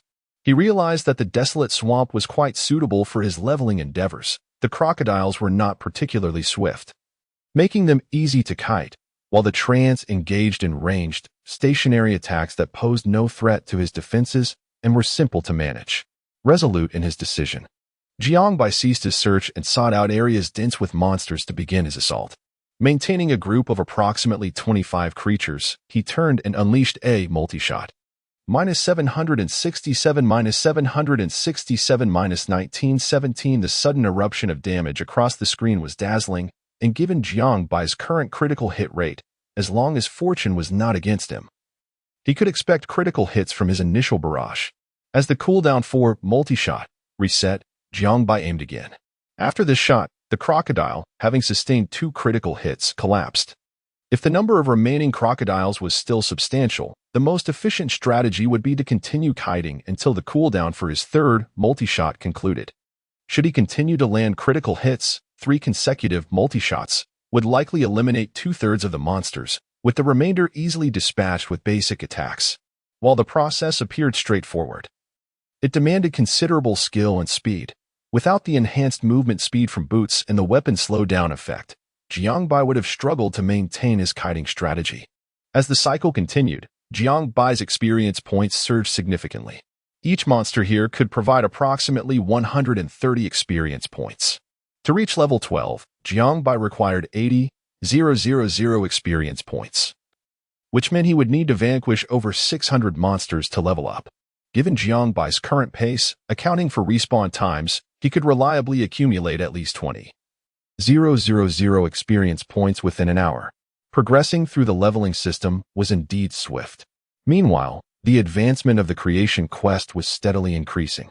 After all, one must strive to secure a position within the top 50 of the leaderboard. Otherwise, it would be a disservice to the exceptional gear he possessed. Chapter 55. Who Writes a Diary? Yet, reality often unfolds more swiftly than anticipated. Nearly 2 hours later, Jiangbai's experience level surged to an impressive 98 of level 11. With the prospect of leveling up imminent. Surprisingly, the skill Plunder activated more frequently today, over the course of 2 hours, amidst slaying more than 300 monsters. Plunder astonishingly triggered 8 times, perhaps due to the crocodile's thick hide and low attack. These 8 activations bestowed upon Jiangbai 7 points of vitality and 1 point of strength. Am I to be transformed into a bulwark of health? At this juncture, Jiangbai's health had reached an extraordinary 2,800, with his defense nearing 270, attributes typically attainable only by top-tier tank classes.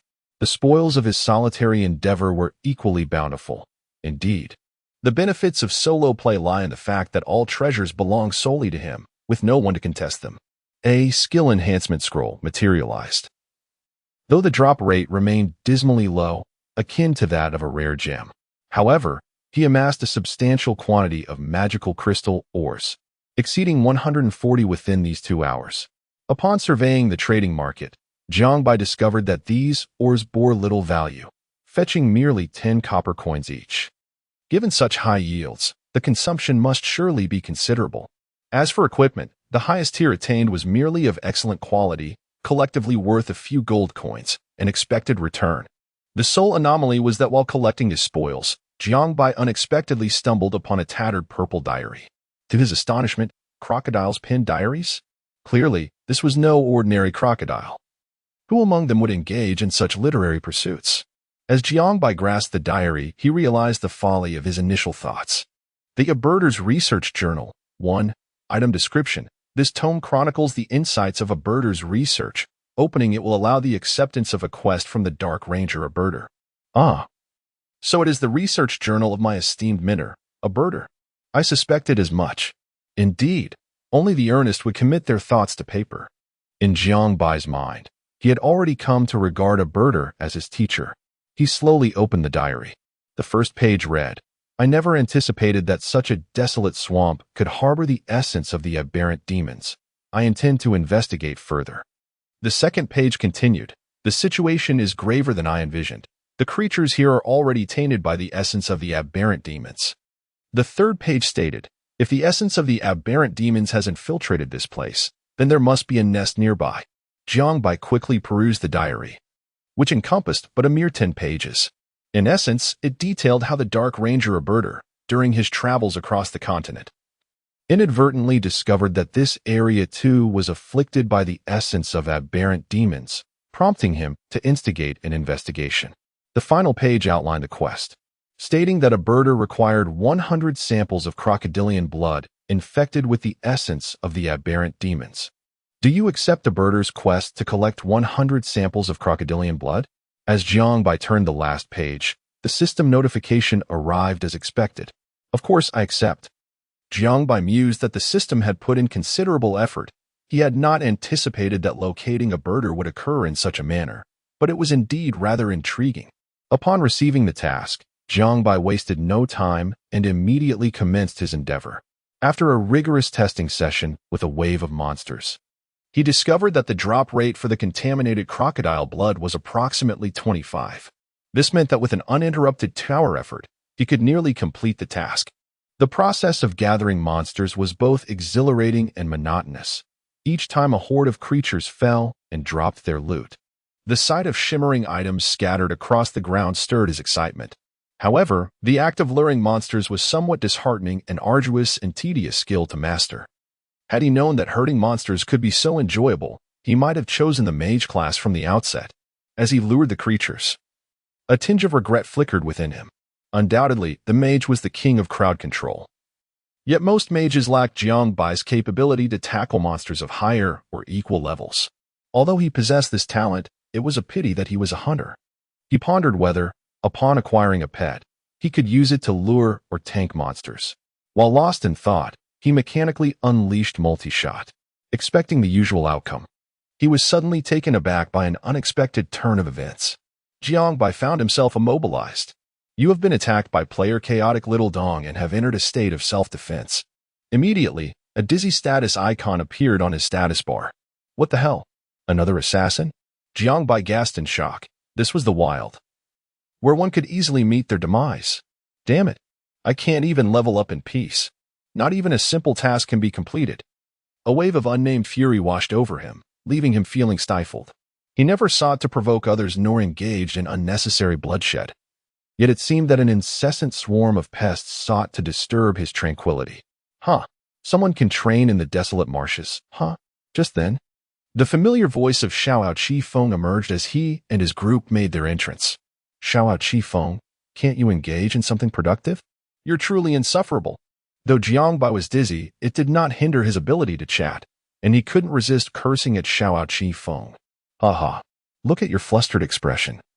Jiangbai, it brings me such delight to see you in such a state of rage. What? You dare to challenge me? It seemed he had not killed Jiangbai enough. At this moment, the dizzy state dissipated, and realizing that Jiangbai could not escape, Xiao Qifeng refrained from ordering another kidney strike. If you wish to avoid my annoyance, it's simple. Strip off all your gear. And I assure you that no one will dare to bother you in Genesis. Is this the legend of the empty city? A cold voice emerged from behind Xiao Qifeng, followed by the slow appearance of a pale-skinned man with a sinister expression. Judging by his attire, he appeared to be a warrior. His name was Chaotic Zhou, and his piercing gaze fixated on Jiangbai. Are you the empty city dream? Chaotic Zhou scrutinized Jiangbai from head to toe, contemplating for a moment before speaking. You must have heard of the name Chaos, haven't you? Jiangbai remained silent, his expression gradually growing grave. Jiangbai could hardly be unaware of the name of the Chaos Guild, for it has recently secured a position within the top 100 of the guild rankings in the Huaxia region, a feat quite remarkable in itself. It is worth noting that the illustrious Tang dynasty of Tang Wuzhe does not even make the list. Observing Jiangbai's silence, the expressionless Zhou Yu of the Chaos Guild continued, as if discussing a matter of little consequence. I shall not indulge in further trivialities. I believe you are already aware of the fate that awaits those who oppose us. Thus, I present you with two options. 1. You may voluntarily remove your equipment and propose a price, or 2. I will swiftly eliminate you, resulting in your perpetual inability to leave the safety zone thereafter. Chapter 56, Phoenix Feather. Jiangbai was thoroughly amused. So, you're the game GM, and you want to allow me to leave the safe zone? Is that not foolish? Seeking death. The expression of chaos, Zhou Yu instantly shifted to one of grave displeasure. It appeared that you truly did not recognize the name of the Chaos Guild. Today, you shall come to understand. Before he could finish speaking, a contingent of nearly 50 individuals emerged behind Chaos Zhou Yu, representing a myriad of professions. To be frank, Xianyao Qingfeng had previously advised Chaos Zhou Yu to bring a larger force. However, Zhou Yu stubbornly believed that no one could withstand the concentrated fire of 50 players. Moreover, these 50 were core members of the Chaos Guild. Before Jiangbai could make a move, a stealthily positioned rogue sprang into action, delivering a kidney shot that left Jiangbai stunned yet again. Following this, the rogue and the 40-plus others launched a simultaneous assault on Jiangbai. The cacophony of skills unleashed was dazzling. Yet the damage numbers that appeared above Jiangbai's head left Chaos Zhou Yu utterly flabbergasted. -9. -3. Miss, -33.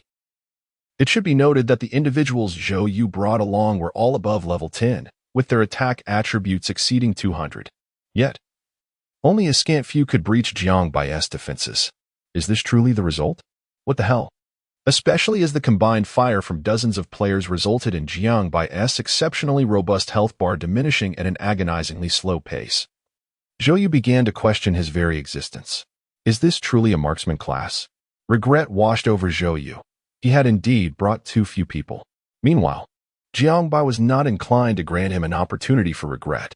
Multi-shot erupted amidst the fragile ranks of the opposing players, instantly eliminating 7 priests and mages. Particularly for the mages, whose entire focus was on offense, their attributes had been wholly allocated to intelligence from levels 1 to 10, leaving them with negligible defense and pitiful health, barely reaching 500, let alone 1,000. How could they withstand Jiang Bai's barrage of skills? What was even more outrageous was that, under the influence of an 8 lifesteal effect, Jiang Bai's health surged significantly. Chaos Zhou Yu, witnessing this, was rendered utterly speechless. He raised his hand and delivered a resounding slap. Smack. Brother Yu.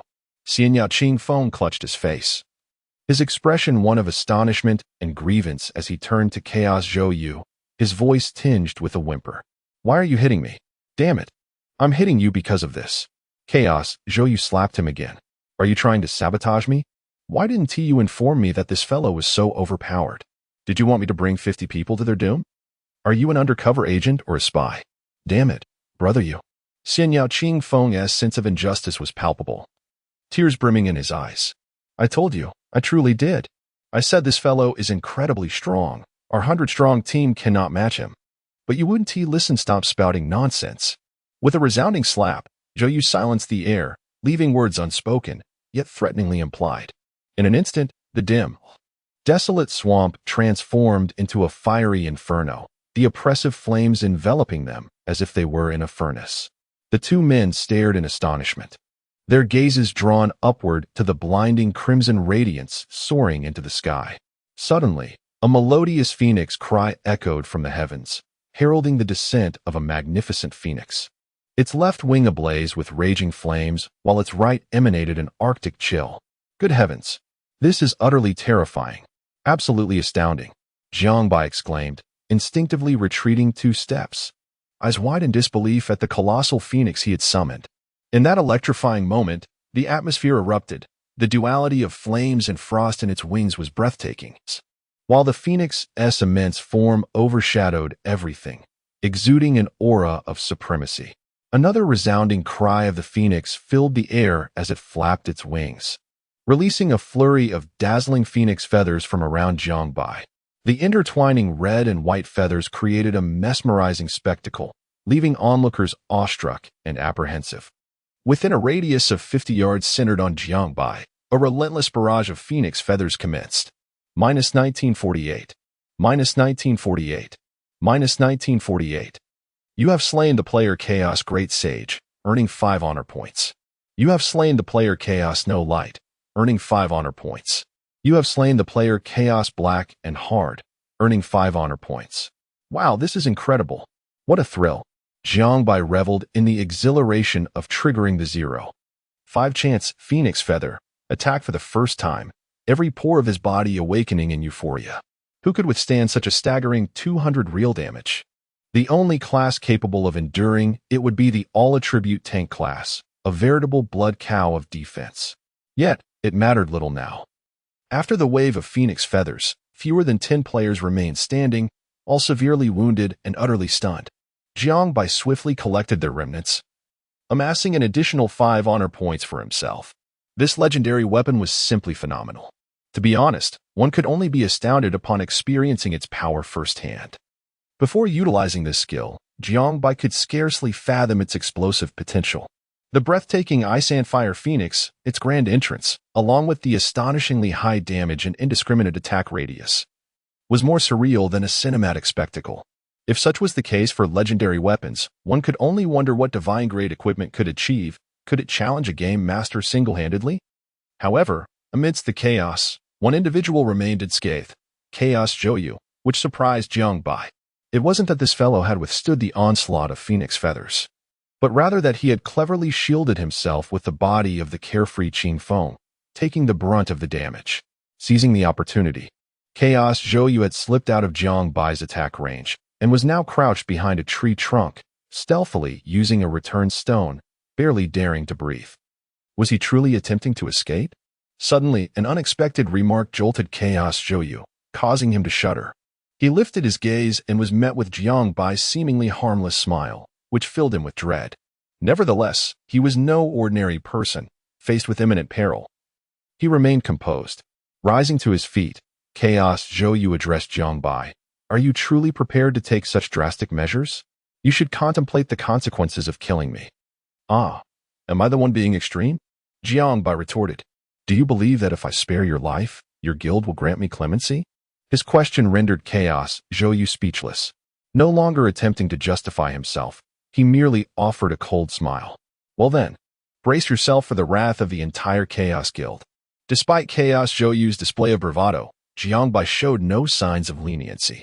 With a swift series of 3 shots, the enhanced skill, Explosive Shot, was more than sufficient to eliminate Chaos Zhouyu in an instant. Just before his demise, Jiang Bai imparted one final message. As I prepare to face the ire of the Chaos Guild, I hope you are ready to endure my fury as well. In that very moment, as Chaos Zhouyu met his end, a system announcement caused Jiang Bai's expression to shift dramatically. Chapter 57. The first player to change classes. Congratulations to player Deathstar, God of Death, for successfully transitioning to the hidden class Shadow Samurai, earning the unique achievement title of Shadow Killer. The moment the announcement appeared, the entire world erupted in excitement. The hidden class has emerged. It has finally arrived. Shadow Samurai sounds incredibly impressive. The name of this profession is simply magnificent. Indeed, it is from the Deathstar Guild. They are formidable. It is rumored that upon transitioning to a hidden class, growth attributes will undergo further changes, with total star ratings exceeding 15 stars. I wonder how this so-called Shadow Samurai will develop its attributes. Meanwhile, Jiang Bai felt a tinge of regret. At last, the hidden class has made its debut. I would love to observe it. How astonishingly swift. I haven't even located an NPC yet. Though he sighed, Jiang Bai was not particularly disheartened. After all, with billions of players across the server, could he, Jiang Bai, always claim the top spot? That would be unrealistic, and he wasn't particularly invested in such pursuits. Living his own modest life was far more rewarding.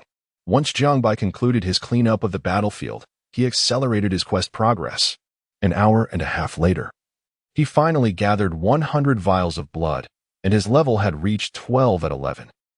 Within a minute, a system announcement for players in Kunlun City rang out.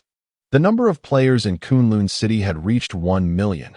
The rankings for levels, guilds, and honors were now open. Jiang Bai opened the level leaderboard. Not too shabby. He finally had a name on the Kunlun City leaderboard, ranking 13th, quite respectable. Seeing this number allowed him to estimate his standing globally among the players in the Huaxia region. After being diluted across 432 major cities, he ranked 13th. After completing the quest, Jiang Bai pondered where to find Abadal, but the quest provided a prompt. Proceed to the deepest part of the desolate marsh, where the lotus blossoms. Abadal awaits you there. Ah, quite well orchestrated, a place where lotuses bloom, reminiscent of purity amidst the mire. Jiang Bai felt fortunate to have stumbled upon this. It turned out that the search for Abadal was indeed a task that required a quest prefix. Had he not inadvertently activated this envelope and accepted the quest, he would likely never have found Abadal in his lifetime. Master, you have concealed yourself well. As Jiang Bai ventured deeper, the scenery grew increasingly dim, and the monsters became more densely populated. Nevertheless, this posed little challenge for him. After about 10 minutes, he discovered a pristine white lotus blooming amidst a patch of marsh. The visual impact was striking, as the pure white flower stood in stark contrast to the surrounding murky sludge. However, the issue was, there was no one present. Not a single proper structure in sight. Jiang Bai helplessly wandered in circles. All he encountered were wild monsters. No one else around, not even a ghost. Where are the people? Were they as promised? Jiang Bai was in a state of utter confusion, pacing anxiously. Just as he struggled to make sense of the situation, his gaze fell upon a towering tree nearby, its trunk nearly 2 meters in diameter. Beside the tree lay a pile of crocodile bones. The presence of these bones suggested a violent act. Could the perpetrator be Abadal? Soon after, Jiang Bai noticed a large hollow at the base of the tree. large enough for a person to pass through, with the bones heaped just below its entrance. Could something lie within? He crouched down to peer inside, finding only a dark void that obscured his vision, yet it was evident that the hollow was quite deep. Curiosity compelled him to explore further. With determination, Jiang Bai squeezed into the opening. Initially, the narrowness of the tree hollow made it difficult to breathe, but soon the slanting tunnel widened, allowing him to finally set his feet on solid ground. The sound of his footsteps echoed against what felt like a slick stone pathway. To his astonishment, Jiang Bai found himself in an underground corridor crafted from blue stone, approximately a meter in height, flanked by unquenchable torches casting flickering light. He walked cautiously forward for about 20 meters until the corridor opened into a spacious chamber. In the center of this room stood a long rectangular table, its lacquer peeling, cluttered with various items and the organs of unknown beasts, emitting a pungent odor. At the table's edge, a middle-aged man, clad in a black robe and bearing a dark longbow on his back, was intently focused on his task, his long hair cascading down. A rugged face framed by unkempt stubble, and deep-set eyes of a striking violet hue. Despite his disheveled appearance, there was an undeniable allure to his features, exuding an air of depth and experience. Without a doubt, this was Abidal. An adventurer? Jiang Bai scrutinized Abidal, who lifted his head in mild surprise. Fixing his gaze upon Jiang Bai, "How did you find this place?" Abidal set aside his work, his brow furrowing slightly. "What is your purpose?" A barrage of questions went unanswered as Jiang Bai remained transfixed, staring at Abidal until he suddenly exclaimed, "Master." His voice, heavy with longing, resonated with the fervor of a monkey long suppressed beneath the Five Elements mountain, finally encountering his Tangsing. "Master." Abidal regarded Jiang Bai with bewilderment. "Who are you? Why do you call me Master?" "Master, I am the old dream of the empty city from the shores of Daming Lake." "Daming Lake?" Abidal's brow furrowed even tighter. "What place is that?" "Well, it seems you have not seen Princess Pearl." Jiang Bai collected himself and stated earnestly, "I am here to deliver a task, 100 vials of crocodile blood." With that, he presented the task items to Abidal. "Oh." Abidal suddenly realized that the adventurer had found my journal. With a cheerful demeanor, Abidal accepted the 100 portions of crocodile blood, and simultaneously, a voice from the system echoed, "You have completed the quest." Abidal's research. Earning 16,000 experience points and 3,000 copper coins. Could it be? Are there truly sequential quests?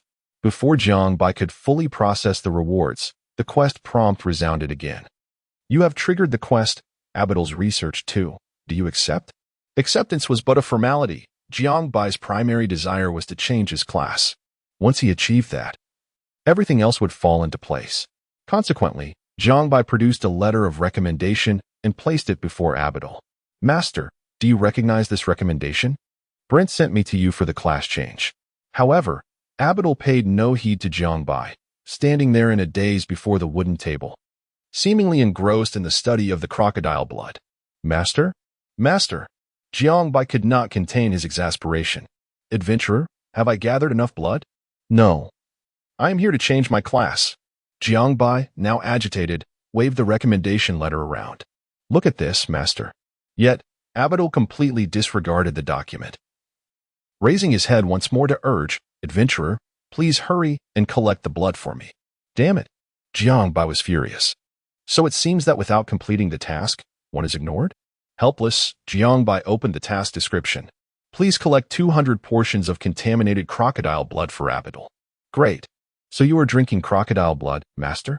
Chapter 58, Is It Never-Ending? Surely one cannot only change professions after completing this series of interconnected tasks? Feeling rather disheartened, Jiang Bai emerged from the tree hollow, devoid of any leads. This chain of quests was his sole avenue for breakthrough. Ugh, 200 samples of crocodile blood. Wouldn't this be enough to drive someone mad? To collect 200 samples, one would have to slay at least 700 to 800 crocodiles. Is this truly a task for humans? Congratulations to the player Jiang Inger for successfully transitioning to the hidden profession, necromancer. This system notification, akin to a Grim Reaper, urged Jiang Bai to hasten his quest in order to expedite his profession change. Fine, I shall do it after Jiang Bai departed. Abidal casually discarded the item in his hand and retrieved a novel from beneath the table. He began to read with great enthusiasm. Damn, these pesky adventurers. I must maintain a facade of seriousness before them, which delays my reading and learning truly frustrating. The scene then shifted to the promotional tagline on the cover of Abidal's novel. Family banquet. Those earning 50,000 monthly sit at one table.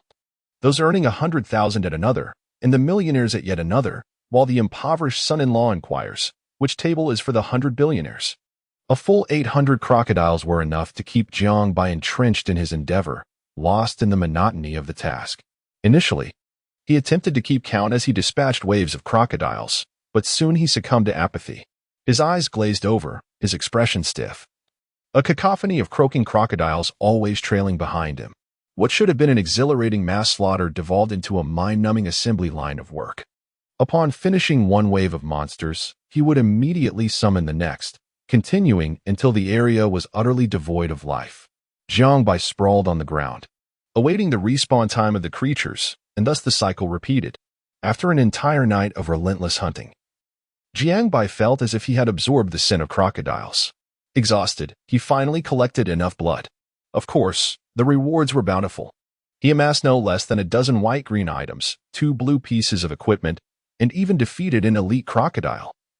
Although it yielded nothing of particular value, merely items for the trading market. At this moment, the most beneficial item for Jiang Bai was the skill enhancement scroll.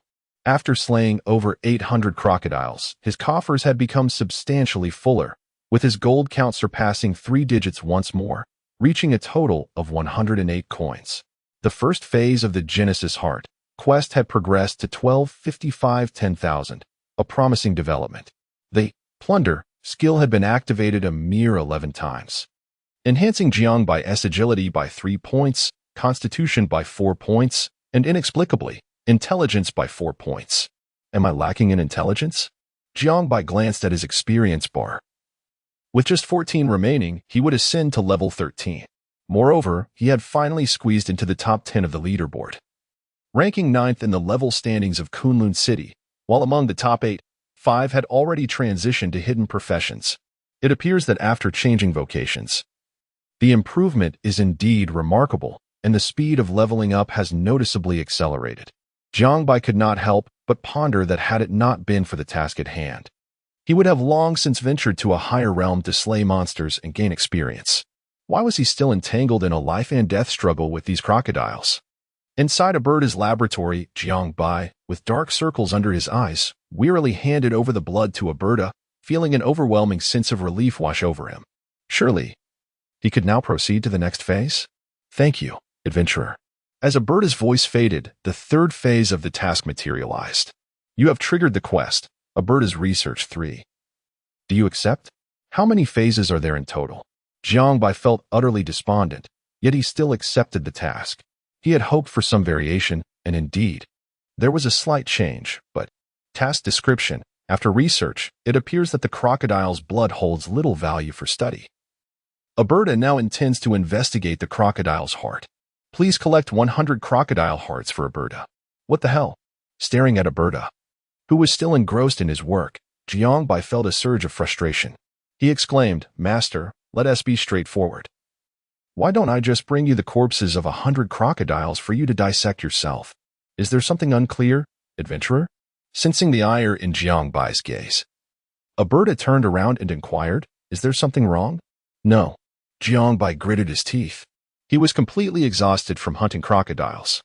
Even more maddening was the fact that the drop rate for the crocodile hearts was even lower than that of the blood. Jiang Bai felt a simmering rage within him. With no outlet for his frustration, he estimated that from now on, the mere sight of crocodile-like monsters would make him want to retch. I need a break. I need a break. Jiang Bai was human after all, unable to bear the grinding task any longer when the progress reached 61. He took advantage of the monsters not having respawned and sprawled out on the ground. Pulling up the virtual interface, Jiang Bai logged into the game forum, hoping to find some amusing posts to lighten his mood. Honestly, the top posts were quite enlightening. Hidden profession revealed. The growth attributes of the Shadow Ninja have been announced. Come and see. What? Jiang Bai's interest was piqued, and he clicked into the post. This time, it was not just another marketing gimmick, but rather a genuinely informative post. It straightforwardly laid out the growth attributes of the Shadow Ninja. Shadow Ninja, profession direction. Secondary profession in the assassin category profession rating. Second tier, 23 total star rating, profession growth, life growth potential, energy growth potential, physical attack growth potential, magical attack growth potential, attack strength growth potential, defense growth potential, profession talent. Unknown. This is an extraordinary revelation. With a total star rating of 23 and an 8-star growth potential, could this possibly be groundbreaking? Jiang Bai gazed enviously at the impressive growth potential of the Shadow Servant. This post not only cataloged the growth attributes of the Shadow Servant, but also compiled data on most of the hidden professions currently emerging within the game. According to the analysis, the collected data categorizes hidden professions into 2 tiers. The third tier, with growth potential fluctuating between 16 and 20 stars, and the second tier, ranging from 21 to 25 stars. Presently, the majority of hidden professions fall within the third tier, with only 3 reaching the second tier: the Shadow Servant, the Whisperer, and the Arctic Swordsman. Notably, the Shadow Servant boasts the highest growth potential at 23 stars. As for the professional talents, all remain unknown, as insiders have revealed that even among identical hidden professions, different individuals may exhibit varying talents upon acquisition. The official classification of professional talents lacks any tier system, meaning there are no distinctions of superiority. Suitability for oneself is paramount. However, one must ponder, given the existence of second and third tiers, how could a first tier not exist? What might a first-tier hidden profession entail? This remains a mystery, yet all eagerly anticipate the revelation, Jiang Bai included. What level might my Dark Ranger attain? The excitement is palpable. Just as Jiang Bai was engrossed in the post, he suddenly felt someone kick him twice. Hey, kid, wake up. Change your sleeping spot. Chapter 59. Unaccustomed to your odious habit, what the hell? Who kicked me? Suddenly jolted from his reverie in the forum, Jiang Bai found his previously uplifted mood utterly shattered by a series of kicks. Displeased, he closed the interface, furrowed his brow, and rose to his feet. Before him stood a young man of similar age, sporting a scruffy beard and an impatient demeanor, glaring at him with an aggressive intensity. His ID read, "I bought a watch this year, adorned with a small green dragon, a mark of the Yolangian Guild." Behind him, a woman and 2 men followed, suggesting they were part of the same group, a faction of sorts. "Did you kick me?" Jiang Bai inquired, irritation evident in his voice. "What of it?" The bearded man retorted, seemingly oblivious to the inappropriateness of his actions, his eyes wide with defiance. "Apologize to me," Jiang Bai replied coldly. "Apologize my ass." The man brandished a sword from his waist, adopting a combative stance. "Hey, Zhang Bin, don't escalate this into a fight.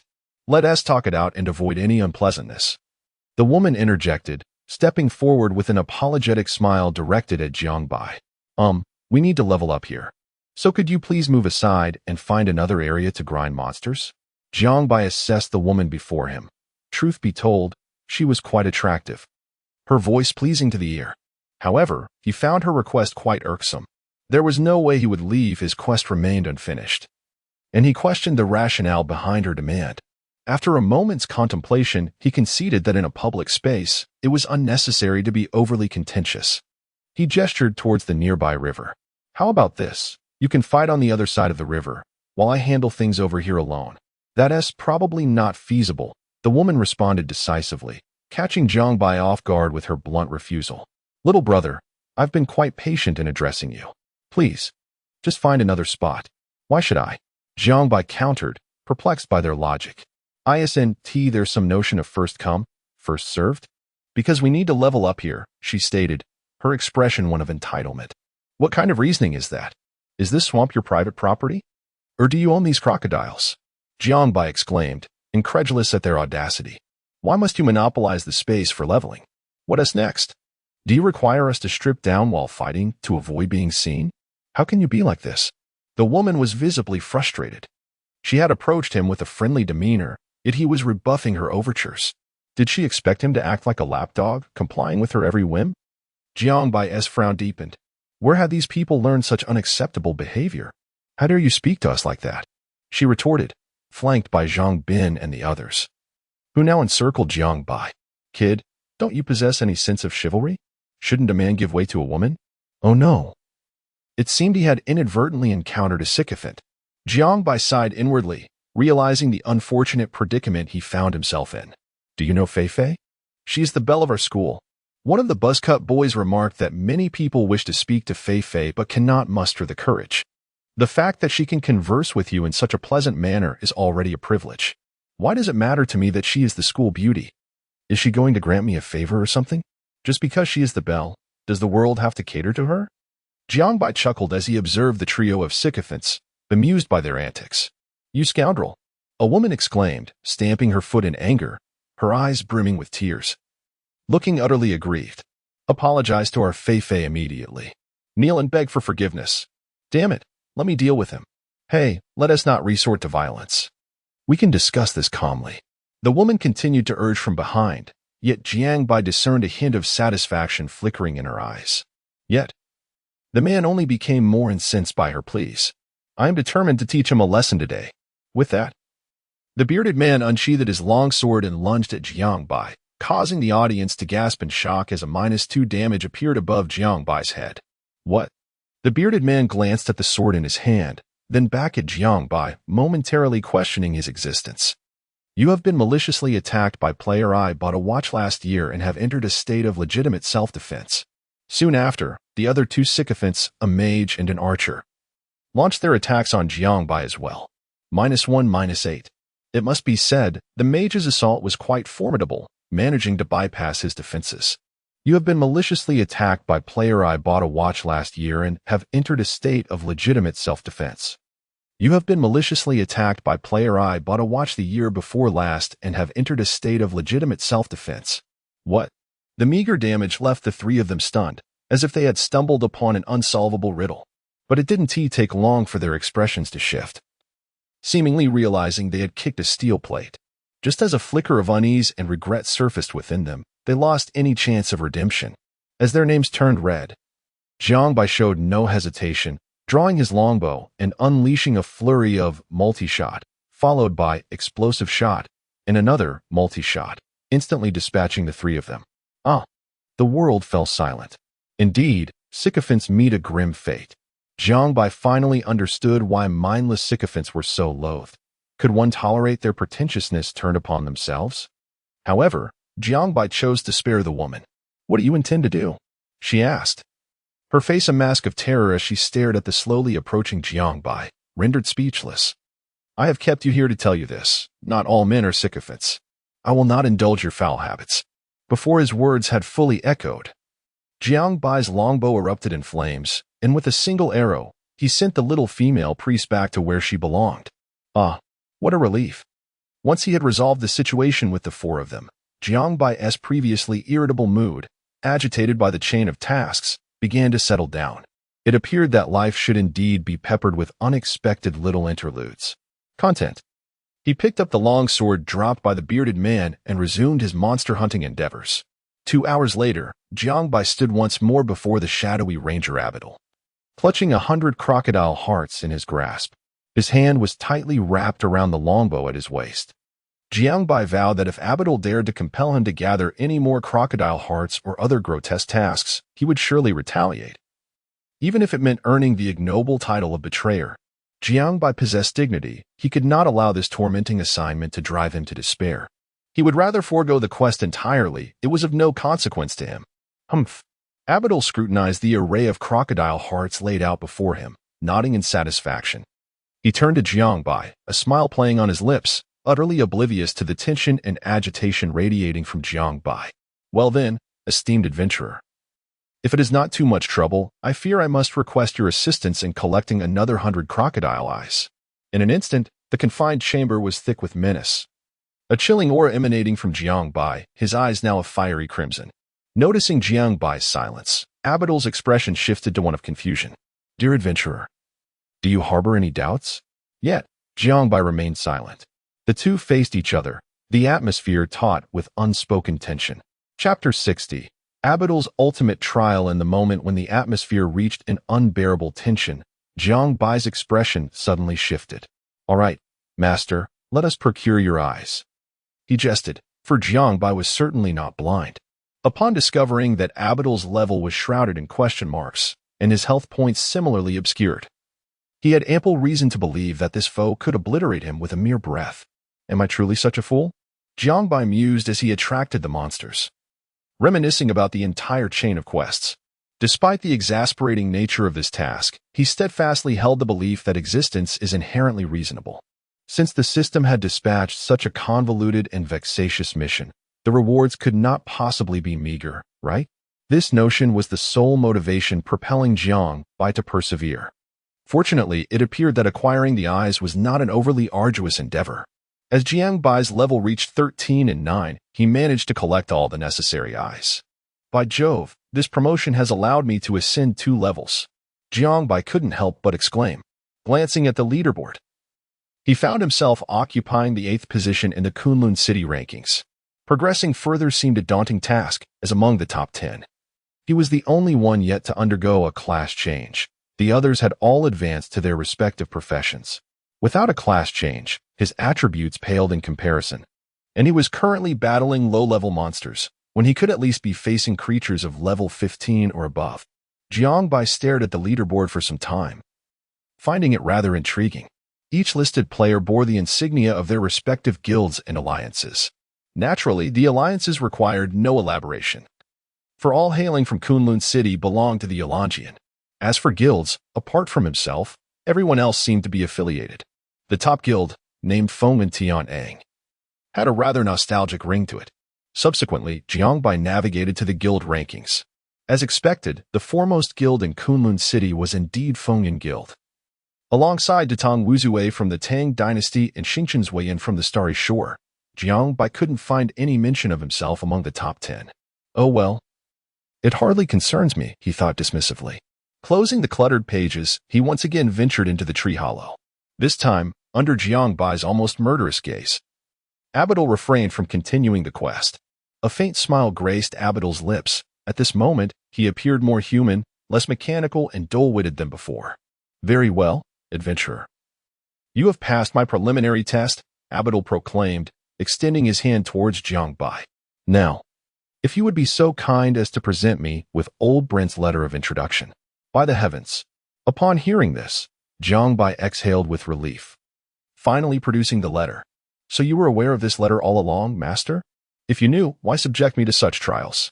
Abidal waved a finger at Jiangbai. Do not misunderstand.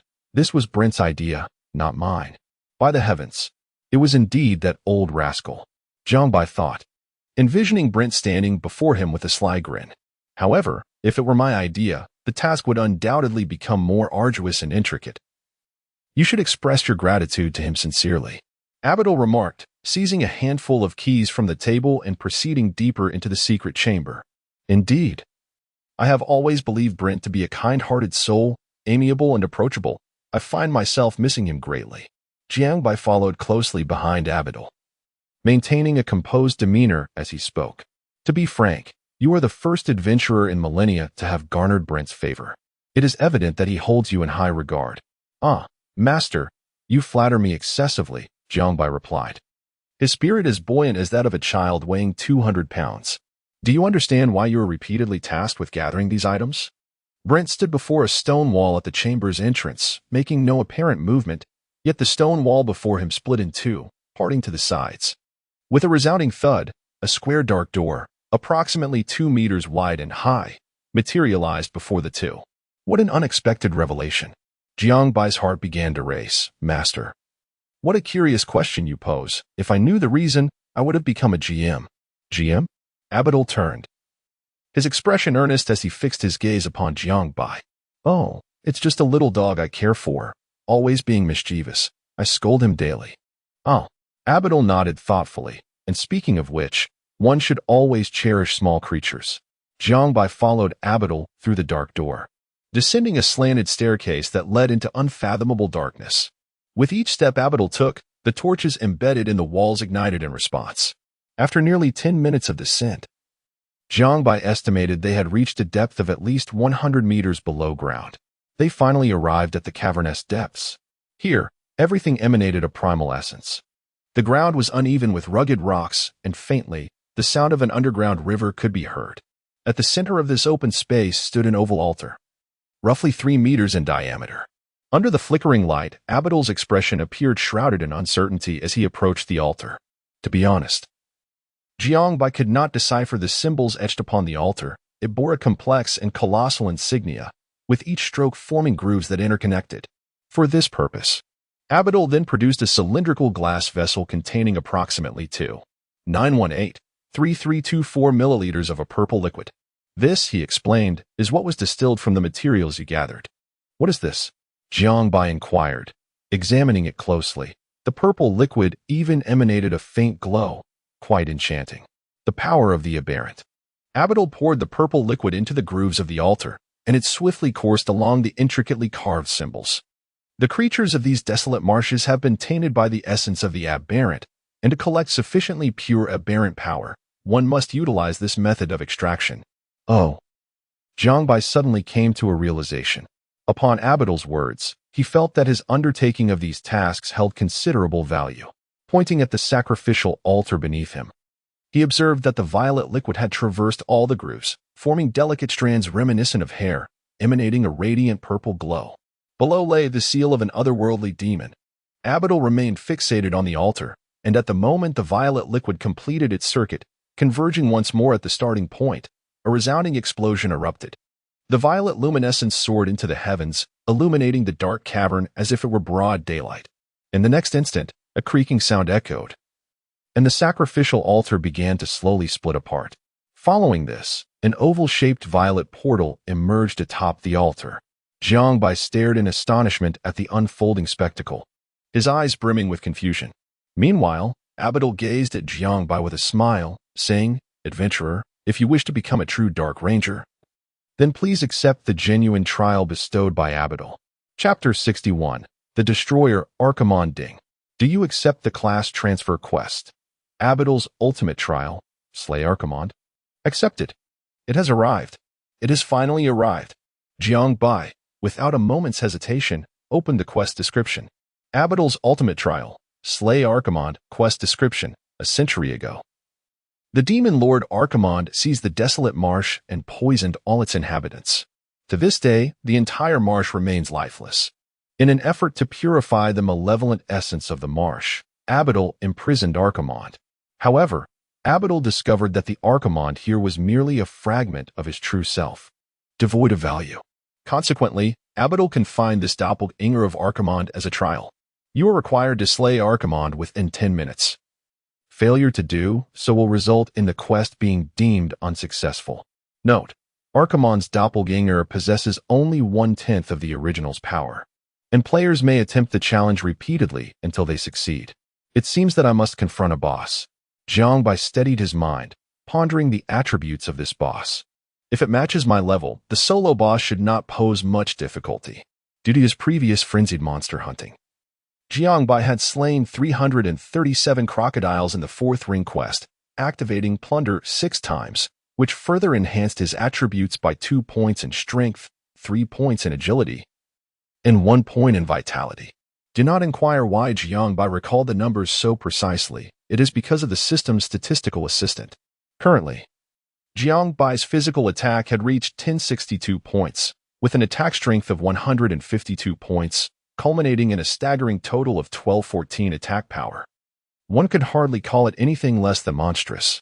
For players of the same level without a class transfer, considering a full set of level 10 blue gear, their total attack value would likely hover around 320, which is not particularly high. However, in reality, given the current equipment prices and drop rates, players capable of assembling a complete set of blue gear are as rare as phoenix feathers. Thus, Jiangbai gazed at Abidal. Should I attempt it now?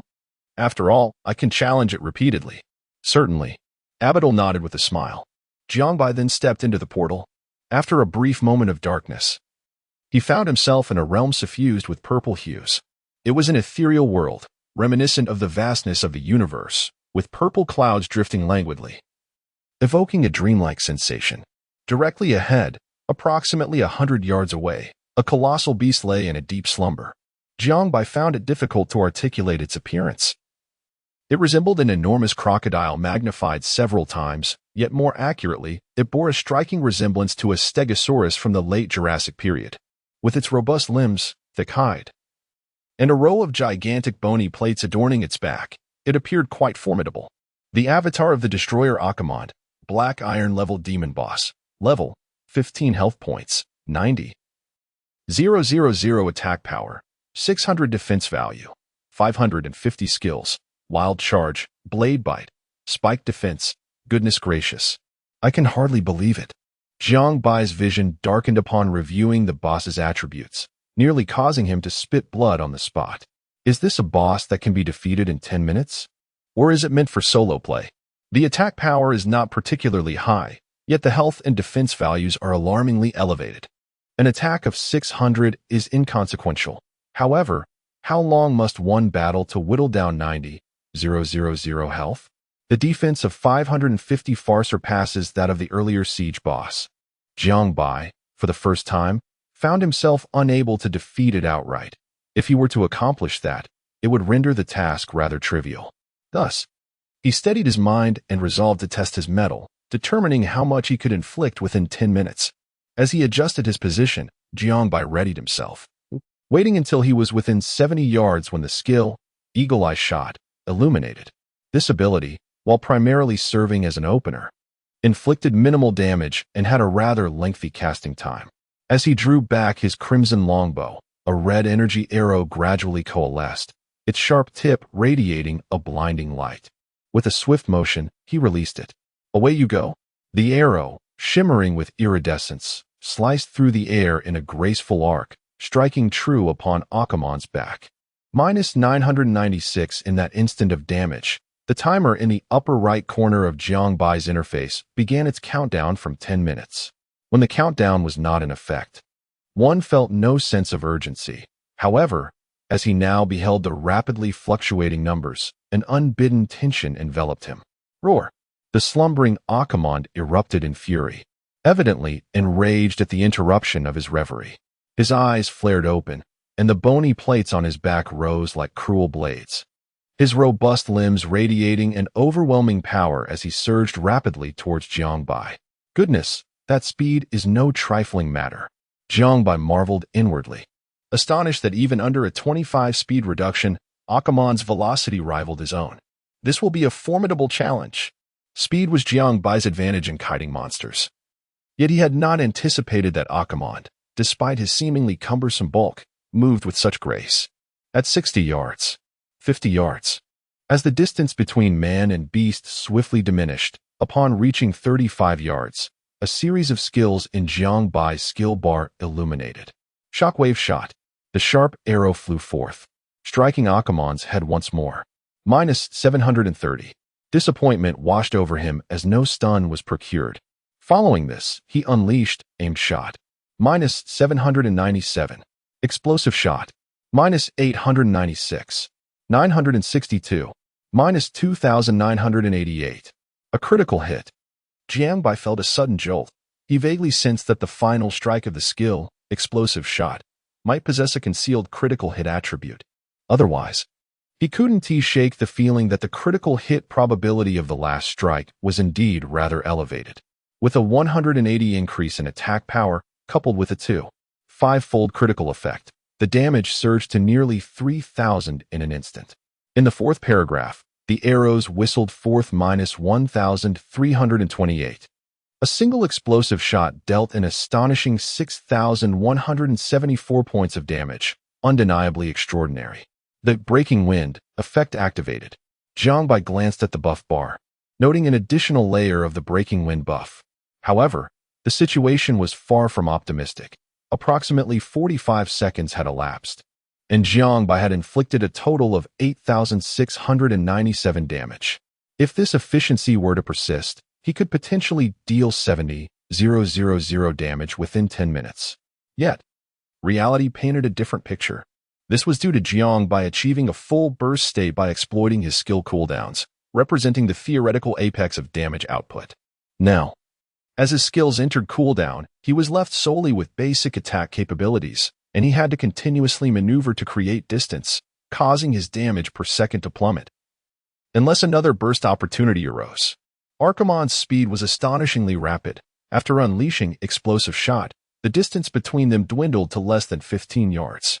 Bolstered by the dual 10 attack speed from Breaking Wind and his attire, Jiangbai executed a basic attack in a remarkably brief moment. -664. Subsequently, he sheathed his longbow and began to retreat. Utilizing the enhanced frost buff under critical hit conditions, Jiangbai inflicted a 40 slow on Archimond, thereby widening the gap between them once more.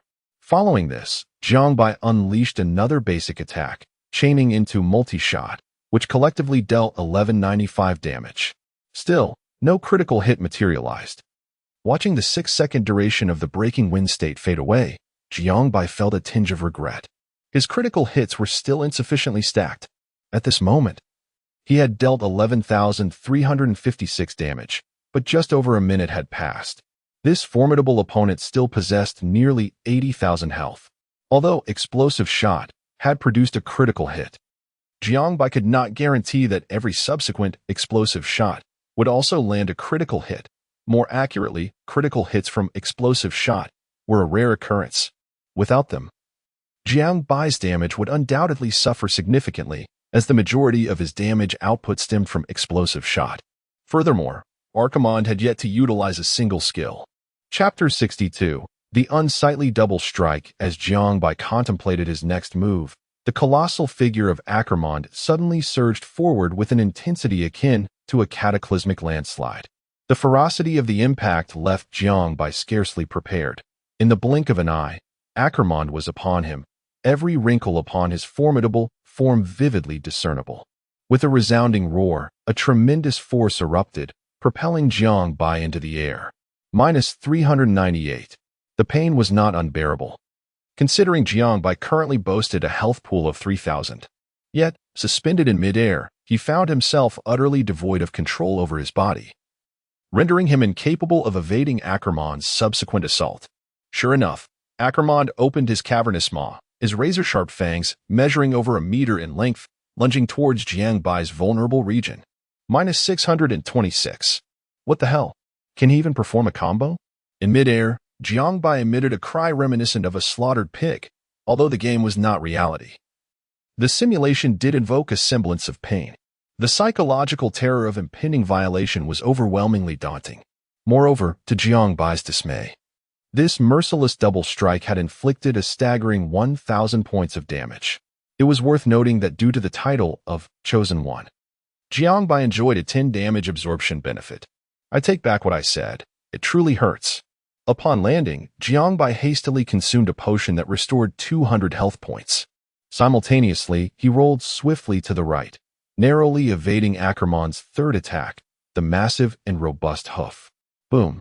With a misstep, Archimond's foot struck the ground, allowing Jiangbai to regain his footing and unleash his now-cooled, explosive shot. -896. 962. -1,195. Without a critical hit, the full sequence of explosive shot dealt a total of 3,053 points of damage, restoring 280 health points in the process. Only 8 minutes and 30 seconds remained. The lifesteal was indeed formidable. Jiangbai continued his tactical retreat, skillfully kiting Archimond as long as the beast refrained from unleashing its skills. Shockwave shot. -1,460. With a critical hit, Jiangbai activated a 3 chance of stunning his opponent. The state of windbreak had been achieved. Seizing the opportunity presented by the stun, and bolstered by a 20 attack speed increase, Jiangbai stood firm, maximizing his output over the next 3 seconds. -797. -664. -1,328. A regular attack triggered another critical hit. Jiangbai felt invigorated. With 2 stacks of windbreak, he now enjoyed a total of 30 increased attack speed. Once more, -664. -450. To his surprise, a cutting effect was triggered. However, in the face of such a solitary boss, the significance of this mere 0.5 cutting chance was minimal. Thus, Jiangbai found himself entrenched in an arduous battle. The frequency at which Archimond unleashes his skills is exceedingly high. striking with a combination of a knock-up and a bite nearly every 30 seconds, inflicting over 1,000 points of damage, occasionally even delivering a critical hit. This insidious double strike is utterly shameless, isn't it? Jiang Bai, upon landing, clutches his posterior, lamenting his misfortune. While dealing damage, he must constantly maneuver. For Ekman's charge and swift mobility prevent him from effectively kiting. Jiang Bai's health steadily declines. Since the first double strike, he has failed to fully recover, barely managing to regain 500 or 600 health before yet another double strike ensues, leaving him in considerable distress. With 5 minutes remaining, Ekman still boasts over 62,000 health points. It seems impossible to defeat him within the time limit. To make matters worse, upon reaching 50 health, he activates the skill Spike Defense. The bony plates on his back morph into an impenetrable armor, encasing Ekman in protection. Though sacrificing some mobility, this grants him a staggering 60 damage reduction for 30 seconds, plunging Jiang Bai into deeper despair.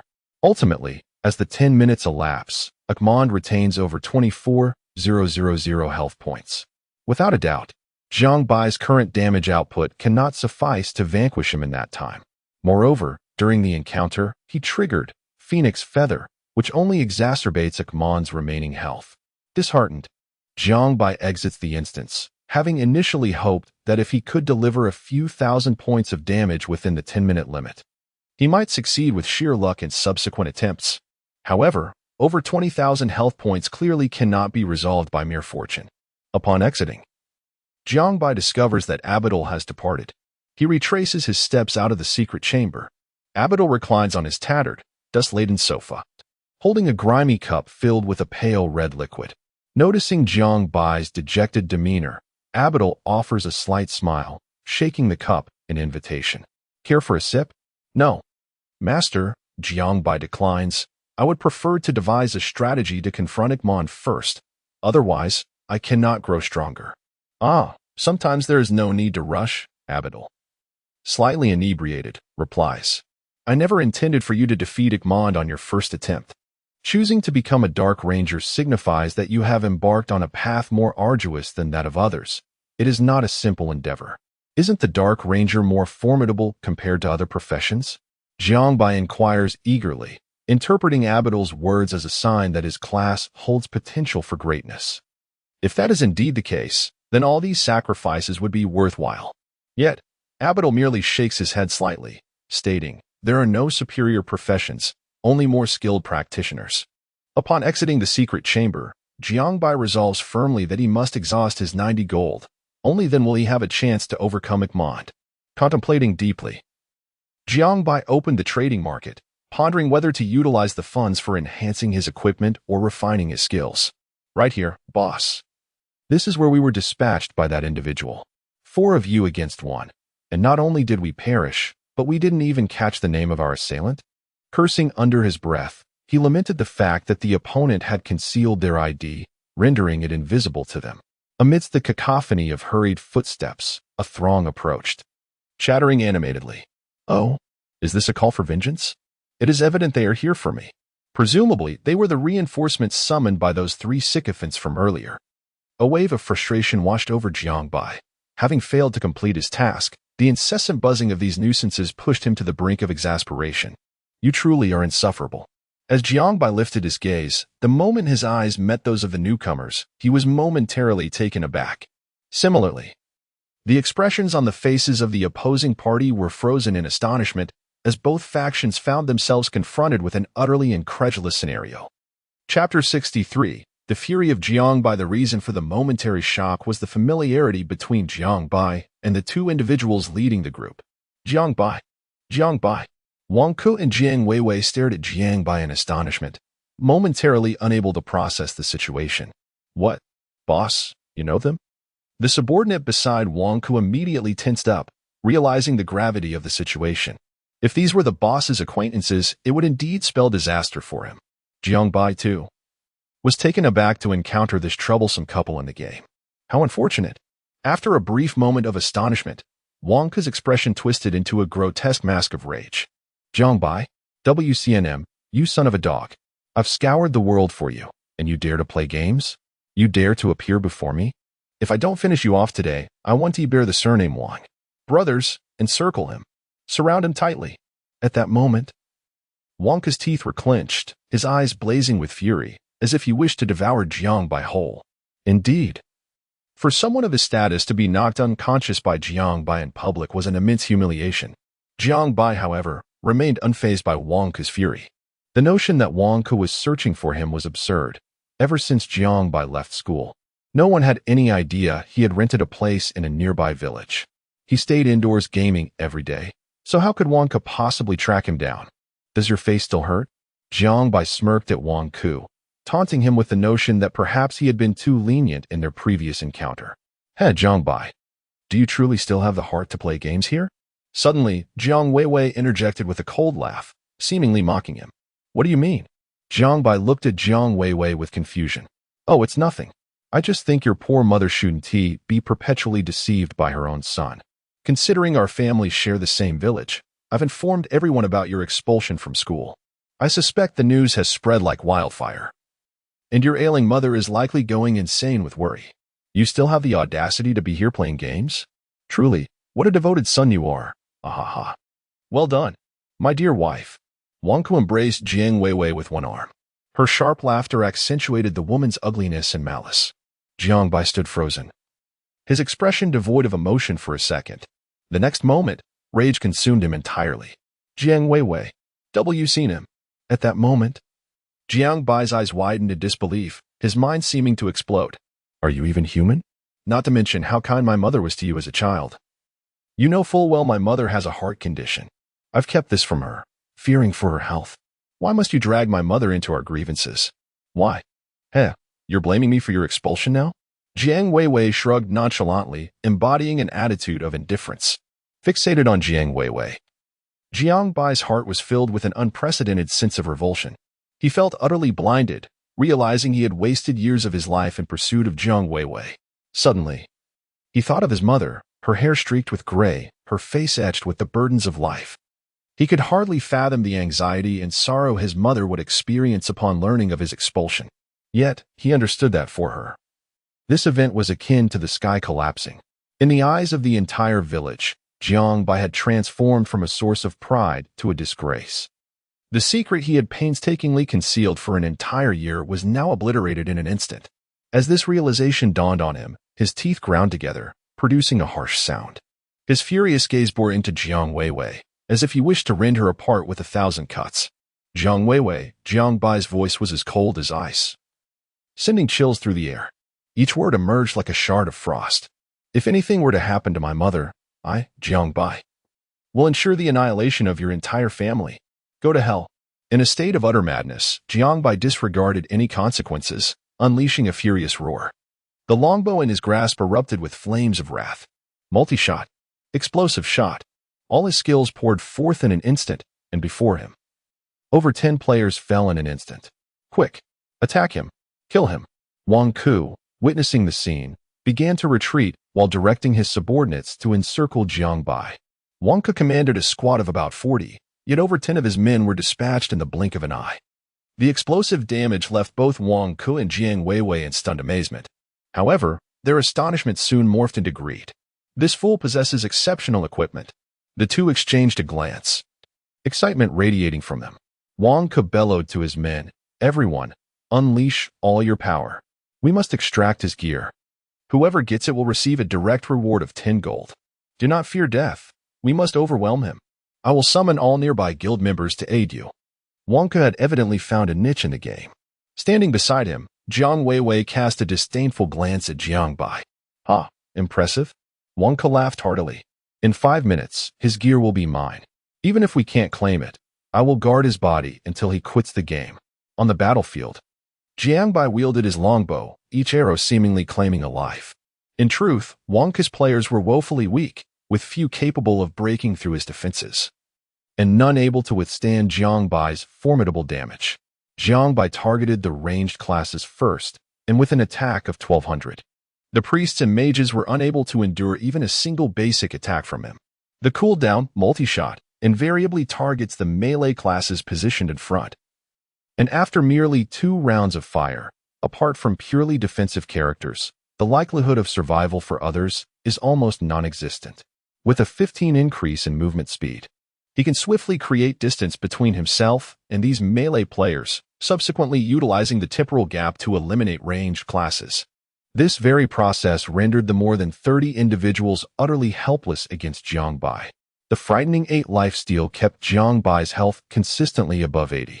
In just 2 minutes, Wang Ke's team of 40 was reduced to a mere 12 or 13, all of whom lacked substantial damage output and were primarily tanks. It was at this moment that Wang Ke began to realize that the situation was not as straightforward as it seemed. The smiles on his and Jiang Weiwei's faces gradually solidified, then slowly faded, replaced by an overwhelming sense of bewilderment. Could it really be that 40 individuals were incapable of defeating a single opponent? Sensing the gravity of the situation, Wang Ke and Jiang Weiwei instinctively began to retreat. Chapter 64. I am not a saint. After the last assassin fell to Jiang Bai's devastating barrage, his eyes, filled with rage, locked onto Wang Ke and Jiang Weiwei in the distance.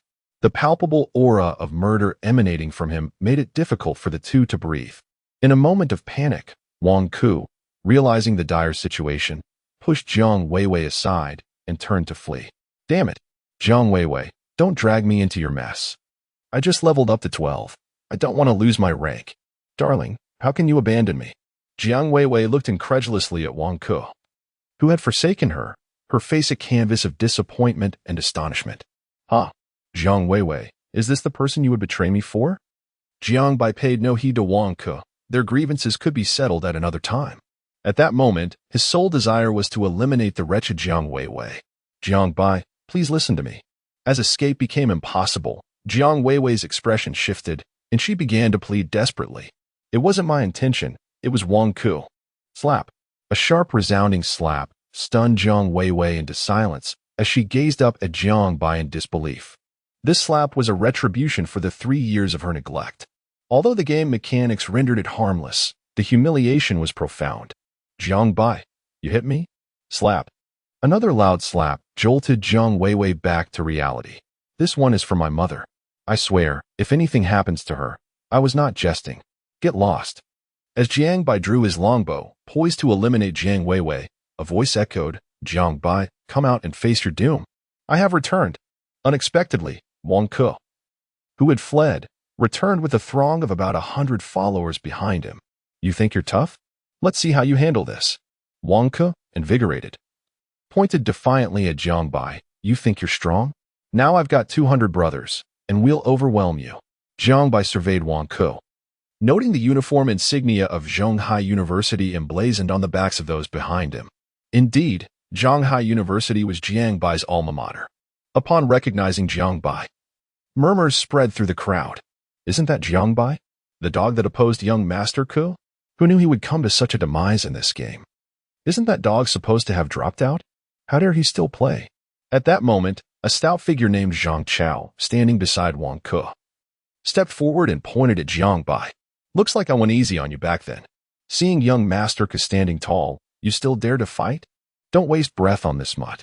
Young Master Ke decreed that this scoundrel, with his impressive gear, will drop it all today. With a throng encircling Jiang Bai, the faces of those at the forefront were all too familiar to him. These individuals are indeed the sycophants of Wang Ke, who once tormented him during his vulnerable moments. Each one of them, without exception, is etched into Jiang Bai's memory.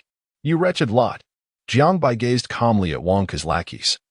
Yet within him, the flames of indignation swelled rapidly, threatening to erupt.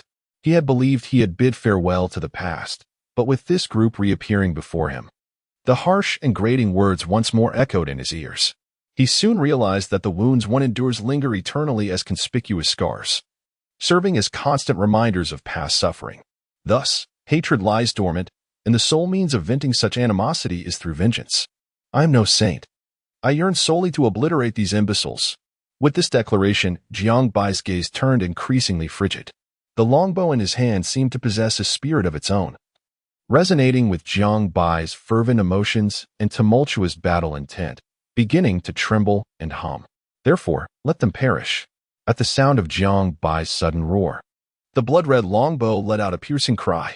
As the arrow soared skyward, A furious phoenix cry reverberated from the heavens, akin to the tolling of death spell. In an instant, the heavens and the earth shifted, and the onlookers gazed upward in horror, realizing that the azure sky had turned crimson. "Do you feel my wrath, brother?" As the ice and fire phoenix emerged, surveying the world like a supreme ruler gazing down upon mere ants, Jiang Bai looked upon the blood-red longbow with gratitude. It must have sensed his emotions. The appearance of the ice and fire phoenix left the crowd in a state of shock. Amidst their astonishment, the sky was soon filled with swirling phoenix feathers. A deluge of white damage notifications rose, and within a 50 by 50-yard radius centered on Jiang Bai. Not a blade of grass remained. Even those who stood at the forefront, mocking him the most, and having once oppressed Jiang Bai, still bore smiles on their faces, only to be reduced to ashes the very next moment. What the hell? Run! What kind of unfathomable skill is this?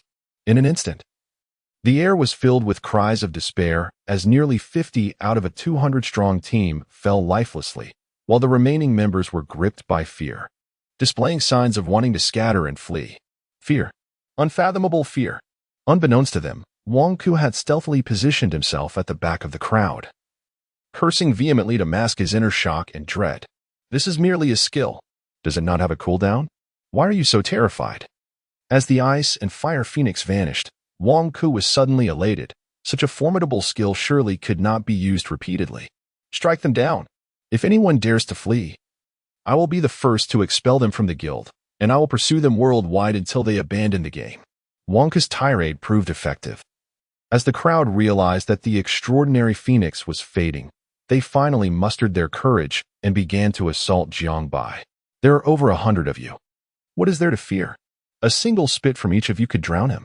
In this moment, Jiang Weiwei felt an overwhelming surge of determination. Her animosity towards Jiang Bai reaching new heights. She could not allow herself to accept that the once despised underdog had surpassed her in success. She was resolute in her intent to eliminate him. Brothers, let us proceed. After swiftly dispatching nearly 50 adversaries, Jiang Bai unleashed a barrage of skills. His multi-shot, raining down like the harbinger of death, mercilessly claiming the lives of these players. As critical hits began to wane, he strategically targeted those fragile classes with low health, nearly felling one with each arrow. In no time, nearly 30 players lay lifeless on the ground. Yet, simultaneously, the peril Jiang Bai faced became glaringly evident. This was an exceedingly precarious situation for him. Chapter 65. The tenacity of Abidal. It is a matter of endurance, or rather, the lack thereof. Jiang Bai had faced situations of 1 against 100 before, during the initial boss battle. He confronted over 200 players from the Yun City and Xiaoao guilds. However, the circumstances were markedly different then. The chaos of that encounter meant that most of the opponents were already in a weakened state, with incomplete skills. And not all of their attention was focused solely on him, allowing Jiang Bai to dispatch them with remarkable ease. Moreover, he had allies to sustain his health. This time, however, the scenario was entirely altered. The opposing team of 100 individuals had fixated their attention on Jiang Bai. While he was not particularly concerned about the damage-dealing skills due to his exceptional defense, the control abilities posed a significant challenge. The metal's purification skill could dispel control effects, but its lengthy cooldown was a hindrance. When it came to dodging amidst the onslaught of over 100 opponents, maneuvering became futile. The disparity in numbers was overwhelming. Most critically, several players among the 100 had already advanced to higher classes. Although they had merely transitioned to standard professions, their attributes and skills had received substantial enhancements, making their strength far superior to that of first-tier classes. The damage they inflicted could deplete Jiang Bai's health by several dozen points, which proved rather taxing. Consequently, Jiang Bai's health rapidly diminished. Despite possessing over 3,000 points of health, the sheer number of adversaries made it difficult for him to recover even with the 8 lifesteal. Wang Ku astutely observed this and exclaimed, "Look, this fellow won't last much longer. His health is dwindling. We could easily finish him off with our numbers." Like ants gnawing at an elephant, the members of Zhonghai University were steadily falling, while Jiang Bai's health continued to plummet. Within a mere 20 seconds, his health dropped from 100 to below 50, even as the opposing force dwindled to less than 100. 40, 30, 20. Finally, down to 10. Even Wang Ku, who had been observing from a distance, joined the fray, shouting, "Brothers, hold back. I want the final blow. I shall personally slay this wild dog for our amusement." Despite being on the verge of death, Jiang Bai's expression remained unperturbed. It was nothing but confidence. He calculated precisely that when he fell, no more than 70 enemies would remain, unaware that he possessed a resurrection skill. Upon revival, those 70 would be nothing more than lambs to the slaughter. 5. 3. Wang Ku was so exhilarated that his heart raced to his throat. "Drop the gear for me. Give me the loot." In the final moment of one, Wang Ku unleashed a relentless assault on Jiang Bai, hurling all his skills without restraint. While Jiang Bai, seizing the brief opportunity before his demise, executed one last multi-shot. The colossal fireball summoned by Wang Ku was mere inches from Jiang Bai. At that critical juncture, as Jiang Bai prepared for resurrection, time seemed to come to a standstill. Everything around them was frozen in that fleeting moment. Amidst the swirling skills suspended in midair, a blazing fireball remained frozen before Jiang Bai, halted in its tracks. What on earth is happening? Suddenly, all players were left bewildered, unable to grasp the unfolding events. It was not until a middle-aged man emerged slowly from the massive tree hollow behind Jiang Bai that the scene began to clarify. Clad in tattered and filthy black robes, with an unassuming wooden bough slung across his back, he bore an unkempt appearance. His greasy long hair cascading down and his scruffy beard lending an air of dishevelment that astonishingly complemented his strikingly handsome visage. Lazy and unkempt, yet imbued with a sense of life's hardships. This was the impression he left on the crowd. His brown eyes scanned the surroundings nonchalantly before breaking into a faint smile. With a grand gesture of his hand, all skills directed at Jiang Bai simply vanished. Who is this? Where are my skills? Is this an NPC? Paying no heed to the buzzing murmur of the players, Abdul turned his attention to Jiang Bai. Shaking his head slowly, "Adventurer, it appears you are still far from becoming a true Dark Ranger." With drooping eyelids, Abdul gradually drew the longbow from behind him. "The great Dark Ranger would not slaughter with such clumsiness as you exhibit." The seemingly ordinary wooden bow, the moment Abdul drew it, erupted in a cloud of ink-black mist. Watch closely. Whoosh. The arrow, infused with energy, transformed into a colossal five-clawed dragon, as black as ink, the moment it departed from the bowstring, accompanied by a resounding roar. The dragon soared into the sky, twisting and turning with a powerful rush. In the next instant, all living beings in the dragon's wake were instantaneously obliterated, including Wang Ku. Hundreds of players met their demise beneath the dragon's form, or rather, the moment the dragon enveloped them, they were reduced to mere data, returning to the resurrection point. Good heavens! This move left Jiang Bai utterly speechless. Not only was this skill incredibly stylish, it was overwhelmingly powerful. A super area of effect attack. What was most alarming was the realization that NPCs in this game could freely engage players. The implications were terrifying. Does this mean players could also attack NPCs at will? The degree of freedom in gameplay shouldn't be this extensive. Jiang Bai glanced once more at Abdul's nameplate, only to suddenly realize that Abdul's name was yellow, signifying he was a neutral NPC, not aligned with any faction, and thus had the liberty to confront players. This had been mentioned in the official background descriptions of certain NPCs. Those neutral characters often walked the line between good and evil, exhibiting a high degree of personification. This is astounding. I've stumbled upon an incredibly powerful ally. Master, was that skill just now also a Dark Ranger ability? Jiang Bai inquired cautiously. Indeed. Abdul nodded without a moment's hesitation. So can I learn? He inquired eagerly. Abdul turned around, a mysterious smile gracing his lips. First, you must become a Dark Ranger. This statement ignited a fervent spark in Jiang Bai's eyes.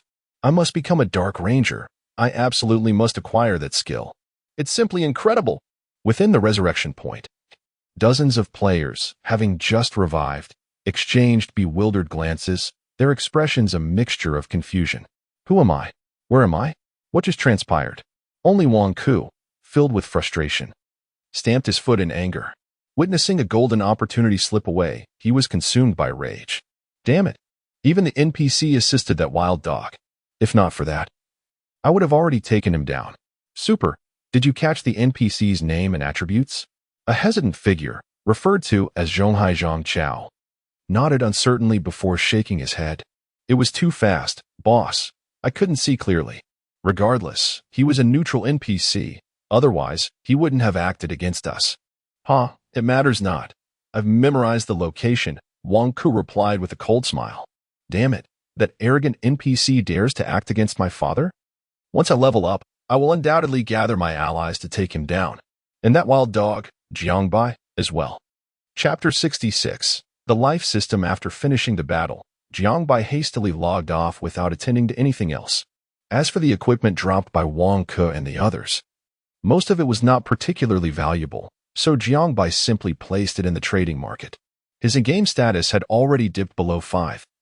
And had it not been for Wang Ke's skirmish, he likely would have logged off much earlier. At this point, nearly 9 hours had elapsed since Jiangbai entered the gaming pod. Upon awakening and unlocking his phone, he discovered a plethora of missed calls, over 10, all from the same person, his mother. Fortunately, the situation had not escalated for too long. Otherwise, he could only imagine how anxious his mother would have been. After some contemplation, Jiangbai chose not to call her back immediately.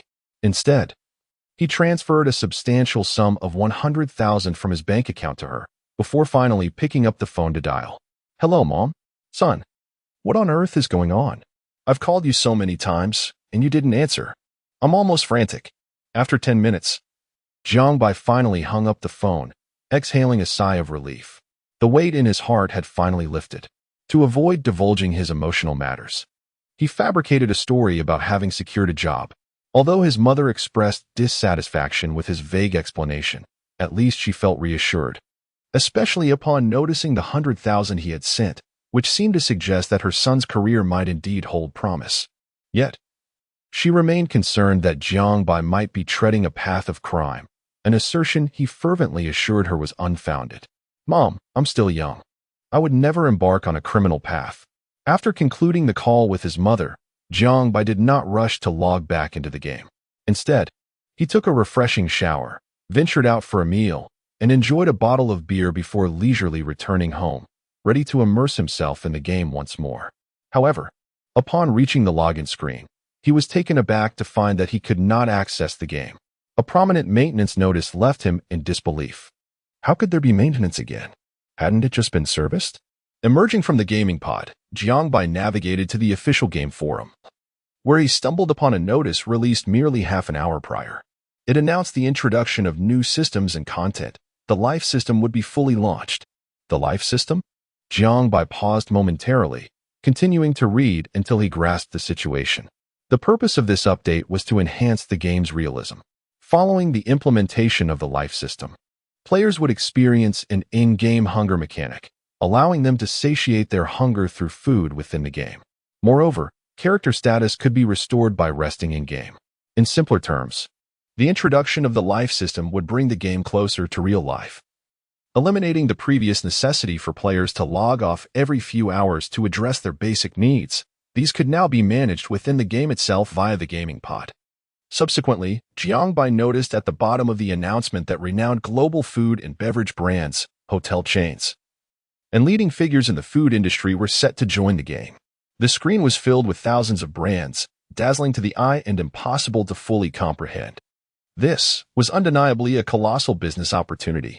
Jiangbai gazed in astonishment, convinced that the marketing team of Genesis was nothing short of genius, creating a living system that attracted major brands from the real world into the game. Just how many opportunities and profits would arise from this? No wonder Genesis had the audacity to establish a fixed exchange rate for converting in-game currency to real-world money. They were evidently preparing for this very moment.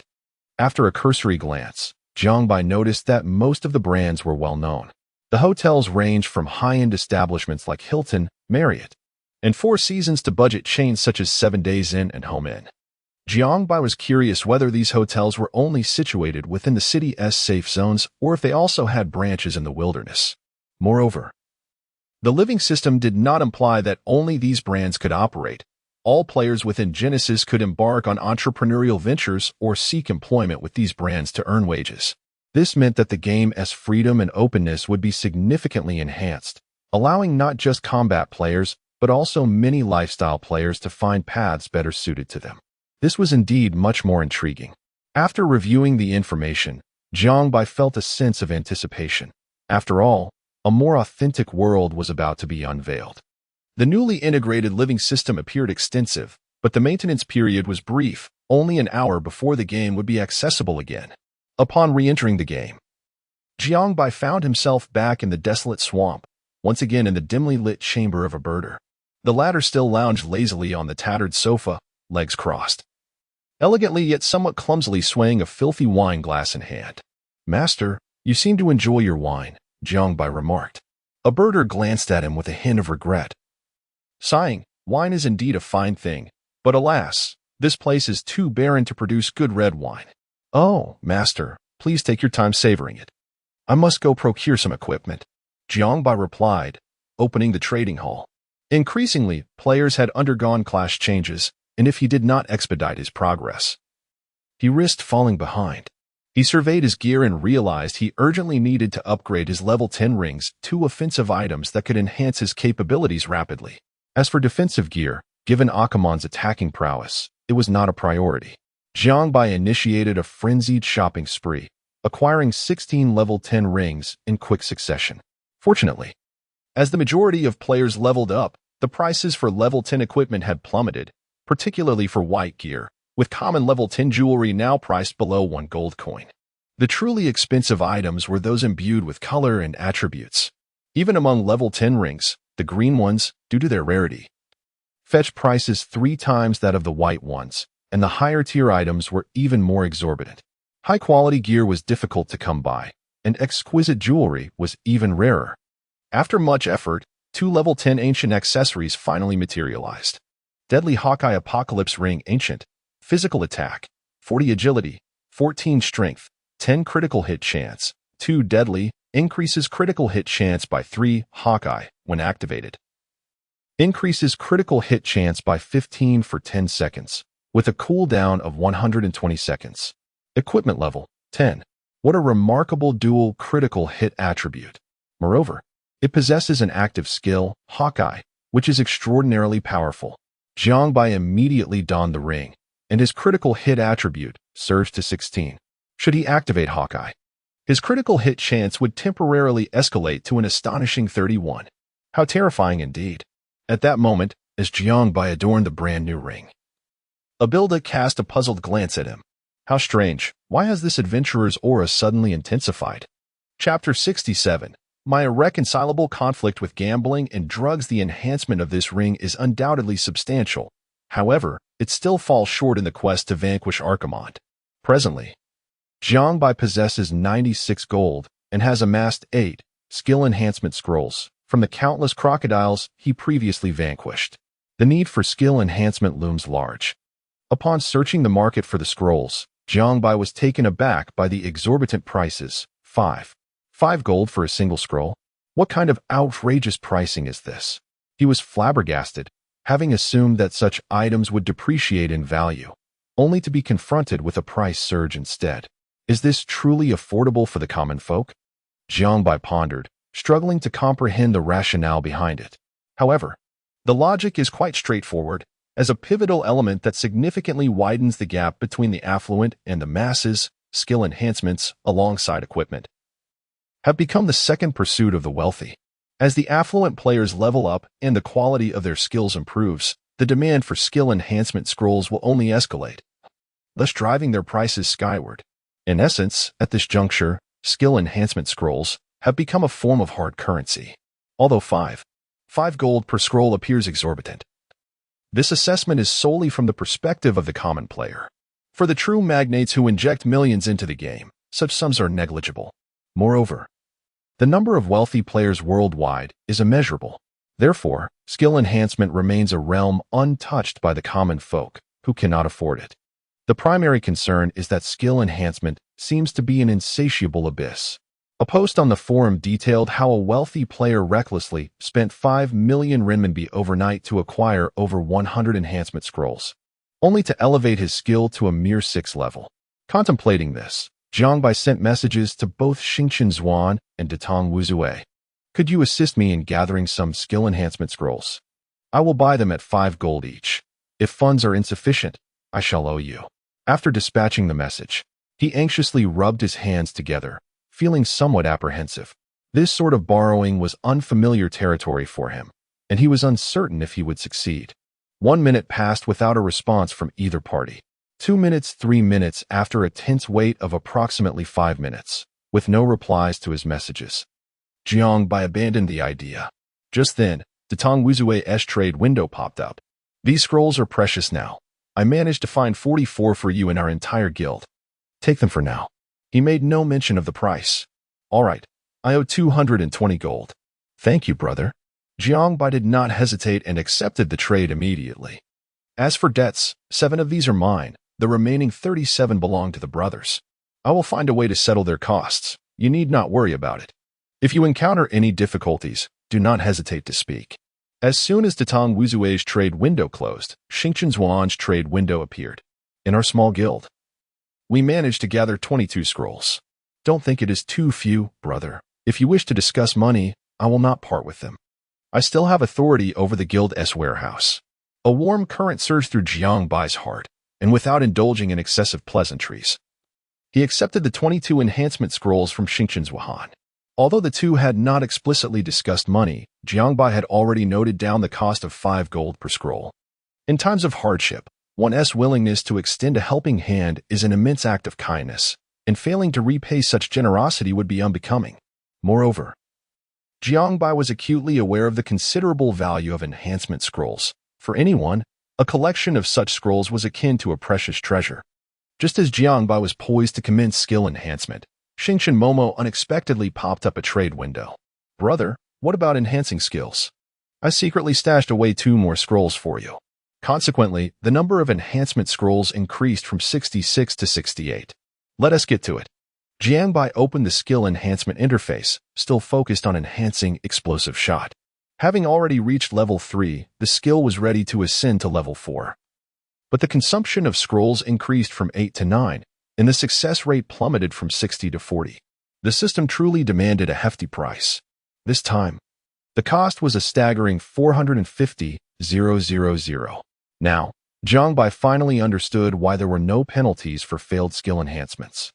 Such precious materials could not withstand the loss of levels, even for the affluent.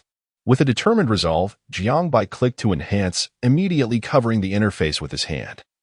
As the tension was more exhilarating than any other endeavor, a flash of golden light lingered for what felt like an eternity before he cautiously removed his hand.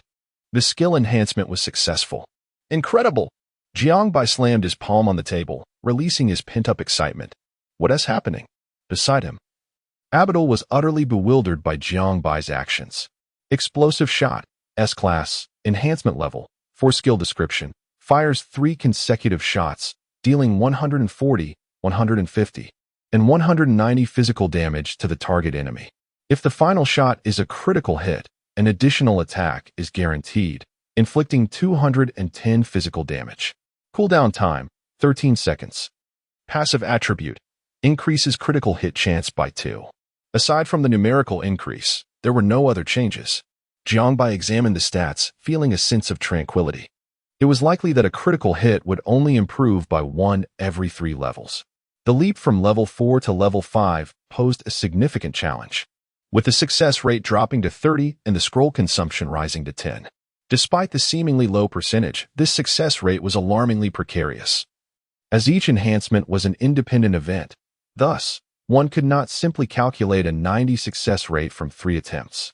With poor luck, it could take 7 or 8 attempts to succeed, while a stroke of fortune might yield success on the first try. Jiang Bai's first attempt to go from level 4 to level 5, unsurprisingly, ended in failure.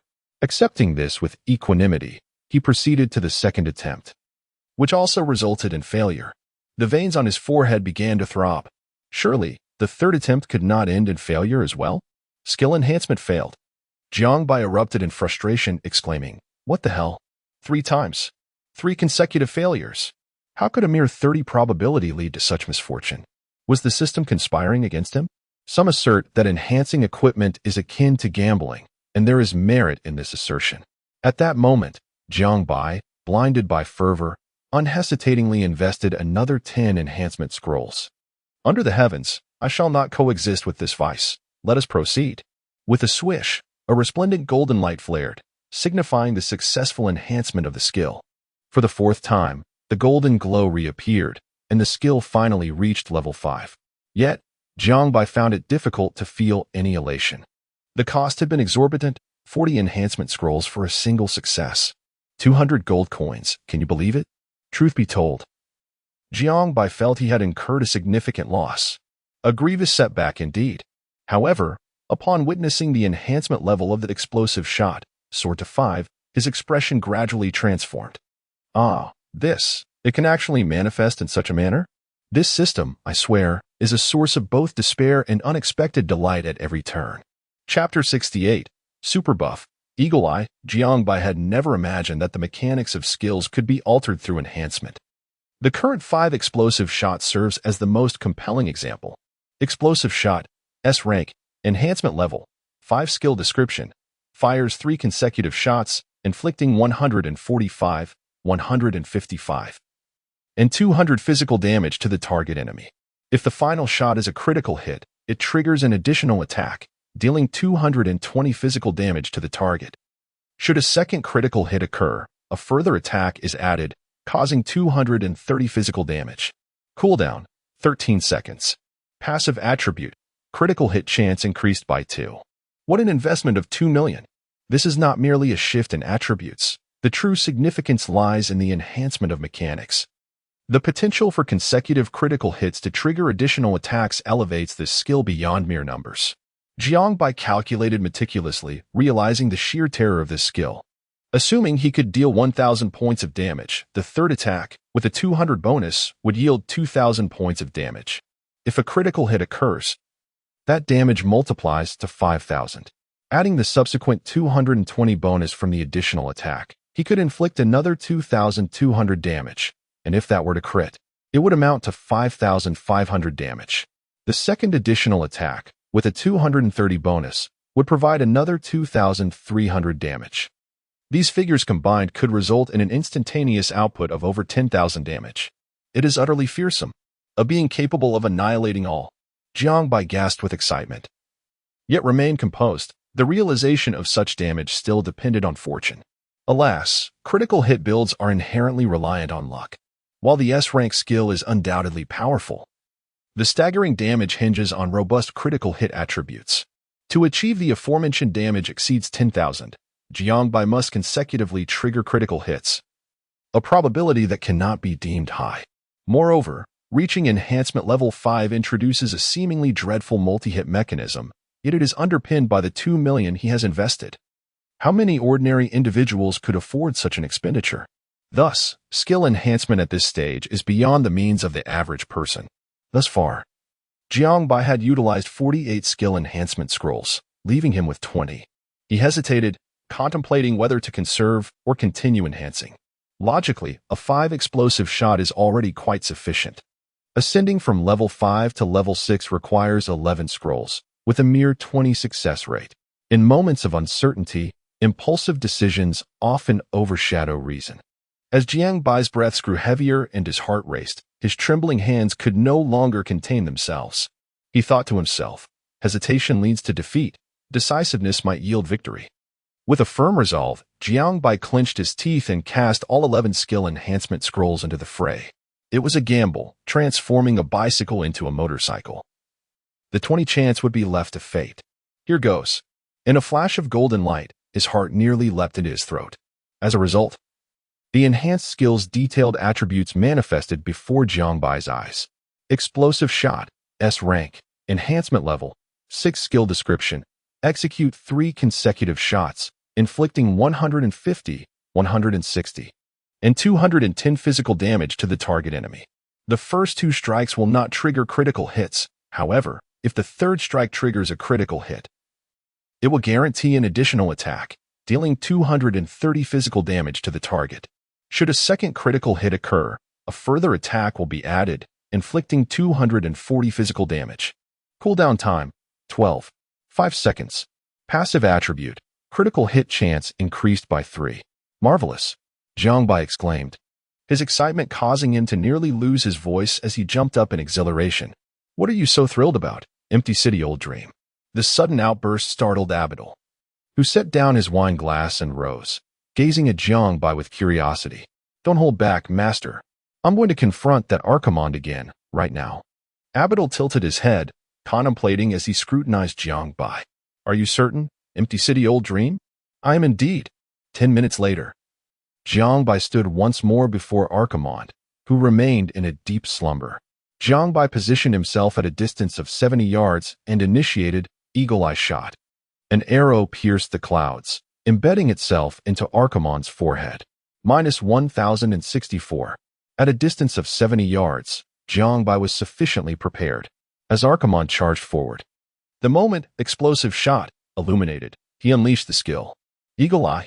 As Jiangbai activated Eagle Eye, the 3 arrows from explosive shot were simultaneously released. Concurrently, Jiangbai's attribute panel displayed a critical hit rate of 32. Minus 1064. Minus 1134.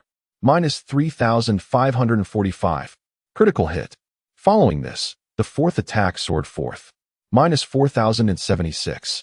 Another critical hit. In the 5th assault, a staggering 240 damage was dealt, yet a critical hit failed to trigger. Minus 1701. With a single explosive shot, the boss was swiftly eliminated, losing 520 health points. How exhilarating. Jiangbai could not contain his excitement, and the benefits derived from those 2 critical hits were far from over. The 2 critical strikes allowed the breaking wind effect to stack to 2 layers, granting a 20 increase in attack speed, while simultaneously reducing the boss's movement speed by 40. A truly terrifying advantage. Jiangbai still possessed ample distance to inflict damage, as his attack range of 35 was no trivial matter. Furthermore, the Eagle Eye status still had 7 seconds remaining. Following this, Jiangbai executed a trio of attacks: shock shot, aimed shot, and multi-shot, further diminishing the boss's health. Minus 780. Minus 851. Minus 1134. With a 32 critical hit bonus, multi-shot triggered another critical strike, instantly resetting its cooldown. This time, shock shot finally activated the stun buff. Once more, minus 1134. With 2 consecutive critical hits, Jiangbai unleashed a third multi-shot. Minus 567. The breaking wind had accumulated to 4 layers, and with the added attributes of his armor, Jiangbai now enjoyed a 50 increase in attack speed, all while the boss remained in a stunned state. Coupled with the 40 slow effect, the boss could not approach him at all. Taking advantage of the 40 attack speed boost, Jiangbai unleashed a flurry of arrows, the sound of their flight resonating continuously. Minus 709. Minus 709. Minus 1418. With the 5th layer of breaking wind achieved, the 10-second duration of Eagle Eye finally came to an end. It must be said, this buff was indeed extraordinary for Jiangbai. At last, the boss shook off the stun, retaliating with a charge followed by a bite. Unfortunately, it was too far from Jiangbai to close the distance. While the boss was still under the effects of the 40 slow buff, Jiangbai deftly retreated, leveraging his 60 attack speed to unleash another trio of strikes before the boss could reach him. Minus 709. Minus 709. Minus 709. Without Eagle Eye, the reality was harsh, making critical hits increasingly elusive. In total, Jiangbai had depleted the boss of 177 health points in less than 20 seconds. At this moment, the boss finally closed in, executing a standard bite, but Jiangbai rolled away to avoid the attack, following up with a basic strike. He retreated again, continuing to strike. Experiencing the effects of a 60 attack speed increase for the first time, Jiangbai felt an unprecedented smoothness in his movements. It was as if he were soaring. Chapter 69. Job Change. Dark Ranger. As the second basic attack failed to trigger a critical hit, Jiangbai's breaking wind buff dissipated, leaving him with a tinge of regret. What if it could stack to 100? Wouldn't that be extraordinary? Of course, this was merely a fleeting thought. For now, Jiangbai needed to concentrate on confronting the boss. With the cooldown of his skills concluded, Jiangbai seized the opportunity after the boss executed a combination of charge and bite, creating distance to unleash yet another round of skills. However, This time fortune did not favor him as it had before. Jiang Bai's explosive shot did not trigger a critical hit, though it did activate the Phoenix Feather effect. Yet, in this 1v1 scenario, the effect, typically a formidable asset in team battles, proved less impactful. After this series of skills, Jiang Bai managed to whittle away nearly 8,000 health from the boss. The intervals between skills allowed for an infinite tug-of-war. Jiang Bai had honed his ability to evade the boss's basic attacks, dodging approximately once out of every 3 attempts. However, the 2-hit combo proved much harder to evade, primarily due to the levitation mechanism that left Jiang Bai with little room for maneuvering. Nevertheless, with a high burst damage every 20 to 30 seconds, Jiang Bai was able to sustain his health through lifesteal, keeping it in a relatively stable condition. Thus, after 2 minutes of this back and forth, the cooldown for Eagle Eye concluded, and the boss was left with just over 49,000 health. Embrace the storm. The moment Eagle Eye activated, Jiang Bai unleashed a trio of explosive shots. This time, a critical hit triggered once, which was significant in its own right. Coupled with his other skills, within 10 seconds of Eagle Eye, Jiang Bai inflicted over 12,000 damage, further reducing the boss's health. Indeed, the absence of the Eagle Eye skill had been a critical factor in his previous failure, Jiang Bai mused, realizing that had he possessed such an active skill last time, victory would likely have been within his grasp. In truth, after the first minute, Jiang Bai was confident that defeating Archimonde was no longer a daunting prospect. The previous defeat stemmed primarily from insufficient damage output. As for enduring damage, he felt some pressure, but not excessively so, considering he still had over 500 health remaining after 10 minutes of battle. Thus, this time, the outcome appeared even less uncertain. Once the boss's health dipped below 50, it activated its spiked defense. In this phase, the boss sacrificed mobility for formidable damage reduction, prompting Jiang Bai to play cautiously, unleashing all damage skills the moment the spiked defense waned. Having deciphered the boss's mechanics, Archimonde was no longer a formidable threat. As the spiked defense faded, Jiang Bai unleashed a renewed barrage of attacks, driving Archimonde's health below 40,000. Remarkably, this was only 3 minutes into the encounter. It seemed that the battle would not require the full 10 minutes after all. Jiang Bai consumed a calming elixir, and indeed, the solo trial boss was significantly weakened. Had it been in its complete form, its skills would undoubtedly be far more formidable, and its power would not be as it currently stands. Jiang Bai was acutely aware that the challenge of this boss trial was indeed substantial, but the difficulty lay primarily in Archimonde's extraordinarily high health and defense, testing the player's damage output. In other aspects, it was not particularly strong. Should the output be sufficient, Archimonde would pose no challenge. Given this perspective, the nearly 3 million in skill enhancement was particularly worthwhile. Anticipating his imminent transition to a Dark Ranger, Jiang Bai felt invigorated. As time ticked to 5 minutes and 41 seconds, Eagle Eye cooled down once more. Jiang Bai's health had only just dipped to approximately 50, while the boss's health remained around 32,000. Alarmingly, during this round of attacks, Jiang Bai had also triggered a freezing buff, 3 seconds of freeze that afforded him significant output opportunities. Following this skill, the boss's health dwindled to a meager 18,000. With just over 5 minutes remaining, ample time for Jiang Bai, the boss's health gradually decreased, and the dawn of victory became increasingly clear. This prolonged, intense battle continuously honed Jiang Bai's agility and awareness. At 4.5 minutes, Archimonde, with less than 4,000 health remaining, activated its spike defense once again. Jiang Bai patiently awaited the expiration of this defense.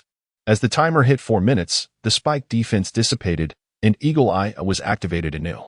When the 3 segments of explosive shot erupted in a dazzling display, Archimonde's massive form finally crashed to the ground. The timer in the upper right corner of the interface forever halted at 3 minutes and 55 seconds. Ding!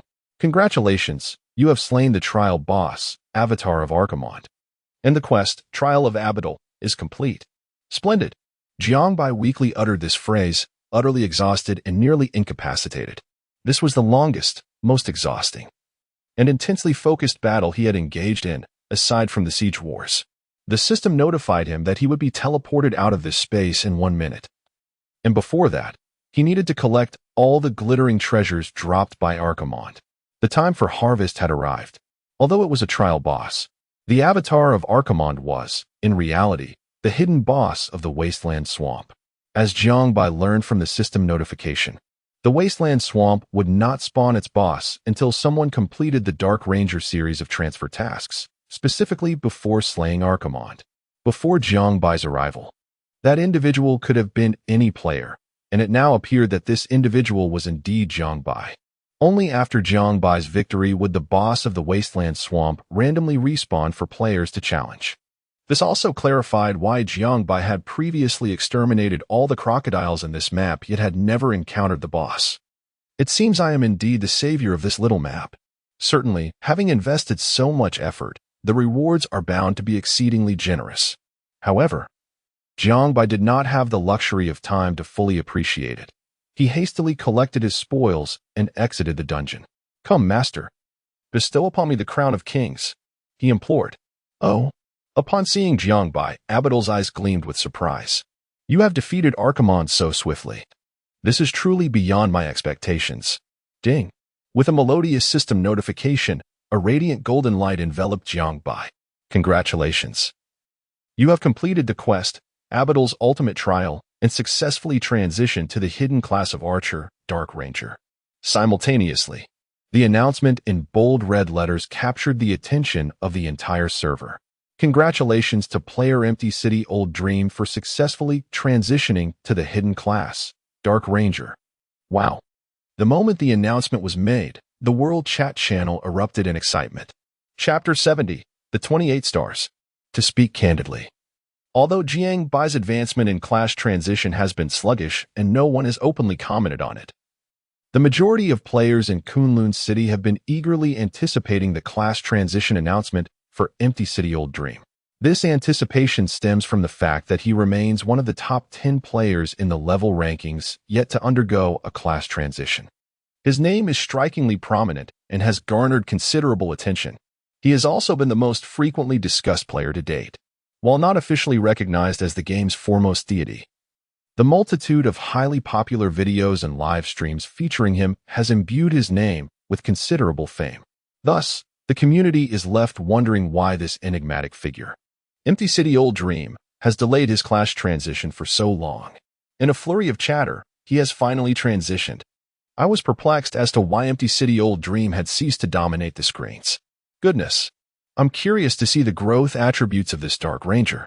Hey, don't get your hopes up. No matter how impressive his attributes are, they can't possibly compete with these stockings, haha. I knew my brother would eventually transition to a hidden class. Go, brother. I'm waiting for you to come and marry me. Get lost. He my husband.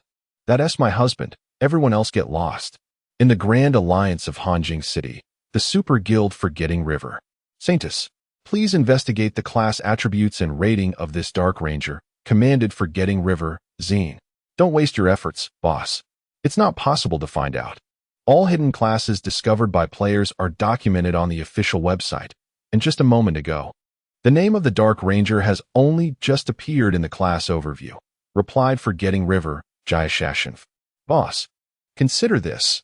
Given the speed at which Empty City Old Dream has dominated the screens before, the prolonged time taken for this class transition indicates that it must be something extraordinary. Suggested Forgetting River Tianmao. I'm telling you, little cat, spare us the chatter. Class ratings are categorized into 3 tiers. Given Empty City Old Dream strength and modus operandi, where do you suppose this Dark Ranger will fall? Goodness, could it be a first-tier rating? No, I must personally gather some information. In the Super Guild of the Emperor's State, Daxia, the guild leader, Daxia Longke, cast a glance at the official list before slowly shutting the webpage, exhaling a long sigh. If his assumptions were correct, this should indeed be a first-tier rated class. It's hard to say, but there's a possibility. Daxia Longke clenched his fist, determined that he must find a way to complete his class transition task today. In the Chaos Guild, while engaged in a class transition task within a dungeon, Chaos Shoyu's expression shifted dramatically upon reading the system announcement. Damn it, this scoundrel. He actually managed to transition before me. I refuse to accept this. Empty City Old Dream. You better watch out. In the Wanli Sha Alliance, Longyan. Has Empty City Old Dream finally transitioned? Inquired Longyan 1. Not yet, replied Longyan 2. With a chuckle, Longyan number 1. Continue to keep an eye on this individual. He is truly talented. In summary, Jiangbai's class change information may merely create a stir in the world channel, but within the major guilds across all of China, it is akin to a significant bombshell. Of course, upon successfully changing classes, Jiangbai received heartfelt congratulations from his friends at Starry Left Bank, Starry MOMO, and Tang Dynasty No Crime. However, at that moment, Jiangbai was utterly enthralled by the growth attributes of the Dark Ranger. Dark Ranger, Career Direction, Archer Secondary Profession Career Rating, First Class, Total 28-star Rating Career Growth, Life Growth Potential, Energy Growth Potential, Physical Attack Growth Potential, Magical Attack Growth Potential, Attack Strength Growth Potential, Defense Growth Potential, Career Talents, Eagle Eye LV1. Passive increases attack range by 1 yard for every 50 points of strength, current limit, 10 yards. Windbreak LV1. Passive increases attack speed and movement speed by 1 for every 50 points of agility, current limit, 10. Fatal LV1. Passive increases critical strike chance by 1 for every 100 points of agility and strength, current limit, 5. Gazing at the attributes of the Dark Ranger, Jiangbai was so exhilarated he could hardly breathe. A first-class profession with a rating of 28 stars. Although he had envisioned this moment countless times, the reality of it was still as dreamlike and hard to believe as ever. In the entire realm of Genesis, among billions of players, very few have achieved a first-class rating thus far. Yet just a few days prior to the launch of Genesis, Jiangbai was merely an unemployed individual, derogatorily referred to as a loser.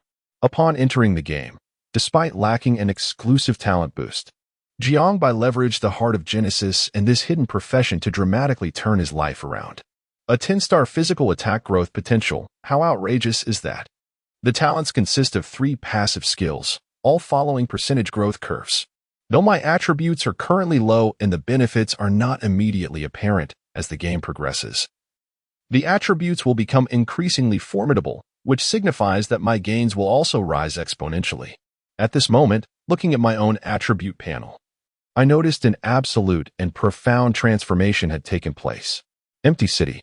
Old Dreams. Level 13 Reputation. 100 Class. Dark Ranger Race. Human Health Points. 4,794. 2. Energy Points. 1080 Physical Attack. 1870 156. 3. Magical Attack. 37 Attack Strength. 400 Defense. 466 Attributes, Constitution, 88 Spirit, 36 Strength, 80 Intelligence, 37 Agility, 159 Critical Hit Rate, 17 Attack Range, 36 Attack Speed, 13 Movement Speed, 18 Critical Damage, 50 Titles, I Am Strong. Chosen 1, First Blood, Demon Hunter, God of Last Hits, Universal Skills, Shock Shot, Aim Shot, Multi-Shot, Explosive Shot 6. Eagle Eye Shot, class-specific skills. None. The defensive capabilities have nearly doubled. Health has surged by 1.5 times, and the attack power is approaching 2,000. When factoring in the attack strength, it amounts to nearly 2,500. Jiangbai repeatedly marveled at the stark contrast before and after the class change. It was akin to a mortal who has toiled for years, finally breaking through the bottleneck and undergoing a metamorphosis to enter the realm of immortality. The transformation was profound. However, if we consider the top-tier rating to be 28 stars, then perhaps 28 is not the ultimate limit. Might the pinnacle of class progression be 30? Jiangbai felt there was a substantial likelihood of this. The officials would not impose an arbitrary non-integer limit. Currently, among the known class growth attributes, his 28 stars stand at the highest. Insights gleaned from other class attributes lend credence to this hypothesis. Third-tier growth attributes lie between 16 to 20, second-tier between 21 to 25, and naturally, first-tier cannot be merely 26 to 28. It must extend to 26 to 30. The only reason Jiangbai refrained from proclaiming that the first-tier limit is 30 is due to the absence of any individual achieving this figure. Indeed, not even 29 has been attained. Alas, in this context, it seems he has yet to achieve a full rating. Jiangbai shook his head slightly, feeling a tinge of regret, but then reconsidered. Was he being overly demanding? He had already attained the highest known growth attribute. What more could he desire? Of course, Jiangbai was also acutely aware that post-class change, while the overall strength of players may not be as exaggerated as his own, it undoubtedly resulted in a qualitative transformation. Those whose attributes were merely 1 or 2 points lower than his likely possessed exceedingly formidable traits. Moreover, the most terrifying aspect lay in the 3-class passives. Their strength is boundless, supported by robust attributes. Yet, in the hands of financially constrained players, these passives could be utterly ineffective. Every situation possesses duality, fortunately. I possess the plunder passive. Although the probability is exceedingly low, theoretically, my attributes can grow infinitely. The question remains, how does one enhance the level of these class passives? Ding! Just as Jiangbai was lost in contemplation, staring at the attribute panel, the system notification chimed once more. Chapter 71. A perfect world. You have successfully transitioned to a new profession and are now granted an opportunity to adjust your skills. Players may selectively forget previously learned universal skills. Please make your choice. Jiangbai suddenly realized that this was not particularly surprising. He had encountered discussions about it on the forum before. After a player changes professions, although skills are categorized into universal skills and profession-specific skills, both types still coexist. However, they share the total number of skill slots available to the player. Consequently, players who had fully learned skills prior to their transition may find themselves lacking sufficient skill slots, which is why the system provides this opportunity. In the later stages of the game, skill slots become exceedingly precious. After reaching level 10, players gain an additional skill slot for every 5 levels they ascend. The high degree of freedom in Genesis is vividly illustrated in the profession transition aspect. After a successful transition, the previous universal skill system remains intact and functional, and players can continue to learn universal skills even after changing professions. On one hand, universal skills ensure a baseline capability for players. Conversely, profession-specific skills are not acquired through the mechanical learning process from NPCs as seen in other games. Instead, players must continue to explore, obtaining random quests through interactions with NPCs or fulfilling certain hidden conditions. They may also be acquired through an exceedingly rare drop from wild monsters or through treasure hunting. Among other possibilities, there are no limits to what one can imagine. Only the constraints of the system itself. This means that the means of acquiring profession-specific skills are more random and inherently more challenging. Some players have already validated this. One player on the forum managed to obtain their first profession-specific skill by bribing their professional mentor handsomely. Others, attempting to follow suit without considering their mentor's temperament, resorted to monetary bribery or even seductive tactics, only to provoke their mentors into ignoring them entirely. Jiangbai, evidently, found himself grappling with this dilemma. After much contemplation, he chose to forget the skill, aimed shot, as it dealt minimal damage and lacked any special effects. Truly a trivial skill. Consequently, he gained an additional skill slot. But the pressing question remained, how would he acquire his first profession-specific skill? He couldn't help but recall the moment Abadal had come to his aid. Executing that stunning and formidable black dragon attack, it was nothing short of spectacular. If he could learn such a technique, he would truly dominate the game.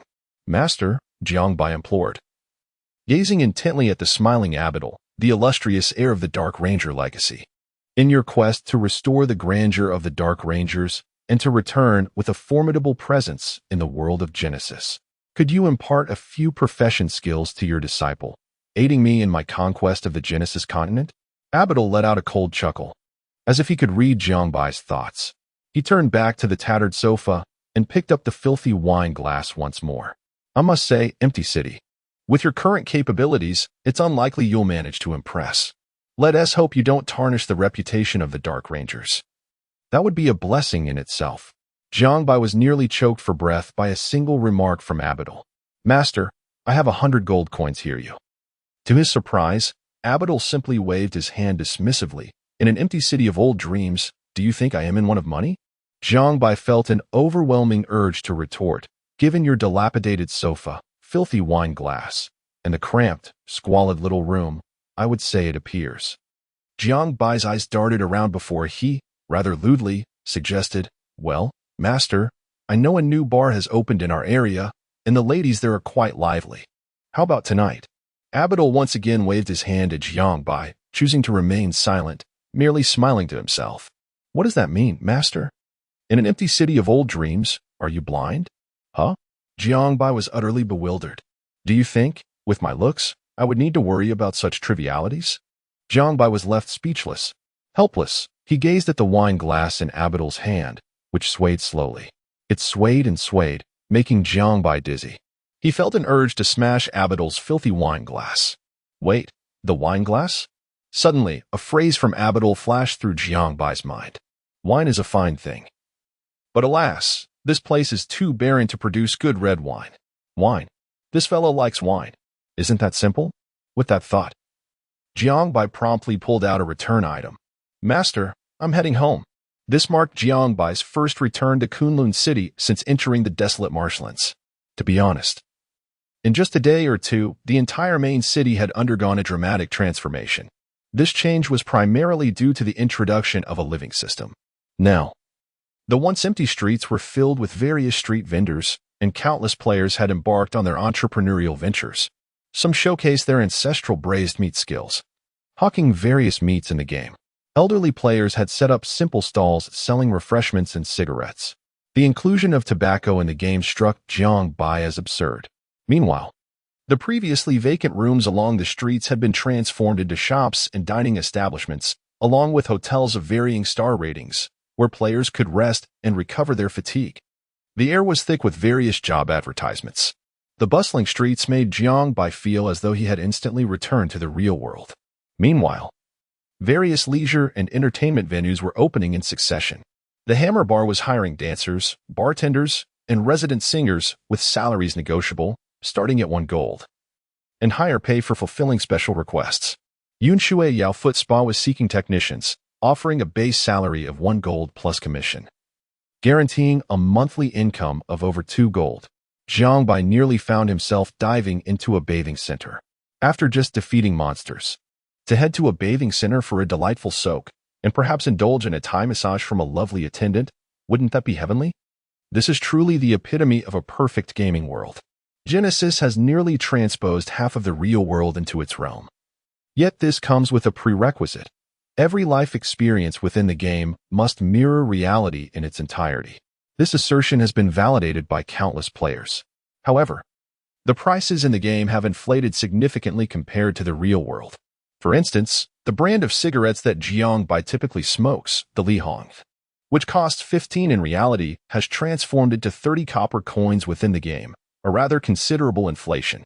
Jiang Bai also indulged in purchasing various snacks, not only relishing the culinary delights, but also ensuring a supply to replenish his hunger meter at any moment. He even acquired a few packs of cigarettes. Subsequently, he ventured into what appeared to be a rather professional liquor store. "Esteemed warrior, what libation do you seek?" the shopkeeper inquired. Jiang Bai slammed his longbow onto the table, exuding confidence as he proclaimed, "Wine, red wine, bring me the cheapest red wine available." The young sales assistant, who also played the role of a part-time guide, looked bewildered. Having initially perceived him as a wealthy patron due to his sparkling gear, she had anticipated a lucrative transaction. 5 minutes later, Jiang Bai emerged from the store, satisfied, clutching 2 bottles of red wine, heading straight towards the desolate marshlands. Chapter 72, 3S, Blood Pact, in the desolate swamp, within Abadul's dimly lit chamber. The moment Jiang Bai entered with 2 bottles of unlabeled red wine, a spark ignited in Abadul's eyes. He hurried forward, fixated on the bottles, brimming with excitement. "What is this? Oh my, master, one mustn't be overly pragmatic, can one?" Jiang Bai muttered with mild dissatisfaction. "When have you ever greeted me with such enthusiasm? Is it merely the sight of 2 bottles of wine that has made you lose your composure?" "Ah, how you speak. I must admit, it has been quite some time since I savored a fine wine," Abadul replied, his cheeks slightly flushed. "You know I have a penchant for this. Come now. This is our finest, the 1982 Lafayette. Do you comprehend? 1982 Lafayette?" Abadul pondered, slowly shaking his head, indicating he had never heard of it. "Master, You truly are a bit outdated, Jiangbai said as he set down the bottles and, while twisting open the corkscrew, began to elaborate. The 1982 Lafite is a renowned brand in our circles. The name signifies a master vintner named Lafite, who, on a stormy night, was struck with inspiration and crafted a batch of wine. Astonishingly, this batch took 82 years to mature, and when it finally emerged, it astounded the world with its unparalleled quality and flavor, hence the reputation of the 1982 Lafite. I exerted considerable effort to procure this for you, master. Jiangbai continued, weaving an elaborate tale. To his surprise, Abidal accepted his story without skepticism. After savoring a glass, Abidal unexpectedly bestowed the wine with high praise, revealing that he had indeed not indulged in many fine wines. Observing Abidal's slightly intoxicated expression, Jiangbai felt a twinge of sympathy. Truth be told, this wine was among the more affordable selections, yet due to its prestigious brand, even the cheapest 2 bottles cost Jiangbai nearly 1,000 copper coins. Each bottle still amounted to several hundred.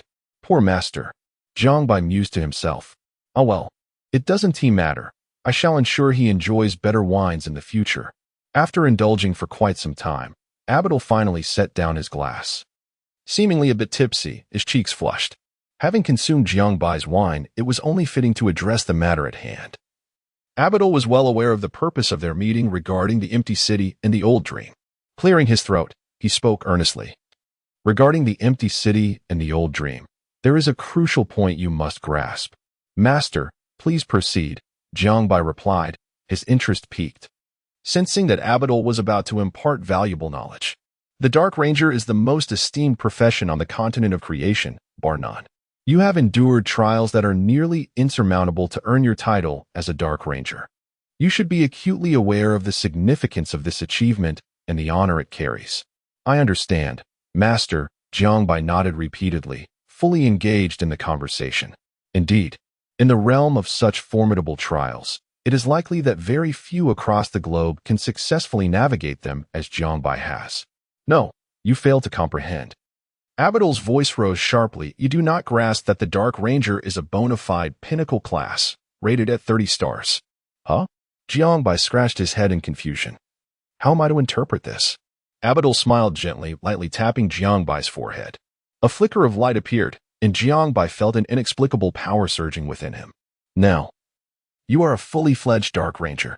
No sooner had Abidal's words faded than a system notification chimed. Ding. You have acquired the Dark Ranger exclusive skill, Blood Pact. What? In an instant, Jiangbai's heart raced furiously. The first exclusive skill of his profession had arrived. He opened the skill interface. Gazing in astonishment at the description of Blood Pact, his jaw dropping in disbelief. Blood Pact, SSS, Enhancement Level, 0 Skill Description. Upon mastering Blood Pact, the player may choose to establish a blood bond with a pet. Once the bond is successfully formed, the pet will accompany the player for life and cannot be exchanged, dismissed, or released. 3 stars? No. This. Jiangbai read and reread the succinct skill description. His bewilderment evident as he cast multiple questioning glances at Abidal, his mind swirling with tumultuous emotions. How could it possibly be rated at 3 stars? The SSS rating caught Jiangbai completely off guard. 3 stars signifies the pinnacle of skills within the realm of creation, a mythical treasure that is both rare and elusive.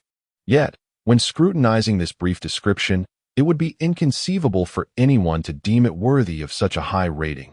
At most, it would warrant an E rating. Jiangbai was utterly flabbergasted. Was there a system error? Or was it a delightful surprise? Master, how could this possibly be 3 stars? Haraha. Abidal laughed heartily. The Dark Ranger is indeed a 30-star class, but 2 of those stars belong to your companion. These 2 stars will be the most significant in your professional journey. As for Blood Pact, it requires your personal exploration. It is, without a doubt, a true 3-star skill and the very core of the Dark Ranger's abilities. Remember, once the Blood Pact is sealed, you become one with it. You are it, and it is you. This defines a true Dark Ranger. Abidal spoke in a haze of cryptic words and unexpectedly grabbed a bottle from the table and departed, leaving Jiangbai in a state of continued bewilderment. This feels rather surreal. Jiangbai understood that the Dark Ranger, as a secondary profession, belongs to the hunter category. He was aware that the skill for taming pets within this category is called beast taming, a simple and inexpensive E-level fundamental skill that merely grants hunter players the ability to summon companions, lacking any exceptional qualities. The marketplace for skill trading is abundant, and Jiangbai initially intended to purchase a particular tome. However, to his surprise, Abidal bestowed upon him a skill of equivalent effect, yet of an impressive 3S caliber, the Blood Pact. Countless times, Jiangbai had envisioned his first profession-specific skill, but he could never have anticipated that it would manifest in this form. What, then, distinguishes the Blood Pact from the beast-taming skill? The disparity between the lowest E-level and the highest 3S level skills is staggering, far exceeding any conceivable difference. Yet, at present, the distinction remains elusive. How could this skill be classified as 3S? After pondering for quite some time, Jiangbai found himself at a loss. His first 3S skill was not a combat ability, but rather a supportive one. Nevertheless, there must be a rationale behind its 3S designation. The game's mechanics cannot err. It appears necessary to explore this further. If his conjecture holds true, the 3S potency of the Blood Pact requires gradual development rather than being served up ready-made. This is acceptable. Perhaps upon reconciling with this premise, a subtle smile graced Jiangbai's lips. Such nuances render the game far more engaging. He cast his gaze toward the pet egg that had lain dormant in the warehouse for several days. Chapter 73. The Mage is the favorite son, however. Before proceeding, Jiangbai intended to first tally the spoils dropped by Archimond. He had been preoccupied with the affairs concerning Abidal and had not yet taken the time to examine the loot. The usual drops included the boss soul crystals and skill enhancement scrolls, but this time, there were some new materials as well. Fragment of Fortune. Item description. 10 fragments can be synthesized into the item Basic Lucky Charm. What purpose does the Basic Lucky Charm serve? Naturally, Jiangbai was unaware. Perhaps its function would only reveal itself post-synthesis. Fragment of Protection. Item description. 10 fragments can be synthesized into the item Basic Protection Charm. What utility does the Protection Charm hold? Jiangbai had no idea. He found himself rather perplexed by these two items. Aside from these materials, the greatest surprise was a skill book, an exclusive skill book for his profession, Frosty Rain, S rank, restricted profession, Frost Guardian skill description, instant cast, summons a rain of frost, inflicting 85 magical damage per second on all hostile targets within a designated 15 by 15 yard area for 5 seconds. While applying a 50 slow effect on all targets in the area, there is a 15 chance to freeze the struck target for 3 seconds, during which the frozen target is guaranteed to suffer a critical hit. Cooldown time, 45 seconds. Jiangbai was utterly astonished by the potency of this S-rank skill. How could one argue against the notion that mages are favored? While the damage may not be outrageous, his own A-rank multi-shot inflicts only 80. The mechanics were indeed remarkable. A vast area of 15 by 15, a powerful 50 area-wide slow, and a 15 chance to freeze, with guaranteed critical hits on frozen targets. Perhaps the game should be handed over to the mages entirely. Who could he even voice his grievances to? Jiangbai temporarily exited the game interface to consult the official website's list of hidden professions. Indeed, the Frost Guardian was confirmed as a secondary profession for mages. Rated as average, he attempted to estimate the value of this skill book, but found himself unable to do so. If it were a generic S-rank skill, it would undoubtedly be valued at no less than 100 gold. Considering the strength of this skill, an additional 50 gold seemed reasonable. Furthermore, given its rarity and the greater difficulty of acquisition, doubling the price would not be unreasonable. Jiangbai understood that with the exceedingly low drop rates for exclusive profession skills and the randomness of their acquisition, each one became a commodity in high demand. Although it seemed that few individuals shared the same hidden profession, reducing competition, the real issue lay in the uncertainty surrounding the acquisition of exclusive skills. Missing out on such a skill could very well mean a permanent loss. Thus, the owner could easily command a high price. Jiangbai stowed away the extraordinary skill book and continued his examination. He also discovered an A-rank universal knight skill, Divine Radiance, which would yield at least 30 gold. This was still lesser known among T professions. Had it been a mage or assassin skill, it would fetch no less than 50 gold. The equipment did not yield an ancient artifact. Instead, it produced a level 15 epic weapon, a mage's staff. Staff of the Charged Archmage, epic, spell attack, 122 intelligence, 18 spirit, 14 charging. Every 120 seconds, the weapon automatically charges. Once the charging progress reaches 100, the next attack will deal an additional 50 damage. Essentially, this translates to a 1.5 times attack every 2 minutes, provided the timing is judiciously managed. Upon unleashing the most potent attack skill post-charging, one could undoubtedly elevate their damage output to a superior tier. What a splendid treasure for a mage. Jiangbai promptly accessed the trading market, and indeed, given the drop rates of Genesis, there were merely a handful of level 15 epic mage weapons available. With the lowest already auctioned for over 150 gold, he mused to himself about gearing up an exceptional mage.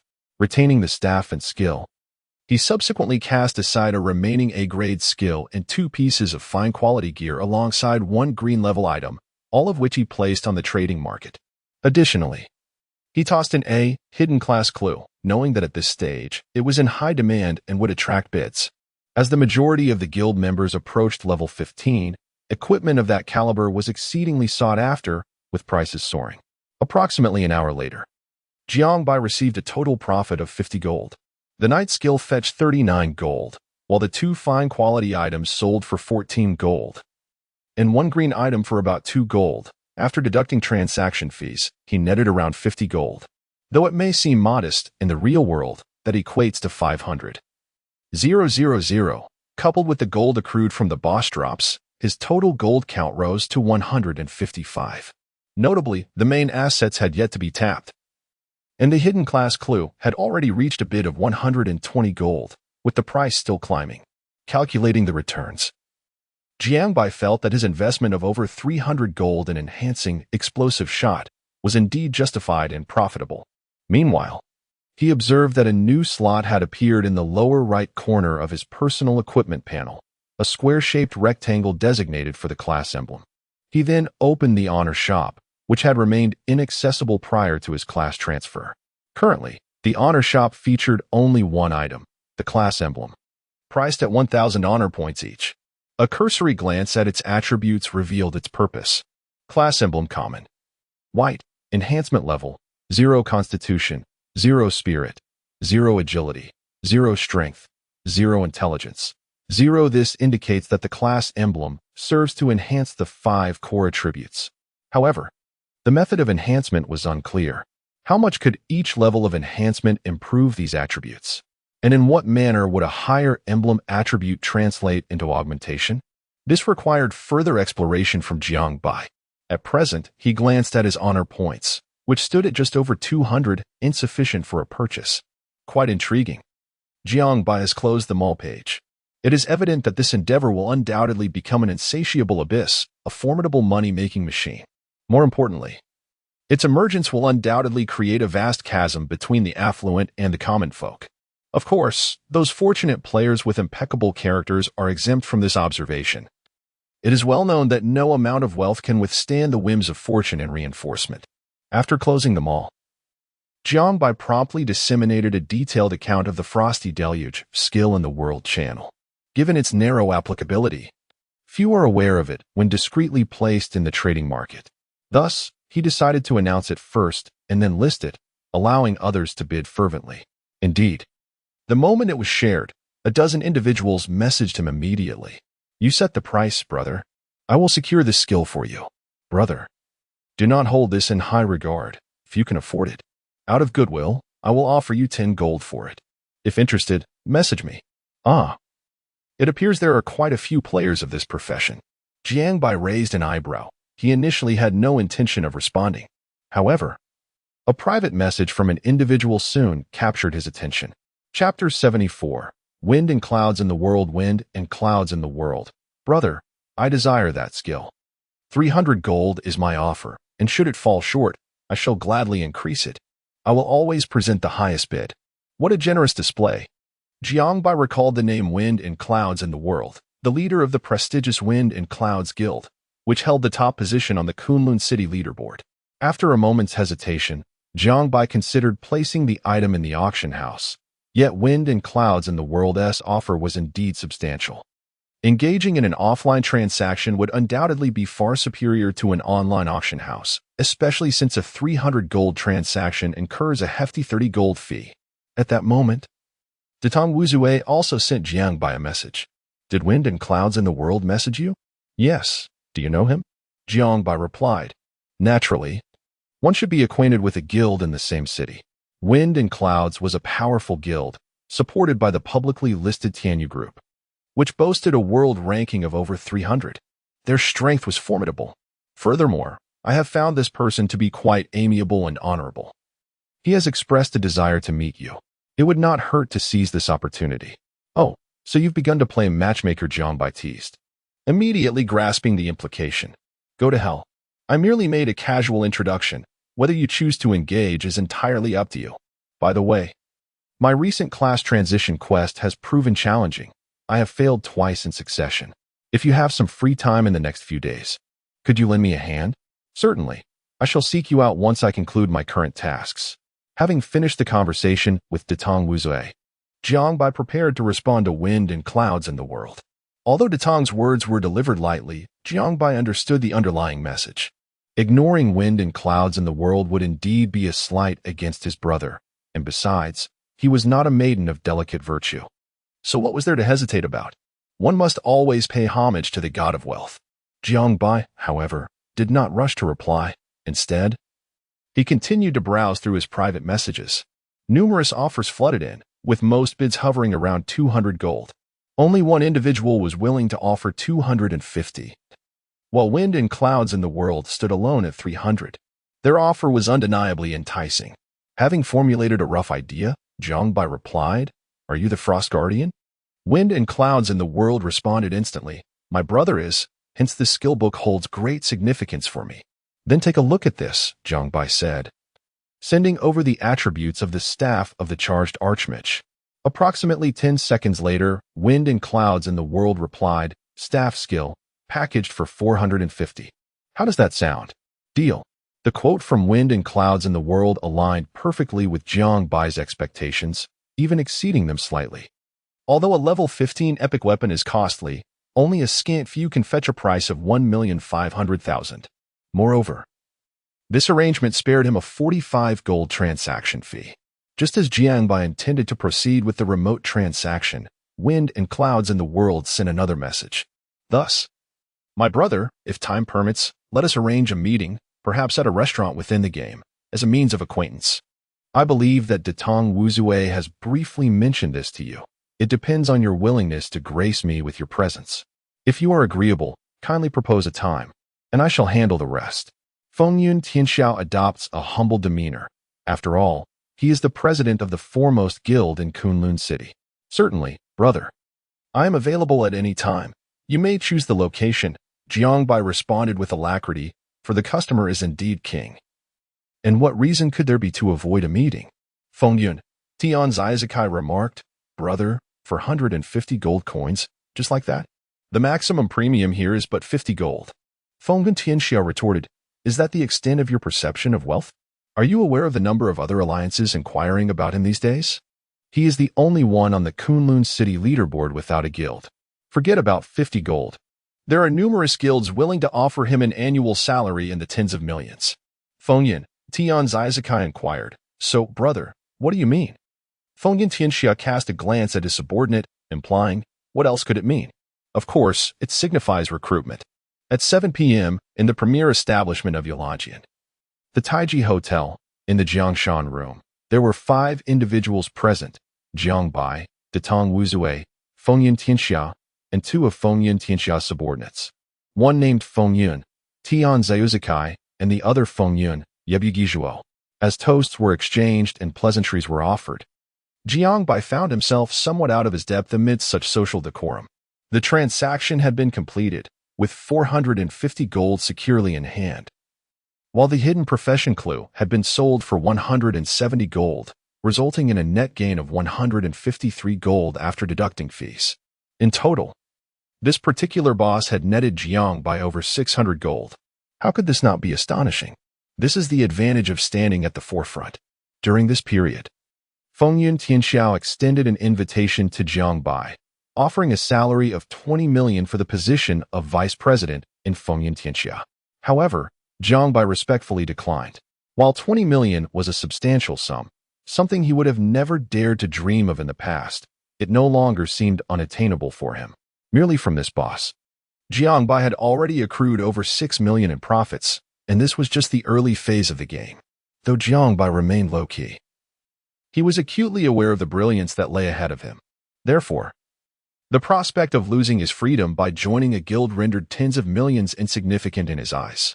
Fengyun Tianxia, being a person of decorum, ceased to bring up the matter once Jiang Bai expressed his sentiments, demonstrating considerable finesse in conversation and conduct. Such individuals make for pleasant dealings.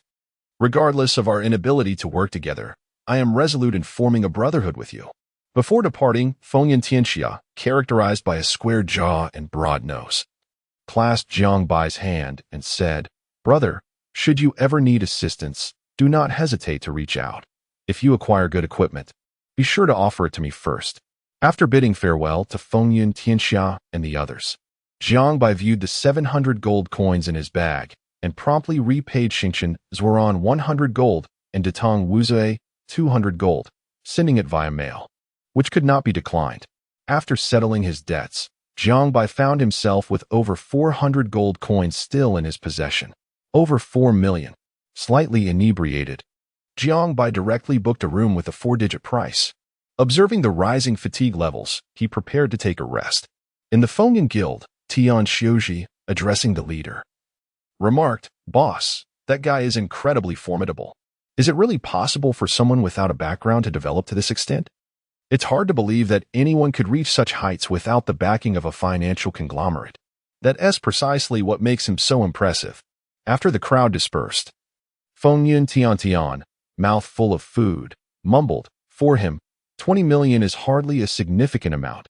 He can take his time." At that moment, a series of bright red system notifications caught Jiang Bai's attention.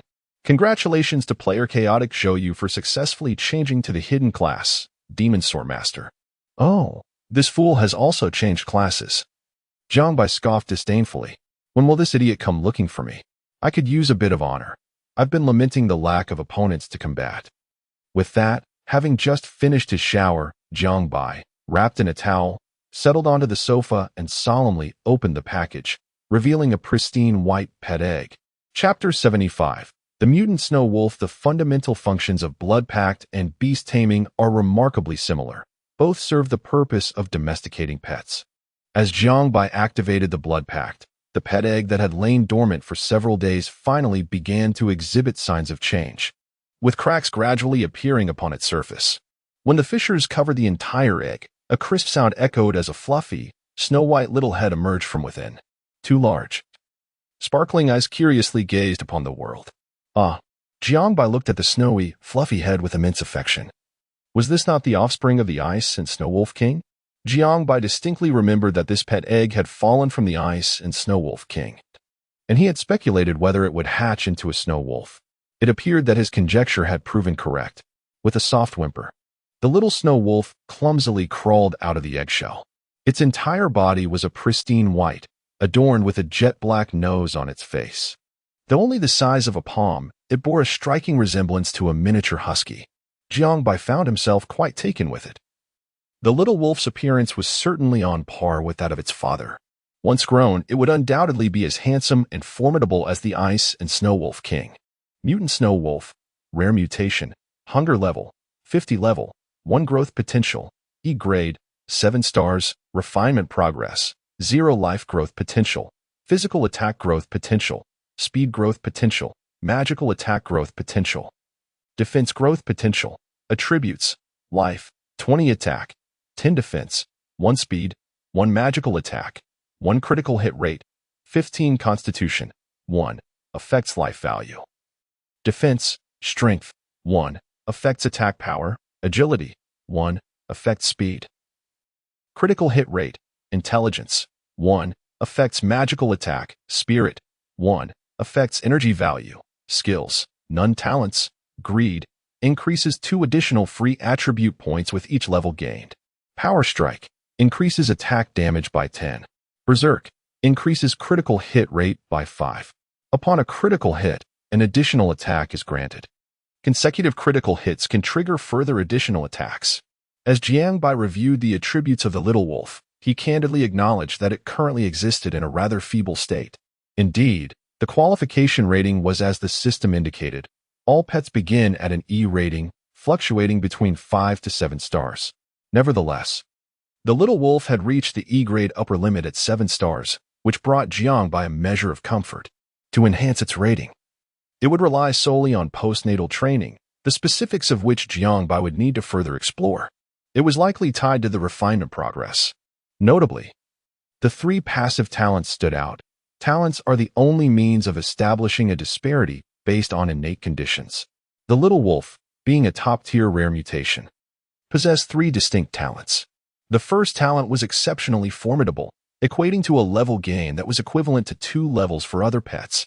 Typically, pets gain only 2 free attribute points per level. However, the little wolf's talent endowed it with the ability to double this capacity.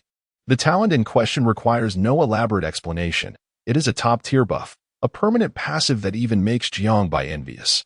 The frenzy ability is even more formidable, directly enhancing the critical hit rate by 5. A critical hit unconditionally triggers an additional attack. If this passive were bestowed upon Jiangbai, it is likely that GM would become irrelevant. In essence, it is exceedingly powerful. Jiangbai gazed at the attributes of the little wolf, nodding in satisfaction. While the little wolf seemed to sense its master's admiration, eagerly licking Jiangbai's right hand with its damp tongue. It appears I now have a devoted companion. Haha, come, let us find you something to eat, and then father will take you to level up. After the pet hatching, Jiangbai was afforded a single opportunity to rename it, yet he had not yet settled on a name, so he chose to postpone that decision for the time being. The pet's hunger level gradually increased from 0 to 100. A higher value indicated greater hunger. Once it surpassed 50, the pet's normal actions were affected. At over 60, the pet's attributes began to diminish, and by 90, the pet was left with little more than the ability to exhale. Should it reach 100? The pet would perish from starvation. Upon stepping outside, Jiangbai immediately purchased a roasted chicken. He had initially presumed that the newly born little wolf could only consume milk. However, being in a game world, he was relieved to see the little wolf devouring the roasted chicken with gusto. As the little wolf's hunger level fell below 5, Jiangbai took his pet out of the main city. After approximately 10 minutes, the duo arrived at the territory of the wild boars, where the creatures ranged from levels 14 to 15, categorized into wild boar warriors, archers, and mages. Jiangbai was currently at level 13, with 71 experience. After a few hours of inactivity, he had slipped to 6th place on the leaderboard, thus making these monsters quite suitable for his leveling needs. Initially, Jiangbai refrained from sending the little wolf into battle. It was enough for it to gain experience, as its attributes were rather feeble, and it could easily be dispatched in a single blow. The wild boar monsters operated in small squads, each consisting of 3 creatures, 1 warrior, 1 archer, and 1 mage, constituting a well-balanced configuration. The warrior possessed approximately 3,500 health points, the archer 3,000, and the mage only 2,500. Not a single one could breach Jiangbai's defenses. As Jiangbai drew his bow and loosed arrows, he dealt over 2,000 damage. After accounting for defenses, he inflicted over 1,800 damage on the wild boar. It was a straightforward 2 arrows per creature, rendering any approach futile. Ding! You have slain a wild boar warrior, earning 140 experience points. Your pet, mutated snow wolf, has also gained 140 experience points. You have slain a wild boar mage, earning 140 experience points. Your pet, mutated snow wolf, has also gained 140 experience points. You have slain a wild boar archer, earning 140 experience points. Your pet, mutated snow wolf, has also gained 140 experience points. Jiangbai glanced at his current experience bar, 106,500, 150,000, indicating he needed approximately 45,000 more experience points, equivalent to over 300 wild boars. As the trio of monsters fell one after another, the little wolf ascended 2 levels, reaching level 3. With the addition of 8 points to its free attributes, Jiangbai contemplated a distribution model of 2 points in Constitution, 1 in Agility, and 1 in Strength, allocating 4 points to Vitality, 2 to Agility, and 2 to Strength. Although the little wolf leans towards an offensive role, it must be said that Jiangbai currently lacks not in attack power but in a tank capable of drawing aggro. Once the little wolf is fully developed into a tank, Jiangbai would be able to solo any creature with ease, even without the need for kiting. He could simply let the little wolf attract the monsters while he stood firm and dealt damage. The vision of such a scenario was too splendid to even imagine. Just as Jiangbai became engrossed in his monster hunting, a cacophony of chaotic combat sounds approached from the distance, indicating that a skirmish was unfolding, and it seemed to be moving in his direction. With concern for the safety of his beloved little wolf, he stowed it away, fearing it might be inadvertently harmed, as both character death and pet death would result in level loss. In the darkness of the night, it appeared that a group of around 8 or 9 individuals was engaged in a minor clash. It seemed to be a 5-on-4 situation, with the outnumbered group struggling to hold their ground, retreating towards Jiangbai's vicinity. You cowards, why not pursue? Ahead lies the main city of Yolongian. I'll ensure you have no way back. Jiangbai muttered with frustration. You dare steal my elite monsters? I will hunt you down to the GM's doorstep and make you pay. To his dismay, it became apparent that the opposing group belonged to Shanghai University. As they drew nearer, Jiangbai discerned the two factions. The larger group was an unfamiliar guild, while the other faction was unmistakably the Shanghai Guild, crafted by Wangke himself. Damn it, Jiangbai thought. Since it was Wangke's guild, he felt compelled to intervene. He had no qualms about taking a few lives in the process. However, it appeared that Shanghai was in the wrong, likely having stolen a monster from the other group. Indeed, one could tell much about a team from the character of its leader.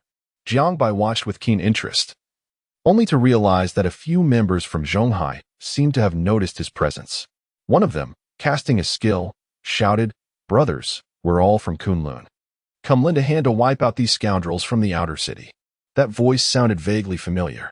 Jiangbai closed the distance, focusing intently, and at that moment, the individual, amidst the chaos, turned and their eyes met. In that instant, both were momentarily stunned.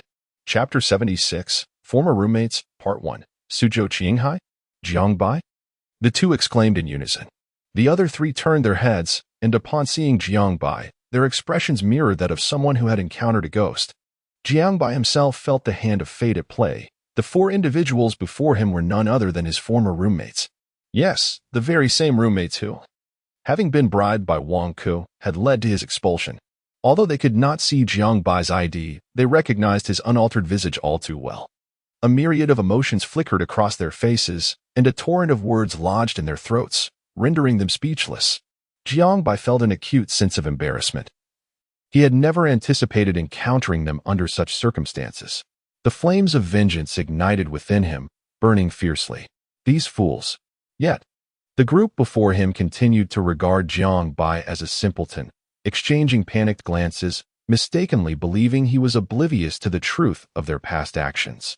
As the astonishment faded from Su Qinghai's face, a gleam of delight emerged as he exclaimed, "So that's why we haven't heard from you in ages. I had no idea you were also playing Genesis. What are you dawdling for, you blockhead? Come help us fight." Another, Fan Wei, shouted at Jiangbai, his tone frantic. "Get over here, quick." The others echoed his call. Blockhead was Jiangbai's nickname among them, a remnant of their camaraderie during their dormitory days, when they often chided him with playful shouts. Jiangbai did not respond immediately, instead raising an eyebrow, watching their clumsy antics with a bemused expression. It was only when he noticed the crimson glow of Su Qinghai and Fan Wei's names that he comprehended the desperation behind their actions. Surely, they were embroiled in a quest for survival, likely involving murder and treasure. Taking a deep breath, he maintained an impassive facade, revealing no trace of his inner turmoil, and calmly uttered, "In himself. What did you say?" They gasped in disbelief. "Are you out of your mind, blockhead?" They chorused, their astonishment palpable. In that fleeting moment of distraction, their health bars plummeted significantly. "Are you challenging me, blockhead? Do you think that just because you dropped out, I wouldn't care about you anymore?" Fan Wei's tone turned menacing. Had he not been entangled with the people of the Emperor's state, he would likely have been the first to draw his weapon. "What are you doing?" Su Qinghai implored. His brow furrowed. "Even if you're no longer part of the school, we were once roommates. Can you really turn a blind eye to our plight? You're breaking our hearts here. And what of the time you accepted Wang Ke's bribe? Did you not consider how that would affect me?" Jiang Bai retorted sharply. "Who was it that placed the exam answers in my drawer?" At these words, the color drained from their faces, panic overtaking them. "What nonsense are you spouting? This is a misunderstanding, blockhead." In stark contrast to the reactions of Su Qinghai and the others, Fan Wei's response was far more candid, inadvertently revealing their innermost thoughts. With a grim expression, pushed back an adversary while addressing Jiang Bai. "Jiang Bai, if you choose not to assist, so be it. However, do not presume that now that you are out of school, I am no longer able to influence you. As long as you continue to engage in this game, I possess the means to ensure your expulsion from school and can orchestrate your deletion from creation. Just you wait. If you were to crawl over here and take a couple of hits for me, perhaps I might be inclined to welcome you into the guild, providing you with some support." He spat disdainfully. "Look at your pathetic state. Even at level 10, not a single guild would accept you. What a disgrace to our Zhonghai community. And hiding your ID, do you think that concealing it will mask the fact that you are a coward?" Jiang Bai, upon hearing these words, could not help but lament, "I fear I shall never gain entry into such an esteemed guild as Zhonghai." A flicker of pride crossed face at Jiang Bai's remark. "Rest assured, I am somewhat of a hall master within the guild. If you come over and please me, then apologize to young Master Ke, I shall grant you access." At that moment, some players from the Empire of Kings, pursuing and his group, began to grow impatient. One of them turned to Jiang Bai and inquired, "Hey, brother, are you going to fight or not? If not, could you cease your incessant chatter? It's quite bothersome." Jiang Bai's presence had caused a moment of hesitation among the Empire of Kings players. If they were to recklessly attack Jiang Bai, the advantage of 5 against 4 would swiftly shift to 5 against 5. Especially in the territory of Yulong-Yin, continuing down this path would likely result in dire consequences for them. Thus, one of them attempted to probe Jiang Bai. "Do not concern yourselves. Continue your battle. I am merely attending to a matter at hand." As he spoke, Jiang Bai slowly drew his longbow. The sight of this action caused the expressions of the Empire of Kings players to shift dramatically, clearly indicating that Jiang Bai was preparing to join the fray, which made them increasingly anxious. Witnessing this scene, could not suppress a smirk of derision. What a pathetic coward! Even after a year of dropping out, you remain this spineless. With that thought, he began to boast loudly, "Mu Tu, you are truly a well-behaved dog. Once you join the guild, I shall definitely promote you." His words abruptly ceased when he realized that the whistling arrow was aimed directly at him. His mind screamed for him to flee, yet his body remained unresponsive. With a sickening thud, the blood-red arrow pierced through his chest, creating a gaping wound that left onlookers horrified. With only half of his health remaining, he was instantly dispatched by Jiang Bai's single arrow. This scene left everyone present in a state of shock. "Mu Tu, have you lost your mind?" Su Qinghai shouted at Jiang Bai. "This is what we're talking about. I believe you no longer wish to remain in this game." The players from the Empire of Kings were equally stunned, exchanging bewildered glances. "Mu Tu WCNM. Just you wait. I will ensure you delete your account and quit the game." Fan Wei's fury could only be conveyed through a few exclamation marks. In his state of being marked red, he faced the inevitable loss of his equipment scattered across the ground, along with a drop in his level. Jiang Bai, indifferent to the gear Fan Wei had dropped, merely sheathed his longbow and responded, "I will await your return. Let me know when you wish to delete your account and withdraw from the game." With that, Jiang Bai cast a subtle smile at the astonished players from the Empire State, adding, "You may continue. My presence is no longer required here." Chapter 77, Refinement Progress, Second Update. At the resurrection point, Fan Wei and his 3 companions wore grim expressions, remaining silent after their unfortunate demise and the subsequent loss of their equipment. After a prolonged pause, Fan Wei finally produced a cigarette, his face clouded with frustration. "Who on earth leaked our framing of Jiang Bai?" he inquired darkly. "Not me," Su Qinghai replied innocently. "I never imagined that fool could find out about this. He always seemed so dull-witted. I didn't think he possessed any wit at all. Damn it. The weapons I seized, along with my original gear, are all gone." Fan Wei exclaimed. Why didn't the kill notification reveal a name? Is there some hidden special item? Wang Guodong, another former roommate of Jiang Bai, voiced his indignation. It's all this idiot's fault. If he had just listened, we wouldn't be in this predicament. Why didn't I deal with him back in the dormitory? What shall we do now, Wei Gu? Su Qinghai inquired, scratching his nose and also lighting a cigarette. What else can we do? Do you think this kid can survive? After exiting the resurrection point, Fan Wei squatted in a corner, squinting as he contemplated their next move.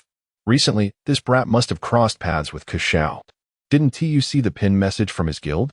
Whoever locates Jiang Bai's coordinates gets a reward of 10 gold. We should go directly to Kushao. Inform him that he was the one who eliminated us, and have him lead a group to deal with him, though it might be a bit of a loss. Fan Wei shook his head with a hint of regret. I had initially thought that if this kid helped us, we could keep him around after the fight and secretly notify Kushao, thus handing him over. Now we have to search for him, damn it. Wei Gu, Su Qinghai hesitated. Isn't that a bit too ruthless? Wouldn't that be repaying kindness with malice? Fan Wei swiftly delivered a slap to Su Qinghai's face. Don't pretend to be the good guy in front of me. It was me who took the hit for you. Weren't you the one who planted that little note? Guodong, stop dawdling. With that, Fan Wei extinguished his cigarette and called to the two behind him. You and Xiao He go look for Jiang Bai. He's likely grinding levels or completing quests in that area, and I doubt he'll leave anytime soon. Make sure Xiao He uses stealth. Don't expose yourselves. Once you find his coordinates, message me immediately. You come with me. We're going to see Kushao. Jiang Bai, however, had no intention of changing his leveling location just to evade Fan Wei and his companions. Truthfully, he didn't take their actions to heart. After Fan Wei's group perished, players in the Emperor's state began to curse as they hurriedly collected the dropped items before departing. Jiang Bai took a moment to light a cigarette before turning back to continue his leveling journey. To be fair, after eliminating those few, Jiang Bai felt quite elated. What had once been a monotonous grinding experience was now filled with excitement. His efficiency was high, and the experience gained was substantial, truly a joyous occasion. The Little Wolf, newly released, lay obediently beside Jiang Bai, excitedly barking at the defeated monsters. Woof, woof, woof, woof. Jiang Bai swiftly struck the little wolf's head with 2 hefty blows. Come on, you're a wolf, not a dog. Let out another howl. The little snow wolf, recalling its identity, raised its head and howled, albeit rather clumsily. That's more like it. Within about an hour, the little wolf had reached level 7. But the addition of 28 free attribute points was still far from impressive. Its growth potential was disappointingly low, resulting in merely 420 health and 28 attack. Quite inadequate. Jiang Bai pondered over how to enhance the refining progress. He ceased fighting monsters and squatted down, studying the little wolf intently. The forums yielded little useful information.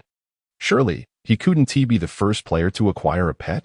No, he needed to search further. There must be relevant resources available. Determined to improve his pet's qualifications, Jiang Bai dove back into the forums. Meanwhile, in the Zhonghai Guild, Wang Ke reclined on a hotel sofa. Flanked by the obsequious Fan Wei and Su Qinghai, Jiang Weiwei sat on Wang Ke's lap, completely stripped of her gear. Clad only in a sheer black lace nightgown that tantalizingly displayed her long, fair legs. Have you seen Jiang Bai? Wang Ke inquired, his hand lingering on Jiang Weiwei's thigh. I have, Fan Wei replied, his gaze fixated on Jiang Weiwei's legs as he swallowed hard. He's leveling up in the wild boar territory. He should still be there. I sent Xiao He and the others to look for him. Good, Wang Ke exclaimed, slapping Jiang Weiwei's thigh before sitting up straight. Last time, I was too careless. This time, that kid must pay a price. Jiang Weiwei, sitting atop Wang Ke, looked concerned. Honey, our guild's members might not be enough, right? Only over 30 have advanced to the 2nd tier, and most are regular classes. There are only 2 hidden classes. Can we really defeat that scoundrel? Wang Ke chuckled coldly. Do you think my abilities are so limited? Rising slowly, his eyes glinting with menace, he declared, our Zhonghai in Kunlun City is merely a mid-tier guild. Have you forgotten who our parent guild is? I've already spoken to the big brother above. Once we find him, he'll come forward to assist. You're truly impressive. Darling. Jiang Weiwei's soft, fragrant form seemed eager to meld with Wang Ku. After half an hour of searching, Jiang Bai finally unearthed some promising information. Excitedly, he shut down the forum and casually targeted a wild boar warrior. After a moment's thought, he removed a piece of equipment to ensure that after 2 arrows, the wild boar warrior would still have a sliver of health left. With that, he ceased his efforts, allowing the grotesque wild boar warrior to incessantly pound on him. Jiang Bai switched the little wolf's status from resting to battling and pointed at the wild boar warrior. "Go for it, kid. Attack." Woof. At the sound of a command, the little wolf let out a jubilant howl and joyfully dashed forward.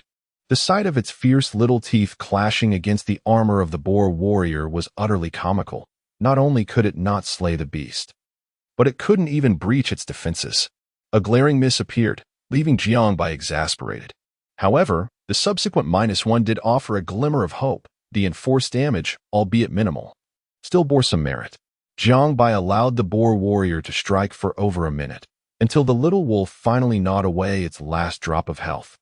With a triumphant howl, the little wolf celebrated its victory, then returned to Jiang Bai with an unrestrained gait, nuzzling its fluffy little head against Jiang Bai's leg in a fervent display of pride. "Look at what I've accomplished." Jiang Bai opened the little wolf's attribute panel once more. And indeed, the progress of its refinement had changed, rising from 0 to 7. "Just as I suspected," Jiang Bai exclaimed with excitement, raising his fist in triumph. Chapter 78. Brother, you haven't mistaken the person, have you? Third update. As the refining process of the little wolf finally showed signs of progress, Jiang Bai felt a surge of energy. He decided to cease his attacks on the monsters and simply awaited the moment for the little wolf to deliver the final blow. However, Jiang Bai soon realized that a final strike was unnecessary. As long as the little wolf participated in the battle, it would accumulate refining experience and enhance its progress. Yet, not every monster provided refining experience.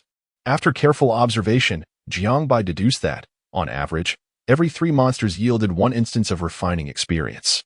The system's settings baffled him, and rather than dwell on it, he chose to move forward. In approximately 10 minutes, the little wolf's refining progress reached 100. However, contrary to Jiang Bai's expectations of a transition to the next rating, the progress stagnated. Below the refining progress, a new breakthrough progress indicator appeared. 0. What the hell? Jiang Bai felt he had significantly underestimated the limits set by the official creators of Genesis. It was utterly ridiculous that a mere pet's breakthrough process could be so convoluted, even more challenging than leveling up a character. Beneath the breakthrough progress was another option for quality breakthrough, which Jiang Bai clicked on. The system indicated that he lacked the necessary material, the Earth Spirit Pill. What on earth is the Earth Spirit Pill? Jiang Bai, utterly perplexed, opened the trading market, expecting this item to be rare, but was surprised to find it abundantly available. Moreover, the price was uniform, each pill costing 1 gold coin. Oh, Jiang Bai gazed at the screen filled with Earth Spirit Pills, deep in thought. This shouldn't be the case. Logically, such inexpensive items would have a high drop rate, yet he had never come across them before. With a mindset eager to learn, he purchased 1 packet, comprising 10 pills, and upon reviewing the item description, he finally understood. It turned out these pills were concocted by alchemists using materials sourced within the game. Alchemists are a lifestyle profession within the game, quite detached from combat professions like Jiang Bai's, and he had little inclination to delve into such matters, hence his ignorance of the lifestyle system. These player-created items bear unique names, and the batch Jiang Bai bought was produced by an alchemist known as a Dream of 10 Cold Winters. A fine name. Jiang Bai nodded slightly, realizing that the various materials he had accumulated from defeating monsters, flesh, bones, and essence cores, were indeed useful, albeit their low individual value had led him to overlook them. Without hesitation, Jiang Bai fed 1 Earth Spirit Pill to the little wolf, anticipating that this elixir would elevate it to a D-grade rating. Yet, once again, the system's notification astonished him. After consuming a pill worth 10,000, the little wolf's breakthrough progress shifted from 0 to 1. In a state of disbelief, Jiang Bai finally scrutinized the small question mark behind the breakthrough progress. According to the official explanation, during a pet's quality breakthrough, Consuming a specified quantity of Earth Spirit pills would yield a certain probability of a direct breakthrough. Should the breakthrough fail, it would randomly increase the progress by 1 to 3. The higher the breakthrough progress, the greater the likelihood of success. Once the breakthrough progress reached 100, the next consumption of the Earth Spirit pill would guarantee success. How marvelous!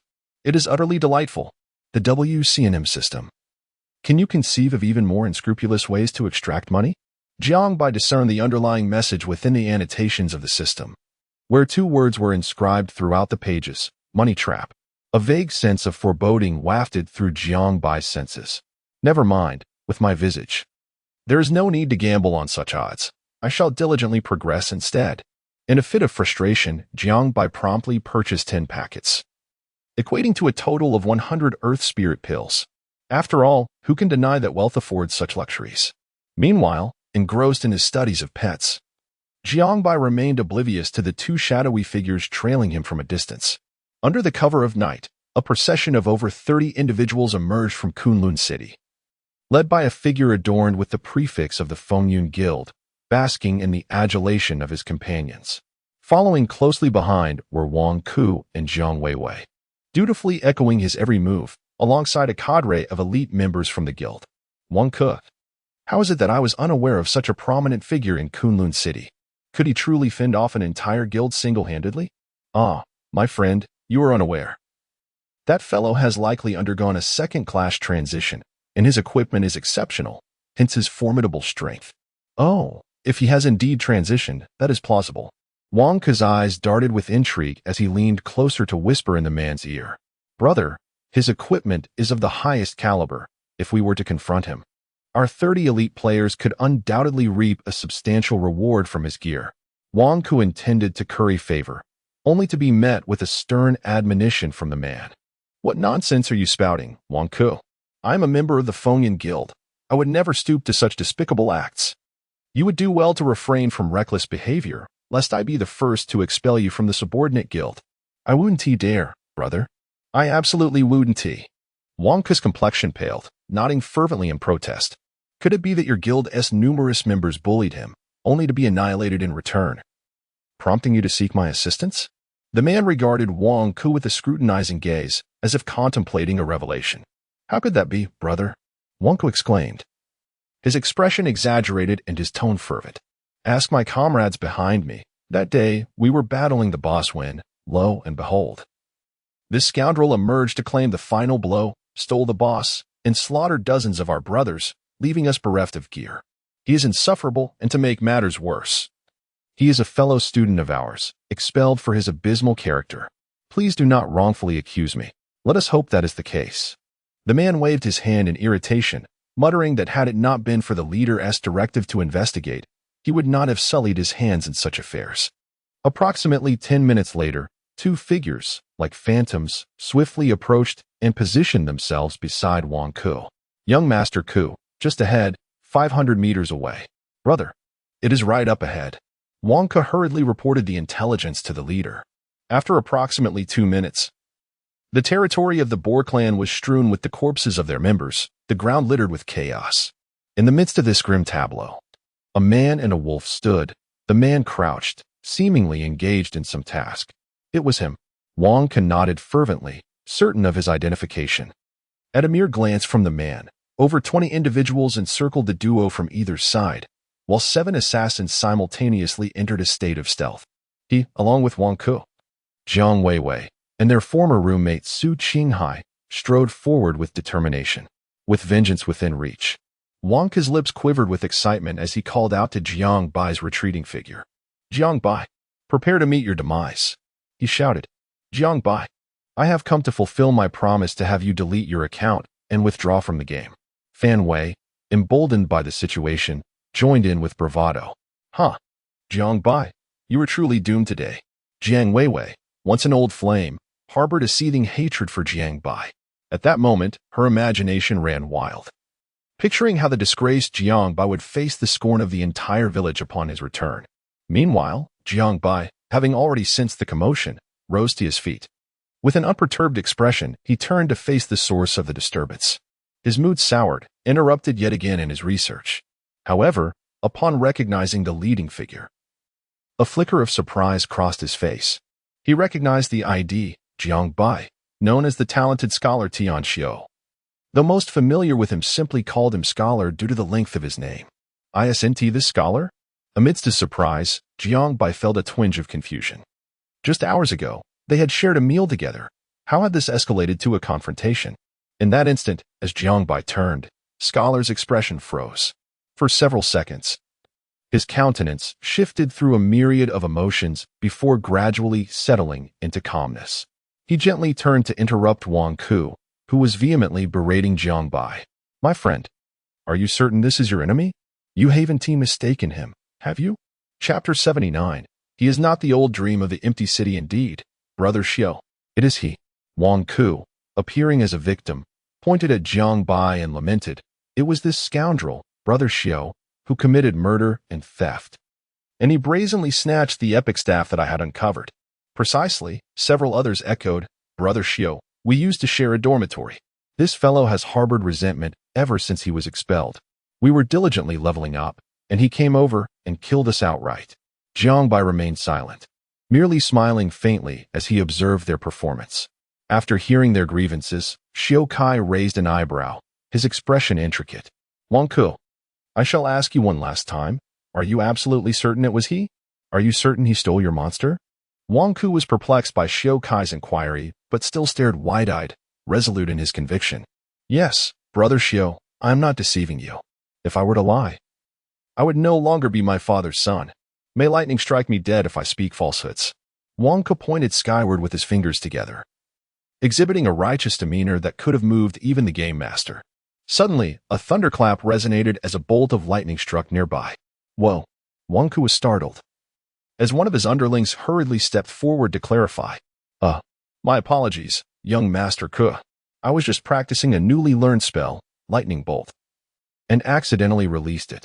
Watch yourself. Wang Ku scolded, his eyes red with frustration. Xiu Kai found the scene amusing, with hands clasped behind his back. He turned to Wang Ku, chuckling as he remarked, I must confess, Wang Ku, I find myself perplexed. What is there to be perplexed about, Brother Xiu? I cannot fathom why he would steal your equipment. What do you mean? Wang Ku paused, evidently not comprehending Xiu Kai's insinuation. Brother Xiu, it truly is as I say. Nearby, Jiang Weiwei, fearing their deceit would be unveiled, hurriedly stepped forward with a pitiful demeanor. To be candid, Brother Xiu, he and young Master could grew up as childhood sweethearts. This fellow pursued me for a year during university but failed to win my affection, which is why he harbors animosity towards us. Oh my goodness! Jiang Bai nearly retched at the absurdity, unable to tolerate their nonsensical chatter any longer. He contemplated interjecting, but was met with an ambiguous glance from Xiu Kai. The words that had risen to his throat were promptly stifled as he awaited Xiu Kai's next utterance. Honestly, I harbor no intention of insulting you, Xiu Kai said, gesturing towards Jiang Bai, but if you were to strip off your equipment and toss it to the ground, I doubt he would even glance at it, let alone desire to steal your gear. No. Wang Ku was utterly bewildered, his brow furrowing in confusion.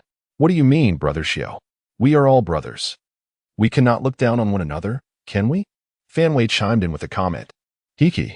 The scholar let out a cold laugh, his smile vanishing in an instant. He turned to Jiang Bai, his tone suddenly softened. I say, my esteemed friend, there is no need for you to toy with these youngsters, is there? Surely they remain unaware of your identity? He is Jiang Bai. Realizing the atmosphere had taken a peculiar turn, Wang Ku leapt to his feet, exclaiming, This is undoubtedly Jiang Bai, Brother Xiu. He is from our school. Surely, you haven't mistaken him for someone else, have you, Brother Xiu? Sensing something amiss, Jiang Weiwei awkwardly chimed in as well. However, the scholar paid no heed to the two of them. Instead, he addressed Jiang Bai with utmost reverence. I sincerely apologize.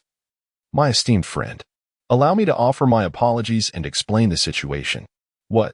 With those words, the minds of everyone present, including Wang Ku, were instantly thrown into chaos. Apologize? Explain? The second-in-command of the Stormwind faction apologizing to this fool? Goodness! Who exactly is Jiang Bai? In a moment. Wang Ku, Jiang Weiwei, and Fan Wei exchanged bewildered glances, their thoughts completely muddled. The scholar paused before continuing. This fellow is part of a subsidiary guild under our Stormwind Guild. By all accounts, we do have an obligation to protect them. And it appears that this lad's father may have some business dealings with my brother's family, which is why we took them in. Just now, they mentioned being bullied, having their people taken and even killed. My brother instructed me to bring a few people to investigate. If this is indeed the case, we cannot turn a blind eye. However, it seems we may have stirred up a hornet's nest. I must ask, esteemed friend, if you could reveal your ID. Otherwise, it will be difficult for me to proceed with this investigation. Upon hearing the scholar's explanation, the expressions of Wang Ku and the others turned extremely grim. Jiang Bai, too, found some clarity in the scholar's words, so this was the situation. In truth, Jiang Bai had been concealing his ID quite deliberately, wishing to avoid unnecessary troubles. Since entering the game, his private information had rarely ceased to circulate. Not to mention, his position within the top 10 of the level leaderboard was enough to draw the attention of various factions. Countless instances of server-wide announcements had elevated his name to a high level of notoriety. This was not mere vanity on Jiang Bai's part, but rather a reflection of reality. Had he not concealed his ID, it would have been nearly impossible for him to play the game normally. Fundamentally, Jiang Bai simply disliked the sensation of being in the limelight. However, it seemed that today was an exception. Having arrived at the Stormwind Guild, it appeared that without a definitive answer, the situation would only become more complicated. With that thought, Jiang Bai decided to disable the option to hide his ID. The scholar gestured towards the 4 prominent characters above Jiang Bai's head, turning to Wang Ku and saying, "Come, my brother, read these 4 characters aloud for me." Wang Ku, without a second thought, focused on Jiang Bai's ID and began to read. "Empty city, old dream?" Upon finishing, confusion still lingered on Wang Ku's face. But within half a second, it was as if he had suddenly come to a realization. Suddenly, Wang Ku's expression shifted dramatically, his bewilderment transforming into sheer horror. His eyes widening to the point of nearly popping out of their sockets as he repeated Jiang Bai's ID once more. "Empty city, old dream." Wang Ku glanced at Jiang Bai, then turned to look at the scholar, pointing at Jiang Bai as if he had encountered a ghost. His voice, now raised and trembling, echoed, "Empty city, old dream." Jiang Bai's empty city, old dream? The 6th on the heavenly rankings, empty city, old dream. Behind Wang Ku, Fan Wei, Su Qinghai, and others wore expressions as pale as pork liver, their breaths becoming labored. "No, no." Meanwhile, Jiang Weiwei gasped in surprise, covering her mouth. Her eyes fixed on Jiang Bai, shaking her head in disbelief, utterly unwilling to accept this reality. "Who else did you think it could be?" The scholar responded coolly, his face devoid of expression.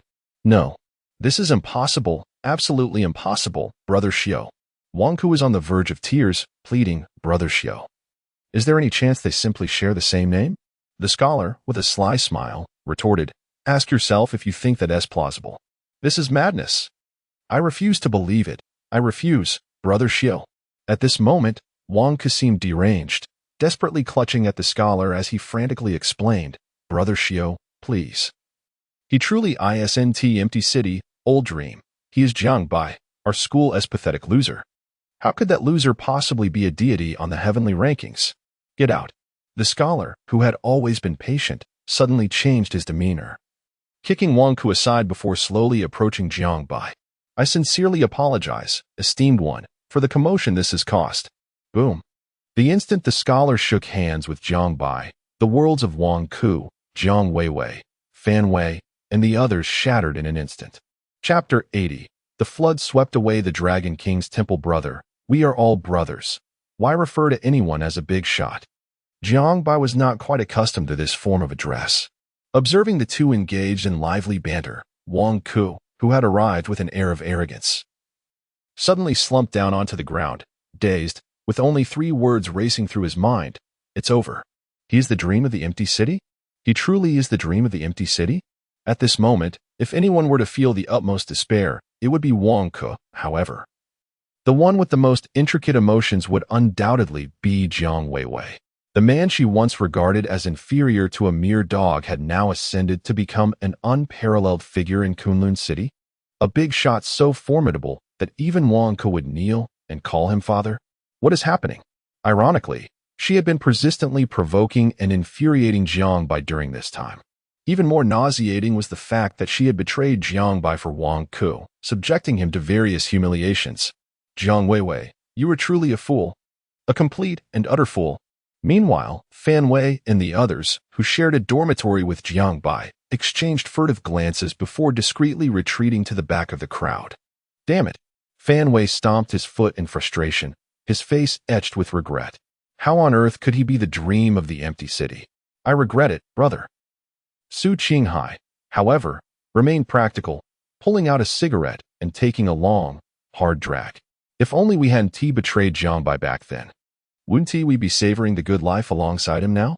We are ranked 6th on the Kunlun leaderboard. That's a guaranteed top-tier status.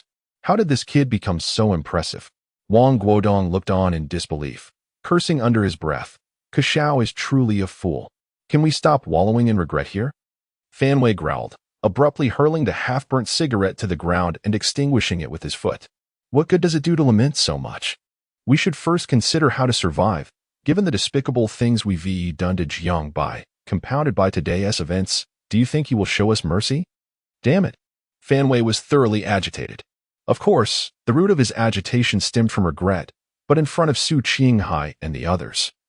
He could not afford to express it. On the other side, Jiang Bai did not need to elaborate further. Once it was confirmed that Wang Ku and his group aimed to take revenge on the dream of the empty city. The scholar understood this situation was far from the simplicity Wang Ku had portrayed.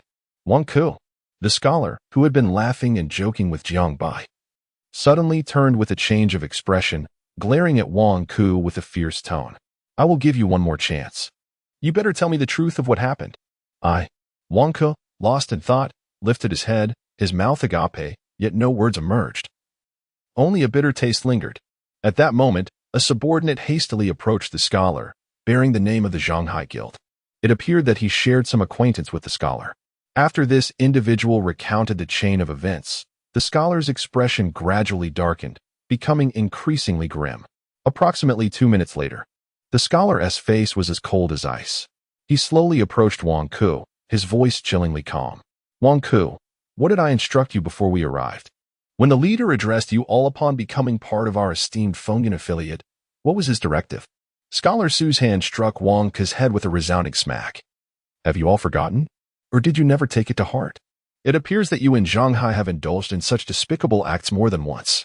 Had it not been for my acquaintance with Brother Kongqing, you would have undoubtedly used me as a mere pawn today, wouldn't you? And those individuals sharing a dormitory with Brother Kongqing stepped forward. Scholar Su rose and shouted into the crowd. After a moment of hesitation, Fan Wei and the others awkwardly emerged, heads hung low, their expressions rife with discontent. Fengyun has brought you honor, has it not? You took it upon yourselves to venture into the Emperor's realm to slay monsters and spill blood? What is your intention? To incite a city war? Disgraceful. After venting his frustrations, Scholar Su straightened his posture and opened the private chat of Feng and Tianshan, speaking animatedly for about 5 minutes. Finally, he closed the private chat interface and turned his gaze back to Wang Ku and the others. Now, I shall announce a decision on behalf of the leader. Due to Zhanghai Guild's violations of Fengyun's regulations, we have resolved to permanently expel Zhanghai from the Fengyun affiliate system and designate it as a hostile guild. Consider this a warning. In the future, any member of Zhanghai encountered shall be met with lethal force. Boom. In that moment, Wang Ku felt as though the sky had collapsed upon him. His face turned ashen, filled with despair. After a brief pause, he suddenly knelt before Scholar Su, tears streaming down his face. Scholar, I was wrong. Please, I beg you. Say a few words to the leader on my behalf. I cannot be expelled from the guild. I cannot. Get lost. Scholar Su kicked Wang Ku aside. Your behavior is utterly shameful. I was wrong, scholar. Wang Ku pleaded desperately. You cannot abandon me. At that moment, the once arrogant Wang Ku was nowhere to be found. He clung tightly to Scholar Su's leg, begging, Scholar, you do not understand. My family's business entirely relies on the support of young Master Cohen. My father exerted great effort to introduce me to him. To ensure that young Master Cohen's Fengyun accepted our guild. You must not do this. If I am expelled, my family's business will collapse, and my father will kill me. Wang Ku was acutely aware that while the game might be trivial, the significance of chuangshi transcended mere entertainment. Major conglomerates were continuously shifting their industries into the gaming realm, including the Tianyu Group backing Fengyun. As a small enterprise within Tianyu's supply chain, Wang Ku's livelihood depended on this group. Just days prior, his father had beseeched Fengyun to recognize him, and now this calamity had struck. If this incident affected the collaboration between Tianyu and his family, their financial chain would likely snap within a month. Scholar Su merely scoffed. So you are aware of your position? Too late. I cannot intervene in this matter. With that, Scholar Su took a step forward, breaking free from Wang Ku's grasp. As Wang Ku, witnessing the futility of his pleas for mercy, bit down hard on his lip, he steeled himself and knelt before Jiang Bai.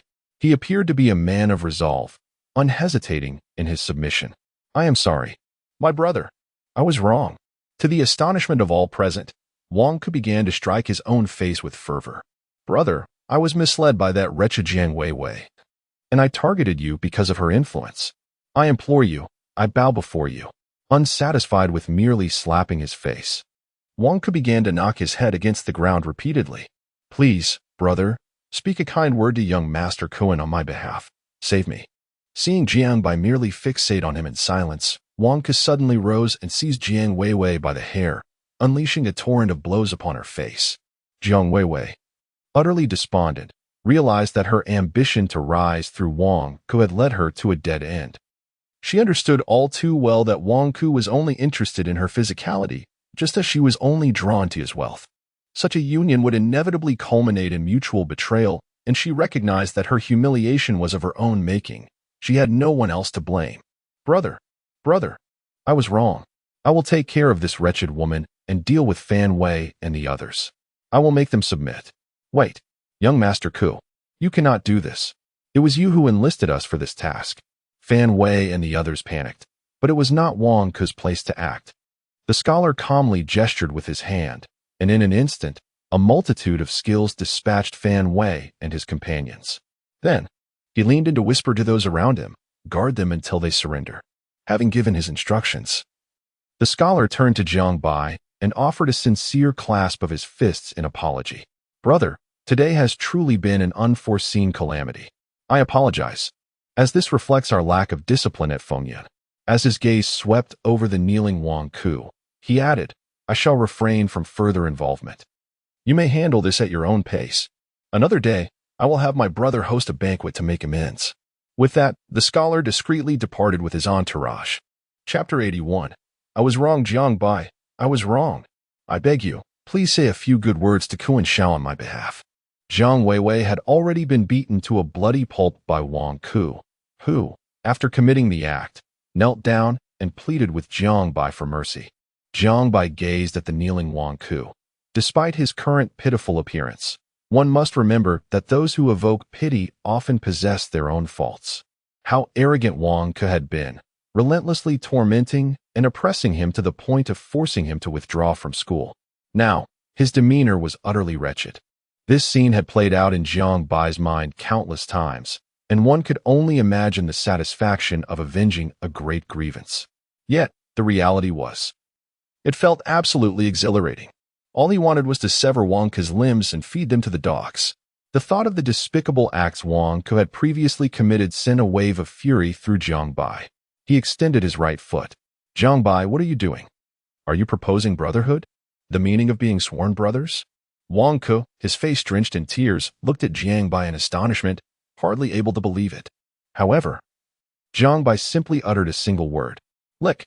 Wang Ku was left dumbfounded. Jiang Bai, you have gone too far. Huh, you can choose not to lick. As he spoke, Jiang Bai drew his bowstring taut. Considering what you just said, you could easily stand up and walk away. In desperation, a flicker of malice crossed Wang Ku's eyes. Yet he continued to plead frantically. Jiang Bai, I beg you truly. Jiang Bai interrupted him, a hint of displeasure flashing across his face. Wang Ku, utter one more word, and I will send you on your way. There are no remedies for regret in this world. This is a truth you should comprehend. With that, Jiang Bai turned to leave, his mind still occupied with thoughts of Xiao Lang, who was on the verge of a promotion but was being disturbed by these pests. Jiang Bai felt a growing irritation within him. Behind him, kneeling on the ground, Wang Ke realized there was no room for negotiation. Driven to madness, a surge of hatred and resentment welled up in his eyes. He snarled at Jiang Bai, leave a line for humanity. If you push me to the brink, I will drag you down with me, even in death. Jiang Bai couldn't help but chuckle at Wang Ke's outburst as he turned back around. What have I forced you to do, Wang Ke? Isn't all of this simply your own doing? Did I compel you to seek revenge on me tonight? Moreover, when you forced me to withdraw from school, wasn't it I who taught you the phrase, leave a line for humanity? Why are you now throwing it back at me? Wang Ke was momentarily speechless, rising to his feet and glaring fiercely at Jiang Bai, his expression twisted with rage. Jiang Bai, although you are formidable in the game, in reality, you are nothing but a loser. Wang Ke. Before he could finish, Jiang Bai had already drawn his bow and shot, sending Wang Ke back to the respawn point. With the disappearance of Wang Ke, Jiang Weiwei, who had been in a state of somnambulism, seemed to awaken, albeit slightly. Her gaze, filled with complexity, fixated on Jiang Bai as she bit her lip, hesitating momentarily before launching herself towards him. Jiang Bai, let me explain, I still love. Fool. Get lost. Just before Jiang Weiwei could reach him, Jiang Bai swiftly dispatched her back to the resurrection point with another arrow. Instantly, beneath the shattered moonlight filtering through the forest, tranquility was restored. Finally peace.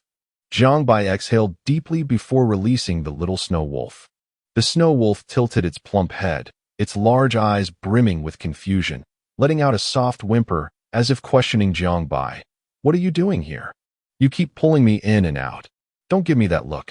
Jiang Bai vigorously rubbed the fluffy head of the little wolf and casually retrieved a still warm earth spirit pill from his pants. Here, my dear, time for your medicine. Back at the resurrection point, Fan Wei and the others, having been continuously besieged 3 times, had lost 3 levels, their equipment in disarray, a pitiful sight. Damn it. Don't go out. Fan Wei, irritated, pulled out a cigarette. I've realized that the Scholar 1T relent until we reach level 5. What kind of nonsense is this? A dream of an empty city. That's a dream of an empty city. Level 6, a true master. Just moments ago, I was saying I'd take him down? Good grief. I really am a fool, a purebred, genuine idiot. Su Qinghai plopped down on the ground, his face filled with despair, wishing he could slap himself. Jiang Bai is actually the dream of an empty city. Damn it. To be honest, I really regret it now. I regret it too. Wang Guodong started to murmur softly. I shouldn't have listened to the boss back then. Taking that Wang Ke's 10,000. Now I can't even hold my head high. Damn, what do you mean by that? Fan Wei, who had been smoking, abruptly stood up and shoved Wang Guodong. Now you say I'm not responsible? How come you looked so pleased when we took that 10,000? Hey, what are you fighting about? Xiaohai, are you causing trouble too? Thus, the 4 members of the dormitory began to turn on each other. Meanwhile, Jiang Bai continued to struggle with the little snow wolf. After administering the 50th Earth Spirit pill, he decided to retract his prior statement about the Genesis system being benevolent. After consuming the 70th Earth Spirit pill, Jiang Bai rolled up his sleeves, ready to confront the GM about his entire family. Finally, just as he was on the verge of an outburst, after the 79th Earth Spirit pill, a brilliant white light suddenly erupted from the little wolf, soaring into the sky. Ding! Your pet, mutated snow wolf, has had its qualifications enhanced, reaching D level 1 star. Jiang Bai sighed in relief, though devoid of any surprise. The probability was truly disheartening. A staggering 79 attempts. Upon reaching the D rank with 1 star, Xiao Lang's growth potential elevated from 7 to 8, signifying an increase of merely 1 point in growth potential. This solitary point was allocated to strength, a change that plunged Jiang Bai into a state of near despair. I was mistaken. I had presumed that equipment enhancement was an endless abyss, yet it seems that nurturing pets is equally a bottomless pit. This creature is nothing short of a gold-devouring beast, exhausted from a long night. Jiang Bai resolutely abandoned the notion of further training and decided to return to the hotel for some much-needed rest. He was utterly fatigued, and his stamina was dwindling. Upon arriving at the hotel, He hastily consumed a few morsels before succumbing to a deep slumber. The night enveloped him like a tranquil wave, casting uneven shadows through the floor-to-ceiling window onto Jiangbai's form. Xiaolang lay beside his head, its round little belly rising and falling in rhythm with Jiangbai's steady breathing. Unbeknownst to the slumbering Jiangbai, his private chat interface was buzzing with urgent notifications. Someone was fervently sending him messages. Chapter 82. Jiangbai, I love you. The following day, as the first rays of sunlight gently poured into the room, Jiangbai awoke from his slumber, his eyes still hazy with sleep. How delightful it was. One cannot deny that this luxurious hotel far surpasses those budget motels. How wonderful it is to possess wealth after freshening up. Jiangbai ordered breakfast, sauntering to the bedside in his loose-fitting shorts. Before him lay a bundle of pure white fur. His plump little wolf seemed to be lost in a dream. Its expression, somewhat sultry, was rather amusing. Oh, my adorable little snow wolf. Jiangbai gazed at the creature with an abundance of affection. Then, with a playful swipe, he roused the wolf from its slumber. Still sleeping. Are we? Come on, rise and shine for our morning exercise. With a disgruntled growl, the little snow wolf, having been playfully swatted from one end of the bed to the other, retaliated with a feeble protest. However, its mouth was soon silenced by a morsel of fresh meat that Jiangbai had tossed its way. The wolf began to feast eagerly.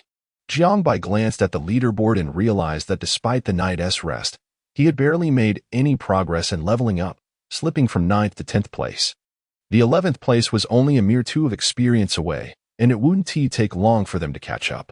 How infuriating. Did these top players never sleep? Noticing that his fatigue had been fully restored, Jiangbai decided to dedicate the next few days solely to leveling up alongside his little wolf. There was also the matter of assisting Tang with his class transition quest. But the latter had mentioned he was still in the preparatory stage and would call upon Jiangbai once he was ready.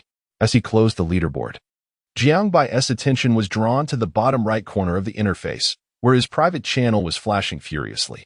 The urgency of the notifications indicated a deluge of private messages. Who could it be, messaging me at such an hour? Upon opening the chat interface, he was inundated with messages from someone named Wei Qingqing. Jiangbai paused momentarily, recalling that this was indeed Jiang Wei's gaming ID. Wei Qingqing, Jiangbai, I know you must hate me right now, and I truly understand your disdain. But I cannot help but feel the need to explain Wei Qingqing. I'm so sorry, Jiangbai, truly sorry. If you would permit me, I would come to find you right now. You can do whatever you wish to me. As long as you can accept my apology, Wei Qingqing, because deep down, I have always loved you. I was coerced by Wang Ku upon reading this. Jiangbai immediately spat out the chicken leg he had just bitten into. Jiang Wei's audacity shattered his worldview. Could there really be such a shameless woman in existence? Wei Qingqing, I swear, I have always been coerced by Wang Ku. The reason I treated you that way is that I loved you too much. It was love that turned to hatred, leading to my irrational actions. Can you understand me? Jiangbai? With that, his previous meal made another unwelcome return. Wei Qingqing, Jiangbai, I truly love you more than anything. I beg you. Please respond to me, please. Even if you scold me, I wouldn't mind. Approximately 10 minutes passed before another message arrived. Likely because Jiang Wei realized she would not receive a reply from Jiangbai. She persisted in her pursuit. Wei Qingqing, Jiangbai, considering our childhood bond, can you truly be so heartless? Will you not even return a single word to me? Wei Qingqing, I acknowledge my mistakes, and I know you still love me, right? Haven't you always wanted to engage in that with me? I promise, just say the word, and I can appear before you instantly. I can fulfill any desire you have. Wei Qingqing, I secretly browsed through your phone and discovered that your favorite is uniforms and stockings. I have purchased several sets, black, white, yellow, green, open crotch and closed crotch. Please, Jiangbai, grant me a chance. Am I really such a lewd person? How absurd. Jiangbai thought, incredulous. I enjoy such things. Huh. Not even a dog would believe that. This is utterly disgraceful. Jiangbai covered his face, feeling a wave of frustration wash over him, as his previously good mood was completely shattered by Jiang Wei. Unable to endure any longer, he replied curtly, Get lost. You idiot. This is disgusting. With his appetite ruined, Jiang Bai left with the little wolf, his face darkened. Let us go. Time to level up. Meanwhile, Jiang Weiwei, who had waited the entire night for a message from Jiang Bai, was fighting sleep with red-rimmed eyes. Suddenly, a notification startled her awake. Her chat window had lit up. He replied. In an instant, upon opening the message, her excitement froze as she read Jiang Bai's fragmented words. The light in her eyes dimmed, replaced by an overwhelming sense of regret. With a resounding slap, she struck her own face. What have I done, Jiang Weiwei? How could I have been so foolish as to board Wonka's ship? Jiang Bai is a nostalgic dream from the past. Someone who shared laughter with Fenggun Kuan and the others. Now, Wonka had cast her aside. What have I truly done? Sobbing uncontrollably, Jiang Weiwei buried her head between her legs. However, after a short while, she suddenly lifted her head, quickly wiping away her tears, as if re-energized. He must still care about me. Look, he replied to my message. Though he was scolding me, it indicates he still has feelings for me. Otherwise, why would he be so angry? The 3 exclamation marks show the depth of his emotions. Don't give up. Once Jiang Bai cools off, he will surely reconsider. To focus on leveling up, Jiang Bai sought out a secluded area, the territory of the Tide Fishmen, where the average level hovered around 17. These fish-like creatures predominantly consist of warriors and assassins, all engaging in close combat, making them quite manageable to kite. Moreover, with an average level of 17, there are currently few players training in this area, allowing Jiang Bai to level up with ease. The process is essentially pulling monsters, executing multi-shot attacks, and delivering finishing blows. Under Jiang Bai's exceptionally high attack power, these tidal fishmen, with around 4,000 health points, cannot withstand 2 consecutive critical hits from multi-shot attacks. Their attack power, exceeding 300, is utterly ineffective against Jiang Bai, whose defense exceeds 460 after class advancement.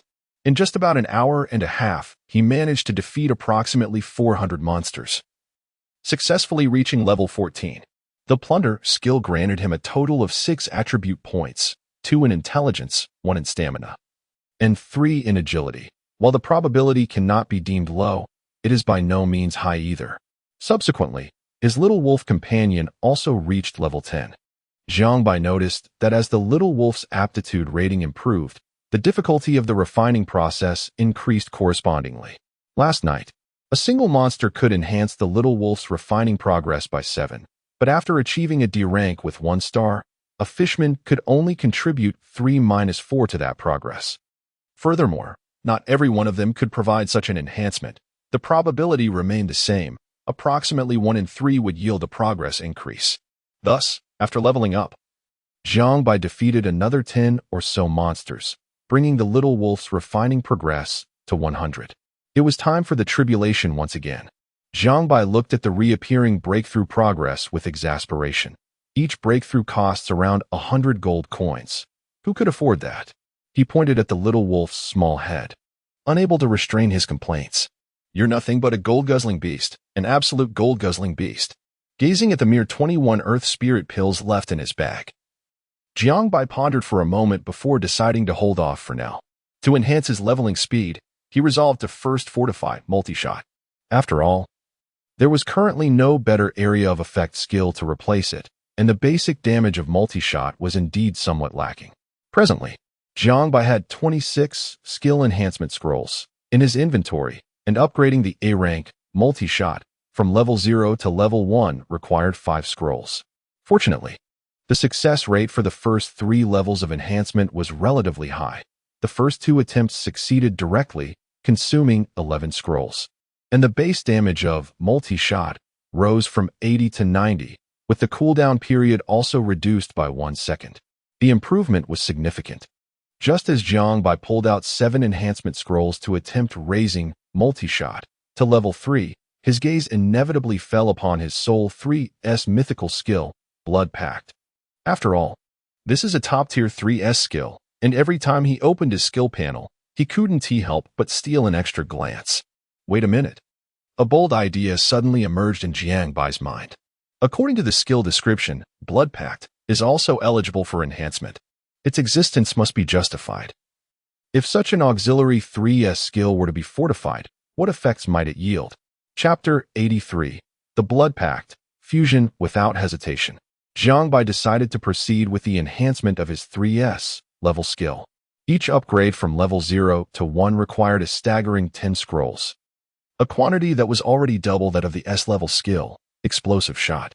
How outrageous! As skills of lower grades improved in quality, the scroll consumption would increase by 1 for each enhancement. However, for skills above S level, every increase in quality would cost an additional 2 scrolls. This amounted to a total of 50 gold, a hefty sum indeed. While Jiang Bai grumbled, he nonetheless opted for the enhancement, knowing that the transition from level 0 to 1 guaranteed a 100 success rate.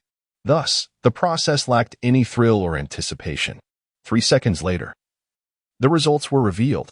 Blood Pact, SSS, Enhancement Level, 1 Skill Description. Upon mastering Blood Pact, players may voluntarily choose to forge a blood contract with a pet. Once the contract is successfully established, the pet will accompany the player for life and cannot be replaced, dissolved, or released. Growth LV1. All 5 growth attributes of the pet increase by 1 star. Jiang Bai stared blankly at this passive skill. Truth be told, he began to comprehend why this skill was rated as 3S. An increase of 1 star across all 5 growth attributes may seem modest, but cumulatively, it translated to a total of 5 growth points. Wasn't that formidable? Even as a first-rate Dark Ranger, his overall star rating barely reached 28. This was merely enhancement level 1. One could only imagine the heights it could reach with further upgrades. With an excitement that surged within him, Jiang Bai disregarded the notion of multi-shot skills and swiftly purchased 6 more skill enhancement scrolls from the market. With a total of 11 scrolls and an 80 success rate, surely obtaining level 2 was not too much to ask for?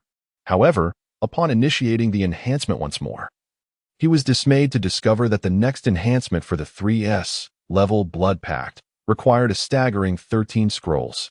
What the hell? Did each upgrade for a 3S skill increase the consumption by 3 scrolls? This was utterly terrifying.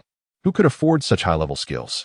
Reluctantly, Jiang Bai purchased 2 additional scrolls, and with the 80 success rate in play, he successfully enhanced Blood Pact to 2. Blood Pact, SSS, Enhancement Level, 2 Skill Description. Upon mastering Blood Pact, players may voluntarily choose to forge a blood contract with a pet. Once the contract is successfully established, the pet will accompany the player for life and cannot be replaced, dissolved, or released. Growth LV1. All 5 growth attributes of the pet increase by 1 star. Fusion LV1. Active skill, allowing the pet to merge with the owner. After merging, the player may choose to appear in either the pet or human form, retaining only the current form's class and skills. The attributes post-fusion will be 100 of the owner's attributes plus 50 of the pet's attributes, lasting for 300 seconds, during which the fusion state may be actively disengaged, with a cooldown of 6 hours. Well, gazing at this passive ability, Jiang Bai couldn't help but inhale sharply. In essence, this was akin to granting himself a super buff that increased his pet's attributes by 50. At present, the attributes of pets are rather low, rendering their formidable capabilities less apparent. However, as these attributes increase in the future, for instance, a pet boasting an attack of 1000, this implies the potential to provide oneself with a buff that enhances attack power by 500 for up to 5 minutes. And this is merely the beginning. Attributes are categorized into panel attributes and fundamental attributes. The 5 basic attributes commonly referred to by players include strength, agility, constitution, spirit, and intelligence. In contrast, panel attributes encompass health points, physical attack, magical attack, defense, and attack intensity. Thus, upon fusion, one would acquire a 50 enhancement of these 5 attributes from the pet.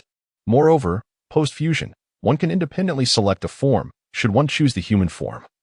It would manifest as oneself, akin to an archer, while adopting the pet form would present itself as a wolf, embodying a melee profession.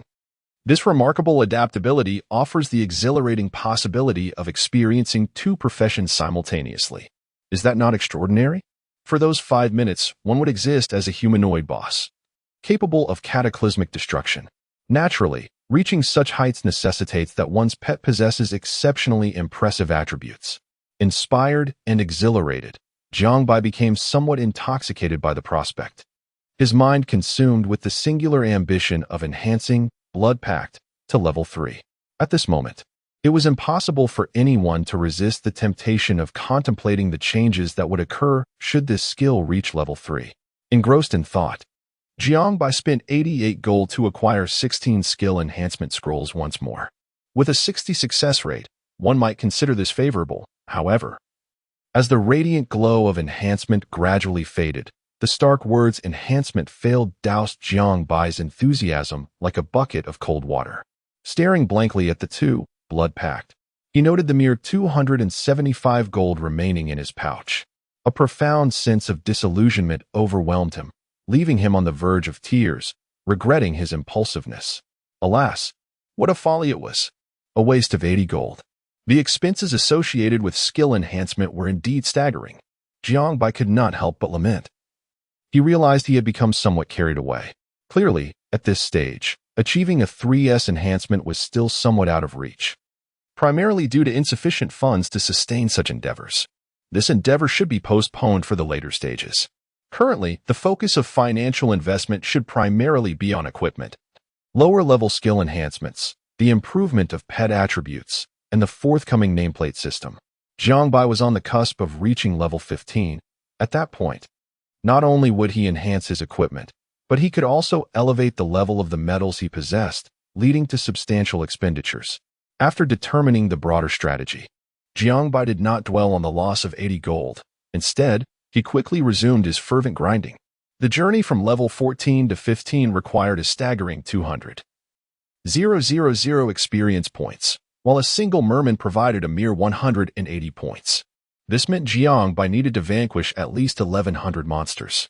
For an entire morning, Jiangbai focused solely on hunting mermen with relentless vigor. With the added benefit of a level 2 multi-shot ability, his monster-slaying speed had surpassed the system's monster respawn rate, effectively clearing the area within just 5 waves. Jiangbai had to wait for over 10 minutes before the next wave of monsters could be summoned. Consequently, by the end of the morning, his experience had merely risen to 76 of level 14, while the little snow wolf achieved level 12 with 82 proficiency. Under the relentless assault of Jiangbai's gold, its aptitude also ascended to D grade, 2 stars, and it had even mastered a skill bleed. Bleed, E grade, devour progress, 0 skill description.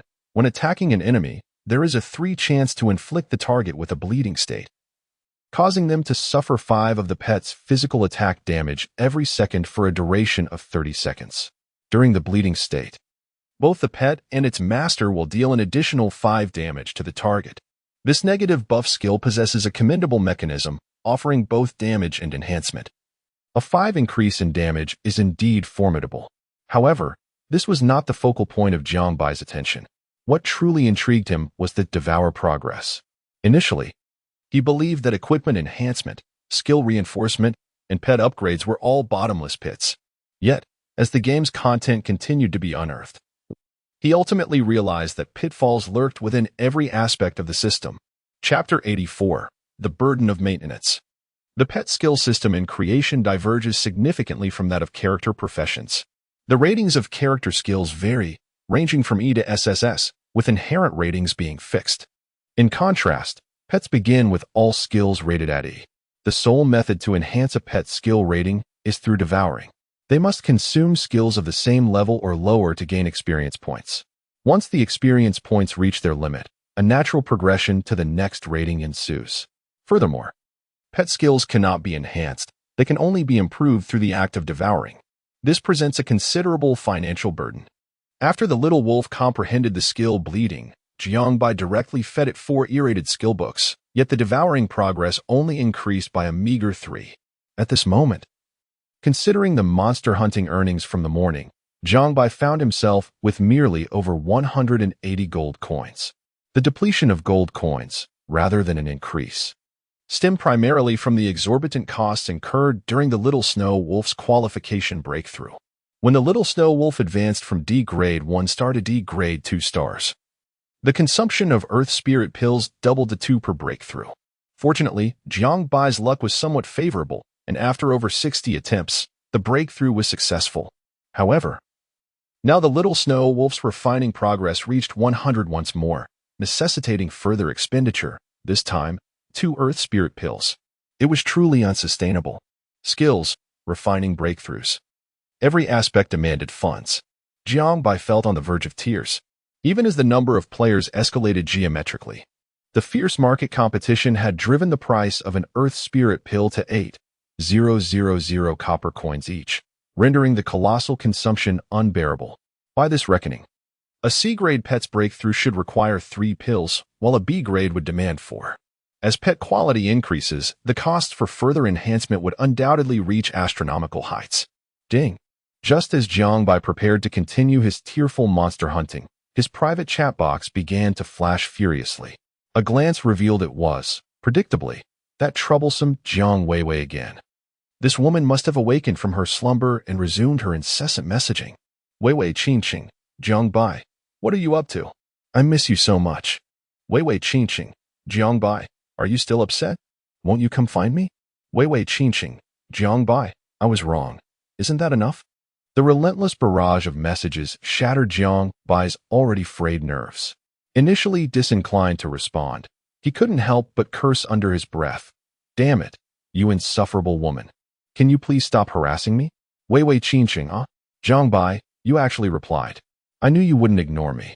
It's clear you still care for me. Unable to endure her words any longer, Jiang Bai, his face darkened with anger, promptly blocked Jiang Weiwei. Instantly, the world felt peaceful again. How had he never realized before how foolish this woman was? After 2 more hours of tearful monster hunting, whoosh, as a golden light descended from the heavens, Jiang Bai finally reached level 15. After reaching level 15, Jiang Bai swiftly opened the leaderboard, and indeed, his ranking soared to the impressive 4th position. To be the 4th player in the entire server to attain level 15 is quite remarkable. Upon examining the experience points of the top 3 players, he noted that the first place was only 17 ahead of him, making it feasible for him to catch up. Little Wolf had also reached level 13, nearing 14. And after a frenzied day of monster hunting, Jiang Bai's hunger and fatigue levels surged. He casually took out some fast food he had brought along and began to eat. Honestly, he thought he should learn a culinary skill. That way, he wouldn't go hungry in the wild. While enjoying his meal, Jiang Bai began to tally the spoils of his day. He had defeated over 1,000 monsters, activating Plunder 15 times, which granted him 6 points in agility, 3 in intelligence, 4 in constitution, 1 in strength, and 1 in spirit. Jiang Bai found it perplexing why these mermen contributed so much to his intelligence. Could it be that they possessed high IQs? He had acquired several skill books, most of which were of E and D ranks, with only 1 C rank skill, which he sold for 15 gold. He opted to keep the lower-tier skills for Little Wolf to absorb. He had also gathered a considerable amount of level 15 gear, totaling 9 white items and 3 green items. During his escapades, he had slain 2 elite monsters, yielding 2 blue items, but after that, there was nothing more. Jiang Bai, now mindful of his finances, did not hastily sell everything. The combined sale of blue and green items netted him 48 gold, while he retained the white items for future upgrades, as level 15 marked a significant threshold for equipment. The rationale behind selling blue and green items while keeping white ones stemmed from the current aggressive market prices. A green item of the same level was worth the equivalent of 3 to 5 white items, while a blue item could fetch 4 to 6 green items. Since it required only 2 green items to synthesize a blue one, this strategy was the most advantageous for Jiang Bai. The drop rate for skill enhancement scrolls remained alarmingly low. Out of 1,000 monsters, only 8 had dropped, which, compared to previous rates, was a marked improvement. Jiang Bai had amassed over 2,000 magic crystal ores in his inventory, which he did not need at the moment. He sold off various other materials that were of no use to him for several gold coins. Interestingly, he found 2 fragments of a lucky charm and 2 fragments of a protection charm, which he discovered were currently valued at 10 gold each in the market. A rather lucrative find. After some contemplation, he decided to keep the lucky charm fragments and sold the 3 protection charm fragments for 30 gold. In total, this day's endeavors earned Jiang Bai approximately 90 gold, a truly impressive profit. Of course, with each bit of earnings, he set aside a portion to send home. Although his mother could hardly spend it all, It would be saved for his future bride. Ha ha ha. It is worth noting that other ordinary players lacked the capacity for solo group hunting and could not match his frenetic pace of monster slaying. Now at level 15, it was time to return to town for an upgrade. Before leaving, Jiangbai contentedly glanced at his attributes and those of Little Wolf. Empty City, Old Dreams, Level 15 Reputation, 100 Profession, Dark Ranger Race, Human Health Points, 5,100 2 Energy Points, 1170 Physical Attack, 2,170 65, 3 Magical Attack, 43 Attack Strength, 425 Defense, 494 Attributes, Constitution, 96 Spirit, 39 Strength, 85 Intelligence, 43 Agility, 173 Critical Hit Chance, 17 Attack Range, 36 Attack Speed, 13 Movement Speed, 18 Critical Damage, 50 Titles, I Am Strong. Chosen 1, First Blood, Demon Hunter, Master of Last Hits, Common Skills, Shock Shot, Multi-Shot 2, Explosive Shot 6. Eagle Eye Shot, Profession-Specific Skill, Blood Pact 2, Mutated Snow Wolf, Rare Mutation, Hunger Level, 9 Refinement Progress, 100 Level, 13 Growth Potential, D Grade 2 stars, 9 5 stars, Health Growth Potential.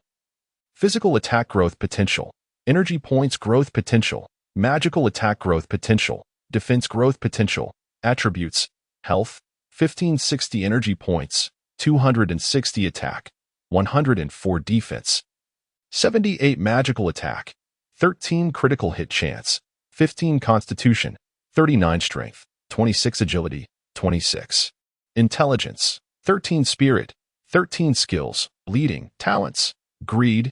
Each level up grants an additional 2 free attribute points. Strong Strike increases attack damage by 10. Rage increases critical hit chance by 5. Upon a critical hit, an additional attack is added, which can chain during consecutive critical hits. Although the attributes of the Little Wolf have undergone tremendous changes, it still remains unremarkable. The journey of pet cultivation is long and arduous.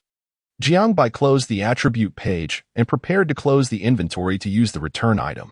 However, just before closing the inventory, his gaze fell upon a peculiar and inconspicuous item in the lower right corner of the first page of the inventory. Oh, what is this? While sorting through his inventory, Jiangbai noticed a modest parchment scroll that he had overlooked previously. When did this appear? Perhaps he had missed it while collecting items.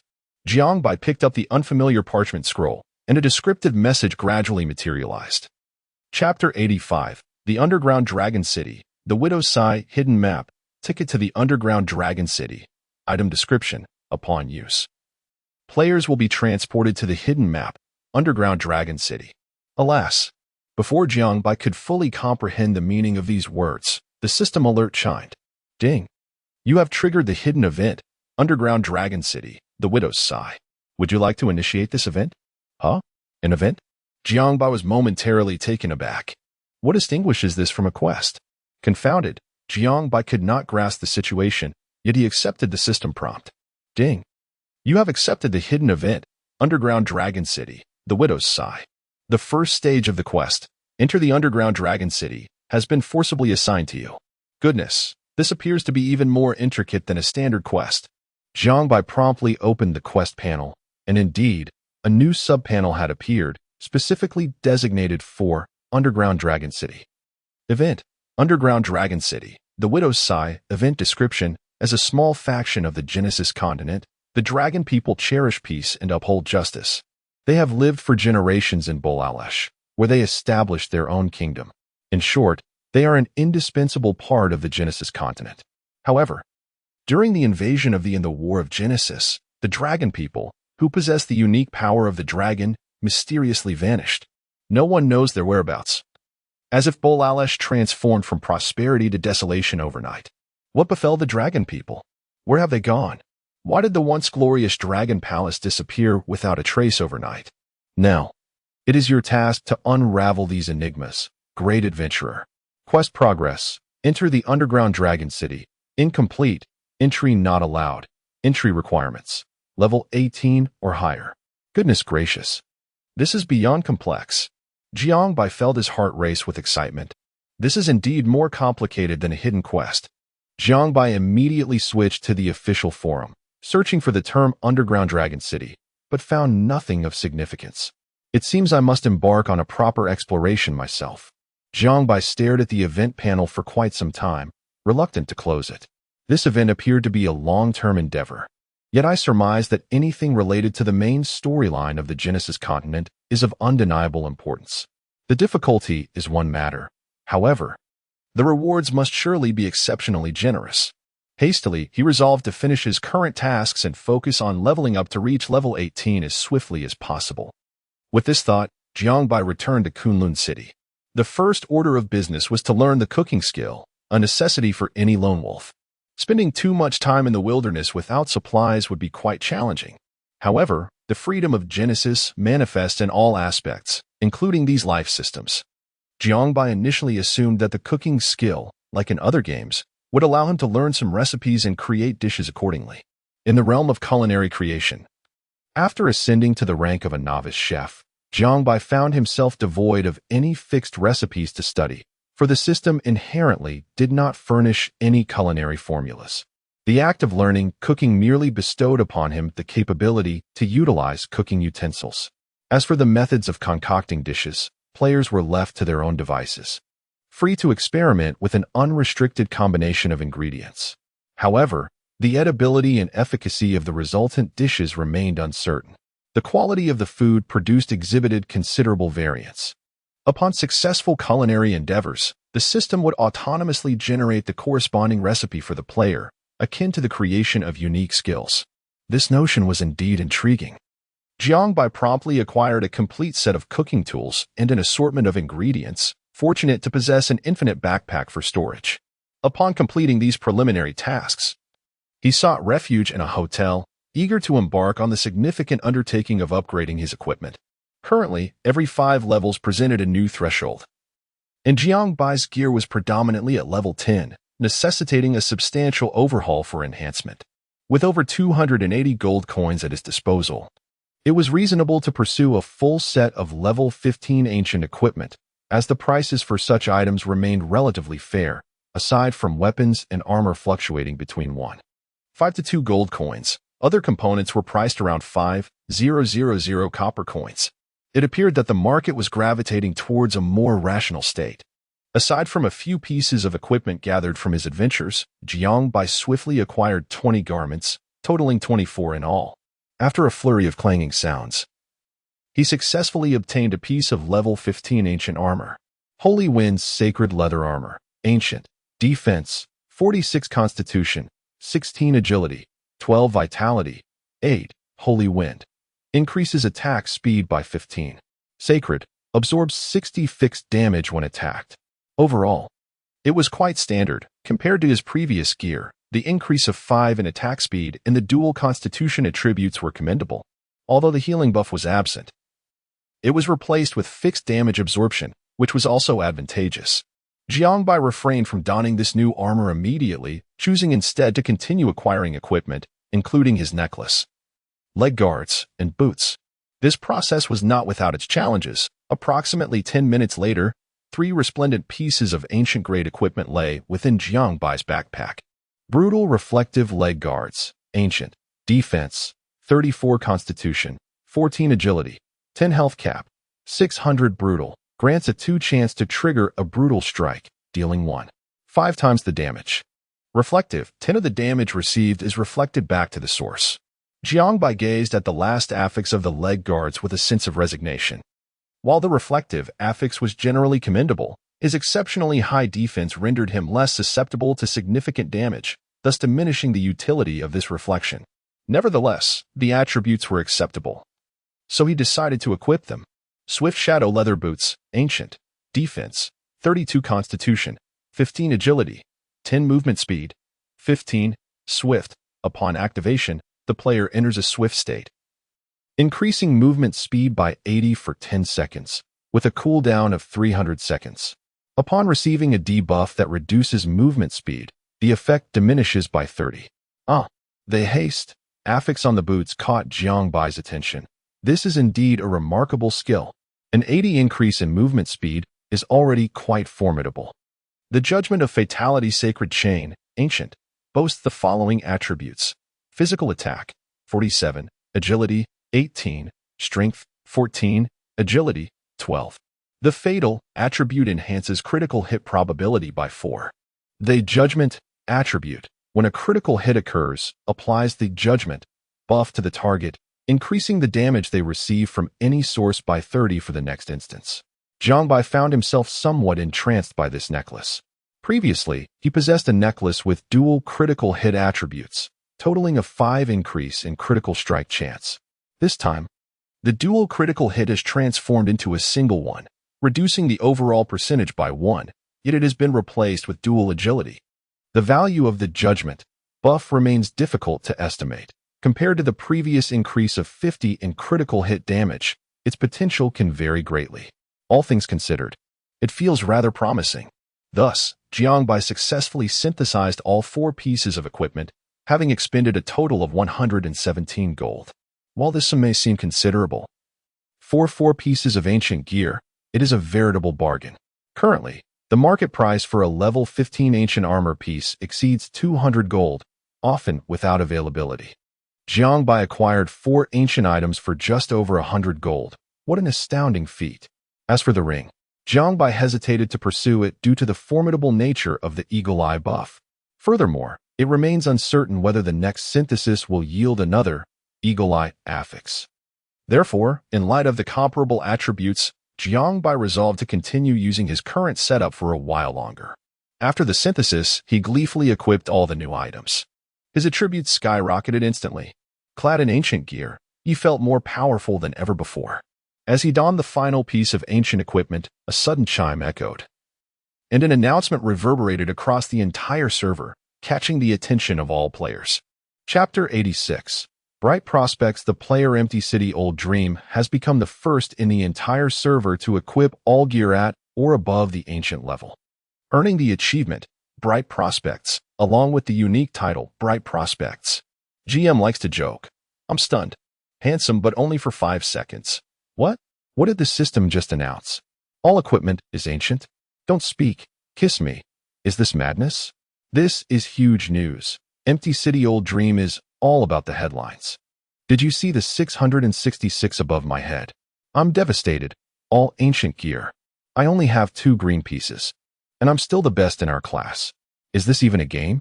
Killing Pig Maniac. All ancient gear. This is unbelievable. I'm seeing things. 1/kills a primary school student. If nothing unexpected happens, Empty City Old Dream surely has the best gear in the entire server now. This announcement not only caused a sensation but also ignited a wave of envy among countless players. While leveling up, Wind and Cloud of the World stared thoughtfully at the announcement for some time, then turned to Wind and Cloud Scholar beside him with a wry smile. Do you see now? This is why a salary of 20 million is no longer appealing to them. Meanwhile, in a corner battling monsters, Cloud City Emperor was taken aback, then went into a frenzy. Mine. All mine. This should have been mine. Stepping forward from behind Chaotic Shoyu, the carefree Breeze's expression shifted. He leaned closer to Chaotic Shoyu and whispered, Boss, we can't let him develop further. Chaotic Shoyu, however, remained unfazed, sneering darkly. There's no rush. Let the bullets fly a little longer. What is will eventually be mine. The most distraught was certainly Jiang Weiwei of the Weiwei Qingqing. As Jiangbai basked in his glory, her regret was palpable. She swore vehemently at a wild frog. Jiangbai, I must win you back. I will retrieve you. Even if it means being your lover, you shall be mine. Jiangbai was equally astonished that such an achievement could be attained, and amidst his surprise, a hint of annoyance lingered. Damn it, this system announcement is clearly setting the entire world of players against me. Jiangbai believed that following this announcement, the number of players eager to eliminate him would undoubtedly multiply exponentially. He opened the title system, and the newly acquired title proved unexpectedly formidable. Bright Prospects, Ancient, Health, 1 physical attack, 1 defense, 1 final damage, 2 wow. All 3 main attributes increased by 1, plus an additional 2 final damage. Jiangbai was exceedingly pleased with the title's attributes. As the game progressed, percentage increases became increasingly vital, far surpassing fixed values. Of course, this was not the end. Jiang Bai purchased 2 bottles of premium fragrant white liquor, spending nearly 1 gold coin. Gazing at the remaining 160-odd gold coins, he stepped onto the teleportation array back to Novice Village 33856. From afar, under the glaring sunlight, the brawny blacksmith continued to hammer away vigorously. The bronze-hued skin glistened with beads of sweat, and from several meters away, Jiang Bai could already detect a pungent odor. It was evident that the old blacksmith had not bathed in quite some time. The old man paused his work, raising his head, and upon seeing Jiang Bai, a flicker of surprise and complex emotions ignited in his weathered eyes. "Ah, you must be here to upgrade your weapon," he remarked, implying that Jiang Bai had not thought of him beyond this purpose. "How could that be?" Jiang Bai replied, placing 2 bottles of fine wine on a small table nearby. "I was aware of your fondness for wine, so I brought you these." Though the figure before him was merely an NPC, the remarkable intelligence of Genesis made each character feel almost lifelike. Jiang Bai had risen through the ranks thanks to the old blacksmith, so seeing him again after many days stirred deep emotions within him. The old blacksmith, without hesitation, opened the packaging, extracted a bottle, and after taking a whiff, a smile broke across his face. "This is good wine. I suppose you do have a bit of conscience after all." He then extended his hand towards Jiang Bai. "Now, let us see what you've brought." Jiang Bai promptly handed over the Fengyu longbow, along with 15 boss soul crystals and 1 legendary crystal. The cost for these materials had amounted to 220 gold coins. Aside from the 2 boss crystals he possessed, the remaining 13 had cost him 65 gold coins. While the level 15 legendary crystal was synthesized from 3 level 15 ancient crystals. Fortunately, the breakdown of lower-tier equipment allowed for upgrades through a 3-to-1 synthesis, enabling Jiang Bai to repurpose the epic and ancient gear he had previously discarded. By decomposing them into crystals and repeating the process with inferior equipment, he was able to obtain the exceedingly rare level 15 legendary crystal, which had ultimately cost him 90 gold coins, a steep price indeed. Upgrading a single weapon demanded over 100 gold coins, and just days ago he had been a millionaire with assets exceeding 4 million.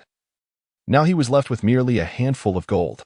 However, this path was still more economical than resynthesizing a level 15 legendary weapon, which would require nearly 200 gold coins with no guarantee of achieving the desired attributes. While the old blacksmith busied himself with the weapon upgrade, Jiang Bai indulged in a bit of jest. Approximately 5 minutes later, a pristine longbow was placed in Jiang Bai's hands. God-slaying Frostwing Longbow, legendary, physical attack, 244 agility, 38 strength, 34 physical critical hit, 4 windbreaker. Each critical hit increases attack speed by 10 for 6 seconds, stacking. Frost. Attacks inflict a 25 slow on the target, with a 2 chance to freeze them for 2 seconds. During critical hits, the slow effect increases to 40, lasting 5 seconds, stacking. Phoenix Feather. When attacking, there is a 1 chance to summon the Frostfire Phoenix, centered on the attacker, executing a Phoenix Feather attack within a 32 by 32 radius, inflicting 220 true damage. Equipment level, 15. Jiang Bai examined the attributes of his new weapon.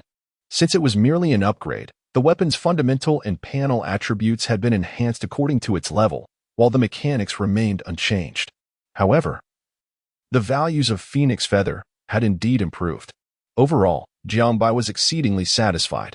Upon equipping the weapon, Jiang Bai's attributes underwent a dramatic transformation. His attack power surged beyond 2,500, and combined with an additional 475 in attack strength, he boasted nearly 3,000 in formidable damage. His health reached 6,700, nearing the 7,000 mark. And his defense had significantly escalated post-clash transition, achieving a terrifying level of over 650. Even though other players also experienced substantial increases in attack power after their transitions, very few secondary class players could breach Jiang Bai's formidable defenses. He was genuinely clad in ancient gear, a thought that felt almost surreal. "Hey, master. You're fully geared in ancient equipment." At that moment, Datong Wuzue sent a message, his tone dripping with envy. "Haha, I'll treat you to a meal someday." Jiang Bai replied with delight.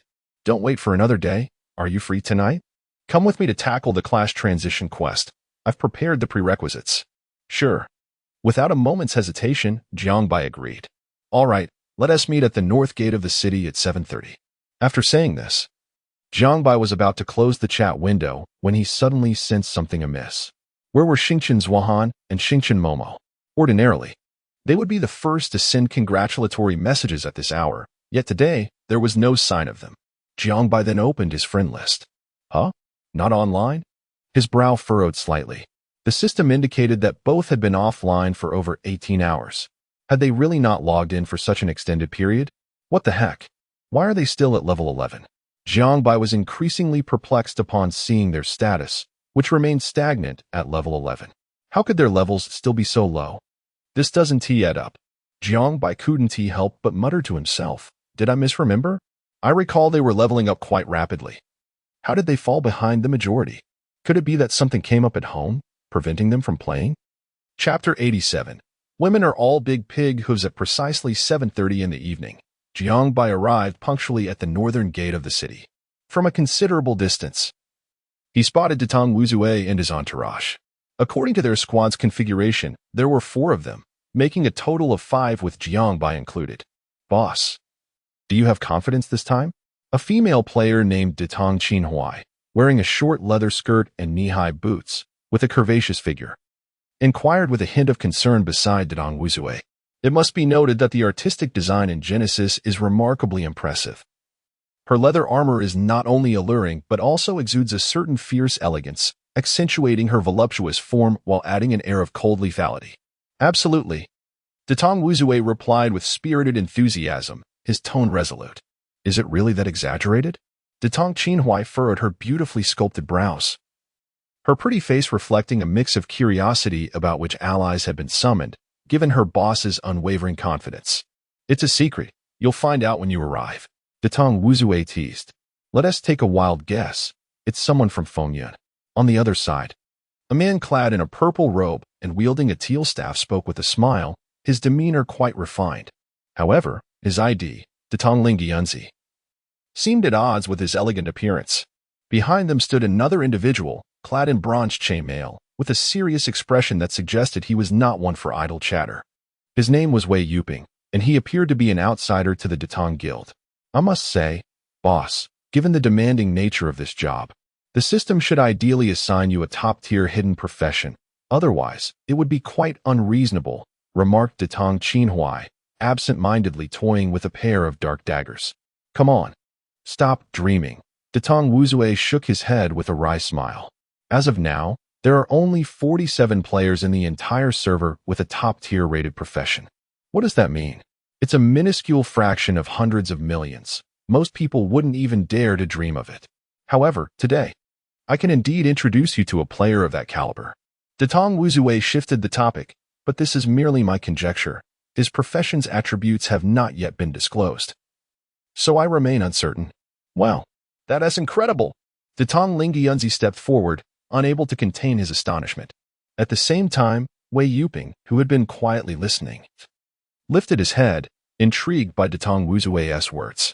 Just as everyone was engaged in lively discussion, Datang Wuzue's gaze suddenly lit up as he focused on a figure approaching from afar. He is here. The group turned their attention towards the voice, spotting an individual whose ID was concealed, dressed in seemingly ordinary attire, amiably conversing with Datang Wuzue. Is this the person the boss mentioned? A top-rated hidden profession? Datang Qinhuai's eyes widened in disbelief, unable to hide her disappointment. He looks so unremarkable. Indeed, and he is hiding his ID. How pretentious. Acting like a celebrity. Datang Lingyunzi couldn't help but scoff. Meanwhile, Wei Yuping squinted. That makes sense. In the grand realm of the Tang dynasty, Qinhuai nodded in agreement, pouting slightly, expressing her disdain for those who indulge in pretentiousness. It was likely that only the top 10 players on the leaderboard possessed the privilege of hiding their IDs. What purpose would it serve for others? Paranoia? She was about to finish her thought when, at that very moment, someone joined the party, causing her mouth to form an A shape and her eyes to widen in genuine astonishment. The legendary empty city of old dreams? Good heavens! Was it truly the empty city of old dreams? Ranked 4th on the leaderboard, the only player in the entire game adorned in ancient equipment, A true powerhouse. Tang Wuzue turned to glance at the two companions, a mischievous grin spreading across his face. So, do you still think that hiding one's ID is merely a show of bravado? Not pretending, not pretending. Tang Wuzue waved his hand, chuckling as he explained. You two arrived at the guild late. Seasoned players know that during the first phase, we had already ventured into the newbie village of Empty City of Old Dreams and engaged in battles. He then proceeded to introduce his party members to Jiangbai. It was evident that Tang Wuzue had made a significant investment this time, as all three members he brought along were of secondary hidden classes. Tang Qinhuai, level 14. Secondary Assassin class, 1000 Machine Shadow, rated as second tier. Tang Ling Yunxi, level 14. Secondary Priest class, Holy Light of Divine Refinement, rated as third tier. Wei Yuping Fan, level 14. Secondary Warrior class, Raging Warrior, rated as third tier, serving as the tank in this team. Do not underestimate Ling Yunxi and Wei Yuping Fan merely because they were third-tier hidden classes. In fact, the official rankings listed only 47 first-tier players and just over 1,000 second-tier players, while the vast majority of hidden classes fell into the third tier. Those who managed to acquire hidden classes were indeed a rare breed. Hey, esteemed one, could you share your growth potential as a Dark Ranger?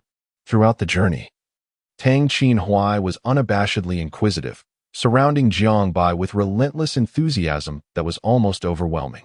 Her leather armor was undeniably alluring, not to mention those long, graceful legs, and the tantalizing glimpse of snow-white skin that left Jiangbai somewhat breathless. Where have you encountered such sights before? Qinhuai, do you think it's appropriate to ask such questions? Tang Wuzue interjected, casting her a disapproving glance. Bah, what is inappropriate about it? Tang Qinhuai retorted defiantly, her gaze once again fixating on Jiangbai, a mischievous smile creeping onto her lips. Esteemed one, why do you look so youthful? Are you even 20? Nearly, but not quite 20. Accustomed to solitude, Jiangbai found himself somewhat flustered in the presence of this charmingly extroverted beauty. Oh, quite young. Tang Qinhuai smiled coyly, exuding an enchanting allure. Not too small, not too small. Jiangbai replied casually. Is that so? Tang Qinhuai's lips curled into a sly smile. Not small at all? Just how big is it? Why not show us? In a moment of bewilderment, Jiangbai was taken aback, staring at the mischievous grin onto Tang Qinhuai's face, suddenly realizing that this young lady was actually driving. Could it be that a woman would take the initiative to drive a man's car? How could he possibly endure that? Without hesitation, Jiangbai retorted playfully. While I certainly cannot gaze upon you, I can offer you a complimentary trial, dear sister. Go to hell. Tang Qinhuai shot him a sultry glare, her youthful mischief evident. That look nearly knocked the breath out of Jiangbai. Goodness, women truly are unpredictable. Amid their banter, a group arrived at the location mentioned by Tang Wuzue. It was a cave inhabited by level 20 monsters, known as the Night Demon Cave. At the very bottom of the cave lay a portal to a dungeon, which served as Tang Wuzue's ultimate trial. The dungeon permitted entry to a maximum of one party of 5, where the lesser monsters were elite level 20 creatures, and the boss towered at a terrifying level 25. Tang Wuzue and his companions had already perished 4 times at the hands of the boss, primarily due to insufficient damage output. Thus, Tang Wuzue had summoned Jiangbai for assistance. Chapter 88. Rapid fire. Upon entering the instance, they were immediately greeted by a sweltering heat wave. They found themselves at the base of a volcano, where a narrow path made of black stone lay before them, while beneath flowed a river of molten red lava. The heat was unbearable. It was not long before the sweat began to beat upon Qinhuai's brow. It was evident that the attributes of the monsters in such an environment were closely linked to fire. As Jiangbai surveyed the scene, he noted that the majority of the lesser creatures were composed of molten rock, each emanating flames, appearing quite formidable. Lava Pioneer, Elite, level, 20 health, 8800 attack, 580 defense, 260 skills. Lava Meteor, Lava Roarer, Elite, level, 20 health, 9400 attack, 500 defense, 300 skills. Lava Stomp, Lava Summoner, Elite, level, 20 health, 7900 attack, 590 defense, 210 skills.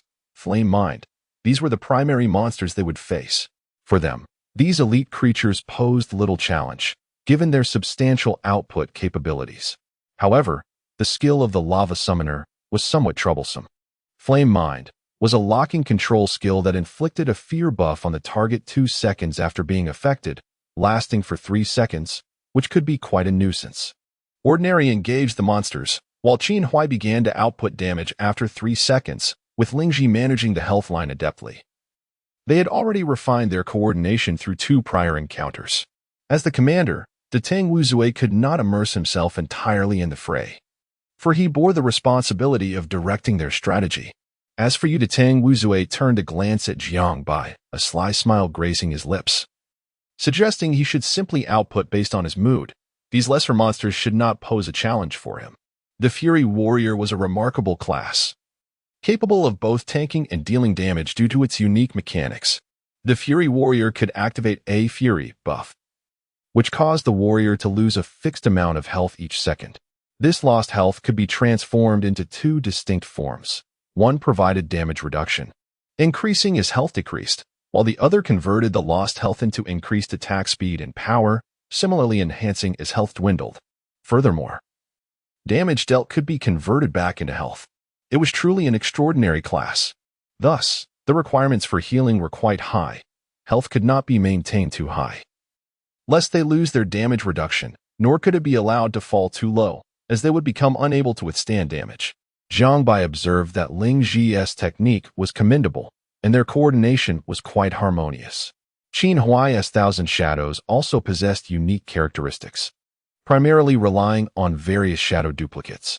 He summoned 2 dark figures that simultaneously attacked the target, with the main body inflicting over 300 damage, while the duplicates dealt around 200, likely having undergone some degree of weakening. The attack power was indeed impressive. Jiang Bai could not help but exclaim, for this indicated that Qin Huai possessed a formidable attack power exceeding 600. Even within the ranks of post-class transition professions, such power undoubtedly belonged to the elite echelon. Why aren't you shooting, little archer? Show your sister just how impressive this Dark Ranger truly is. With an effortless grace, Qin Huai turned to Jiang Bai, a teasing smile gracing her lips, her beautiful eyes glinting with a hint of provocation. By the heavens, Jiang Bai was caught entirely off guard by this unexpected turn of events. All right, sister, I shall demonstrate it for you. With that, he knocked an arrow, and a red energy arrow soared forth with a whistle. Whoosh! The arrow zipped past Qin Huai, and, upon striking the molten creature, a staggering number appeared, causing Qin Huai to question her very existence. Minus 2,711. Instantly, the magma roarer, reduced to a mere quarter of its health, collapsed lifelessly. What the hell? Detang Ling Yunshi stared wide-eyed, his face a mask of shock, his legs nearly giving way beneath him. 2,700? Is such damage even possible? Doubt crept into his mind. Unparalleled.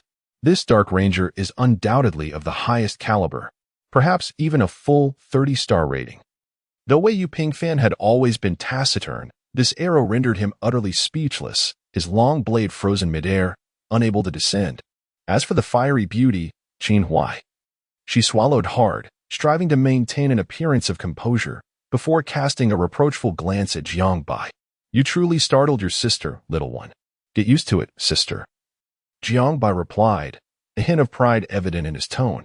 I say, brother, is a full set of ancient gear truly this formidable? Despite knowing Jiang Bai's prowess, Detang Wuzue was profoundly astonished. I'll offer you 10 million in renminbi. Can you procure a full set of ancient gear for me? That might be a tall order, brother.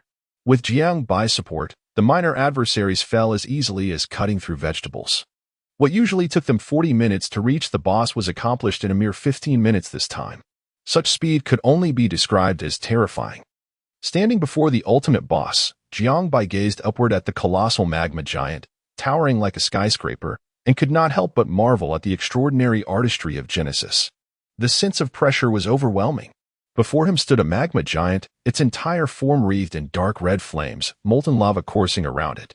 Jiang Bai estimated that they barely reached the giant's ankles, and its immense size exuded a palpable sense of oppression. Magma Giant, Lord Boss, level, 25 health, 130.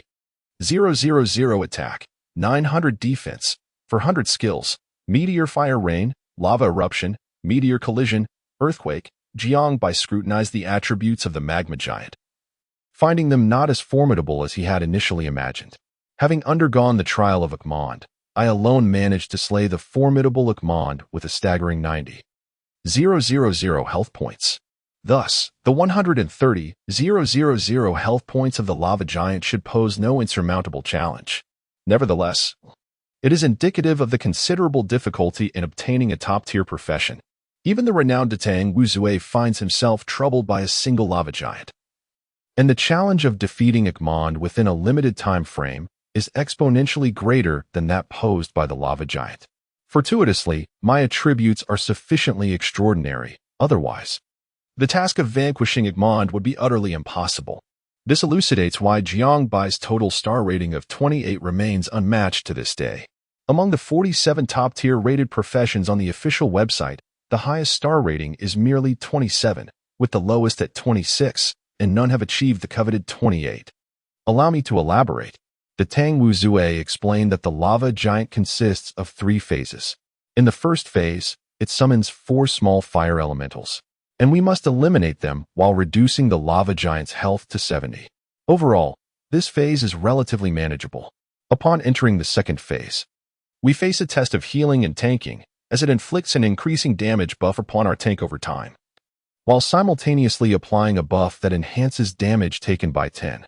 We must swiftly reduce the lava giant's health to 30 to successfully transition to the third phase. Otherwise, prolonged engagement will inevitably lead to the downfall of our tank. This phase presents some difficulty, yet it is not beyond our capabilities.